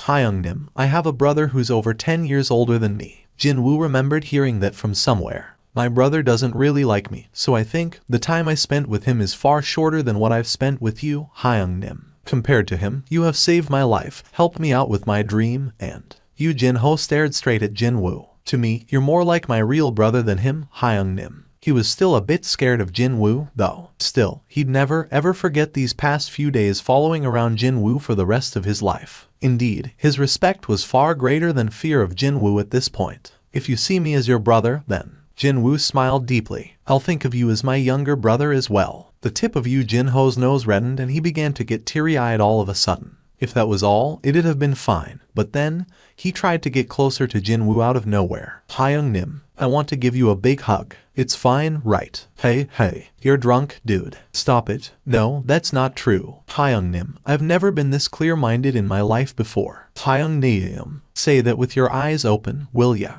Soon enough, Yu Jin-ho fell asleep and the table had quietened down now. What a helpless kid. Jin-woo leaned back on his seat and lightly clicked his tongue. A TV mounted on the wall of the diner was showing a news bulletin. Is it 9 in the evening already? He thought like that and stared the screen, only to spot someone rather familiar appearing there. Is it true that there was a huge incident during the training of your new recruits? Is it also true that only the lower-ranked hunters returned alive while all the higher-ranked ones had perished? What do you think about the rumor of a mystery person allegedly aiding the survivors during this incident? Lee Kyun-ho was doing his best to ignore the reporters, but in the end, he had no choice but to respond. This incident has been investigated by the association already. It was true that there was an incident, but there was no mystery helper at the scene. No, the White Tiger Guild's proud hunters combined their powers and managed to clear the upper rank dungeon. And many hunters lost their lives or got injured during the process. That is all. Another reporter quickly fired in a follow-up question. If that's the case, why are you forbidding us from interviewing the survivors? Those folks managed to avoid death's doorstep by a hair's breadth. So, why do you wish to speak to those people regarding this deeply traumatic event? That's as far as I'm prepared to answer you people. Lee Kyun-ho made a quick getaway from there after climbing into a car. Jin-woo's eyes remained wide open.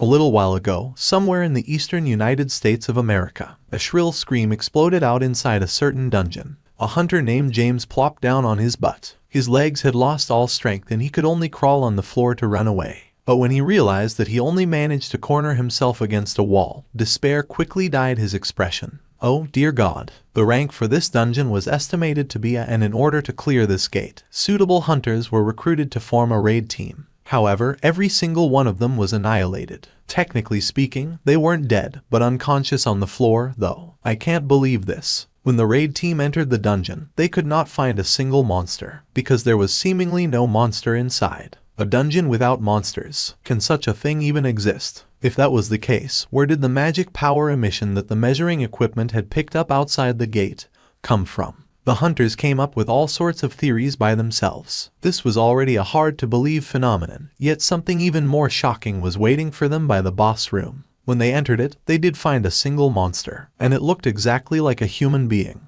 Indeed, there was only one, but from that monster's single attack, every raid team member lost their consciousness. This creature proved to be far, far too powerful for them. Only James had somehow escaped from the boss room. Wait, could it be that all the magic energy emission detected on the outside of the dungeon is coming from that thing alone? The measurement took place far away, from outside the gate itself, yet its magic power was already exceeding the level of a rank A.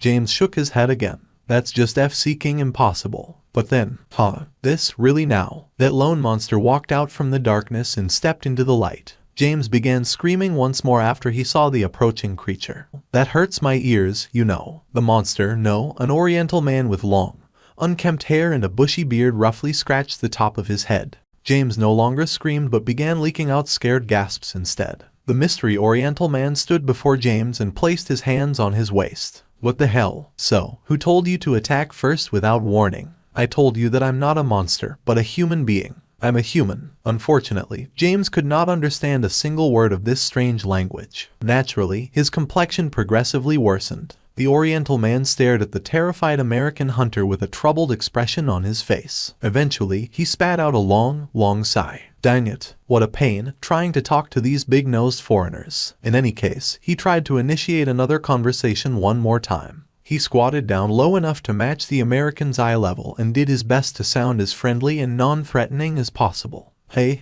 man. He could recall a few English words. With such a poor grasp in that language, he couldn't really tell if he was making any sense at all, grammar-wise. A Korean. So, he tried to enunciate every word to the best of his ability. I want to go home. An event of an unprecedented scale. A trapped person walked out of a dungeon, alive. The U.S. Hunter Bureau went into overdrive right away. The deputy director of the bureau personally came down to the interview room after hearing this news. Beyond the one-way mirror, he could see an oriental man quietly sitting on a chair, with a pair of handcuffs on his wrists. Is he that man? That's correct, sir. He looks like a regular civilian, doesn't he? Yes, sir. It was as he said. Once that man's unkempt hair and the messy beard were taken care of, his facial features would be that of an average middle-aged oriental male commonly found everywhere. Have you found out his identity yet? He has repeatedly stated that he's a Korean hunter. South Korea. Yes, sir. How can a South Korean hunter come out of a dungeon on the other side of the world?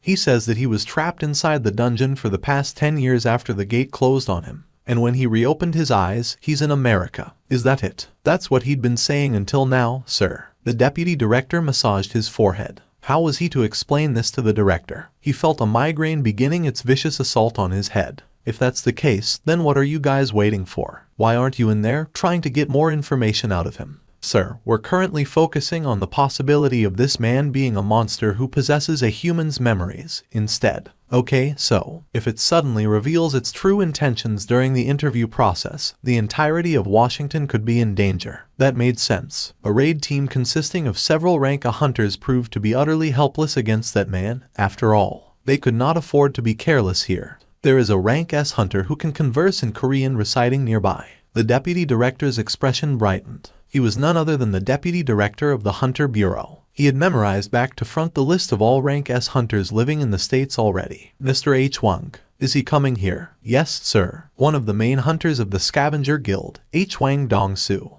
If he were to make a report to the higher-ups, he at least needed to know the subject's name. What was the name of that man? It was a difficult-to-pronounce name, that's for sure. The section chief confirmed it on the report submitted to him by one of his underlings and spoke up. His name is Seong-il H1, a hunter from South Korea. H. Wang Dong-soo had no time for such things as mercy, especially if it was against monsters. He lost his parents to a dungeon break many years ago and grew up with only his older brother as the sole surviving family member. That was why when he awakened as a rank S, he knew this was his heaven-sent opportunity. The opportunity to rip apart and kill as many monsters as I can. Perhaps that was the reason why the glare of H. Wang Dong-soo as he entered the interview room was icier than usual. A man who came out from a dungeon. Even the magic energy wavelength this man emitted apparently had a similar pattern to that of a monster. If a monster is pretending to be a human, then he'd kill this abominable creature right here, right now. His glare met the man's gaze. They silently exchanged their gazes. H. Wang Dong-soo put the file with this man's information down on the table. It'll be better for you to cooperate with me. One word from me will determine how others will see you, a human or a monster. Got that? Understood. Before he got started, though, a deeply personal question floated up in H. Wang Dong-soo's head. His older brother who died inside the dungeon. Was there any possibility that H. Wang Dong-seok could return alive? He wanted to know about that first. Is there any chance of other hunters returning from a dungeon, just as you have? The man shook his head. H. Wang Dong-soo's brows quivered just then. How can you be so sure? Because I'm well aware of the reason why I came back. The reason? What is it? Let me ask you something before I answer that. I'll be the one asking questions here. H. Wang Dong-soo's eyes narrowed to a slit. However, the man continued on with what he wanted to say regardless. The gates, monsters, and dungeon breaks. How much do you know about them? If this man had asked a stupid question, H. Wang Dong-soo might have used force to shut this man up right away. But he couldn't do that right now, because that question was something that countless tried to answer ever since the first gate opened and awakened people began appearing 10 years ago. This very moment could be when the answer finally revealed itself. Deputy Director. Shush. The agents of the Hunter Bureau all nervously swallowed their saliva as they stared into the one-way mirror. H. Wang Dong-soo asked, "Are you saying that you know? Dungeons, gates, monsters. All these are merely preludes to a true war about to happen soon. And recently, a being that will become the greatest calamity ever seen has opened its eyes. So, the reason why you returned here is, in order to stop that calamity. And what is, or who is, this greatest calamity ever seen?" That, I can't tell you. Wang Dong-su smirked derisively. A man who came here to stop a calamity can't talk about what it is. I don't know what that thing could be. But surely, rather than trying to stop it all by yourself, wouldn't it be better to work together with others? The man shook his head. The number of people means nothing when facing this being. Doesn't matter whether lots of amateurs decide to work together or not. They will only become its prey, and become its pawns instead. So, you are saying that only you can stop it? The man nodded his head. Wang Dong-su inwardly clicked his tongue. This guy's gone off the deep end. It wasn't that hard to understand, though, if this man had been truly trapped inside a dungeon for 10 years. Or, alternatively, there had been some kind of an error, a mistake, during the process of the monster trying to copy a human's memories and consequently, its brain had melted somewhat. He opened the man's case file. Your name is Seong-il H1. The photo supplied certainly matched the man's face. Rather than 10 years, though, it's like only a couple of weeks, maybe months, have passed by instead. However, Wang Dong-su decided not to mind it. He heard that high-ranked hunters could even skirt past the aging process. Your records as a hunter look pretty good. You could have earned quite a lot of money these days. Seong-il H1 didn't respond to that. Back then, there was no proper system of hunters in place. Hell, there wasn't a ranking system for hunters, even. Wang Dong-su began reading the file. Your spouse, Park Jae-hai. 2 children. The son's name is. As he read down the names of the children with no emotion on his face, Wang Dong-su's eyes opened up slightly wider for a moment. Seong Jin-woo. But it only lasted for a truly brief second. Wang Dong-su did his best to remain calm and continued on.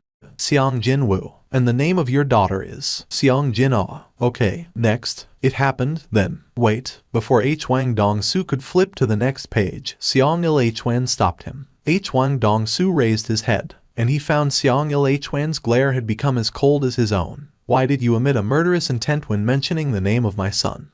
I told you that I'll be the one asking questions. I'll have to hear your answer first. What if I'm not interested in answering you? I'll use force if necessary. Seong-il Hwan's eyes began gleaming coldly. He didn't even show any hints of backing down, which prompted Wang Dong-su to smirk deeply. I got it. So, you were a monster, then? How dare a measly little monster threaten a hunter? Deputy Director. This guy is a monster. Evacuate immediately, because he might start attacking very soon. What? Hold on. Deep. People panicking beyond the one-way mirror quickly ran out of the room. And soon, a loud wail of a siren resounded within the building. Meanwhile, a silver light began emanating from Wang Dong-su's hands. I'm planning to visit South Korea soon. After getting ready, Wang Dong-su threw an insidious smile at Seong-il Hwan. So, what last words from his father should I deliver to your son? Jin-woo headed to the Daesung Tower. It sure is really big. Trying to look up at the top of this 100-floor tall skyscraper from nearby made his neck hurt. He made his way to an area with not much foot traffic and pulled out the key to the demon's castle from his inventory. It was a long, slender, golden key. At a casual glance, it even resembled a fancy decorative item. No one's around me, right? After scanning his surroundings, Jin-woo nodded his head. Let's enter from here. The giant tower enveloped in flames, the demon's castle, replacing the Daesung Tower, filled up his entire view. The thing was, though, humans were supposedly capable of quickly adapting to their situations. Well, it's not as bad as the first time. For sure, he didn't feel as nervous as the first time he saw the demon's castle. No, maybe it's because I have leveled up sufficiently enough. Jin-woo stored the key to the demon's castle in his inventory, and summoned an ash-colored key instead. Rarity A. Type Key. The key to unlock the gates of the demon's castle can be acquired only after killing the gatekeeper. It was the key he got after killing the gatekeeper, the Cerberus. Back then, he didn't even dare to use it after getting almost bitten to death by the Cerberus, but now, he could use it. Slam. Jin-woo was flustered next. He had had his perception expanded to the max, yet he couldn't sense a single presence of monsters from beyond the castle gates. There are no monsters. Jin-woo had been worried about precisely the opposite situation happening to him. He had even thought about going through a special training by deliberately entering the penalty zone to fight against those desert centipedes or whatever, in case monsters crazily rushed out as soon as the castle gate opened up. But what the hell? What the hell was the meaning of this? All his efforts so far seemed to be in vain. The interior was utterly devoid of any life. A new quest, is it? It wasn't a daily quest. Well, it'd be strange if it was, since Jinwoo made sure to complete the daily quest and pocketed the rewards before coming here. Demons are everywhere within the demon's castle. Kill the demons and collect their souls to receive special rewards. One soul can be collected from a single demon, but on higher floors, there are demons with multiple souls. Quest generation condition. Entry into the demon's castle. Quest clear condition. Collect 10,000 souls. Rewards. 1. Any one item available in the store. 2. Plus 20 bonus stat points. 3. An unknown reward. 20 bonus stat points. That was the very first thing that attracted Jinwoo's attention. The stat points. I can raise my intelligence by 20 points. A smile instinctively formed on his face. He'd been feeling his lack of MP for quite some time now. I need lots of mana if the shadow soldiers need to regenerate. Gulp. He was salivating already. Not only that, can I really choose anything? Jinwoo recalled those ultra-expensive items he saw in the store's menu. I definitely saw. There were some S-rarity items that cost billions, hell, even tens of billions there. Well, those billions weren't the real-world currency but gold that only existed within the system, though. Still, just how amazing was this? The night killer he'd been using so nicely until now cost only 3 million gold. A 3 million B rarity item already possesses this high quality and attack power, so just what will those costing billions be like? His curiosity had been stoked for sure. Never mind the mystery third reward. Just from looking at those 2 rewards alone, he knew right away that he couldn't let this quest slip through his fingers. Inside of the castle was a ruined city. Quite unexpectedly, it was a field-type dungeon. What is this place? Is this Seoul? If everyone in Seoul died and 100 years had passed by, would the city look like this? I never expected it to be a field-type dungeon, though. Not only that, a dungeon created to look like the metropolis of Seoul. This was the kind of scale that utterly disallowed any comparison to other instant dungeons that were based around a special location such as subway stations or department stores. Jinwoo's eyes narrowed to a slit. So, where should I go now? Where should be his destination? Monsters with smallish physical sizes began creeping out from the gaps of ruined buildings, one by one. Jinwoo immediately recognized what they were from the dark red name floating above their heads. They looked like. These creatures reminded him of gargoyles, but without wings. Seeing them, the corners of Jinwoo's lips arched up. The Baruka's dagger pierced deeply into the forehead of one of the demons. The moment the demon's attention had shifted to the one with the dagger stuck to its forehead, Jinwoo rapidly approached another one to separate its head from its body. This one also gave him 100 EXP. And I need 60,000 experience points. If he hunted down 600 low-ranked demons, then he'd get to raise his level. The remaining demons were taken care of in the blink of an eye. He had collected 8 souls, and the experience points earned were 800. Hey, this is not too bad. And they said that the journey of 1,000 miles started with the first step. Jinwoo's eyes began sparkling brightly as he began searching for his next prey. Inside the office of the White Tiger Guild's guild master, Baek Yun-ho was browsing through several documents he had been neglecting in the past few days because of his busy schedule. Beep. He picked the phone up after hearing that beep. Master, Min Byung-gu Hunter Nim wishes to speak to you. What should I do, sir? Let him through. Yes, sir. A short while later, a familiar voice came from the phone's speaker. Baek Hyung, why did you switch your mobile off? Baek Yun-ho spat out a long sigh. Because of the DMN reporters. I was thinking of being out of the public's eye until this whole thing dies down. Oh, that. The Red Gate incident. Yeah, I saw the news here in Japan, too. Hyung, I had no idea that you were that photogenic, you know. Stop riling me up, man. I'm not in the mood to kid around. If I find out just who leaked it to the media, I'm gonna. Hyung, don't sweat over it too much. The whole thing's gonna get buried soon. Anyway, you see, there is going to be bigger news soon. Big news, is it? From Japan. Yes, this is going to be a bigger issue than you can imagine. You'll most likely hear about it soon in Korea, too. What happened? About a week ago, the Japanese Hunters Association secretly contacted several of Korea's large guilds. They said that they needed advice from the Korean hunters. And so, 2 days after that, a few of Korea's elite hunters traveled to Japan. The hunter Min Byung-gu was one of them. Baek Yun-ho had been curious about that matter for a while now. Stop building up the suspense and tell me what happened already. This was the first time the Japs have asked for advice from us. What made them do that? What did those prideful beastards want? Baek Hyung, I'm sure you still remember the ants of Jeju Island. Yes, 4 years ago, a rank S gate opened up on the island of Jeju. Ants came out of there. There had been 3 separate subjugation operations since then, and all of them ended in failure. In the end, the Korean government gave up on the island, and it was now a barren land ruled by monsters. How could I forget? I nearly died back then. Well, looks like there's been some kind of a mutation. A mutation, is it? But what does it matter to us? Aren't they just going to fight among themselves while being confined to that island? Well, the thing is, the voice coming from the phone sounded rather troubled. The Japs found a corpse of a winged ant on the coast of Japan, actually. For the next 2 hours, he madly hunted down every low-ranked demon he could find. Afterwards, Jin-Woo confirmed the number of souls he managed to collect. He had now completed about 3% of the quest. If he could continue hunting at this speed, then according to his calculations, he could level up in another 2 hours. His current level was 61. In the past, he needed experience points from 9 rank C dungeons in order to level up from 60 to 61, and the time spent was around 2 days, too. But here, he could already think about leveling up only after 4 hours. This is crazy. A bright smile formed on Jin-Woo's face as he collected the loot. Their horns come out almost all the time, don't they? Rarity, none. Type, miscellaneous. 2 horns attached to the head of a low-ranked demon. Demons' horns are used as base ingredients for high-grade magic spells and therefore can be sold at a high price. What's this? Rarity. Type, a permit allowing you to enter the 2nd floor of the demon's castle. Can only be used on the 1st floor transfer magic circle.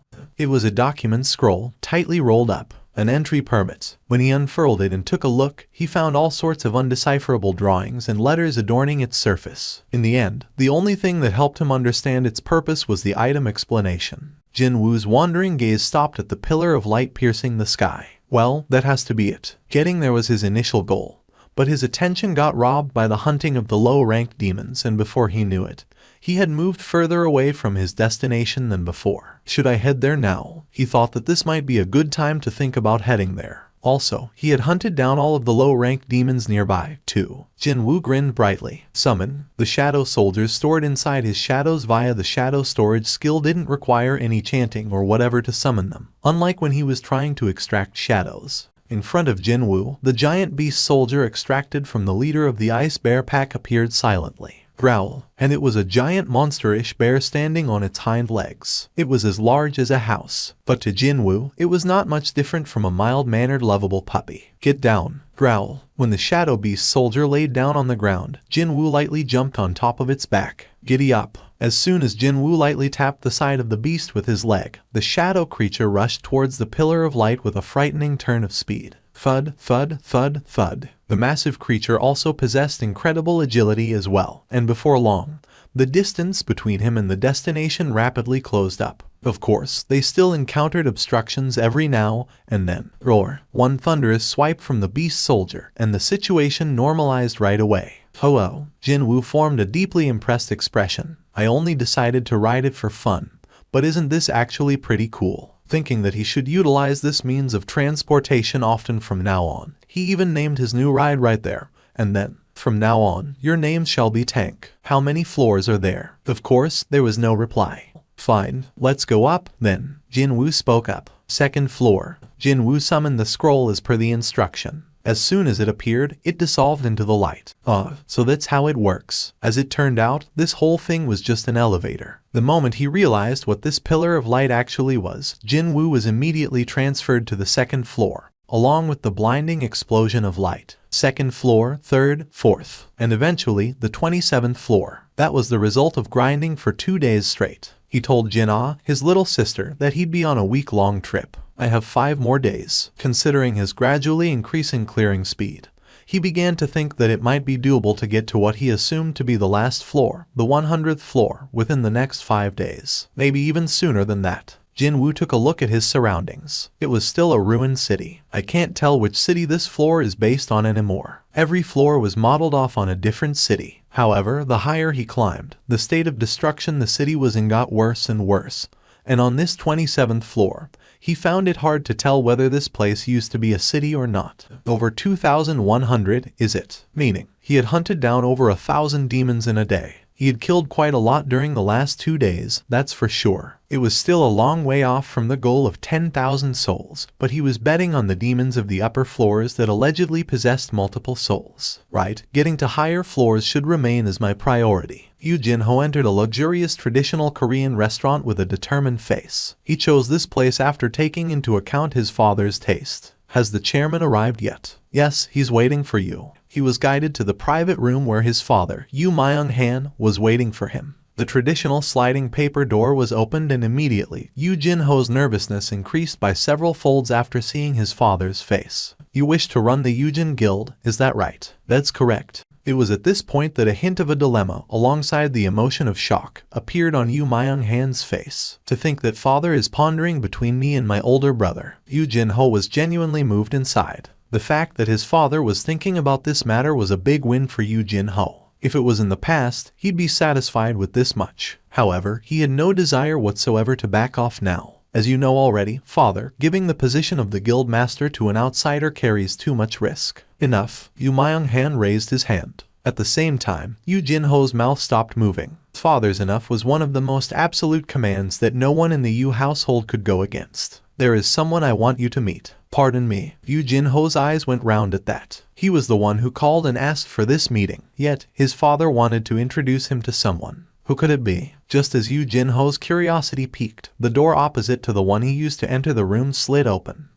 Hello there. Was he in the late 20s or early 30s? A man around that age group awkwardly greeted Yoo Jin-ho as he entered the room. Who was this man? Yoo Jin-ho couldn't recognize this man at all. When Yoo Myung-han signaled with his chin, this unknown man settled down next to him. This here is Hunter Go Myung-hwen. Go Myung-hwen. Yoo Jin-ho tilted his head. He had never heard of this name before. Father nodded his head as if he had expected this already and continued on. He is one of the survivors from the White Tiger Guild's Red Gate incident, the one that's been making so much noise lately. The Red Gate. Why was the story of the Red Gate brought up here, out of the blue? Since the incident had been talked about non-stop in mass media, even Yoo Jin-ho knew what had happened. But this timing was suspiciously coincidental, and so he found it difficult to figure out where his father was going with this. And this man here, a man who was supposed to be a survivor of that incident. Why did the survivor that the media was madly scrambling over to find appear here? Yoo Jin-ho's curiosity continued to balloon greatly. Mr. Hunter. Yes, Chairman. Please inform my son who was there besides the White Tiger Guild's new recruits on that day.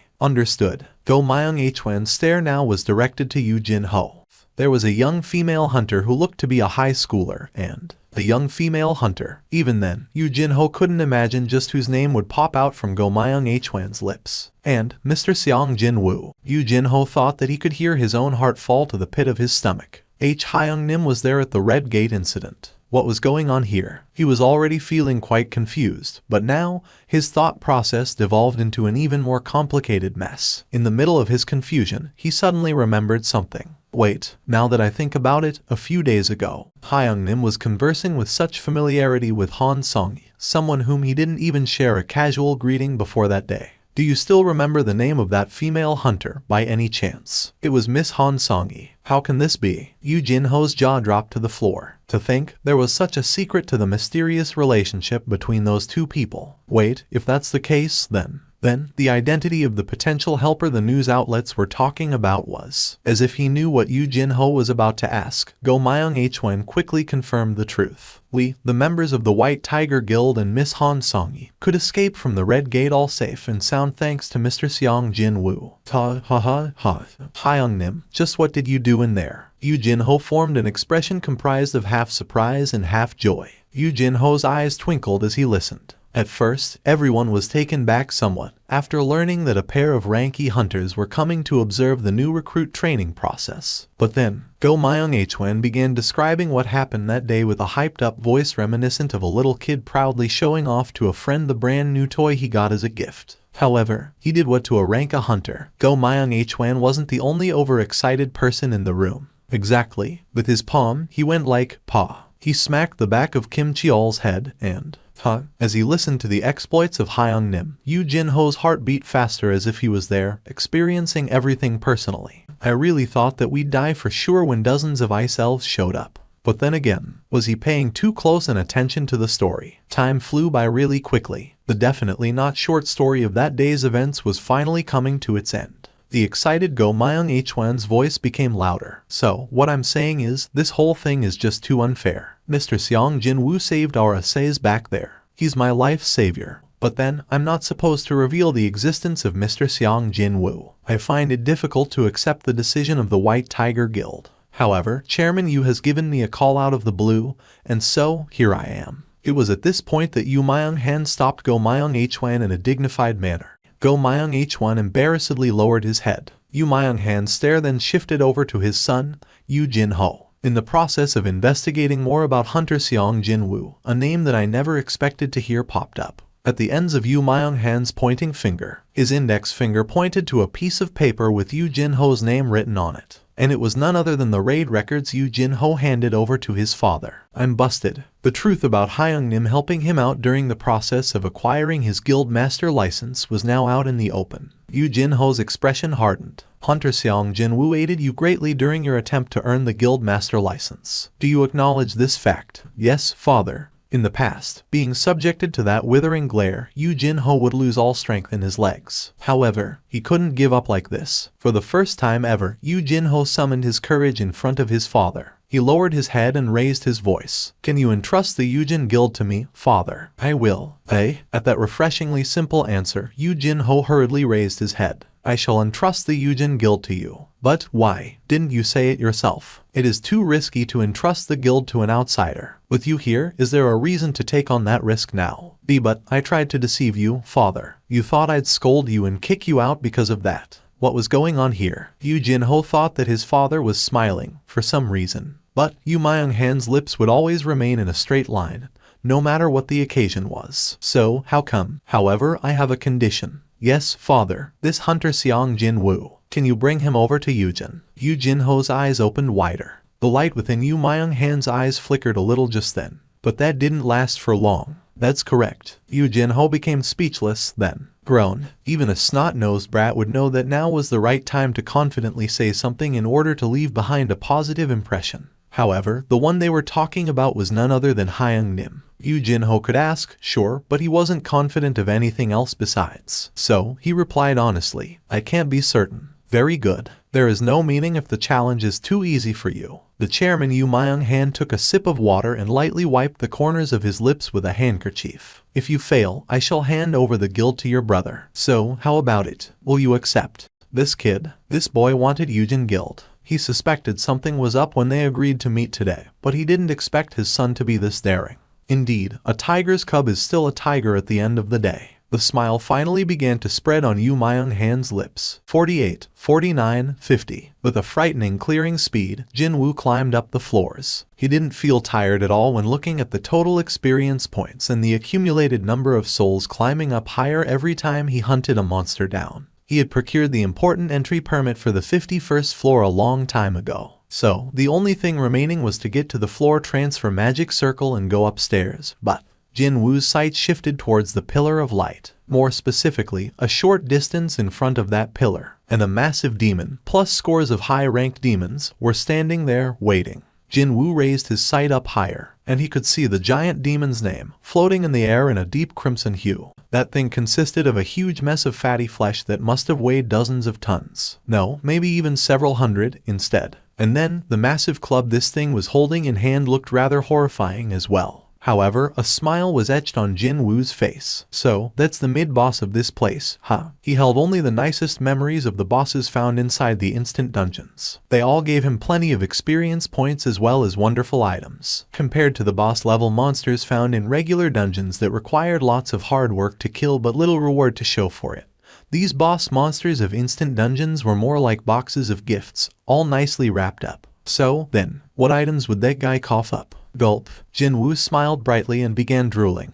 Shadow soldiers were summoned behind Jin-woo. Not just the regular foot soldiers, but also the magic soldiers, the beast soldiers, as well as the two knights, too. And in front of them stood Jin-woo. The two knights strode forward and stood on either side of him. Jin-woo took a glance at Ygritte to his right, and Iron to his left, and a grin formed on his lips. Feels so reassuring. Even though this was his own skill, the fact that he had comrades watching his back helped greatly to calm his mind. However, still, it's a bit too much to go with a frontal assault, isn't it? The whole thing looked kinda dangerous. And that was all thanks to that wooden-looking club held tight in Vulcan's grip. It's just unbelievable that a tree that big actually existed, right? He guessed from the size of Vulcan and the wooden club that one swing from the demon would be enough to wipe away his entire platoon. Jinwoo ordered his magic soldiers to initiate the assault first. Use the ranged attacks to summon Vulcan's lackeys over here first, and I'll fight that big guy lumbering along at the rear. It was a simple enough plan to carry out. Now, when Jinwoo gave his signal, flames flew out from the hands of the magic soldiers. The flames exploded near the subordinates of Vulcan, signaling the beginning of the operation. The warning beeps resounded out in his head at a frightening pace, and at the same time, Vulcan and its lackeys all turned their heads towards Jinwoo and his army. Alright, he succeeded in drawing their attention. In order to hit Vulcan coming up from the lackey's rear without getting discovered, Jinwoo activated stealth and hid himself. Everything seemed to be unfolding according to plan. That's what he thought, but then, thud, thud, thud, thud, thud, thud.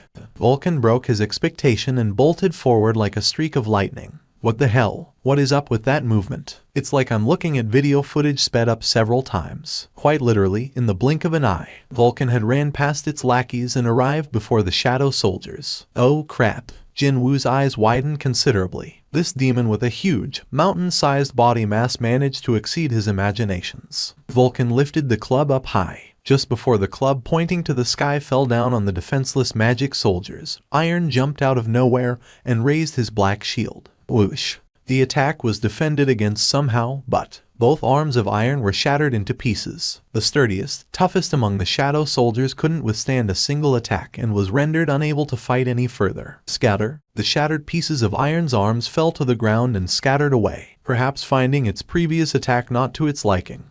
Vulcan tilted its head this way and that, while staring deeply at its club. But that was only for a brief period. The beastard slammed down with the club once more. Iron, who had lost all means to defend himself, as well as the magic soldiers behind him, were crushed to oblivion next. Crack. Witnessing that event unfold, something inside Jinwoo loudly snapped into two. This son of a BTCH dares to. Jinwoo bit his lower lip. What he did next wasn't because his head told him to do it. When he regained his senses, he was already in midair, leaping towards Vulcan. His target was already set, and that would be that surprisingly beady little head attached atop the mountainous body. Jinwoo twisted his body in midair. The muscles of his shoulder and the arm cocked rearward ballooned up. When he focused all his might on his clenched right fist, stealth came undone automatically. Belatedly, Vulcan discovered Jinwoo. Too bad. Jinwoo's fist was not slow enough for the giant monster to dodge when it was already near its nose. His fist punched out like a bullet and slammed into the side of Vulcan's face. Vulcan was flung away. The giant demon rolled away on the ground for a long, long time, before crashing into the skeletal remains of a building and came to a stop. Jinwoo lightly landed back on the ground, his eyes quite wide open. Why did it fly away that easily? Unable to comprehend what just happened, he stared at his own fist in disbelief. He couldn't even spot a single nick or a scratch on his fist that managed to blow away such a huge creature. Then, he suddenly recalled something.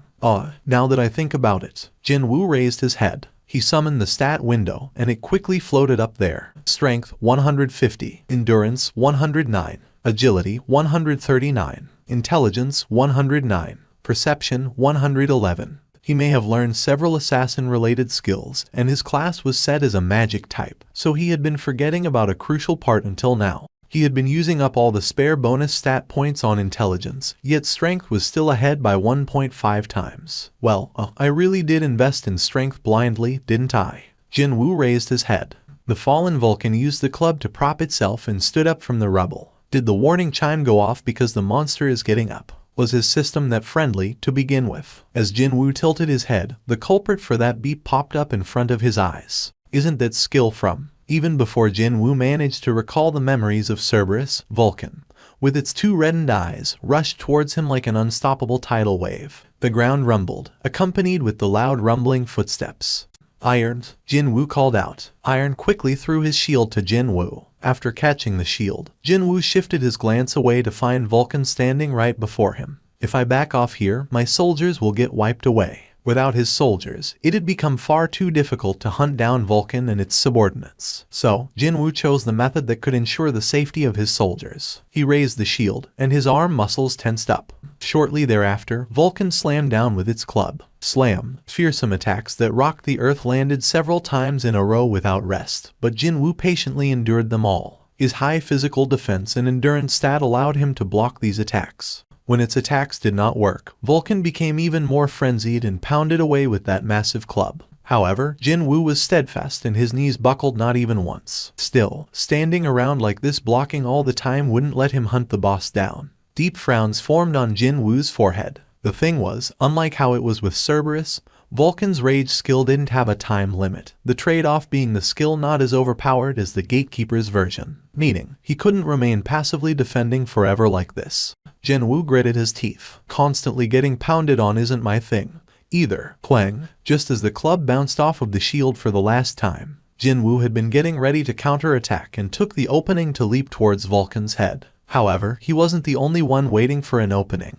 Matching the timing of Jinwoo's jump, Vulcan quickly leaned its upper torso back. What? And then, the club flew in towards him from the side while drawing an arc in the air. He got me. If there were places where his hands or feet could touch, the story might have been different, but there was no way he'd be able to dodge the attack in the middle of air. Jinwoo activated the skill ruler's reach and pushed at Vulcan. Of course, the power behind the skill ruler's reach was far too low to move the massive body of Vulcan. However, the rebound meant that it was Jinwoo who was pushed back, instead. The tip of the club missed him by a hair's breadth. I did it. Jinwoo was flung away some distance and rolled on the ground a few times, but compared to what might have happened when hit by that club, his landing this time should be seen as far, far gentler. Phew. Jinwoo managed to find his balance and sighed in relief. On the other hand, Vulcan's expression had crumpled quite unsightly. It attacked, feeling proud and all, but in the end, it was all for nothing. That fact caused its fury to reach the peak. Jinwoo scratched the side of his head while staring at Vulcan's reddened face. Now what should I do about this? If he jumped to its front, the DMN thing would evade him with not much difficulty. But then, attacking other body parts instead of its head didn't look like he'd be able to critically wound it. What with all those layers of flesh getting in the way?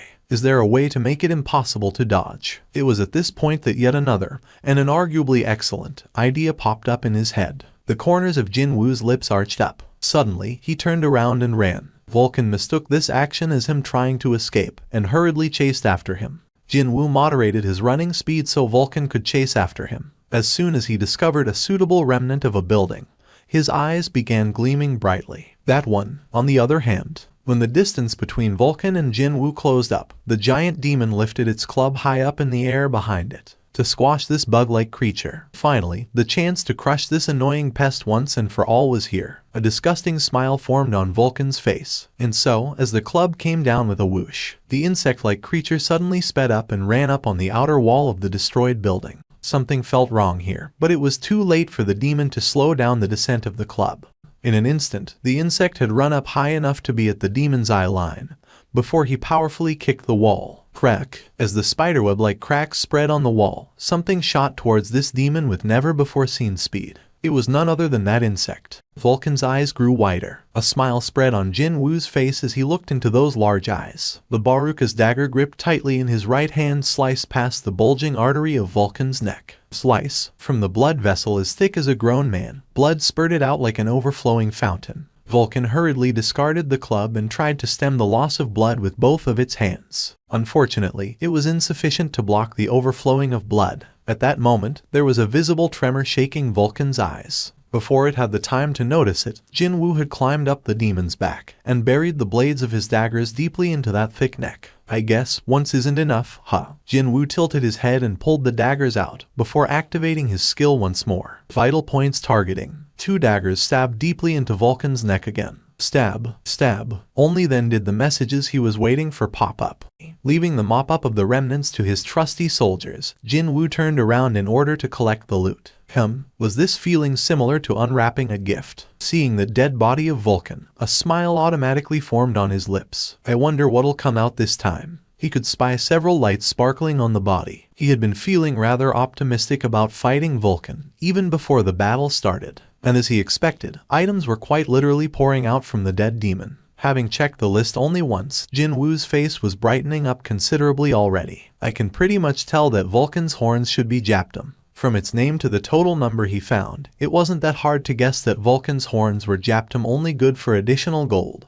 Just like the demon's horns he got after killing various demons, which meant the remaining 3 were the real items. And there was this one item that attracted his attention more than the others. What is this material item thing? What could he possibly make with something like that? Or was the system trying to imply that it might be something related to a quest? Jin Woo's curiosity roused from its slumber after reading about a type of item he hadn't heard of before. If he wanted to read the explanations on the items, he had to acquire them first. So, he chose yes on all the item acquisition messages. Take them all. The lights glittering from different parts of Vulcan all morphed into items and appeared near his feet as soon as he said that. A pair of earrings, a red marble-like object, and timber as big as a grown woman. He could immediately tell which one was the fragment of the world tree among them. Jin Woo looked at the timber. When he did, the information on the item popped up. Rarity, type, material, remaining part of Vulcan's club, originally fashioned out of a branch of the world tree, after the contaminated portion had been removed. Timber from the world tree possess extraordinary magical energy, and is seen as top material for the crafting of the very best magic tools available. Rarity S. Type, accessory, endurance plus 20, stamina plus 20. When worn together with Demon Sovereign's necklace and Demon Sovereign's ring, set bonuses will be unlocked. Set bonus effect 1. Set bonus effect 2.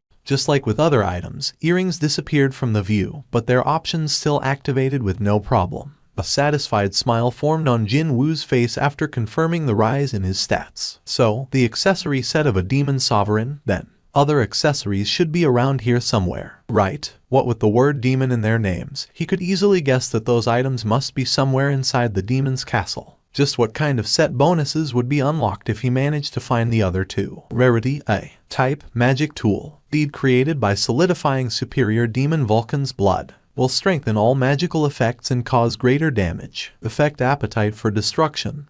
X2 magic damage. It was a spherical red object the size of a billiard ball. Jin Woo tightly grasped the bead of avarice, but there was no change to his stats. He then summoned and checked the class-related skill windows, since those were the only things that could be called magic in his repertoire.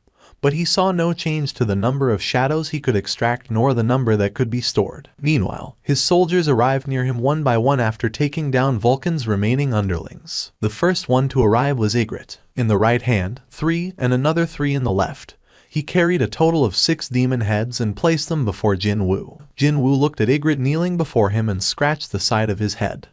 Hey man, can't you stop doing that? Of course, Ygritte and his gravely lowered head didn't reply. Because of you. Jin Woo's gaze slowly shifted over to Iron. Nobody could tell just when he did it, but Iron had cut Vulcan's head off and dragged it all the way to Jin Woo, before kneeling on the ground. This guy is starting to imitate you, you know. More importantly, Jin Woo hunted Vulcan down, not Iron. Jin Woo spat out a long groan while keeping his stare fixed to Iron. It was at this point that an amusing idea popped up in his head. Just like how I used Iron's shield, maybe should I try and let these guys use this bead of avarice? What a good timing it was, since he spotted the magic soldiers slowly walking behind the regular infantrymen. They were far slower compared to normal shadow soldiers, never mind the 2 knights. Jin Woo summoned the first of the 3 magic soldiers to arrive in the vicinity. When he beckoned with his hand, the magic soldier decked out in the black robe hurriedly walked towards him. Since all shadow soldiers could be controlled via his will, he didn't really need to issue any particular commands here. Jin Woo simply gave the signal. Fire. Right at that moment, a ball of flames that was double the size of the usual attack suddenly materialized at the tip of the magic soldier's raised hand.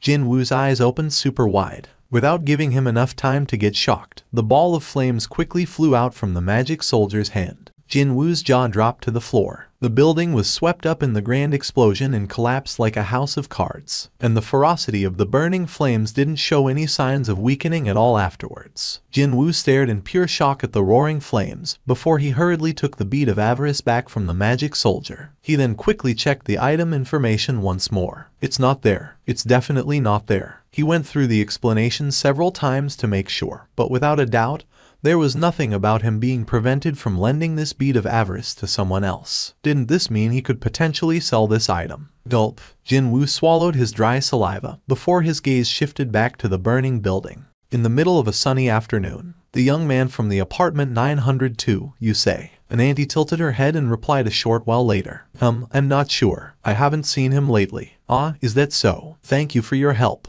Hyun Kaicheol lowered his head and said thanks. It had been 4 days since he began waiting for Hunter Seong Jin Woo near the youth's old apartment building. However, he hadn't run into his target until now. At this point, Hyun Kaicheol was beginning to feel that making veggie juice every morning was a bit of waste now. Apparently, he told his little sister that he'd be going on a trip with his friend for a week or so. You mean Seong Jin-woo? Hunter Nim said that. Yes, in that case, he's probably not on Earth anymore. Pardon? Park Hye-jin's eyes opened wide. On Song-min quickly explained himself. We haven't found any evidence of him going overseas, and there is no record of him drawing money from his bank or using his credit card either. You can even find out things like that. Well, it's our job to follow around various hunters, after all. Oh my god. Anyways, on top of this, according to the association's last known location records, the communication with his phone was cut off in the middle of the city as well. And that happened about 5 days ago. Doesn't all this sound too mysterious to you? He couldn't have been kidnapped, right? Park Hye-jin inadvertently voiced her worry in the ensuing confusion. However, the gazes of the two people soon met, and they began chuckling almost at the same time. It was hard to tell who started first. By the way, how did you find out about him going on a trip? Oh, that. It's from Han Song-yi. I talk to her often, you see. She goes to the same school with Mr. Seong Jin-woo's little sister, so I asked her for a favor.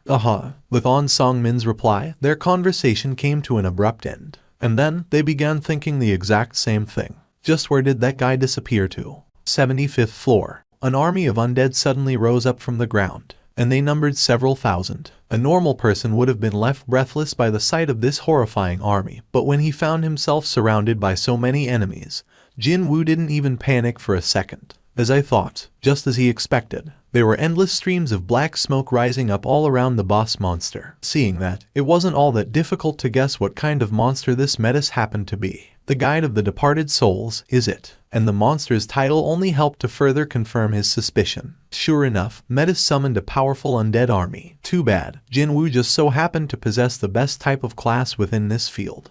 Create a path for me. Soldiers emerged from Jin-woo's shadow. These guys were the real deal. While the hundreds of soldiers created from the skill shadow extraction bought them time, Jin-woo's direct subordinates, the ones he paid careful attention to leveling up ever since his entrance into the demon's castle, carved out a path for him. His destination was obvious. Ygritte and Iron took the lead and with frightening speed and destroyed the opposing undead creatures. The distance to the boss, Metis, had closed up in an instant. Jin-woo escaped from the undead army's siege and stood before Metis in an instant. Their gazes collided mid-air. You didn't expect this to happen, did you? Jin-woo's gaze was filled with victor's leisure, and Metis could only flinch from that. No, he thought that the monster flinched. Do monsters feel fear? Such a thought only lingered for a second, before Jin-woo's daggers left behind dozens of afterimages. Plop! The boss-level monster weakly fell to the ground. He already knew through experience that mage-type monsters relying on controlling others to fight were very weak when the battle became one-on-one.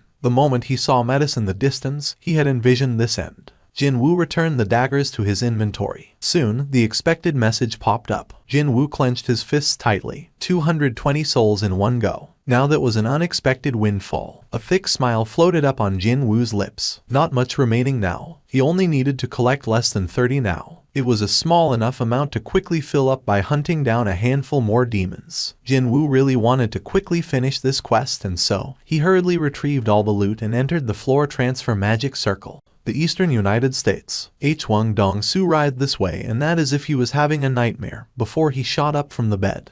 The first thing he saw was the white ceiling. Hwang Dong-soo tilted his head at these unfamiliar surroundings. Is this a hospital? It wasn't. It wasn't a dream. Hwang Dong-soo wiped the strand of cold sweat traveling down to his chin. It was at this point that he discovered the patient gown he wore, and the IV needle stuck to his arm. Hwang Dong-soo's expression hardened in fury, and then he spoke in a cold voice. If you have something to say, hurry up and say it, and leave. The deputy director of the Hunter Bureau was there with him in the room. A middle-aged Caucasian man, with more white than black on his head, slowly approached Hwang Dong-soo's bed. There is something I wanted to ask you personally, so I waited for you to come around. What did he want to ask? Hwang Dong-soo raised his head. The deputy director held his gaze without backing down and asked, "That man named Seong-il H1, was he really a monster? Do you think I'd attack someone who was a human? I'm not saying that I don't trust you, only that I wish to confirm what I saw with my own eyes." The deputy director pushed forward his phone towards Hwang Dong-soo. A certain video footage was playing on its screen,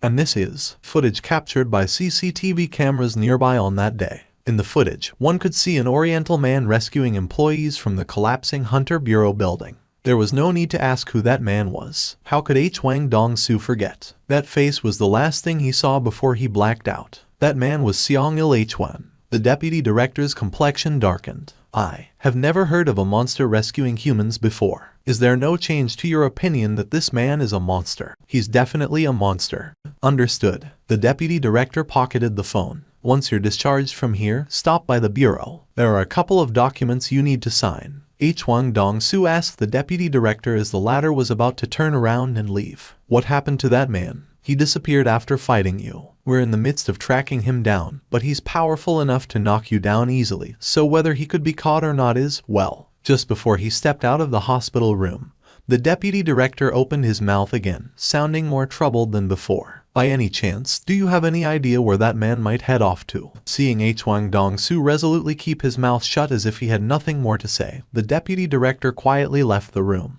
But once he was gone, Hwang Dong-soo furiously yanked the IV needle out of his arm. FCK. What a humiliating defeat that was. Even before he could figure out what happened, he found his neck trampled on by Seong-il H1. Not only that, shamefully cowering on the floor, too. Just as he began gasping for air, Seong-il H1 spoke to him. "Don't come to Korea. This isn't for my son, but for your sake. You won't be able to close your eyes, even in death." And that's where his memory ended. Once he regained his consciousness, he found himself here. "Can't close my eyes even in death." What did he mean by that? Was that a threat to kill Hwang Dong-soo in such a brutal way that he'd be unable to close his eyes? How dare he threaten me?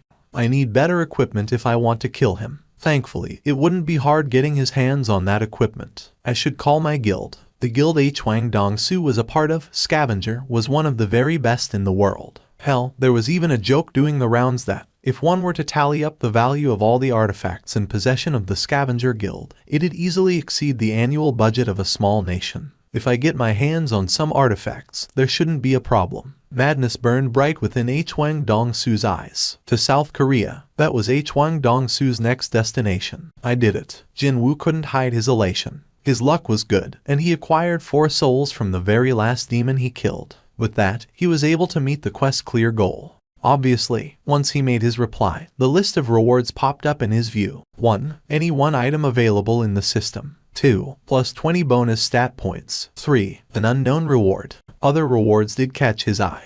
But right now, the first one on the list demanded the most of his attention. It wouldn't be much of an exaggeration to say that he completed this quest solely for the first reward, too. Except the first reward. An item he wanted was it. Of course, there was one. From the moment he saw the details of this quest, Jin-woo was thinking of a certain item. What kind of a result would be facing him now if he chose differently back then? He was curious about this ever since that fateful day. However, he didn't know whether that thing was treated as an item or not. Still, it didn't hurt to try, at least. The system asked him again, as if to urge him on. After a short deliberation, Jin-woo made his reply. The cursed random box.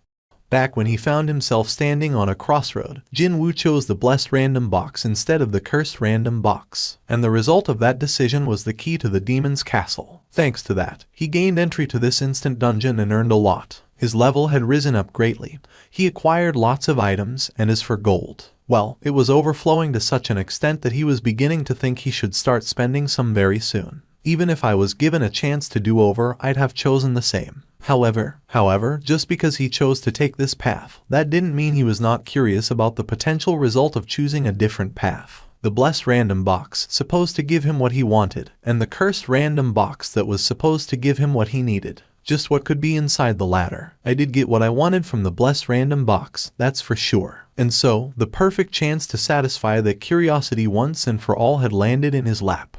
A small box slowly materialized in front of his feet. Yes, his heart beating much quicker now, Jin-woo hurriedly picked the box up. However, he was suddenly overcome with this feeling that the weight of this box was rather familiar to him. could it be? He quickly ripped the lid open and confirmed what was inside, only for his eyes to grow very large. Isn't this the additional stat points he earned as the quest completion reward were still waiting for him? And of course, he put them all in intelligence. Strength 178, endurance 137, agility 147, intelligence 149, perception 119. Finally, intelligence had exceeded other stats. It was still some ways off strength, but when considering the fact that he didn't even pay attention to the intelligence stat until recently, this growth could only be called lightning fast. Along with that message, a scroll similar in size to the entry permit appeared in his hands. What's this? Jin Woo's eyes opened wider at this unexpected type of reward, and he unfurled the scroll right away.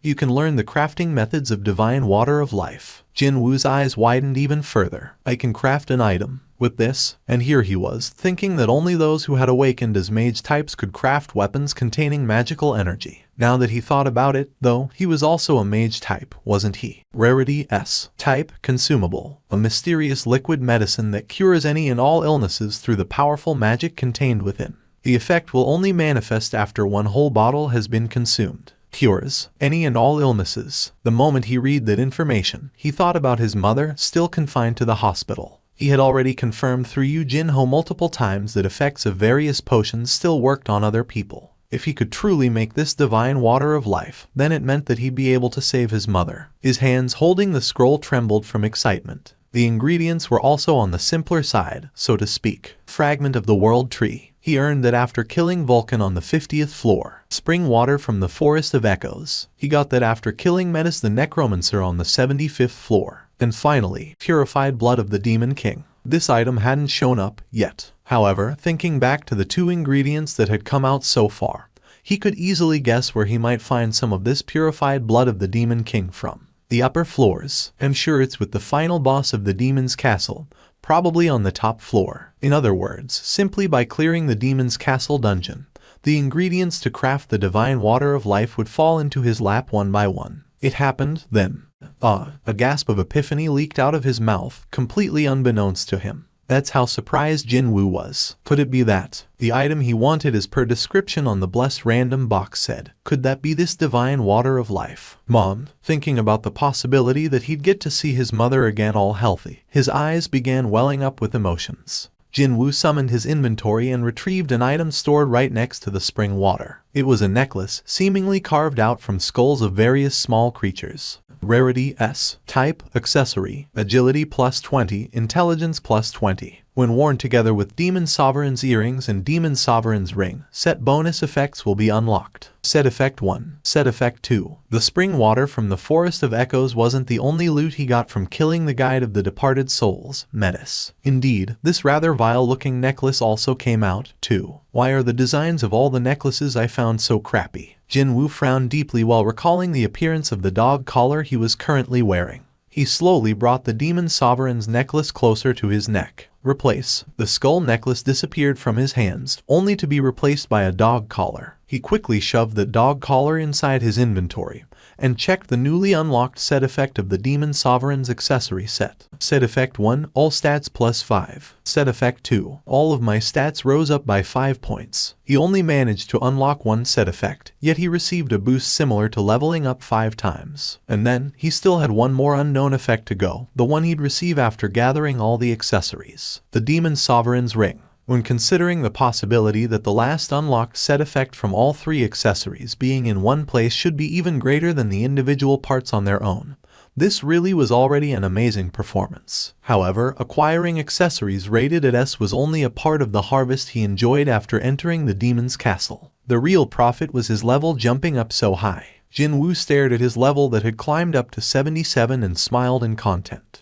I leveled up 16 times inside a week. Such a leveling up speed was unthinkable when entering rank C dungeons. There was one thing he couldn't really figure out yet. Jin Woo let the light from the lamp fall on the object that came out of the cursed random box. Just what the hell is this thing? It was a pitch black key that seemed to absorb all light. No information popped up in his view, either. This is the first time seeing an item with absolutely no information. The keys to instant dungeons could be seen as pretty common, since he got them from random boxes every now and then. But this guy here, he had never seen anything quite like it. Where am I supposed to use this? Perhaps because it came out of a box named cursed random this and that. He couldn't help but think that there was this ominous aura circling around the key. He acquired this key through so much hard work, so he couldn't even throw it away. Well, I'm sure I'll get to use it sooner or later. The cursed random box was supposed to give him something that he needed, after all. Has it been 4 years already? Or maybe it was close to 5 now. Jin Woo's expression was full of reminiscence as he stood in front of the employee manning the reception kiosk. The employee's head tilted this way and that after taking one look at Jin Woo's choice of identification.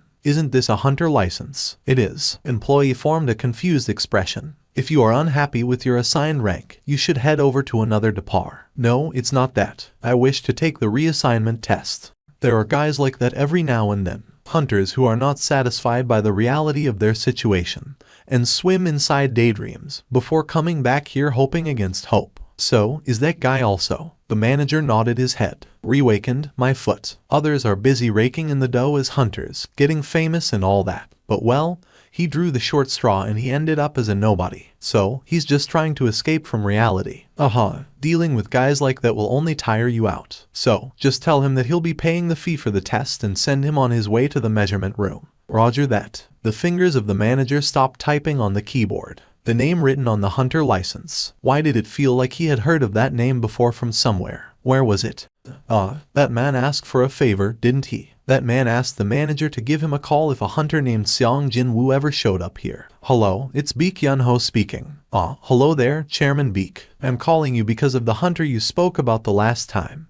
The man named Seong Jin Woo. He really came here today. But how did you know that he might appear here? Did you just say that Mr. Seong Jin Woo came there? Yes, he was here just now, applying to get a reassignment test. The conversation came to an abrupt halt and an awkward silence pervaded the line. However, only a short while later, an urgent voice came out from the phone's speaker. Even if it's only for a short while, can you somehow delay the measurement process? I'm on my way over there right now. The manager began tilting his head. Did he just mishear that? The master of the one and only White Tiger Guild was speaking with an anxious voice. Well, I'll be. Besides all that, though, the evaluation process was out of his hands already. The manager could only sheepishly reply while scratching the side of his head. That man must have entered the measurement building by now.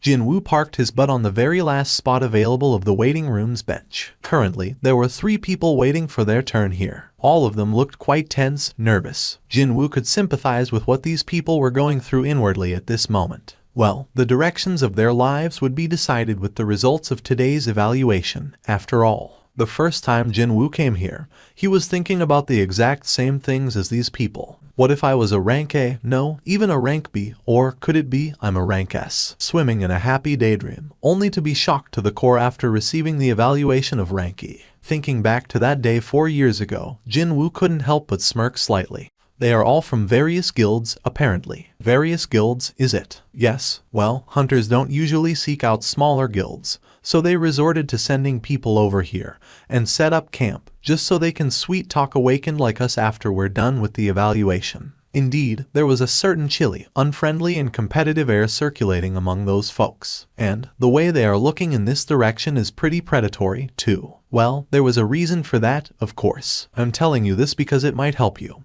But you see, it's better not to sign up with guilds like theirs. Why not? From what I hear, smaller guilds take on lots of dangerous raids, and their hunter fatality rate is far higher than average, too. Jin Woo nodded his head in agreement. At the end of the day, the circumstances of smaller guilds would always remain a bit ambiguous. Unlike privately organized freelancer-led raid parties, clearing low-ranked dungeons wouldn't satisfy them financially.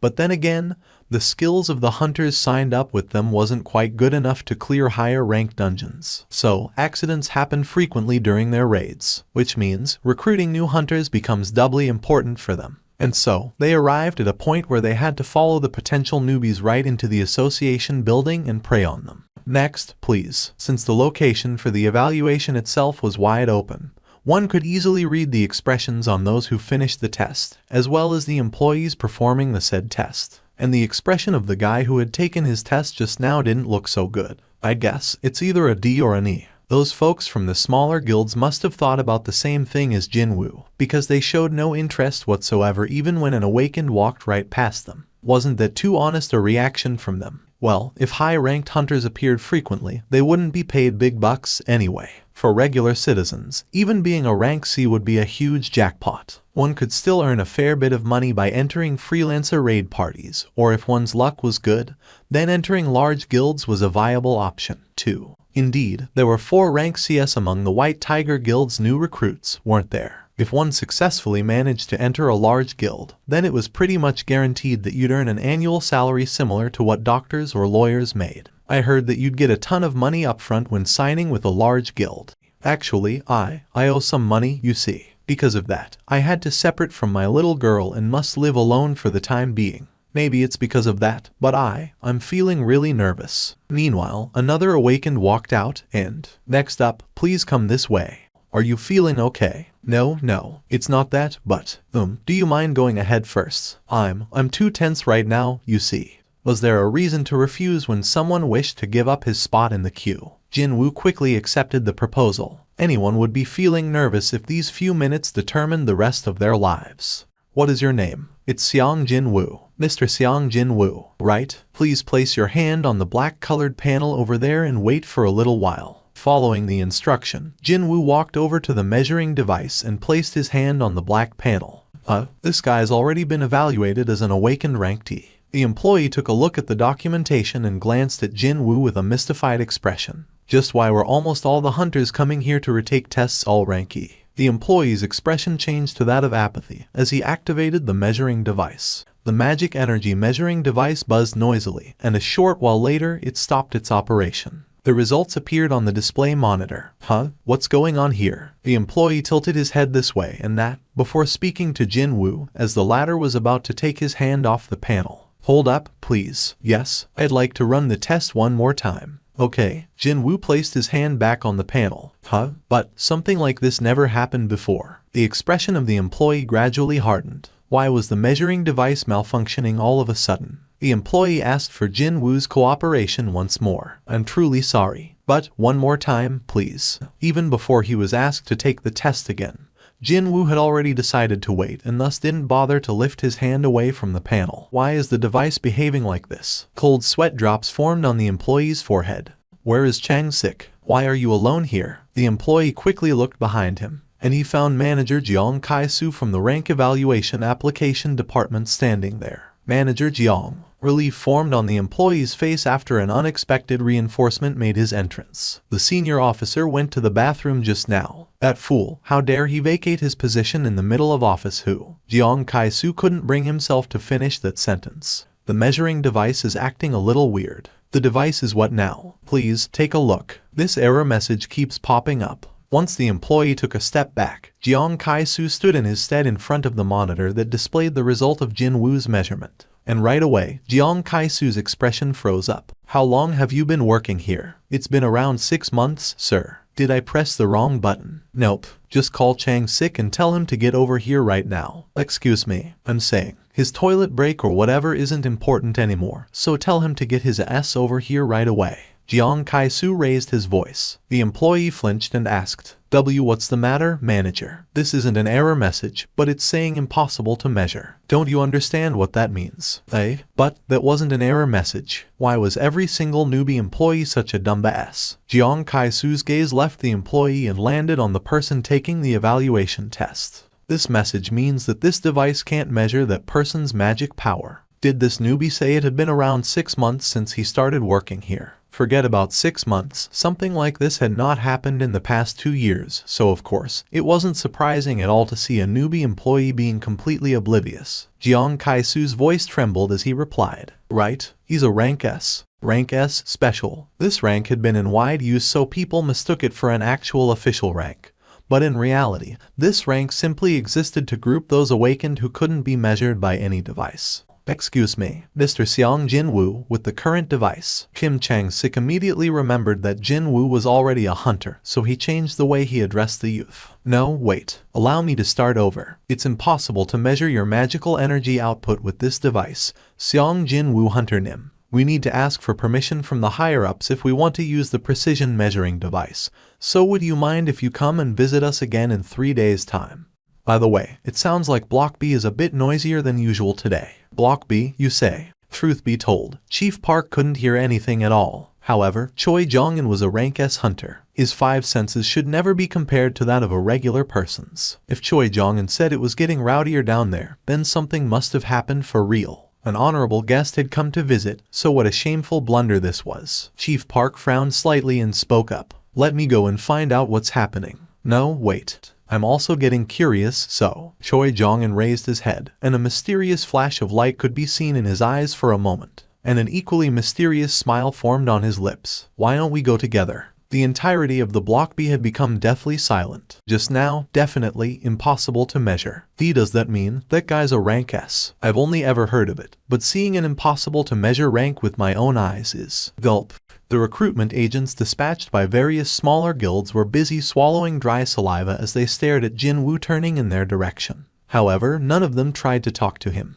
If he was a rank C, then they would have started a war of nerves trying to sign him up to their respective guilds. They would have formed the proverbial queue just for a chance to talk to him. What about a rank B, then? They would pounce on him like crazy while throwing around quite attractive sounding offers, such as guaranteed spot as a high-ranking officer in the guild, or shares in the guild, etc. This man, who got his magic energy measured just now, was supposedly a rank S. Not an A, but an S. It might be an easy thing to say, but the truth was, that single letter was only used to denote the very best awakened in the country, with only 9 of them existing in South Korea. With that man included, it'll be 10, isn't it? The 10th rank S hunter. This youth was not someone these headhunters from the various small guilds could even attempt to talk to. Wait a minute.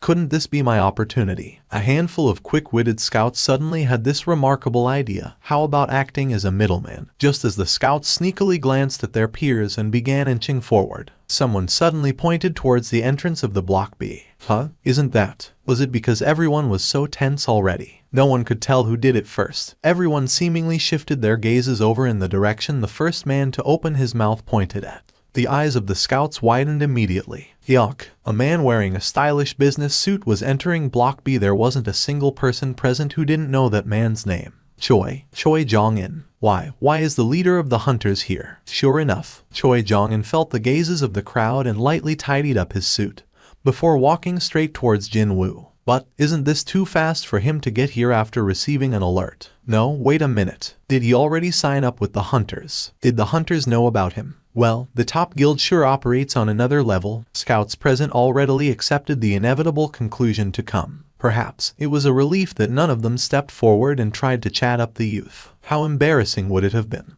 when one of them started yapping on and ended up running into Choi Jong-in instead. Jin Woo was breathing a sigh of relief at the grand entrance of Choi Jong-in. What a relief. He was pondering what to do next after being stared at by so many pairs of eyes. But what a wonderful timing it was, that man walking in and dividing the attention. Jin Woo inwardly thanked Choi Jong-in for providing some unexpected help. Choi Jong-in's eyes gleamed brightly as he stared into Jin Woo's face. This man's the 10th. Choi Jong-in beat around the bush with Chief Park about checking out the situation together or some such. But the truth was, he already had sensed what was happening before coming here. I mean, they've been yapping on so loudly about impossible to measure this and device error that, so how can I not hear them? Thanks to that, though, he was given a huge opportunity here. Choi Jong-in cleared his throat and formed his trademark smile. I'm Choi Jong-in, the leader of the Hunters Guild. Of course, Jin Woo knew that already. Well, that man's face could be seen frequently enough whenever a TV was turned on, after all.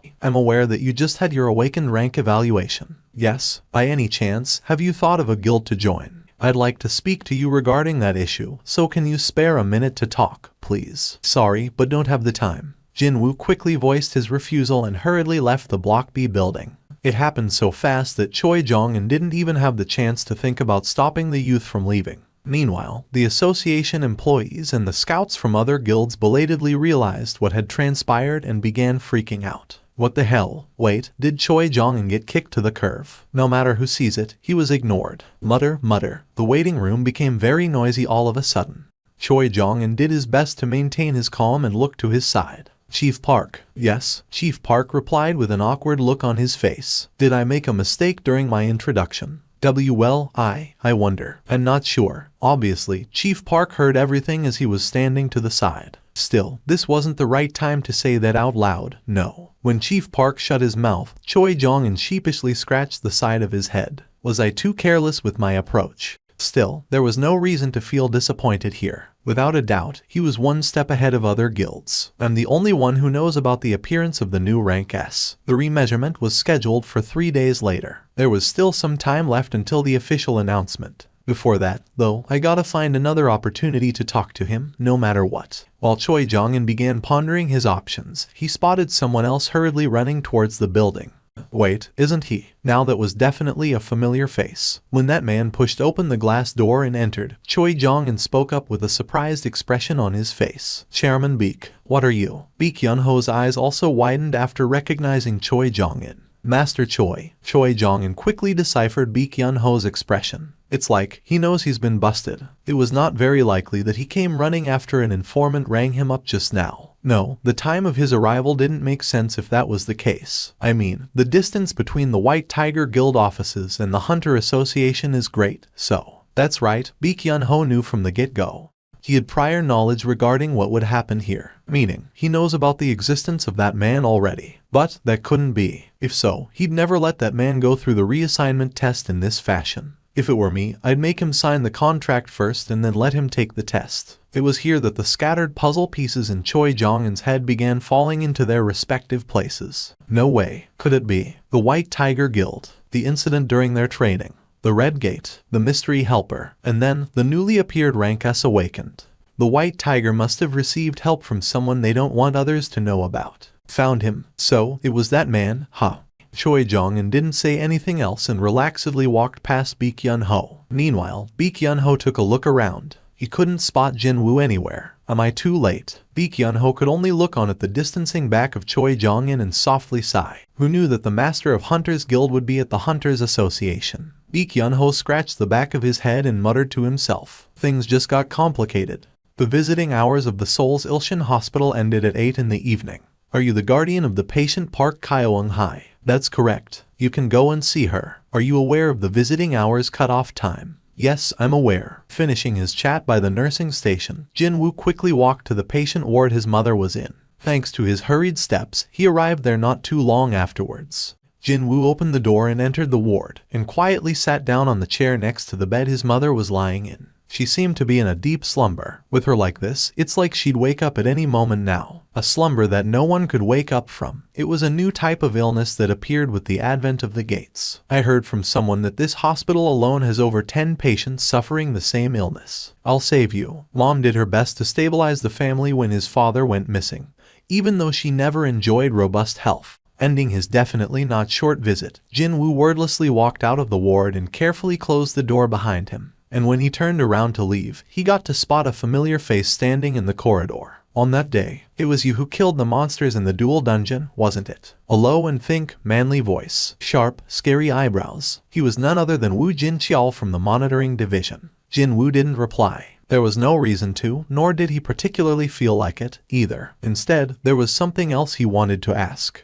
How did you find out that I was here? I tried to guess the places you might head off to. I called the hospital and they informed me of your presence here. The association was paying for Mom's hospital fees, after all. Well, that's going to change soon. Did you seek me out just to ask me about that day's events? No, I did not. Well, then, how can I help you? There is someone who'd like to speak to you. Would you mind accompanying me for a little while? Is that an order? No. He then deeply bowed his head, his voice sounding much more serious than before. I'd like to ask you for this favor. Jin-woo didn't expect Woo Jin-cheol, with his fearsome countenance and all, to assume that kind of attitude. Jin-woo pondered a little, before deciding to find out who wanted to meet him first. Who wants to talk to me? It's the president of the Hunters Association, Go Gun-hwi. Woo Jin-cheol then pointed towards the corner behind him and spoke. The association president is currently here. The heaven above heaven. The S-rank hunter Go Gun-hwi, also known as the sky above the sky. After discovering Jin-woo, Go Gun-hwi stood up from the seat. You must be Seong Jin-woo Hunter Nim. He might be over 80 years old, but his physique was still quite amazing.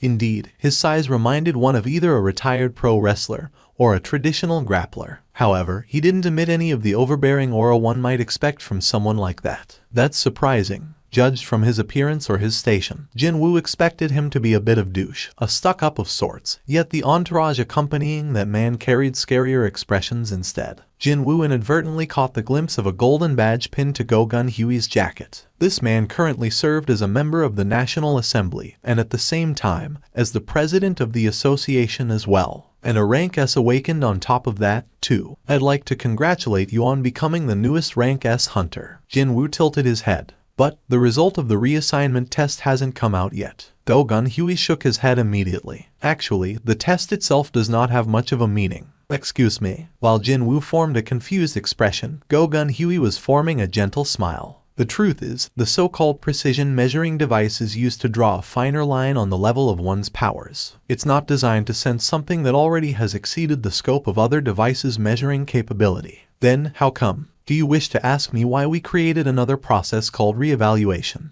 Indeed, he did want to ask that. If the end results were going to be the same, then why go through yet another cumbersome process? Go-gun Huey answered in rather a straightforward manner. It's because we were looking for a grace period. A grace period. Even before Jinwoo could ask what he meant by that, Go-gun Huey spoke up first, looking somewhat embarrassed. It's to create an opportunity where we can meet and speak to someone like you, Seong Jinwoo Hunter Nim.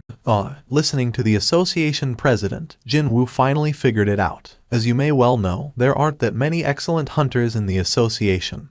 Like Division Chief Woo Jin Cheol here, compared to our size. That was because of large guilds, and that's because of the large guilds. But, of course, Jinwoo nodded his head. Signing up with a large guild guarantees you fat salaries and fame, so who would want to come and work for the association? The salaries for the association's hunters weren't small by any means. But then again, when compared to what one could potentially be earning by working for large guilds, the salary was pitifully pathetic. And so, we came up with a plan in case a truly exceptional awakened decides to visit the association. So, that would be the re-evaluation test, then. Well, sure. If the result of the evaluation was publicly made available, and was spread everywhere, would the association have the chance to make an approach like this? It certainly made sense. I won't beat around the bush and get to the point. We're not a corporation, so we can't promise you lots of money. However, Go-gun Huey touched his chest area before extending his fist that was gripping onto something. However, we can help you in a different way. I don't quite understand. What I'm saying here is that we can help guide you, Seong Jinwoo Hunter Nim, down a very different direction. His clenched fist slowly unfurled. On Go-gun Huey's palm, a golden badge gleamed brightly. Political power, is it? Even after that, Jinwoo maintained a suspicious expression. You know about the 5 guilds, yes. How could anyone not know of them? Jinwoo silently nodded his head. Currently, you'll find that in South Korea, the heads of 5 large dragons are locked in a delicate balance. Around the capital, the Hunters, the White Tiger, and the Reapers. And in the countryside, the Shining Star and the Night Order. If you decide to enter one of the 5 guilds, doesn't matter which one, the delicate balance will shatter and everything will change. Even now, the status and authority of large guilds were soaring into high heavens. However, what if one of them managed to sign up another rank S hunter and used it as the springboard to soar even higher? Would they listen to the association anymore? The association's sole role was to remain as the center of the balance among the hunters by using power. It is simply far too inadequate to control and tie down hunters with laws and regulations and the threat of prosecution. Jinwoo too thought like that before. Monsters found in dungeons weren't the only monsters out there. Hunters were also, in a way, monsters. If one were to look only at the strength aspect, then hunters were far more dangerous monsters than regular monsters found in dungeons. That is why the association exists. Go-gun Huey's expression became far more grave. And the association needs your help, Seong Jinwoo Hunter Nim. For the first time in a long while, Go-gun Huey was feeling nervous and expectant at the same time, as he asked the next question in a soft but firm voice. What will you choose, Hunter Nim? That wasn't a bad suggestion. If Go-gun Huey were to lend his support, then even the most average guy would be on the fast track to success. The National Assembly, the government, the Hunters Association, and even the mass media. Too, it'd be very hard to find a sector that Go-gun Huey's reach did not extend to. Not only that, if the person receiving that support just so happened to a rank S hunter, I can't even imagine how far a person like that would climb up. All of a sudden, Jinwoo pictured himself sitting right next to the member of National Assembly Go-gun Huey while kitted out in a super dope designer business suit. His heart palpitated ever so slightly. Such an opportunity wouldn't come knocking every day, right? However, there was one important thing missing from that scenario. If I sign up with the association, I won't be able to increase my level. The higher-ranked hunters working for the association never participated in raids at all. Their main role was to deal with other hunters, not to hunt down and kill monsters. Jin-woo eventually opened his mouth. "And sorry." Go-Gun Huey's expression hardened immediately. "I thought I saw determination fill up his face just now. Was I mistaken?" He couldn't hide the disappointment in his face. In the end, the ambition of the man named Seong Jin-woo was only about this much. Go-Gun Huey wasn't lying about lending support for the other path. Actually, he was thinking of something even greater. A new rank has to appear in 2 years. Go-Gun Huey was thinking of keeping this youth close and teaching him the ropes, and if the kid showed promise, groom him to become the next successor. Because a powerful figure was needed to support the association when he was gone. Meaning, Go-Gun Huey was planning to hand over everything he had. However, for the result to be like this, how laughable I am. Go-Gun Huey took away the golden badge and asked in a dejected voice, "Is it because of money?" Jin-woo replied right away, "No, it is not. I want to fight." Jin-woo's unhesitating reply smacked the back of Go-Gun Huey's head. What did he say? It definitely felt like he got sucker punched just now. Did you mean that you want to fight against the monsters? That's correct. Jin-woo didn't bother with unnecessary explanations and spoke frankly. I want to enter gates and hunt down monsters. I believe the place I belong is inside dungeons. How can this be? Go-Gun Huey's eyes widened. A man like him standing on top of many others knew whether someone was telling the truth or lying through their teeth simply from the light emitting from their eyes. The position he occupied could only be reached by possessing such a skill, after all. That was why Go-Gun Huey knew it. Those eyes. He's being dead serious. Go-Gun Huey's own eyes staring at Jin-woo did a 180. How long has it been since I felt this? By the time Go-Gun Huey had awakened, his body was already too old. That was why, instead of fighting against monsters, he looked for other things he could do instead. By using the money he got from selling his company, he established the Korean Hunters Association, gathered hunters, and with his fame serving as the foundation, he marched straight into the National Assembly, and even had a hand in creating laws that governed hunters. However, there was this lingering regret in his heart that would never go away, even though he worked tirelessly all this time. If only I was younger by 10 years, I'd been. Go-Gun Huey pressed his hand on his chest. His heart that threatened to quit at any time was pounding quickly, rather noticeably, now. My heart can still make a noise like this. The rhythmic beating of the heart felt good. On the other hand, Jin-woo was tilting his head. Isn't this strange? He refused the suggestion of Go-Gun Huey, fully preparing himself to be at odds with the association in the process, yet the president seemed to be happy about something, instead. My younger sister is watching the house alone, so I should get going now. Thank you for your time. Go-Gun Huey got up along with Jin-woo and pulled something out from his inner pocket. And, please take this. It was a business card. If you require my assistance, don't hesitate and give me a call. Go-Gun Huey was smiling brightly. Phew. While letting out a sigh, Go-Gun Huey plopped down on the chair. Are you all right, sir? What an enjoyable meeting this had been, a first in such a long while. Go-Gun Huey sat there smiling for a long time, before turning to his paw and handed out an order. Clear the schedule for the rest of the day. But, sir, the meeting with the ministers. Cancel them all. Go-Gun Huey chuckled to himself. I do not wish to waste this good feeling on those small-minded idiots. He wished to retain this lingering feel-good attitude for today, at least. How about having a drink with me today? At this quite unexpected suggestion, Woo Jin-cheol could only form an awkward smile. I'm not very good with holding my liquor, sir. Will that be fine with you? I didn't take you for a person like that. Go-Gun Huey playfully clicked his tongue. Haven't you heard of the old saying about the cup size of a man's drink determining the extent of the world he can make his own?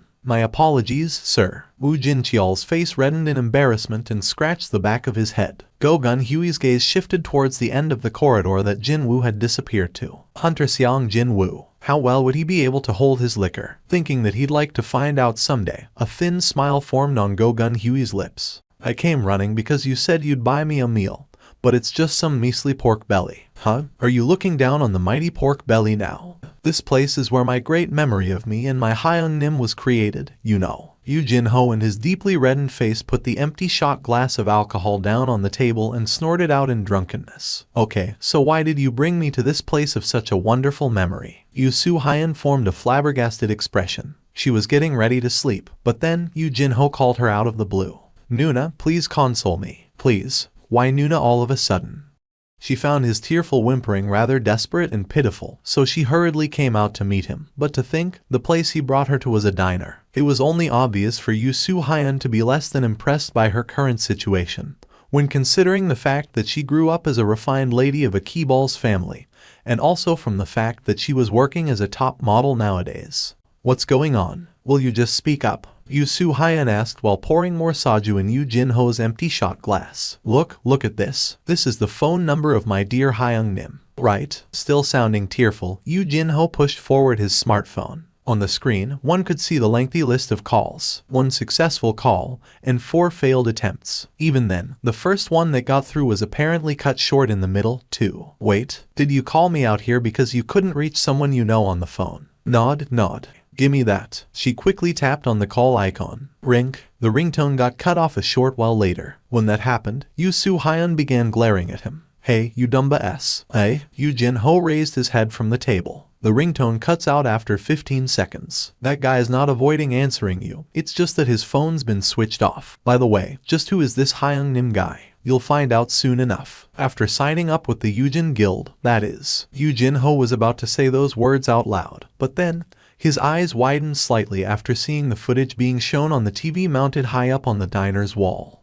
Isn't that guy?" Yu Su-hyun also turned her gaze towards the TV. "Well, my filming schedule hasn't been cleared yet. We'll only know after my evaluation result comes out." The ticker tape on the bottom of the screen said that Ri Min-seong was planning to stop by the Hunters Association soon and take his rank assignment test. Wowzers. As expected of the star of the Korean wave, Ri Min-seong. Look at the number of reporters there. Aren't those guys from the Chinese media? How can that guy lie so boldly in front of so many people? Everyone who's in the know all know it already. That's all just a show. He already has been ranked A, you know. He's just playing it up for the cameras because he wants to be the talk of the town. He's putting on an act. The difference in his personality between when the cameras were around and when they were not was, as the kids like to say nowadays, the fourth-dimensional wall that no one could cross. That was the type of person Yu Su-hyun detested the most. Not too long ago, he called her up totally out of the blue and started his SH stick while saying something about being a hunter like her. She had to go through a ringer trying to end that call. What an unpleasant bastard. Even before he had awakened, he was infamous for his incredible arrogance. But now that he was about to become a rank A hunter, how bad would it get now? There were 2 more days to the reassignment test. He decided to gather more information on the artifact trade during this time period, so he switched on his computer. As he browsed through the available information on the auction goods, Jin Woo's eyes grew wider and wider. The minimum starts in the hundreds of millions.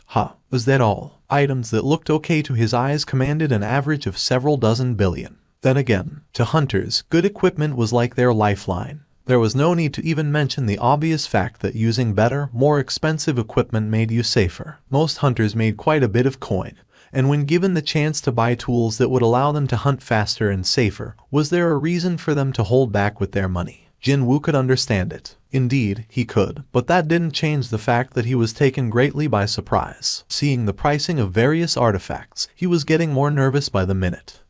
I don't think it'll be enough with what I have in the bank. He didn't find a defensive artifact designed to defend against flame-type damage, but it looked increasingly likely that the amount he had would not be enough to buy high-grade defensive equipment at all. And I thought that I had enough money now. That opinion was from the perspective of a normal person. As a hunter, it fell far, far too short. He had around 1.7 billion won saved up in the bank. If he were to purchase artifacts he wanted, he definitely had to sell the bead of avarice. Now that he was the seller, Jin Woo's expression rapidly changed. Needing a lot of money to buy an artifact means that I can sell my own artifact at a sky-high price. Click. He moved the mouse and continued to search until the list of the magical tools currently on sale appeared on the monitor. No matter how hard he searched, he could not find a single artifact that doubled the magic damage. Man, these prices for the magic tools are no laughing matter, aren't they? When he thought about it, though, the boost of 20% was not small at all. Only the upper tier, no, the very best hunters out there, would be able to afford such an expensive artifact.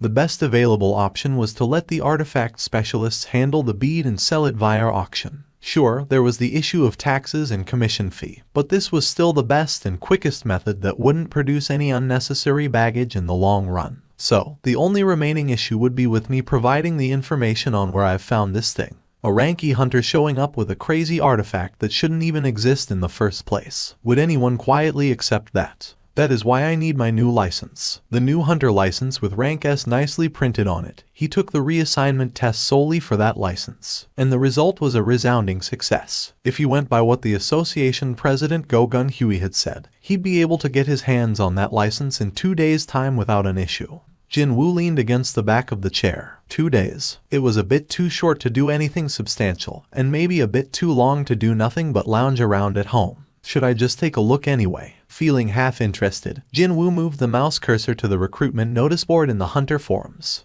You're a ranky. Yes, you've never done anything like this before. No, never. Well, your speciality is, I'm a close-quarter combat type. Well, at least that's a relief. The foreman wearing a hard hat swept his gaze up and down over Jin-Woo. For a ranky, he's got a pretty impressive physique, doesn't he? His eyes look okay, too. Jin-Woo patiently waited for the answer from the foreman. The foreman returned Jin-Woo's hunter license and smiled jovially. Ha, there are quite a few people similar to you here, Mr. Jin-Woo. Don't be too nervous and let's get along well.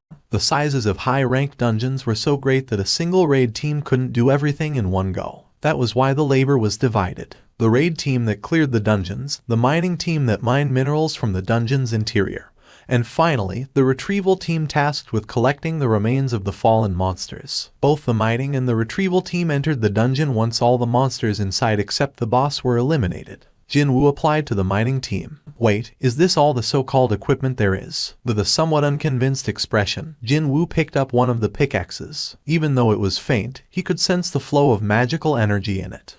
It's got magic energy inside. Modern technology that utilized electricity didn't work inside dungeons. Because of that, the old-fashioned tools like this pickaxe were used instead, with magic energy enhancing their performance. Once he held the pickaxe tightly, he felt certain. It was not for nothing that hunters in the mining team were roundly berated by others as dungeon miners. Jin-Woo shifted his gaze over to the gate. A giant hole was silently floating in the air. A gate with a humongous size that no rank C gates could even hope to compare filled up Jin-Woo's vision. So, that's the rank A gate. That guy was his sole reason for showing up here today. I want to see high-rank dungeons with my own eyes. Even though all the monsters inside, except the boss, of course, were dead, he still wanted to confirm the interior layout of the rank A dungeon with his own 2 eyes. Well, I'll be entering one sooner or later. Knowledge was indeed power. However, there would always be a limit to learning from books and internet articles. Didn't the newbies of the White Tiger Guild meet with a huge misfortune simply because they had overlooked that crucial fact?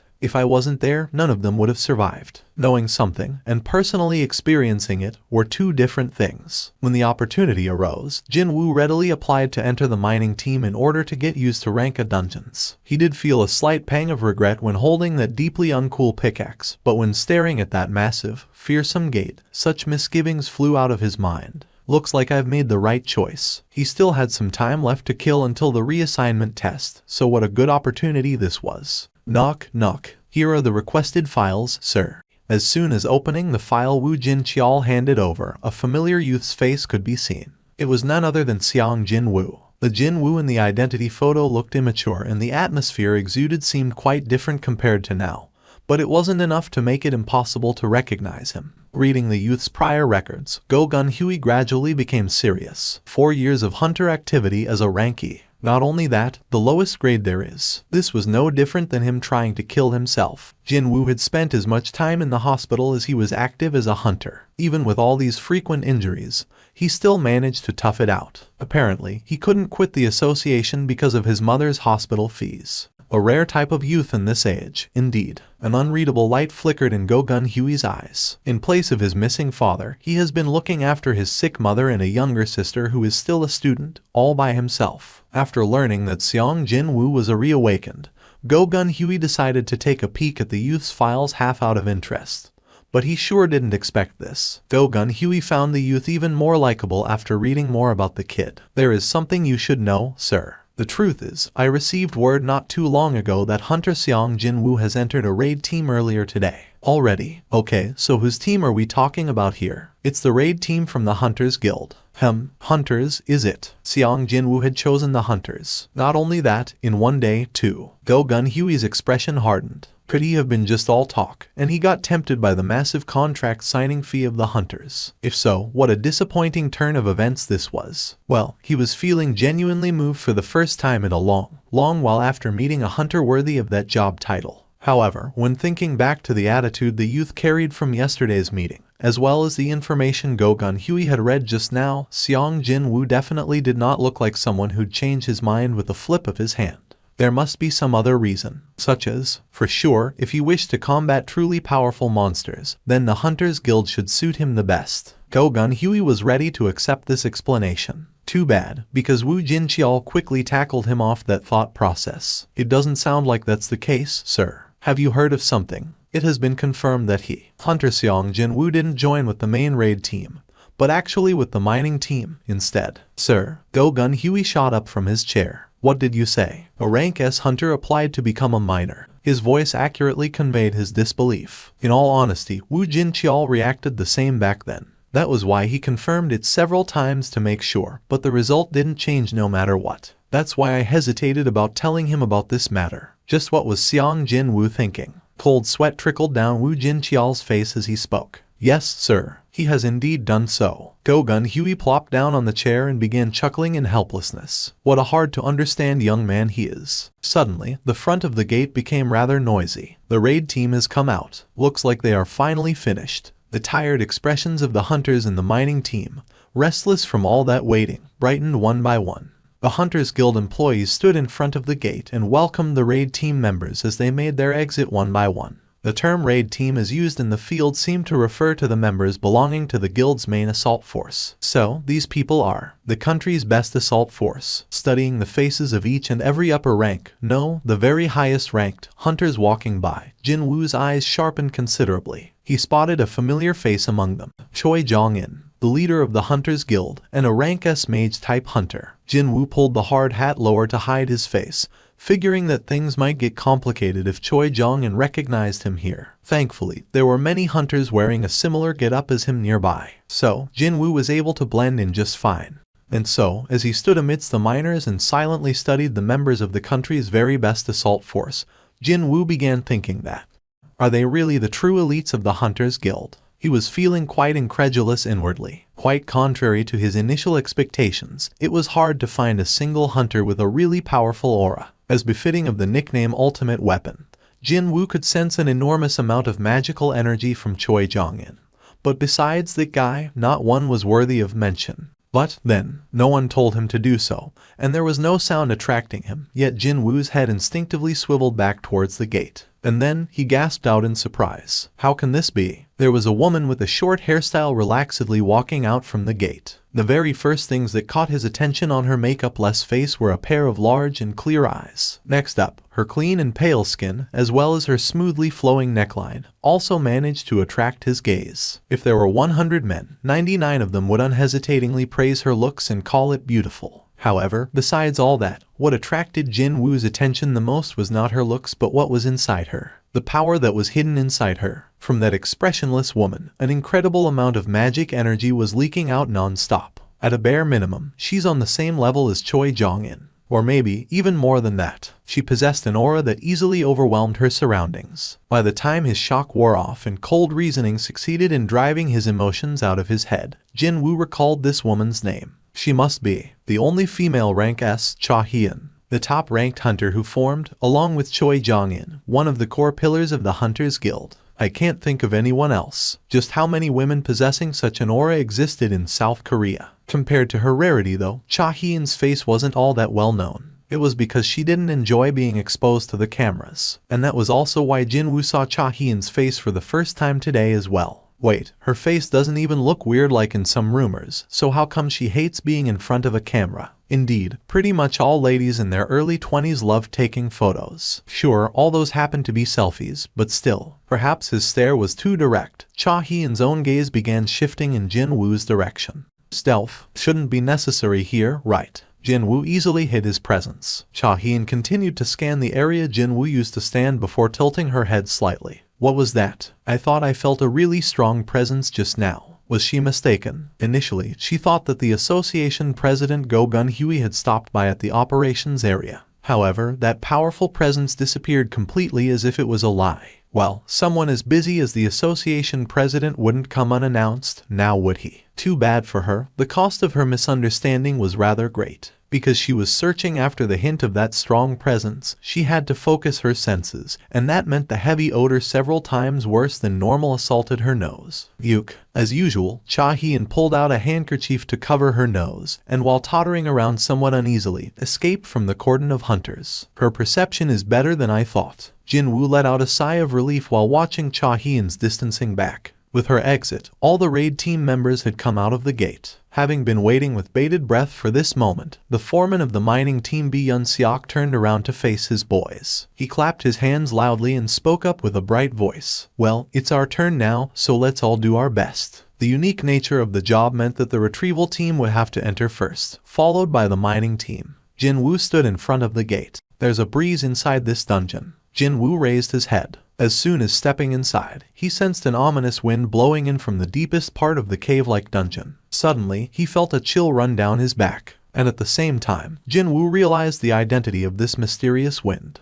It's no normal wind, is it? No, this was a ripple caused by the magic energy. The powerful magic energy emitted by the boss of this rank A dungeon was physically touching Jin-woo's body. Considering that the rank S dungeons were incredibly hard to find, even in the entire world, the owner of this magic energy could very well be the highest leveled monster Jin-woo could realistically meet. It was then, tap, a guy coming inside the dungeon bumped into Jin-woo's shoulder. Aye, come on, man. Walk faster. A man named Lee Seong-gu frowned deeply, the words flying out of his mouth sounding sullen. The interior of the rank A dungeon was huge. There was plenty of space to go around the person in front. However, Lee Seong-gu found this newbie who stood there unmoving not to his liking at all. So, he figured he'd embarrass the kid or something by bumping into his back. But, what the FCK is up with this guy? He's like a DMN concrete pillar. When he ran into the newbie's back, it was him who got bounced away instead. Lee Seong-gu flinched and took a step back. It was as if a dangerous light was emanating from Jin-woo's eyes just then.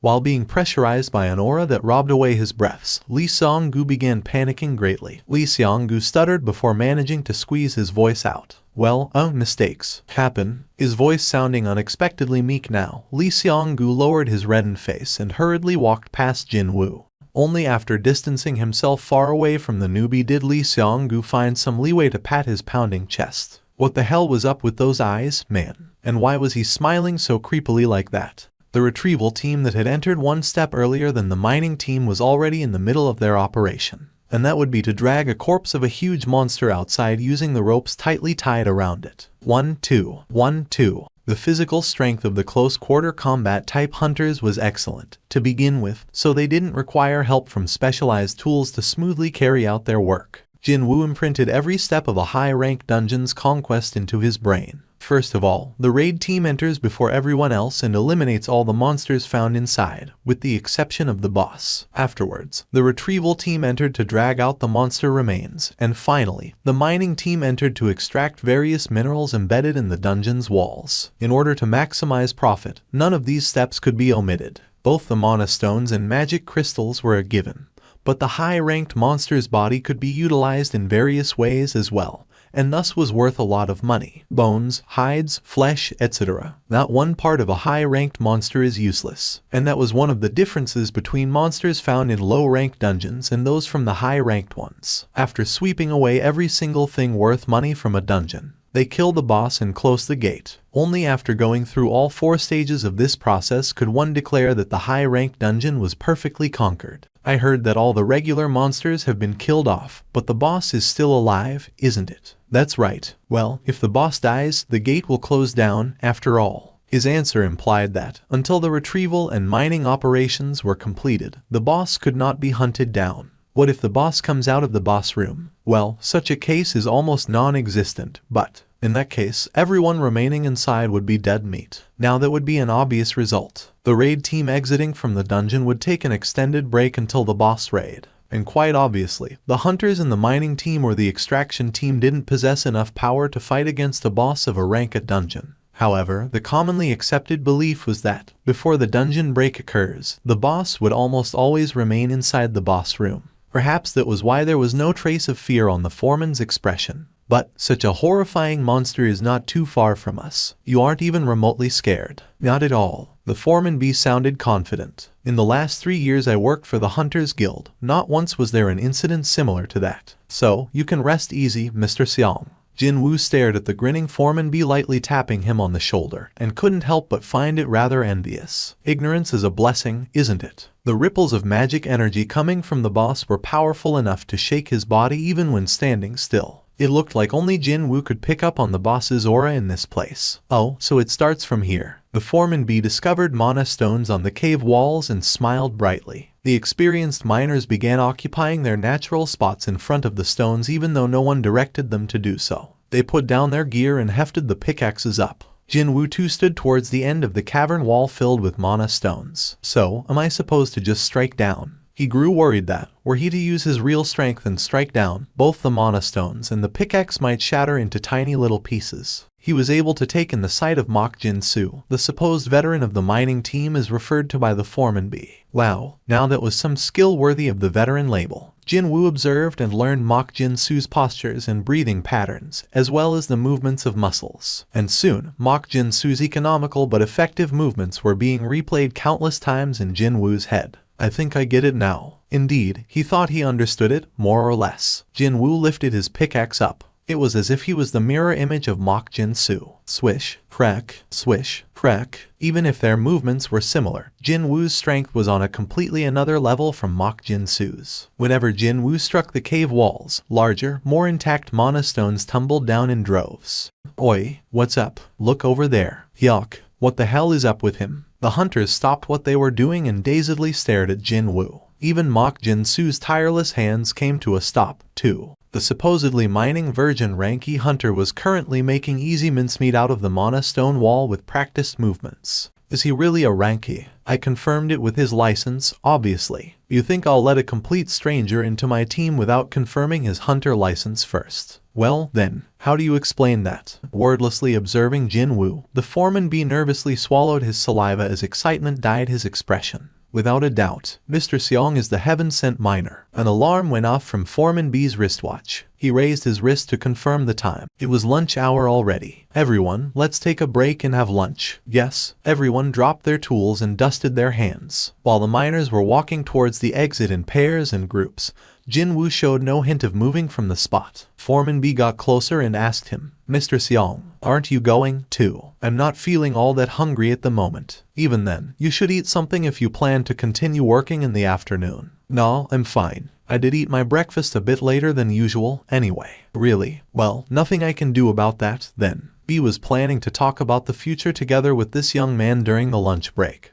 But that didn't mean he should forcibly drag the kid away, no. Foreman B ruefully turned around towards the gate's exit. It was at this point that the corners of Jinwoo's lips arched up. Watching the distancing backs of the miners, he formed a deep smile. I can't miss such a wonderful opportunity, right? Finally, he was left all alone. Both the mining team and the retrieval team had left the dungeon. For about 1 hour, he was free to do whatever he wanted. Meaning, this was the best chance for him to seek out the boss hiding in the deepest part of the dungeon. Jinwoo put the pickaxe down and slowly shifted his gaze to the direction of the boss room. He could still sense the thick aura of the monster. I'll just go and take a quick look. He wasn't thinking of doing anything at all. No, he just wanted to see what the boss looked like. A long stroll later, he finally arrived at the entrance of a huge chamber. It was the boss room. The cavern itself was already pretty huge, but the boss room was even bigger. Was every high-ranking dungeon as huge as this one? Just as he began wondering like that, he discovered the boss and automatically accepted that this dungeon simply had to be this big. If a monster like that gets outside, his eyes spotted the lone humanoid monster standing still at the far end of the boss room. Jinwoo's eyes began gleaming brightly like a young kid who got his hands on a toy he wanted so much as a gift. A giant-type monster. He heard a few things about this type of monster before, but this would be his first time looking at one. Because a giant-type monster's corpse was so huge, it was practically impossible to retrieve it in time, so most people would hardly ever get to see one outside of dungeon breaks. Such a creature was right over there, and that was causing his heart to palpitate faster and faster. That thing's really strong. The hair on his body was standing up. But, for some reason, he didn't think for once that hunting that thing down was impossible for him. The current Mecam, he'd be more than enough. The moment he thought like this, he reflexively swallowed his saliva. Gulp. Just how much experience points would he earn by hunting that guy down? Even though he was telling himself he shouldn't, both the Baruka's dagger and the Night Killer were summoned into his hands already. More importantly, his expression wasn't of someone stuck in a dilemma, wondering whether he should do something or not. Should I just go ahead and do this thing? A soft but excited grin formed on his lips. However, while Jinwoo stood there deliberating with a smile on his face, a certain woman's incredibly sharp voice flew at him from his behind. What do you think you're doing? Right then, Jinwoo felt his heart crash down to the pit of his stomach. When did she? He was paying too much attention to the boss and failed to notice that someone had come closer. I'm busted. Jinwoo could only smack his lips in regret. However, with an eyewitness around, it was no longer possible to stare avariciously at the boss. The Hunters Guild had purchased the raid permit for his particular dungeon, so naturally, the boss of this place was also a part of their investment. And, if the boss was killed off, the gate would close down. The potential losses the Hunters Guild might incur would be a lot, then. I nearly messed up. He got blinded by the desire to level up and nearly put his hands on someone else's property. Jinwoo regained his bearings and spat out a sigh of relief. Meanwhile, the owner of the voice had walked closer. I asked you what you were doing. Jinwoo formed an embarrassed smile and turned around to face her. I got lost and ended up here. You got lost? She sounded flabbergasted. Only then did Jinwoo confirm who the owner of the voice was. Huh? Isn't she? He saw that face just before entering the dungeon, didn't he? It was none other than the rank S hunter Cha Hyun.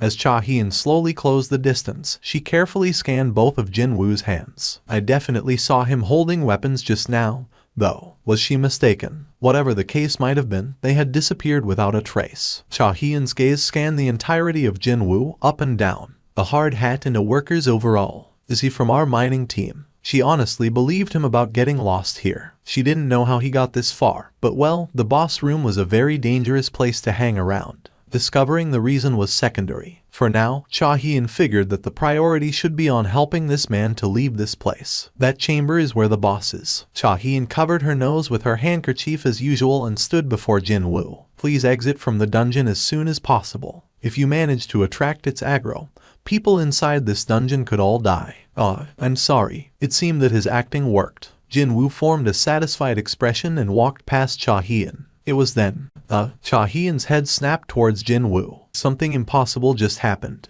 Cha Hyun's eyes opened wide, and even before she realized it, she was calling out to him. Excuse me. Wait. Yes? Can you take a look at me for a sec? What's gotten into her? And they said that thieves knew what they did wrong. Jinwoo was not looking forward to Cha Hyun coming in close to him. Too bad. She was already standing right in front of his nose. What's the matter? He asked with a troubled look on his face, but she didn't answer and simply proceeded to lightly breathe in the air near him. She had already put away the handkerchief covering her nose. What's going on here? Jinwoo failed to understand why she was doing this. Wait, why is she suddenly smelling me? However, the state of confusion Cha Hyun was going through at the moment was several times greater than his. There is no stink coming from him. This would be her first time meeting another hunter that didn't stink. Cha Hyun's surprised eyes stared at Jinwoo, and a question mark floated above Jinwoo's head as his reply. Is there some kind of a problem? Are you a hunter for real? Was there a need for words here? Jinwoo pushed forward the hunter license hanging on his neck. Cha Hyun took the license and her gaze quickly alternated between Jinwoo's face and the ID photo. Rank E, Seong Jinwoo. Was this because his rank was too low? She could not pick up any type of smell coming from this man named Jinwoo. No, wait. Actually, a pleasant odor was gently wafting out of him instead. Jinwoo sneakily extracted his license out of Cha Hyun's hand. Can I go now?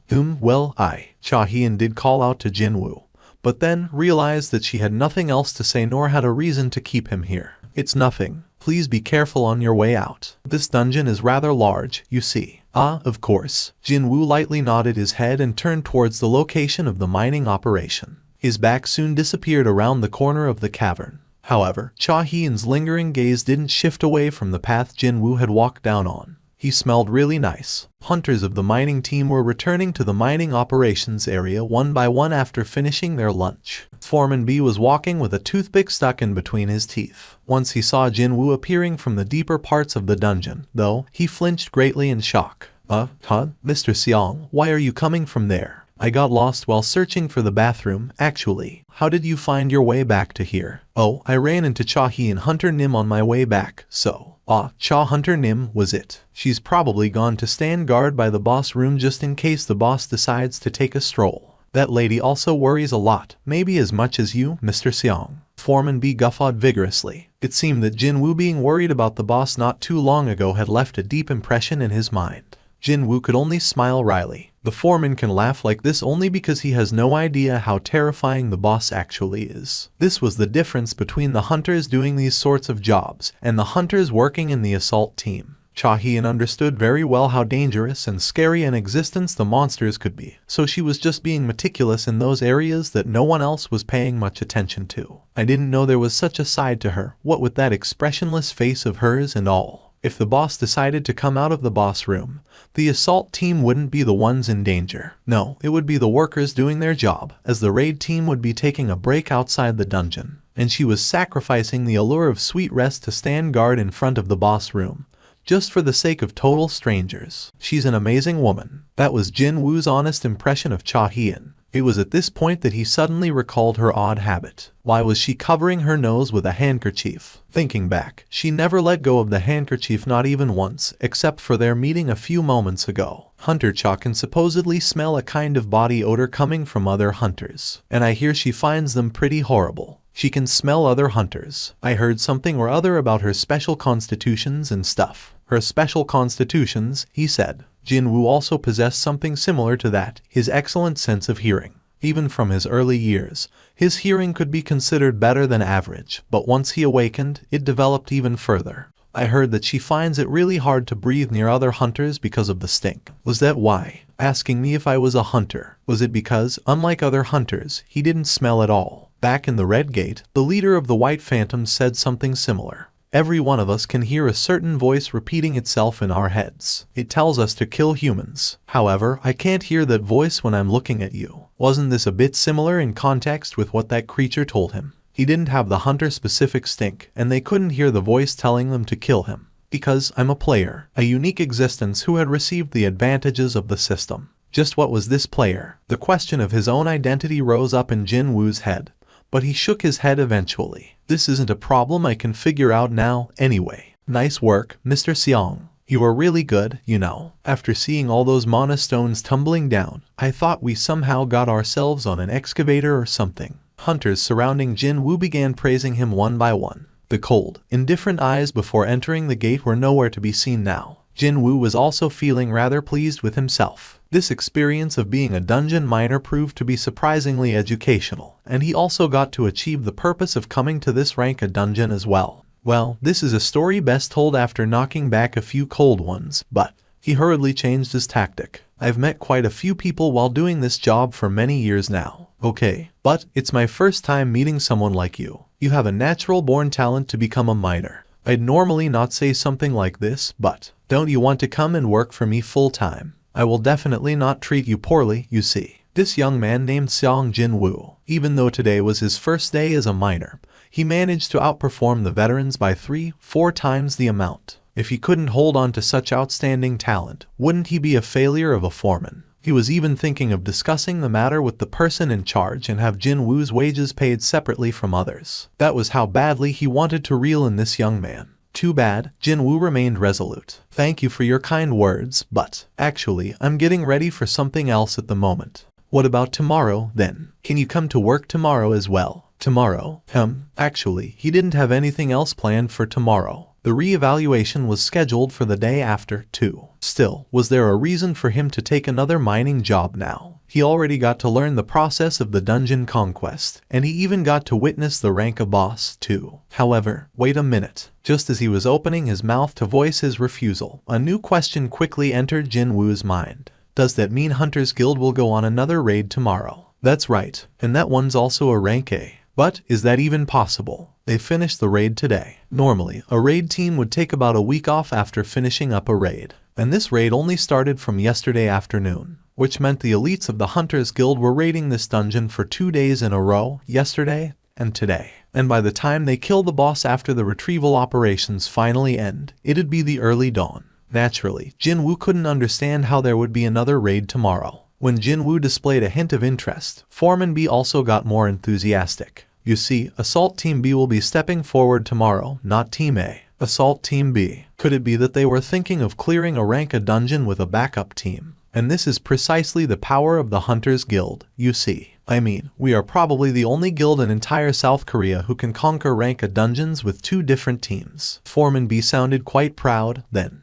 From Jinwoo's declaration that he'd come tomorrow, Foreman B felt like he had gained a powerful, trustworthy ally, and he was filled up with lots of confidence. Mr. Seong, you made the right choice. Foreman B's mustache quivered as he formed a blindingly brilliant smile. And then, to make sure that Jinwoo's mind wouldn't change overnight, he even came up with an unprecedented offer, too. I'll have a good chat with the person in charge, and make sure that you get double the normal daily wages tomorrow. Will that be okay? Of course. You think I won't be able to do that much for you, Mr. Seong? Foreman B confidently pounded on his chest. Late at night, Cha Hyun was tossing and turning in her bed. Why is he different from others? Occupied by various thoughts regarding the man she met back in the boss room, she couldn't fall asleep at all. After awakening her abilities roughly 2 years ago, she ran into many hunters, but there had never been an exception. Whenever she approached hunters, or to be more specific, the awakened, a deeply unpleasant stink assaulted her nose. At first, she thought she was sick, so she went to see various doctors. However, she made no progress in that regard. One of the doctors she went to see cautiously told her of his hypothesis.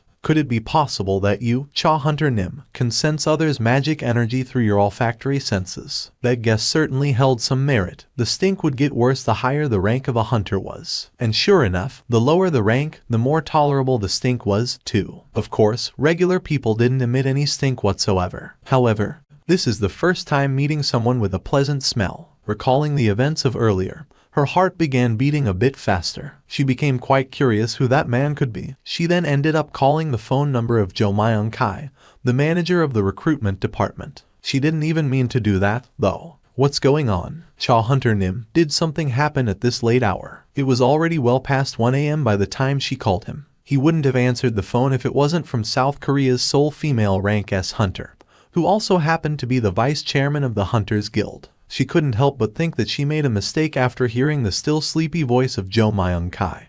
But that lasted only for a short while. Cha Hyun opened her mouth with some difficulty. Can you find some information on a hunter named Seong Jinwoo? I beg your pardon. Wait, are you talking about the ranky hunter currently working for the association? Cha Hyun was taken in by a huge surprise. Jo Myung-kai was none other than the man in charge of recruiting in South Korea's best guild. So, why did a man like that remember the name of a ranky hunter? Do you know who he is? The thing is, actually, Chairman Choi has requested me yesterday to do the same thing as you have, you see. He asked me to uncover more information on that person. Chairman did that. Yes, miss. Do you know what's going on? Well, even I don't. So, what did you find out? A voice that was thick with a helpless sigh came out of the phone's speaker. I did my best to uncover more, but the association has placed a lockdown on his information. It's my first time encountering a situation like this, them blocking the flow of all information on a regular hunter. He's not even a top-ranked hunter, either. But why are you looking for him, Cha Hunter Nim? Is there something I should assist you with? No, it's fine. And sorry for calling you so late. Good night. Those were the contents of the phone call she made 3 hours ago. She worked up her courage to find out more about a guy, only for more questions to bubble up in her mind. A mystery hunter whose identity was being sought after by the leader of the Hunters Guild, while the association was doing their best to hide it. There's definitely something going on here. No, wait. There simply had to be something. She earnestly prayed for it. He could very well be the person to unravel the mysterious and special constitution that continued to torment her ever since she turned 21, 2 years ago, when she had awakened her powers. That man, can I meet him again? Could it be that she'd never get to see him again? She was beset with worry all of a sudden. Thankfully, Cha Hyun recalled Seong Jinwoo's hard hat. She remembered that the hard hat and the overall he was wearing both spotted the emblem of the Hunters Guild. I remember now. He was in the mining team, wasn't he? Unlike her, who was the part of the raid team A, the mining team would be working later today as well. If Seong Jinwoo hadn't left the mining team, then there was a chance that she could meet him again, even before the morning sun rose up. Jinwoo left for the meeting area first thing in the morning. It was different from yesterday, when he had some leeway, as he only joined the crew during the middle of the raid. Maybe I shouldn't have worried. He was worried about whether he was too early or not, but, "Hey, Mr. Seong." Foreman B. Yun Seok greeted him first. "Hey, it's Mr. Seong." "Hey, man. This is a bit awkward." Jin-woo had been subjected to poor treatment ever since becoming a ranky hunter, so when he received such a warm welcome, he couldn't help be dazed somewhat. Still, he didn't feel bad about their honest reactions. "Excuse me, Foreman B." Foreman B flinched and shuddered grandly from the voice suddenly coming from his side. Moving around without revealing one's presence was clear evidence of one's excellent skills. And as expected, the one Foreman B's resentful gaze was directed to was the leader of today's raid team, Son Kai-hoon. "The thing is, our team's porter decided to not show up today. Looks like I'll have to borrow someone from the mining team." "Eh?" Foreman B's eyes went round in surprise. "But why from my team, when you got the retrieval team with lots of strong people who can carry luggage better than us?" As if he was waiting for that reply, the foreman of the retrieval team flew off his handle. "My boys had to work overtime for 3 more hours just to finish our operation. They even missed dinner, too. But now, you want to use them as a porter, too." The reason why the retrieval team had to put in overtime while missing supper, because the mining team had finished their operation far too early. Well, it's true that we finished our operation, which should have normally ended around 7 in the evening, by around 5 o'clock, all thanks to Mr. Seong. When the foreman of the retrieval team glared daggers with veins popping up in his neck, Foreman B forgot what he wanted to say. Perhaps he thought that this would be enough of an explanation. Son Kai-hoon then addressed the miners. "Is there anyone among you who wish to accompany the raid team? Once the raid is over, we will furnish you the additional hazard pay immediately." So Kai-hoon's pleading eyes darted from here to there, but no one stepped forward. Either they looked down on the ground or stared at the heavens, deliberately avoiding meeting his gaze. That would be obvious, really. "I ain't gonna risk my neck for a couple more bucks. Won't do it, even if you beat me up." The highest ranked hunter among the mining team was only a rank C. Most of them were rank DS. Heck, they even had a rank E among them, too. However, the place Son Kai-hoon wanted to take them to was a rank A dungeon, seen as perhaps the most dangerous of the lot, realistically speaking. The miners would still hesitate greatly even if the dungeon in question was rated B, yet it was an A. Even a gentle graze would kill these hunters in there. No, just stepping on the wrong spot would result in one's death. That dungeon was not a place where low-ranked hunters could survive. Sure, porters only had to lug around the raid team's gear, but still, compared to the job of mining, it was still far too dangerous. "Is there no one?" Son Kai-hoon's expression became more and more crestfallen. Who knew how much more time and effort he needed to waste in order to find another porter? Probably the whole morning, or even till the afternoon. Or, if he was really unlucky, then the entire day might go down the drain. This is going to be big trouble. It was at this point when his eyes met with a certain young hunter's. Unlike other hunters, this guy was staring right back at him. It was, of course, Jin-woo. While Son Kai-hoon was staring at him, Jin-woo too was slowly scanning that man's appearance. Isn't he a bit sharp for a tanker? Common sense dictated that the leaders of raid teams were tankers most of the time. Compared to other tankers, though, Son Kai-hoon was a bit on the lankier side. He was also quite tall, so, rather than a hunter, he looked more like a basketball player more than anything else. When Jin-woo took a step forward, he became the center of the attention. "I'll do it." A ranky hunter wanted to enter an uncleared rank A dungeon. Pure pandemonium broke out. Upper rank monsters are waiting with bated breath inside, yet you wanna go in. "Mr. Seong, what do you think you're doing? You still have a whole life ahead of you, so why are you risking it all for a measly few extra bucks?" The members of the mining team surrounded Jin-woo in no time. That friend only started this job yesterday, so he probably raised his hand not knowing anything. "What's his rank?" "His rank is too low, so how about going with someone else? It'll be far too dangerous to take that friend along with you." The rank of a porter isn't all that important, is it? Indeed, a porter only needed to carry luggage around well. If the luggage carrier located at the very back of the raid team found himself in danger, then one should look at that raid as a complete failure. In a case like that, not even a rank A could guarantee his survival, so would it really matter if the porter's rank was a C or an E? They'd die regardless, anyway. "I'm taking him. Isn't it heavy?" Son Kai-hoon asked a question, and Jin-woo simply shook his head. "No, it's fine." The large bag being carried on Jin-woo's back was filled to the brim with extra sets of clothing, weapons, and defensive equipment, etc. For the raid team, its volume was quite considerable, but honestly speaking, he didn't find it heavy at all. All thanks to his strength stat, of course. Doesn't look like he's straining himself. After studying Jin-woo's expression for a bit, Son Kai-hoon turned towards the gate. A giant gate, as big as the one from yesterday, silently floated in the air. Wait, maybe this one's a little bit bigger. Even then, the detected amount of magic energy was supposedly less than yesterday's gate. The raid difficulty was judged by the emitted magic energy and not the size of the gate. That was probably the main reason why the B team was tasked with clearing this particular dungeon. The leaking magic energy is incomparably smaller than yesterday. Jinwoo could tell by standing in front of the gate. The result of the association's measurement didn't seem to be wrong. But then, what was this? Just like back when he was standing before the red gate, a certain creeping sense of ill omen was dawning on him.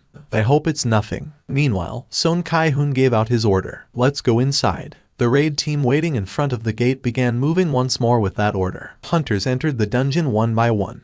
Jinwoo stopped staring at the gate and followed them in. The interior of the dungeon was rather plain. Jinwoo had been tense after picking up on that odd feeling, but he let off a sigh of relief after seeing the passage that was noticeably smaller than yesterday's dungeon. Phew, thankfully, he wasn't forcibly transported to another world. The thing was, though, the members of this team were plenty good enough to clear a red gate, were they to step into one. 11 rank as and 6 rank BS. If it weren't the Hunters Guild but somebody else, these guys wouldn't have been assigned to a B team at all. Jinwoo smirked softly. I'm not here as a part of the raid team anyway. Let's not sweat over stuff like this. Yesterday and today. If you were being honest, he only came here to have fun. You don't have to be that nervous, you know. A female hunter, a healer, engaged him in conversation from his side. Was her age around the late 20s or so? Because his expression was stiff, it seemed that she just wanted to help alleviate some of his tension. You see, every single member present here, not just Kai-hoon Appa, the leader of the team,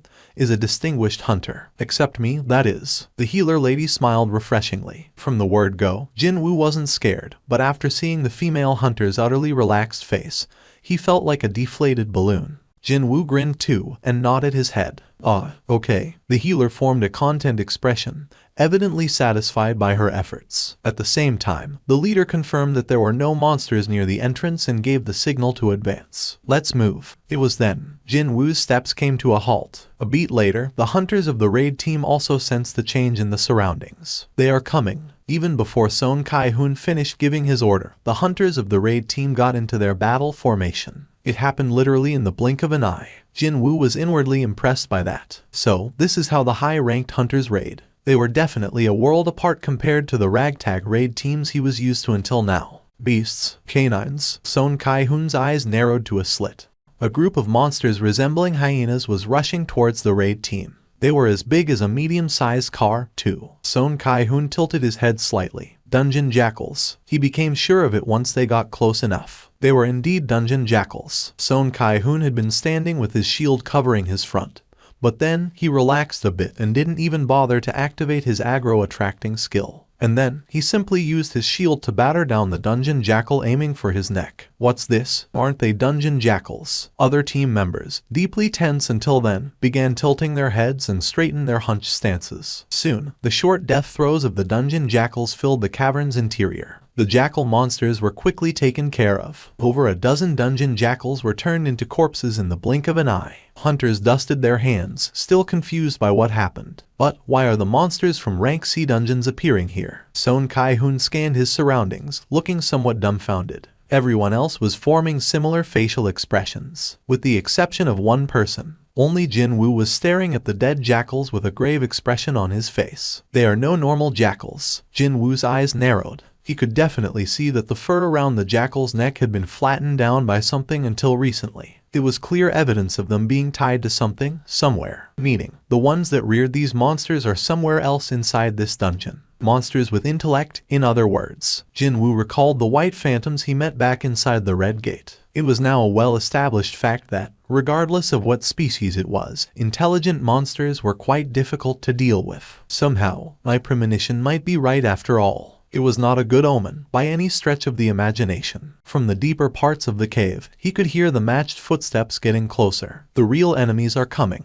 Jinwoo stood back up. Other hunters also belatedly realized something was wrong. Oh my god. Get ready for battle. Son Kai-hoon forcibly squeezed his voice out. Finally, the real enemies revealed themselves from the darkness of the cave on the far side. The eyes of the hunters grew wide from shock. High orcs. What the hell? Why high orcs? Many well-trained high orc warriors now stood in rows before the hunter's eyes. Their number was 22. Not just any high orcs, but they were 22 high orc warriors, which meant they would be very difficult opponents to fight. Something's wrong. Someone muttered softly under his breath. To think, right after the attack of the low-ranked monsters, they now had to battle these high-ranked monsters famed to be the toughest even among the high ranks. The high orcs pointed their lengthy spears at the hunters. Looks like the momentum of the hunters and the high orcs are about even. Jinwoo quickly retreated to a corner, so he could quietly observe the unfolding situation and find the right time to step forward. Towards the attacking high orcs, Son Kai-hoon activated his aggro skill. However, these orcs didn't really fall for his provocation. And soon, high orcs and melee-type hunters engaged in a bitter close-quarters battle. Blood splattered to everywhere and a scream reverberated out.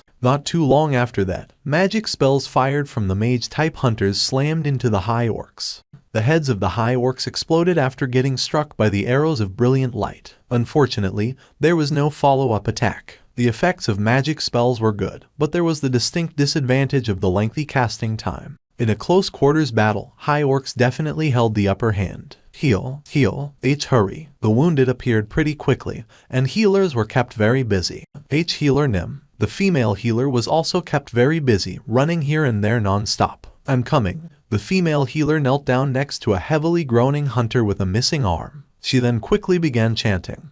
And then, along with blinding light, the lost arm slowly grew back. That was the light of regeneration only the healers ranked or above could perform. Just as she concentrated on the injuries of her patient, a tall shadow suddenly loomed over her. The female healer raised her head. A high orc, previously assumed dead, was holding an axe while breathing heavily right beside her. The female healer's face was drained of all color. Then, unfortunately, there was no one who could save her nearby. When the orc raised its axe up high, the female healer chose to hug her patient and shield him instead.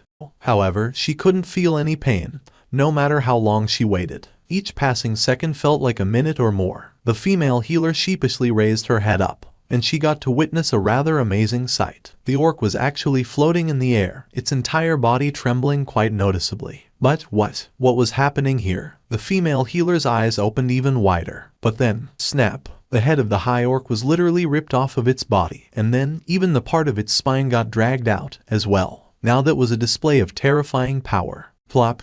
While staring at the headless body of the high orc now on the ground, the female hunter formed a totally confused expression.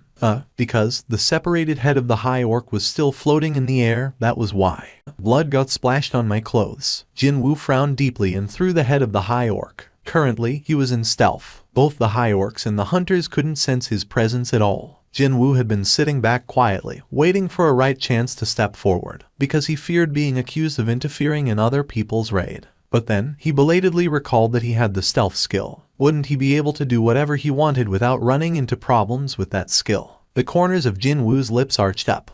Dismantling these high orcs would be too easy at this rate. But if he did that, there was no meaning in hiding himself with stealth. Hunters around him, including Son Kai-hoon, were the elites of the Hunters Guild, often referred to as the best in South Korea. If these high orcs were ripped apart by some unseen force, then they would pretty soon figure out that stealth skill was involved here, as they weren't the same as the scatterbrained female healer. Well, it's not like there'll be trouble from getting discovered, but he was only a day away from the result of his reassignment test being made public, so he didn't want to raise any unnecessary fuss today if he could help it. That was why he was waiting for the raid to fail completely, but the losses to the hunters would be far too severe by then. For example, that female healer almost got killed just now. That was why. A certain light flickered in Jinwoo's eyes. So, choose only those that won't get me noticed. He decided to go with this type of method. First of all, that one. Jinwoo moved. He crouched, and the reverse grip dagger drew a line on the Achilles heel of a high orc. The high orc warrior roared out in pain as the back of its ankle was sliced open without a warning.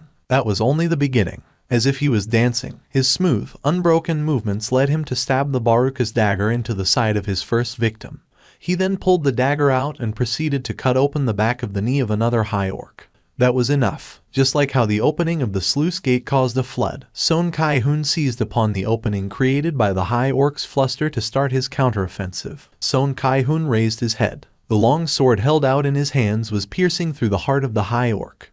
Thud. Son Kai-hoon clenched his fist. Yes, I can do this. Just as Son Kai-hoon was crying out inwardly in elation while still cutting down the surrounding high orcs one by one, Jin-woo was making himself busy by going here and there. Whenever Jin-woo brushed past, wounds large and small appeared on the bodies of the high orcs. For some reason, it's easier to fight now. What's going on? Could we be winning against this many high orcs without a casualty? Even though members of the raid team were growing rather suspicious, hope and excitement were filling up their hearts at the same time. They were resolved to lose one or two of their own before they had entered the battle, but exceeding their own expectations. They were fighting quite well until now. Pow! A mace swung by one of the hunters cracked open the head of a high orc warrior. It was then Jin-woo got to hear a rather welcoming message. Oh, indeed, there was a reward for him going around and spending his energy. His level had actually gone up. It seemed that him not actually killing the enemy outright or wounding them critically still netted him some experience points. And I did kill 2 of them with my own hands, too. He then aided in killing more than 13. Unless he was earning no experience points whatsoever, his level rising up did make sense. Even more excited than before, Jin-woo's movement became a lot faster than before. Thanks to Jin-woo's timely and sneaky maneuvers, this battle was rapidly coming to a close. Phew! Jin-woo took a step back and stored his 2 daggers in his inventory. Just before everyone could revel in the sensation of victory, their leader Son Kai-hoon confirmed the status of the injured first. Anyone hurt? Does anyone need healing? The truth was, there wouldn't be that many injured in a raid team with a high-ranking healer as one of the members. As long as that person was still breathing, any exterior wounds could be treated right away. So, Son Kai-hoon wasn't asking about the conditions of the potential injured.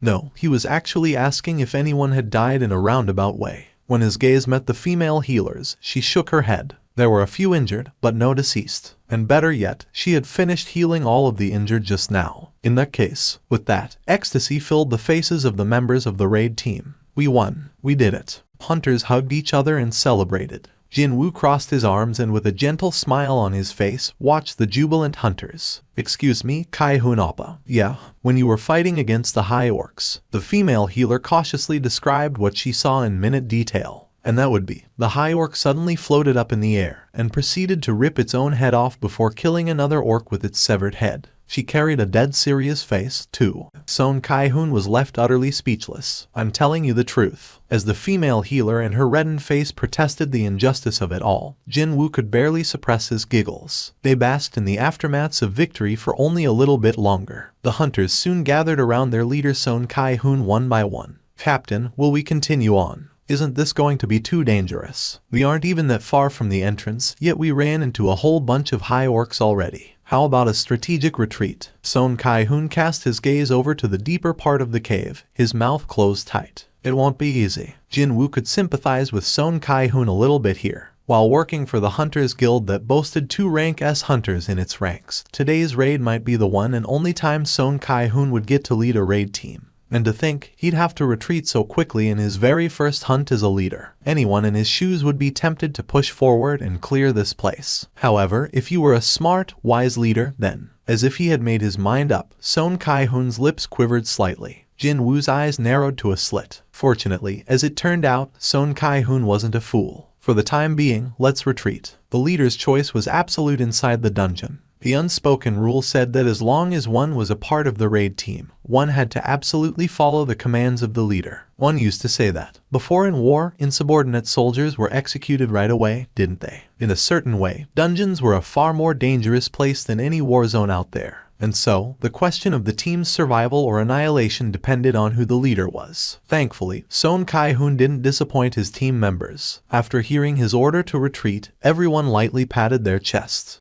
I was really worried that Son Hyung would insist on going till the end, you know. Son Kai-hoon grinned and slapped the person who said that on the shoulder. I'm not a blind idiot like that. I know that. But, look here, Hyung. Look at my shaking hands. Jin-woo picked up the luggage and placed it on his back. Along with Son Kai-hoon's orders, the raid team began moving again, although their direction had reversed. Jin-woo smiled wryly, and here I am, hoping to go in a little bit deeper. Regardless of what happened, he was nothing more than a guest. And as a guest, he had no right to run his mouth on this and that about the decision of the house owner, now did he? It was indeed a bit regretful. But it'd have to end here today. Everyone, stop. There was confusion evident in his voice. The fatigued hunters walking cautiously forward came to a stop, and so did Jin Woo as well. He had been keeping an eye towards the rear in case the monsters decided to chase after them. What the hell is the meaning of this? What is going on? Why is the path blocked? Wasn't it fine when we entered earlier? Jin Woo walked past the noisy hunters and got to the front before reaching out with his hand, and his eyes widened as well. It's been blocked off. The path had been blocked off by an invisible barrier. He immediately recalled the instant dungeons, more specifically, the wall that demarcated the border between the instant dungeon and reality. But he soon shook his head. No, this is different from that. He could detect a certain sense of artificiality from this invisible wall, seeing that there was a trace of magic energy mixed in.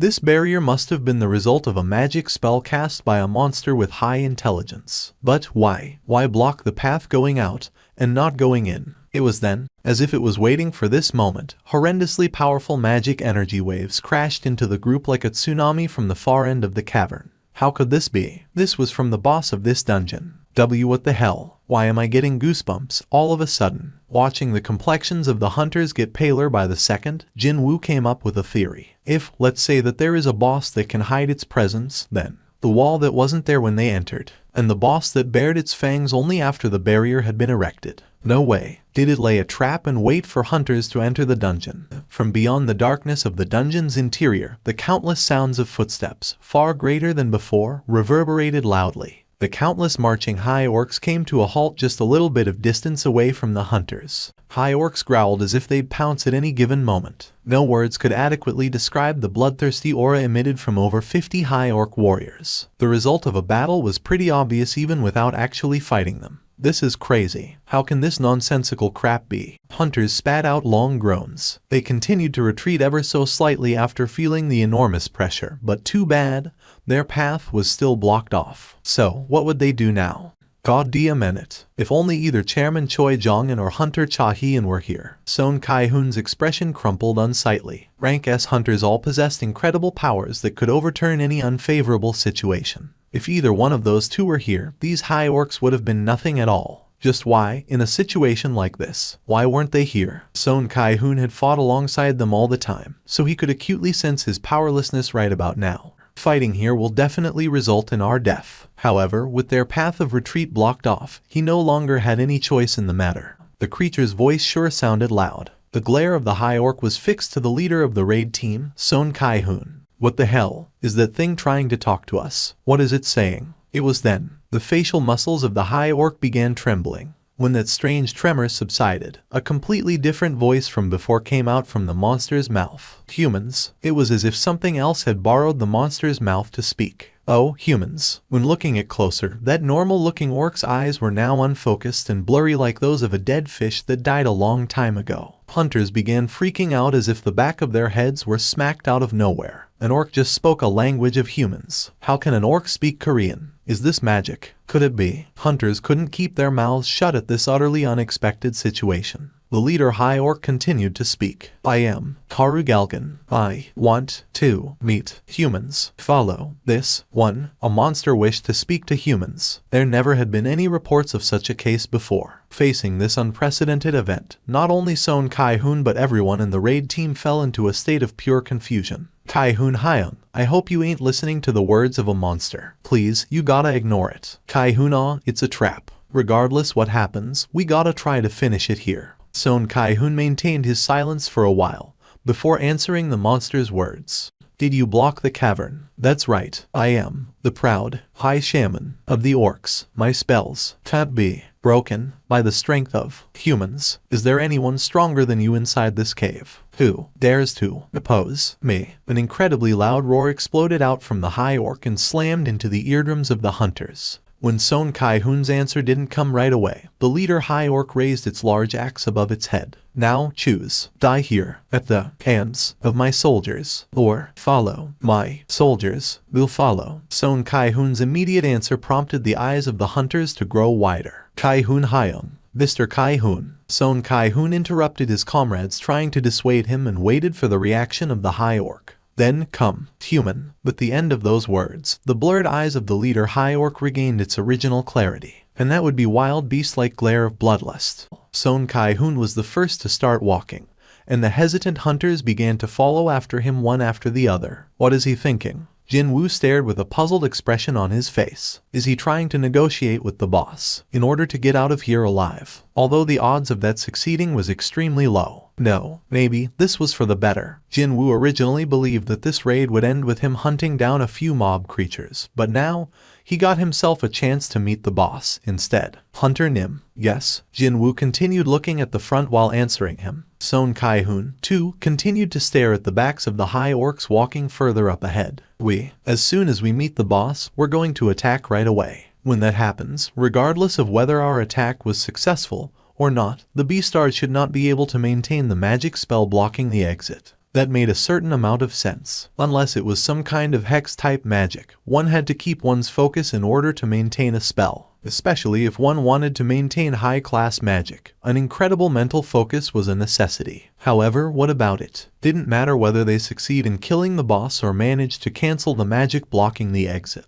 They would still meet a dog's death right away inside the boss room after getting surrounded by the countless high orcs anyway. While their attention is on us, Hunter Nim, please escape from the boss room. Once you get out of the dungeon, you must alert the main assault force. By the time the assault team consisting of rank S hunters arrive here, everything would be over for them. Son Kai-hoon was getting ready to die. Are you thinking of dying alongside the boss? Jinwoo sneaked a glance at Son Kai-hoon's expression. His face remained hardened, but there was no wavering in his eyes. Our job isn't to get out of this dungeon alive, but to close the gates. Many people outside are paying us a great deal of money for that purpose. Son Kai-hoon's voice gained more conviction as he spoke. We will do our job according to what we've been training for. However, you're different. There's no reason for you to die here. I hope you can get out of this place alive. One could now hear the unwavering belief in his voice. His words contained his determination. Jinwoo realized that nothing he could say right now would be of any help to Son Kai-hoon. So, he simply nodded his head as his reply.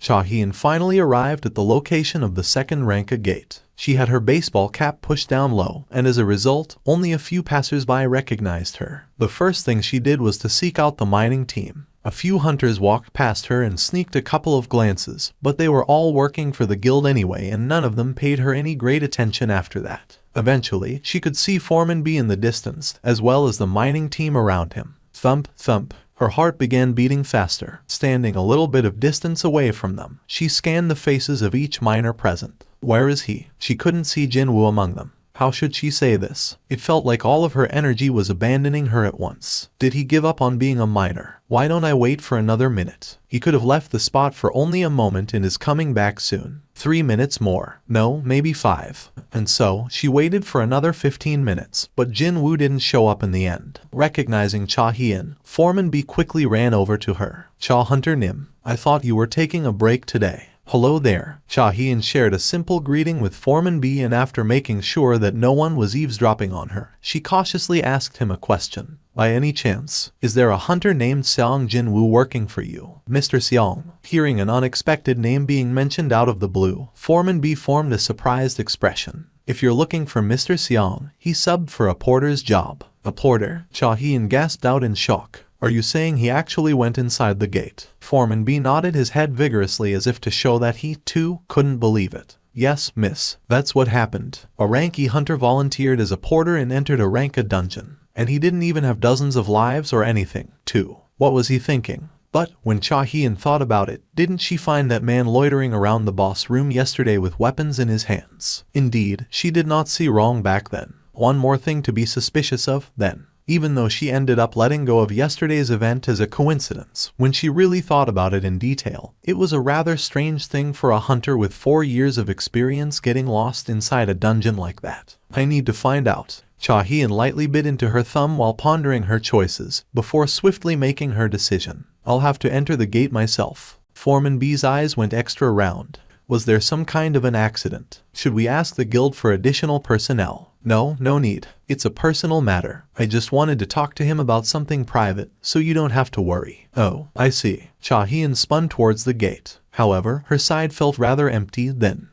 My weapon. She felt around her waist, only to belatedly remember that she had left her sword back home. Since she never imagined that she'd be entering a dungeon on her off day like this, well. Cha-hyeon's forehead beautifully creased up. As a leader, Mr. Kai-hoon is someone totally trustworthy, and the rest of the team are made up of capable hunters. But it was still unimaginable to enter a dungeon without a weapon in hand. Mr. Foreman, can I borrow a weapon from you? Pardon me. Foreman B hesitated somewhat before calling out to a hunter passing by. Hey, over here, Mr. Seok. Please bring me one of our equipments. Yes, boss. The equipment Mr. Seok rapidly brought over was a pickaxe, as used by the mining team.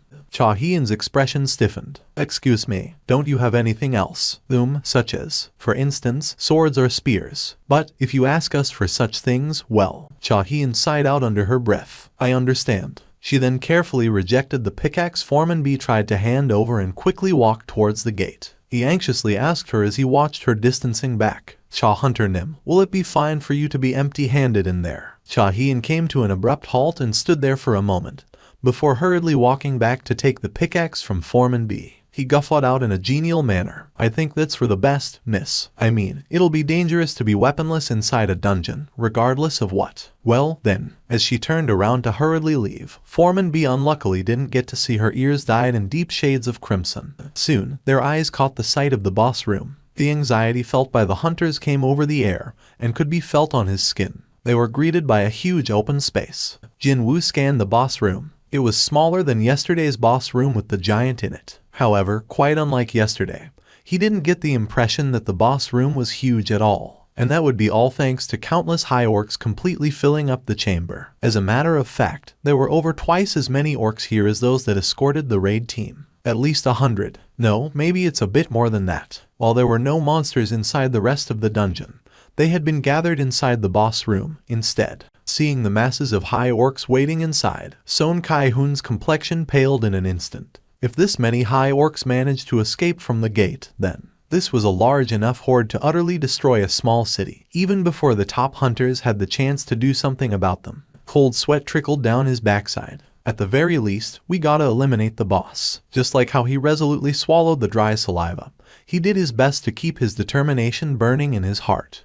Shark, the leader high orc beckoned again. The raid team and the escorting high orcs walked over to an altar located in the corner of the boss room. Over there, one of the hunters pointed towards the top of the altar, and that's where the high orc shaman stood, dressed in all manner of accessories adorning its entire body, including a mask, bone necklace, and earrings. So, that's the boss. Son Kai-hoon's expression hardened. He immediately realized that the terrifying magic energy filling up the interior of this dungeon was being emitted from that creature. And then, surrounding that beastard was, from the 4 guards possessing an air of alertness standing around the boss, he also sensed a rather ominous aura as well. This isn't good. Could the raid team get past those guards and kill the shaman in one fell swoop? The hunters were all thinking roughly the same thing. The hunters stopped in front of the shaman. A certain intangible tension flowed in between the high orcs surrounding the human hunters as they kept a certain distance away. However, the shaman didn't seem to care about the mood of the place. It simply opened its rather malformed jaw, visible below the mask, and cackled out.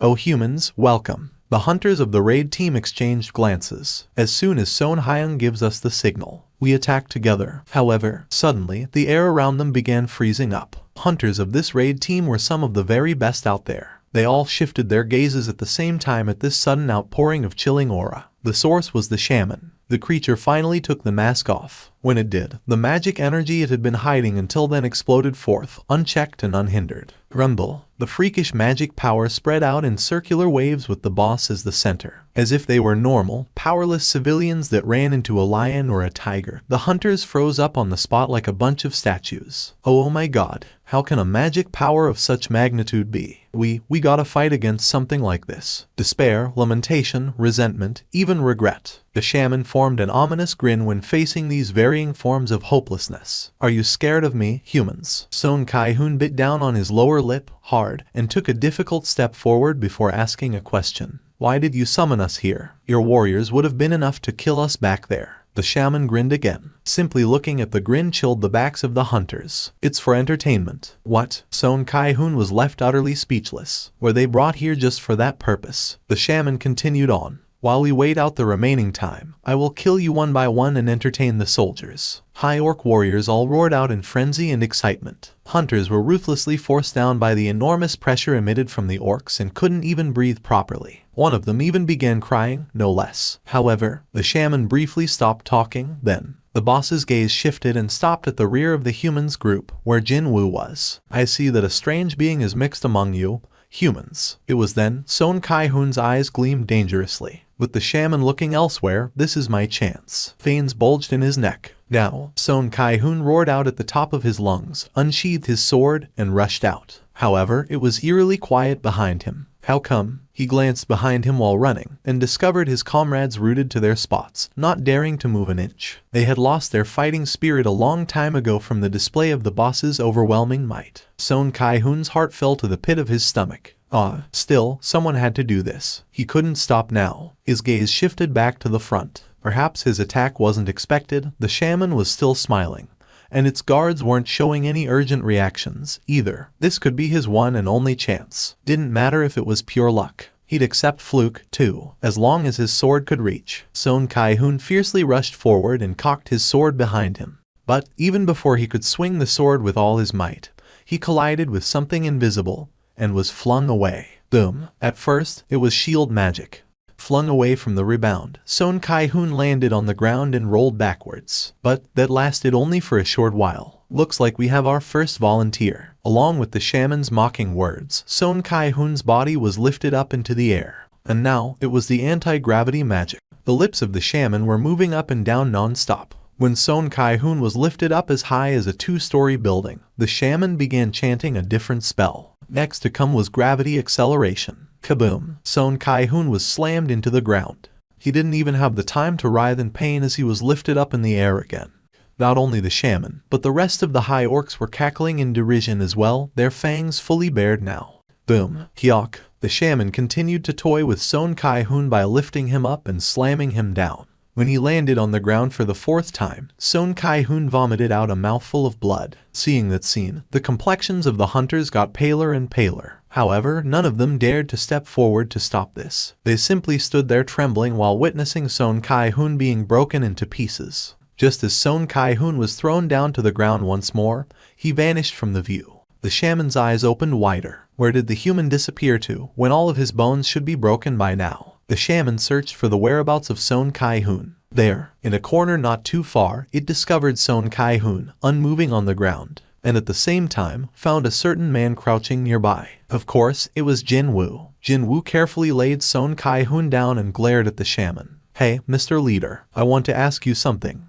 Will it be okay if I kill all of the monsters in here? The shaman frowned and gestured with its chin, and one of the guards swung about its scimitar and ran to where Jinwoo was. As Jinwoo glared at the monster rushing towards him, a light of fury lit up in his eyes. He reached out with his hands, ruler's reach. When he did, it was as if a giant, invisible hand grabbed the orc guard, and the monster was cleanly picked up from the ground. The monster kicked and struggled in the air. What? The eyes of the shaman opened wider. Jinwoo pointed down towards the ground. Slam! The guard crashed down to the ground. The impact force was so great that deep cracks spread out on the ground. However, Jinwoo didn't stop there. Just like how the shaman manipulated Son Kai-hoon's body, he lifted the guard up in the air again. Slam! Like a basketball bouncing between the ground and one's hand, the orc guard continuously slammed into the ceiling and the ground non-stop, a helpless cry coming out from its mouth. Eventually, its head pierced into the ceiling. With that, debris from the ceiling fell down. Son Kai-hoon trembled and questioned Jinwoo. Just what is your? I'll ask you again. This here was a hunting ground the Hunters Guild paid for, and there was only one person present that could speak for the guild at the moment. Jinwoo asked for the last time. Monsters in this place. Can I have them all? What was this? Son Kai-hoon realized now that the identity of the porter or whatever didn't matter anymore. No, he was just set off. He was angry at himself for being toyed around with by the monsters like that. Tears rolled down Son Kai-hoon's face. Please, I beg of you, do something. With that, it was done. When Jinwoo stood back up, high orcs approached him. The boss began smirking in derision. For a measly human, you know some interesting skills, don't you? The boss gestured, and the high orcs quickly surrounded Jinwoo. However, just how far do you think your tricks will get you? Jinwoo's glare became so much colder. He never really cared for any of the monsters he killed so far, but this would be his first time wanting to slice one up this badly. I'll take care of you last. If the boss knew the meaning of enjoyment, surely it'd know what fear tasted like. Jinwoo slowly murmured out. My shadows. 2 daggers appeared in Jinwoo's hands. Come out and play. The black sedan stopped by the side of the road. The man climbing out of the driver's seat, kitted out in a pair of sunglasses and a black business suit, was none other than Woo Jin-cheol, the section chief of the monitoring division, the Hunters Association. Soon after his exit, 3 more men climbed out of the car from the passenger and rear seats. All of them were from the monitoring division as well. Woo Jin-cheol frowned deeply. If that giant hole opened up like a door and monsters trapped inside emerged outside. Just imagining that made him shudder. However, why did that man apply to become a miner in such a horrifying place? Not only that, for 2 days in a row, too. Even if Association President Go-gun Huey hadn't asked him, Woo Jin-cheol would have personally come here to find out. Anyway, what brings the hunters from the monitoring division to this place? The members of the mining team had been relaxing until then overheard those words, and tension briefly flashed by in their eyes. The oppressive pressure hunters felt from the words monitoring division was rather huge. The people whose job was to arrest the awakened that the normal laws couldn't do anything about. They then either reformed the troublemakers or simply eliminated them. The monitoring division was where those kinds of people worked for. Do you know by any chance where Seong Jin-woo Hunter Nim is? I bloody knew it. Suddenly, a man jumped out from among the miners. It was Lee Seong-gu, who had run into Jin-woo's shoulder yesterday. Lee Seong-gu passionately spat out his complaints, flying spittle accompanying his rapidly firing words. When that beastard looked at me and began gritting, I was terrified that he might eat me alive or something. You know, it's still so DMN scary even when I think about it now. Woo Jin-cheol's gaze shifted back to Foreman B. Where can I find Seong Jin-woo Hunter Nim? Mr. Seong is. He's inside the gate right now. Seong Jin-woo was inside the Ranka dungeon, where a raid was ongoing. Woo Jin-cheol's eyes opened wider. Why did he enter the dungeon? Well, the raid team's porter hasn't shown up today, you see. Nobody wanted to go in there, so Mr. Seong volunteered as the porter. Cha Hunter Nim. No, I mean, Cha-hee and Hunter Nim was also looking for Mr. Seong, so she entered the gate just now, you know. Isn't it just too weird? Meanwhile, the mind of Woo Jin-cheol became a bit of mess after hearing that. The vice chairman of the Hunters Guild Cha-hee was looking for Seong Jin-woo. Not only that, she even went after him into the dungeon, too. Just what was happening here? He only stopped by to say hello to Seong Jin-woo, but now, it felt like something big was afoot here. Excuse me, Mr. Hunter. Lee Seong-gu had this expectant face for some reason as he hurriedly asked Woo Jin-cheol. That beastard, Seong Jin-woo, did he do something bad? Maybe he's killed someone. I mean, he looked like someone fully capable of that. Woo Jin-cheol frowned slightly again. He sort of could understand why Seong Jin-woo glared scarily at this moron. A fool who'd get blown away into the weeds if Seong Jin-woo snorts in front of him. Still, there were too many eyes watching. As a hunter working for the association, he couldn't carelessly display his irritation at a stranger. This was why working for a public organization sometimes could get rather annoying. Woo Jin-cheol spat out a long sigh and did his best to sound as diplomatic as possible. You'll find out when you take a look at tomorrow evening's news broadcasts. Perhaps that answered most of his own suspicions. Lee Seong-gu raised his voice high as if he had correctly predicted this. I told you, didn't I? I told you that man is too suspicious. But he didn't look that way, right? And he worked so diligently, too. Not minding the lukewarm responses of his colleagues, Lee Seong-gu went on about how great his discerning eyes were. Tisk. Woo Jin-cheol stared at that man making a fool of himself before taking his subordinates towards the gate. However, Woo Jin-cheol instinctively stopped a few steps away from the gate. Chief, the subordinates began staring in confusion at Woo Jin-cheol's stiff face. This can't be.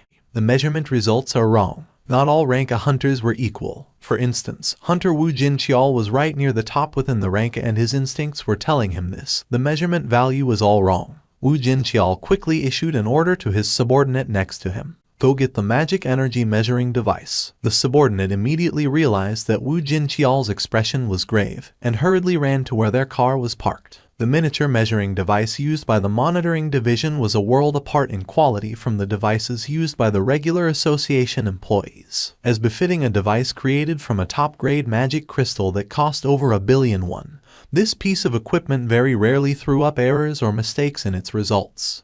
The measurement result quickly came out. I knew it. The displayed result showed a clear discrepancy to the previously measured value. If the guild formed their raid team according to the measured value presented by the association, then it had definitely become a serious situation. Around the same time, Cha-hien was following after the traces left behind the raid team. She finally located corpses in the distance. How can this be? Her eyes opened up super wide. All the corpses belonged to the high orcs. It was easy to identify them, because they featured red skin and their fangs were noticeably longer, too. How did Mr. Son Kai-hoon's team manage to defeat this many high orcs? And was that all? There was seemingly not one casualty, too. Cha-hien discovered something odd and crouched down to take a closer look at one of the corpses, and her eyes grew even wider than before. This one, and this one, too. Almost all the high orcs were left with injuries inflicted by short but incredibly sharp weapons. They weren't blows fatal enough to kill, but she thought that these were definitely enough to hinder the movements of the high orcs, which meant that other hunters were simply dining on the table full of tasty dishes prepared by someone else. Short swords. It was then a certain scene flashed past her brain. The man who stood near the boss room yesterday. Xiang Jinwu was definitely holding short weapons in both of his hands. When her thoughts arrived at this point, Cha-hien's head snapped towards the deeper parts of the dungeon, and her expression rapidly hardened. She could sense this incredibly powerful magic energy wave. No, magic energy tremors, the kind she'd never experienced before, coming from there. The air itself was trembling, hard. No, Cha-hien bit her lower lips. If that magical energy belonged to the boss monster, then no one from Son Kai-hoon's team would be able to survive. She began running towards the boss room with all her might. Whoosh! A ripple incomparably greater than that of the magic energy wave from the high orc shaman spread out everywhere. That wasn't the only change to take place, however. Along with him unshackling his magic power, the shadow beneath Jin Wu's feet spread out, too, and it covered the entirety of the chamber's surface at a frightening pace, as if someone had poured a bucket of pitch black ink onto the floor. A thin smile spread on Jin Wu's lips. Good. This was the new class-specific skill he learnt when he broke past level 70 back in the demon's castle. He sensed the fighting spirit of his enhanced soldiers soaring higher. Quite obviously, a satisfied grin formed on his face. 50 summoned shadow soldiers stood around Jin Wu in a circle as if to protect him. Did you feel that? Yeah. Can that even make any sense? The mage-type hunters were sensitive towards the magic energy to begin with, and they couldn't control their furiously quickening heartbeat no matter what, because an insane amount of magic energy was gushing out from the man who subbed in for their luggage carrier, someone whom they thought of as a simple rank E, no less. No, hang on. Is this even magic energy? To think, this magical energy is even more ominous than what the high orc shaman is emitting. The sheer pressure from the magic energy thickly filling up the boss room made it difficult to even breathe properly. The fact that this incredible power didn't belong to an enemy relieved them to no end. What are you doing? Kill the human right now. With their backs pushed forward by the voice carrying a thick amount of the shaman's magical energy, the high orc warriors all roared out and raised their weapons. High orcs screamed out. Limbs, bits of body parts sliced off by Jin Wu's 2 daggers, and the ensuing trails of blood scattered in all directions. He was so fast that even the elite hunters could only catch the glimpses of his afterimage. That's like seeing our vice chairman. Cha-hien's nickname was the Dancer. Normally, she remained a calm, composed figure, but when she jumped into a battle, she swiftly cut down monsters as if she was performing a fast-tempo dance routine. Hence, that nickname was given to her. The woman in question forbade the use of that nickname because of how embarrassing it sounded, so it wasn't widely known. But some people still resorted to calling her that every now and then. And now, their supposed porter was displaying a movement that equaled Cha-hien, no, even exceeding her speed. If Cha-hien danced, then Mr. Porter was a typhoon. He had become the center of the storm to obliterate the surrounding monsters. Iron took to the front, just as he had done previously. Iron yelled out at the top of his lungs before he could enter the fray properly. When his skill failed to work, Iron got angry and began roaring out like a beast. And then, he began destroying the hapless high orcs with his massive hammer. He was so destructive that one even felt a smidge of pity for the high orcs. On the other hand, Ygritte was elegantly and efficiently cutting down the necks of his enemies in complete contrast to Iron's brutality. High orcs running into Ygritte didn't even have a chance to scream before their breaths were cut short. Slice. When Ygritte's sword drew an arc in the air, another high orc lost its head. Regular shadow soldiers found it hard to fight against individual high orcs, but they possessed stamina that didn't know the meaning of fatigue and the capability to regenerate almost endlessly. And by buying time in this fashion, the sea of fire shooting out from the magic soldiers would rain down on top of the enemies with no exceptions. In order to kill Jin Wu, the shaman began chanting a spell. The lips of the shaman quickly moved up and down. the song of slowness, the song of blindness, the song of crippling fever, the song of intolerable pain, and the song of demonic slumber. 5 different types of hexes were completed in an instant and flew towards their intended victim. It's done. The corners of the shaman's lips arched up. The moment all those hexes were completed, Jin Woo also sensed the unnatural movement of magic energy. Jin Woo's eyes met those of the shamans. The orc shaman smirked derisively. It's already too late, human. Hexes were different from normal magic spells and couldn't be evaded. The moment it was cast, that would be the end. But that human beast started turning into a walking corpse wrecked by all sorts of afflictions. His fate was sealed, to be ripped to shreds by the high orc warriors and their weapons. That was the end, truly befitting a measly human who didn't know his place and dared to show off. Unfortunately for the monster, however, a familiar mechanical beep rang in Jin Woo's ears. Mechanical beeps fired out one after the other. All 5 hexes were dispelled even before they had the chance to activate. Jin Woo smirked at the results. There was this buff he received when he changed into the player. Continuous effect, good health and long life. You'll be immune to all types of diseases, poisonous substances, as well as all forms of status debuffs. During sleep, your recovery rate will increase exponentially. Thanks to that, he didn't have to worry about status-altering magic, such as hexes. Fitting for a boss of the rank A dungeon, the High Orc Shaman had immediately realized that its curses were rendered ineffective by an even greater power than it. But those were hexes I cast. This made no sense. In order to dispel hexes, one required the purification magic, or the blessings of a being possessing greater power than that of the hex itself. In all honesty, he could have eliminated the shaman right at the beginning of the battle if he wanted to. However, he chose not to, because he wanted to instill the sense of fear into the heart of that shaman, the way it managed to do to the hunters present. However, it seemed not quite enough to make that arrogant monster taste the true meaning of fear. The beastard's eyes were still alive. In that case, let me show you an interesting spectacle, then. From now on, he'd show the true sphere of influence of a necromancer, accompanying the system's message alerting him to the activation of his skill. Horrifying screams that resembled death throes resounded out from somewhere unknown. The shaman's eyes widened in shock. The shaman didn't get to finish its sentence. Even before it could, black hands began rising up from the shadows beneath the corpses of the high orcs. That was why. Jin Woo began smiling deeply while gazing contently at the newbies joining his shadow army. My warriors have become undead. The shaman began shuddering uncontrollably. About 50 warriors had lost their lives so far, and about the same number had changed into those black-armored soldiers, which means those soldiers that Beastard had summoned are. High Orc warriors would bravely jump into a fight against enemies stronger than themselves without fear, but they rapidly lost all their fighting spirit the moment they saw their former comrades being revived as shadow soldiers. High Orcs, renowned for never backing down from a chance to shed some blood, were now openly retreating out of terror. The fact that they wouldn't be able to ascend to the warrior's heaven after their death, and instead become the puppets of the enemy, was the worst possible nightmare for these High Orcs. Jin Woo's expression brightened. Finally, there were signs of fear in that Beastard's eyes. While shaking like a leaf, the shaman recalled the existence that could revive the dead into shadows. There could not possibly be two people possessing the exact same power. So, that human had to be him. If that person is him,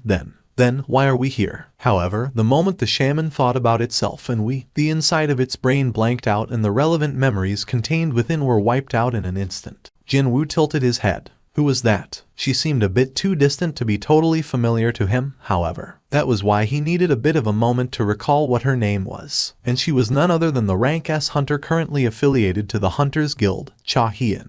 But what is that woman doing here? Jin Woo might have been somewhat surprised by her presence here, but then Cha Hien's own shock was far greater than his. Her wide-open eyes stared at Jin Woo and his shadow soldiers.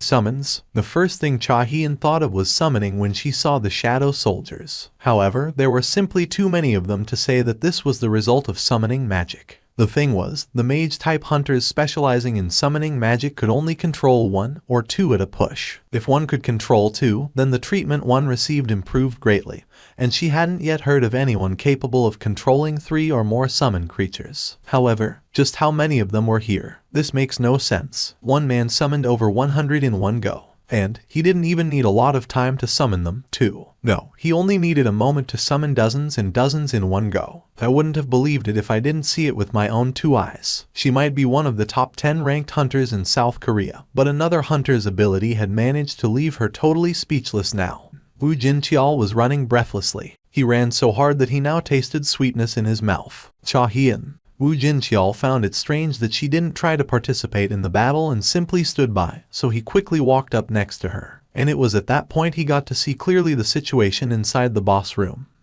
What is this? Soldiers wearing jet black armor were one-sidedly massacring the supposedly powerful monsters, also known as high orc warriors. The pitiful screams of the high orcs even managed to deafen Wu Jinqiao's hearing. Also, he might have been less shocked if there were only human-shaped soldiers present. But then again, just what were those nonsensically huge black bears with smoke coming out of them, as well as high orcs kitted out in various black-colored armors? No matter how I see it, doesn't he look like a top-ranked melee-type hunter? However, he could even use summoning magic, too. And, sure enough, when Jin Wu's lips moved a little, dozens more summons rose up from the ground. Oh my god. Wu Jinqiao's jaw fell to the floor. Just how many summons could that man control? This is the true ability of Hunter Xiang Jin Wu.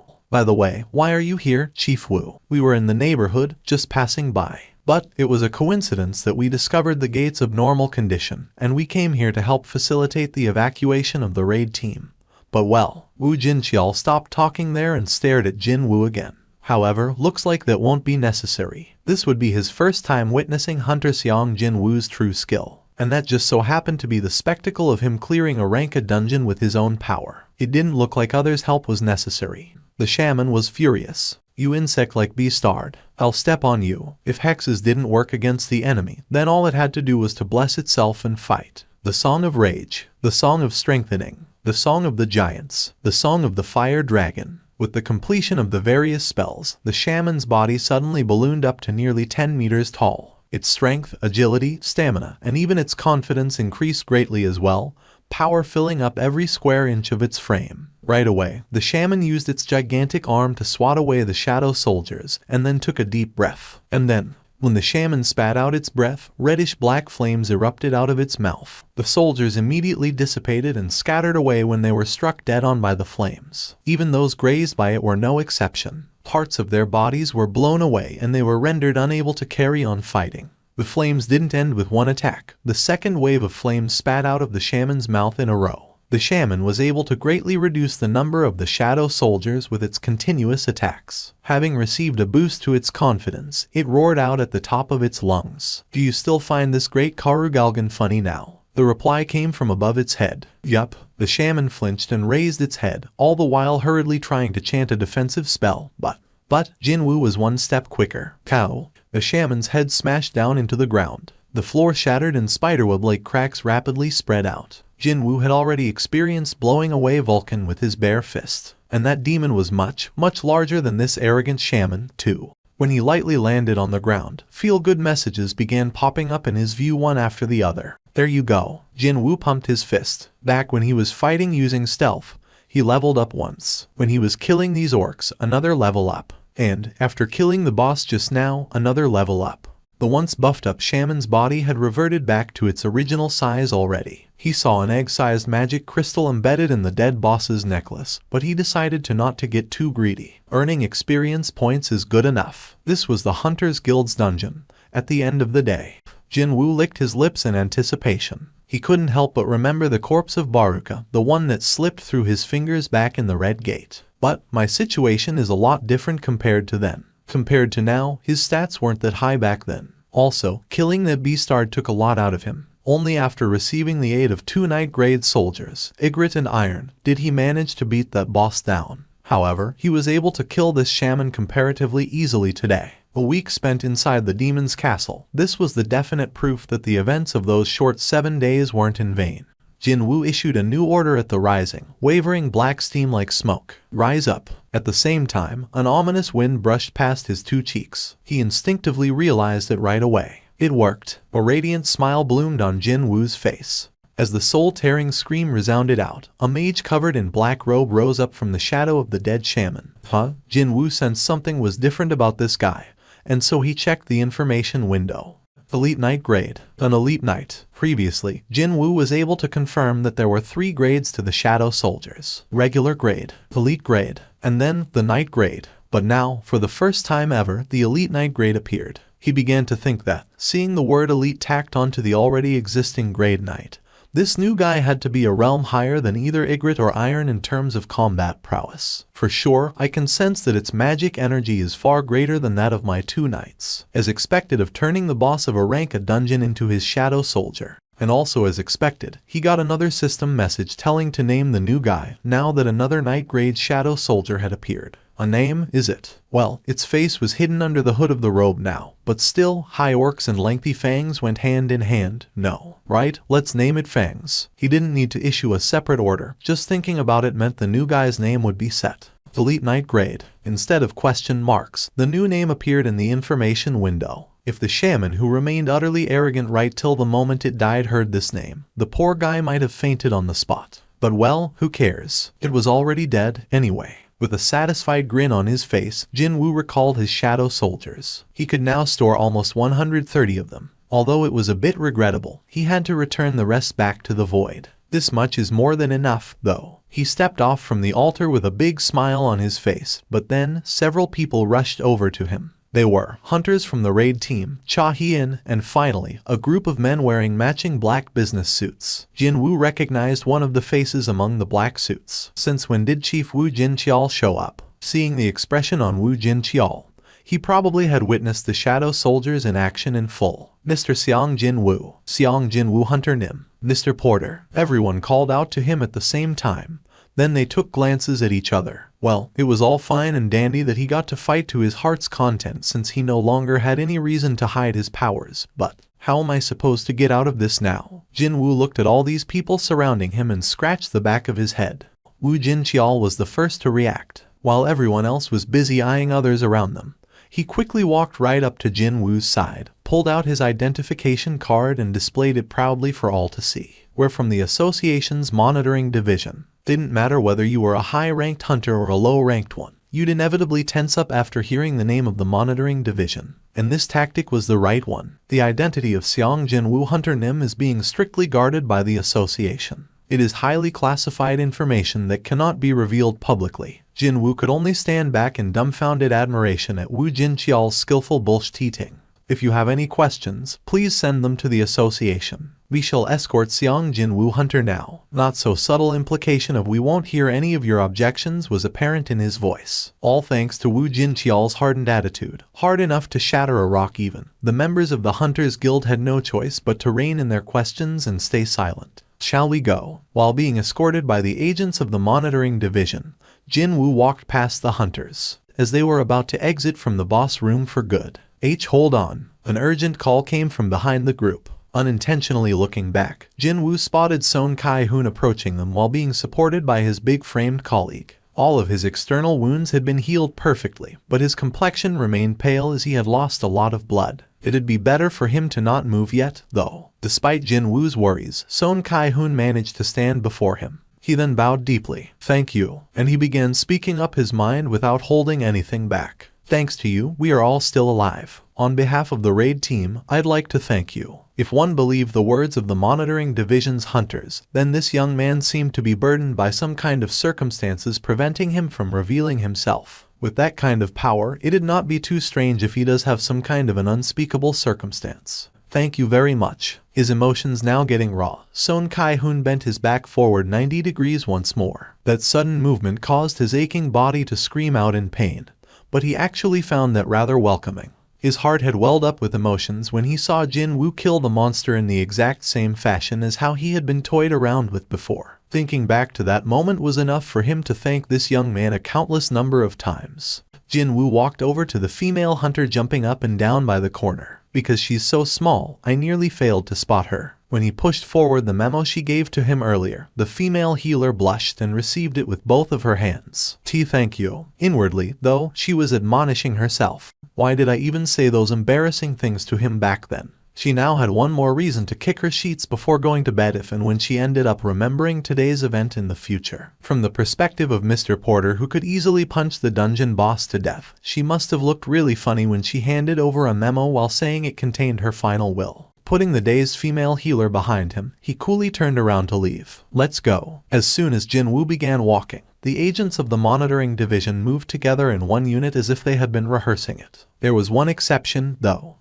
Only Cha Hien had failed to say something to Jin Woo, and she tried to reach out to him, but gave up in the end. I wanted to ask him for his contact numbers. All she wanted was to ask him if he could find some time to talk to her. However, she might be misunderstood if she asked him that now, what with the current situation not being settled yet. It was then a female hunter walked over to Cha Hien. "Excuse me, Vice Chair." "Yes." When Cha Hien turned around to look, the female hunter pointed to her hand. "Why are you carrying a pickaxe?" Cha Hien's gaze drifted towards the head of the pickaxe and her face began blushing rather quickly. She hurriedly lowered the pickaxe and cautiously asked, "You think he found me weird?" The female hunter, a mage, tilted her head and asked back, "Who did?" And that caused not just Cha Hien's face, but even her neck to blush in the deep shade of crimson.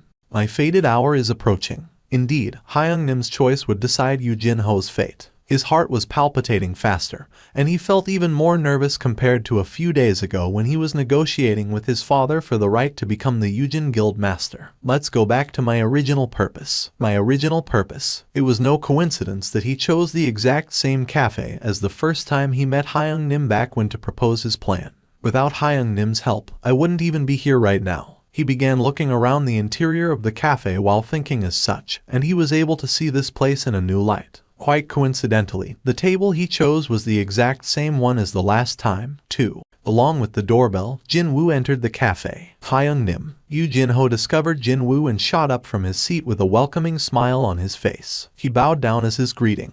"Oh, this?" Jin Woo came running here right after killing the high orcs, so his clothing was understandably dirty. His shirt even sported bloodstains from the dying high orcs, too. He spoke as if there was nothing to worry about. "I was coming straight from a dungeon, that's why." Yu Jin Ho was taken by surprise once more. He was nothing compared to someone like Hyung Nim. After getting his guild master license, all Yu Jin Ho did was to waste time by drinking and partying.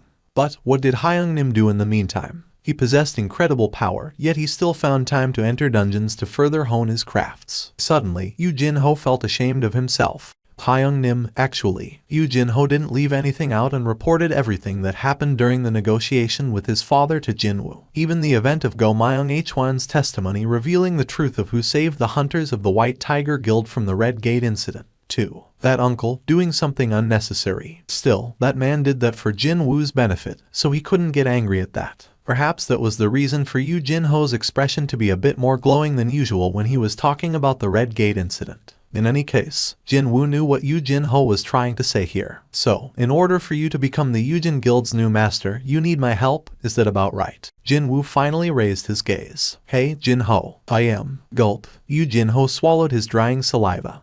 The chairman of the Hunters Guild Choi Jong-in received a certain call. After answering that, he abandoned what he was doing, entered his private chamber, and began shouting out loudly at the phone. "What was that?" "Seong Jin Woo was present during our raids yesterday and today." The newly appeared rank S hunter, Seong Jin Woo. Such a man decided to present himself right before Choi Jong-in's own guild, yet why did he fail to even notice that?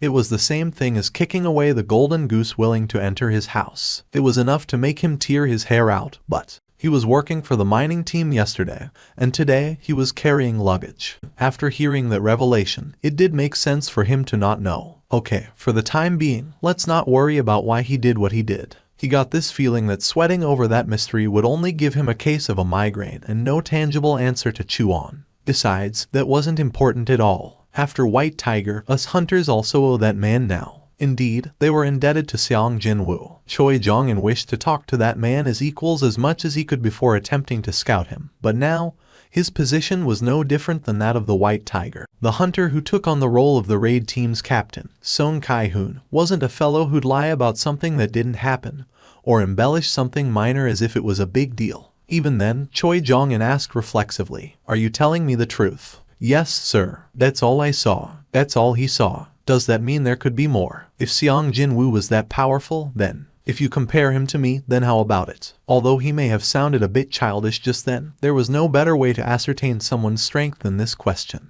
Son Kai-hoon took a little time before continuing on. "Chairman, can you solo an upper grade rank a dungeon by yourself?" "No, it's impossible." However, that man did precisely that. Choi Jong-in was often referred to as the ultimate weapon. From a certain perspective, one could argue that he was being roundly disregarded in this situation. But rather than feeling sour, his heart was pounding harder instead. Me, Cha Hien, and then Seong Jin-woo. This was the golden chance that his guild could become renowned in South Korea, no, Asia, no, the whole world, on the back of Seong Jin-woo's abilities alone. Chairman Choi, I know that I'm in no position to advise you on how to run the guild. But Son Kai-hoon was definitely not someone who'd go beyond his stations and run his mouth off about the guild. So, Choi Jong-un became even more curious about what he might say next. No, it's fine. Please speak. That man. You must scout Seong Jin-woo Hunter Nim to our guild. With him, your dream might become reality. In front of the Korean Hunters Association main building, the sea of reporters showing up to cover Ri Min Seong's rank assignment test had set up a camp in front of the association building. South Korea's own Ri Min Seong, often referred as Asia's top superstar, becoming a hunter. It wouldn't be an exaggeration to say that the cameras from the entire world were being focused here today. What with space being such a premium, the reporters began a war of nerves with each other. Excuse me, we already reserved this spot. Hey man, are you blind? Can't you see how many people showed up today? Who cares about your spot or mine? Your spot is where you're standing. Dang it. Meanwhile, a full-blown smile was forming on Ri Min Seong's face. Indeed, this many people showing up sounds about right. Excuse me, Mr. Min Seong. This will be tomorrow's headline, but what do you think about it? Don't you think using that as the headline is a bit dull? You think so? How about this one? The man who has everything, Ri Min Seong. He now grasps power transcending humanity. Well, but if we use a strong lead-in like that, don't you think a portion of the readers will feel uncomfortable? Well, I'm not exaggerating here. And besides, no one in their right minds would talk rubbish about me in South Korea. Anyway, it was then 2 imported luxury sedans arrived at the parking lot of the association. 2 men climbed out of their respective cars almost at the same time. They were none other than Baek Yun-ho from the White Tiger Guild and Choi Jong-un from the Hunters Guild. Look at that. It's Baek Yun-ho. Choi Jong-un's here too. The reporters blocking the front entrance of the association building all rushed towards the side of these 2 men. Baek Yun-ho and Choi Jong-un both frowned unhappily. What is up with these reporters? Why is it so chaotic today? The noises of camera flashes going off were ringing out loudly. Countless reporters surrounded these 2 men and began their barrage of questions. Are you 2 visiting the association to scout Mr. Ri Min Seong? As the hunters representing South Korea, what do you think about Mr. Ri Min Seong potentially retiring from the entertainment industry? What do you think will be Mr. Ri Min Seong's rank? Please share your thoughts on Mr. Ri Min Seong. The famously short-tempered Baek Yun-ho waved his hands around as if he found all this annoying. I'm not here because of that man. I have nothing else to say. While Choi Jong-un emotionlessly stated the facts, anyone related to this matter would know by now that Mr. Ri Min Seong has already signed up with the Reapers Guild. I'm visiting the association today on an unrelated matter. After hearing answers that didn't meet their expectations, the reporters inwardly grumbled and turned around. What the hell? And I thought I might have a juicy news story. I got excited for no dang reason. Still, none of them dared to express their dissatisfaction in front of a pair of rank S hunters. Reporters returned to their spots and began their waiting for Ri Min Seong's emergence once more. Once the reporters left them alone, Baek Yun-ho and Choi Jong-un met each other's glare. Baek Yun-ho greeted his counterpart first. I heard the story. Hunters Guild almost got into a big tangle yesterday, too. Or so I hear. He even deliberately emphasized the word too as well. Well, it wasn't much of a big tangle, compared to how the White Tiger had to lose their newbie rank A. The 2 men's war of nerves was just as fierce as the one taking place among the reporters. Baek Yun-ho was incensed for a little bit there, but eventually he sighed out softly and spoke up. In any case, both the hunters and us are in that man's debt. We really were kissed by Lady Luck yesterday. If he wasn't there, my second elite team would have been wiped out. Even though both men knew that person's name, not mentioning it could be considered the final act to their war of nerves. Choi Jong-un took a step closer. That is why, out of principle, I'd like to definitely bring that man over to our guild. Baek Yun-ho didn't back down. He and Choi Jong-un got close enough for their foreheads to nearly butt against each other. We even had suffered casualties. Looking at the need to replenish our combat force, wouldn't you agree that person joining us makes more sense? Just what are you planning to do by recruiting a rank S to shore up your combat force? Are you thinking of invading North Korea or something? What about you? Since when did you worry about principles and the like to talk about your principles here? Flames erupted out from the eyes of the 2 men. Master of the Reapers Guild, MT Jayu, was arriving at the association building just now to match the timing of the press conference. When he saw those two growling at one another, a mocking smirk formed on his face. Wasn't there an old saying for that? Didn't it go, counting chickens before hatching or something like that? For MT Jayu, this sure was an exciting development, since he always lost out to their two guilds when trying to secure resources until now. He did his best to let the corners of his lips arch up and approach the two men. Oi, two guild chairmen over there. I hope you aren't acting like that over my Min Seong. No. And then, both Baek Yun Ho and Choi Jong-un's heads spun at the same time towards MT Jayu. It was hard to tell who was first, really. What the hell is up with this moron? I don't give a rat's ass about this Ri Min Seong or Ri Min Gun or whatever. MT Jayu flinched in surprise and took a step back when two rather terrifying glares landed squarely on him. What is up with these two beastards all of a sudden? What's this? Choi Jong-un and Baek Yun Ho, too. Ri Min Seong grinned deeply. He already familiar with Chairman MT Jayu when they met during the signing of the contract. Ri Min Seong signing up with the Reapers Guild, which had been criticized for being a shell of its former glory, while disregarding the country's top two guilds, was a calculated move on his part. I mean, with this, I'll enjoy the image of someone willing to stand up for the underdogs. Crudely speaking, celebrities survived on their public image, and Ri Min Seong was really meticulous about maintaining his. The best guilds in Korea are fighting over me. He wasn't thinking of carrying on this hunter lifestyle for long. But still, that sight naturally made him feel even better about himself. Min Seong, they say they are ready now. Let's go and do the press conference. Alright, the manager took the lead.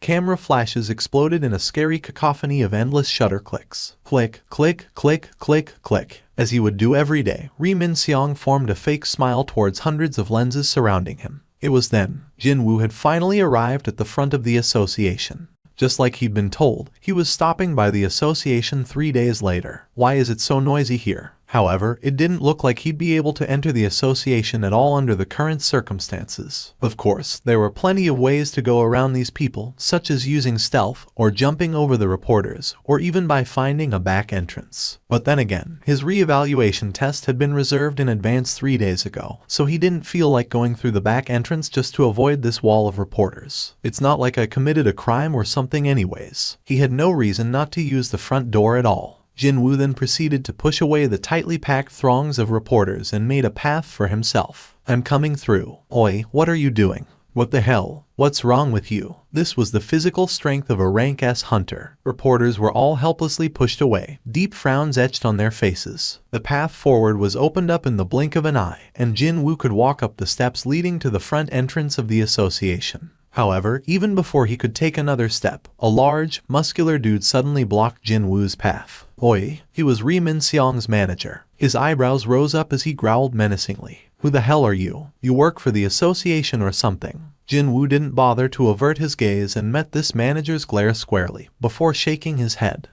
Would you look at this beastard? The manager's thick eyebrows quivered. Can't you see all those reporters behind you? Go back to where you came from. You can't go through here. Get lost, punk. The manager blocked the path again and tried to shove Jin-woo's chest away. The light in Jin-woo's eyes changed immediately. What was that? The manager was taken by a huge surprise. He was a melee-type rank D awakened, and pushed this young punk away with the full intention of embarrassing him.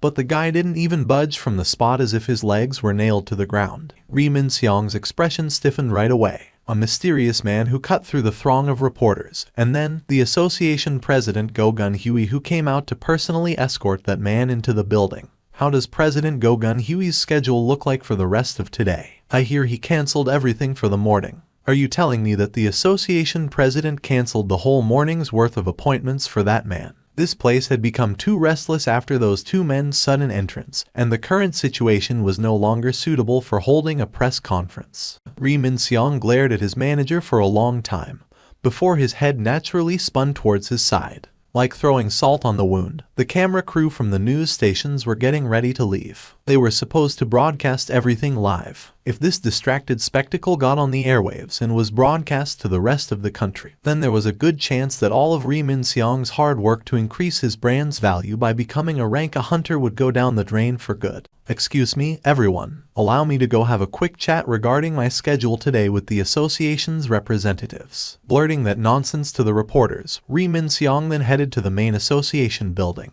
It was not to discuss the change of schedule but to declare his intentions. I mean, you have any idea how much my dad donates to the association? Just before he could push open the glass front door, hunters from the monitoring division rushed out first and he was pushed back. Instead, they stood in a line to block off the front entrance. What the hell is this now? Ri Min-seong's forehead creased up. He quickly checked the name tag attached to one of the men's chests. Section Chief Woo Jin-cheol, Hunters Association Monitoring Division. Ri Min-seong questioned Woo Jin-cheol right away. What's the meaning of this? Why are you blocking the entrance? Woo Jin-cheol's sunglasses-covered eyes stared down at Ri Min-seong. Currently, another awakened is going through the process of the rank reassignment test. No one will be allowed to enter the building until 11 o'clock, when the test is scheduled to end. What did you just say? By another awakened, was this man referring to that young man who followed the association president into the building not too long ago? The time now was 10:30 in the morning.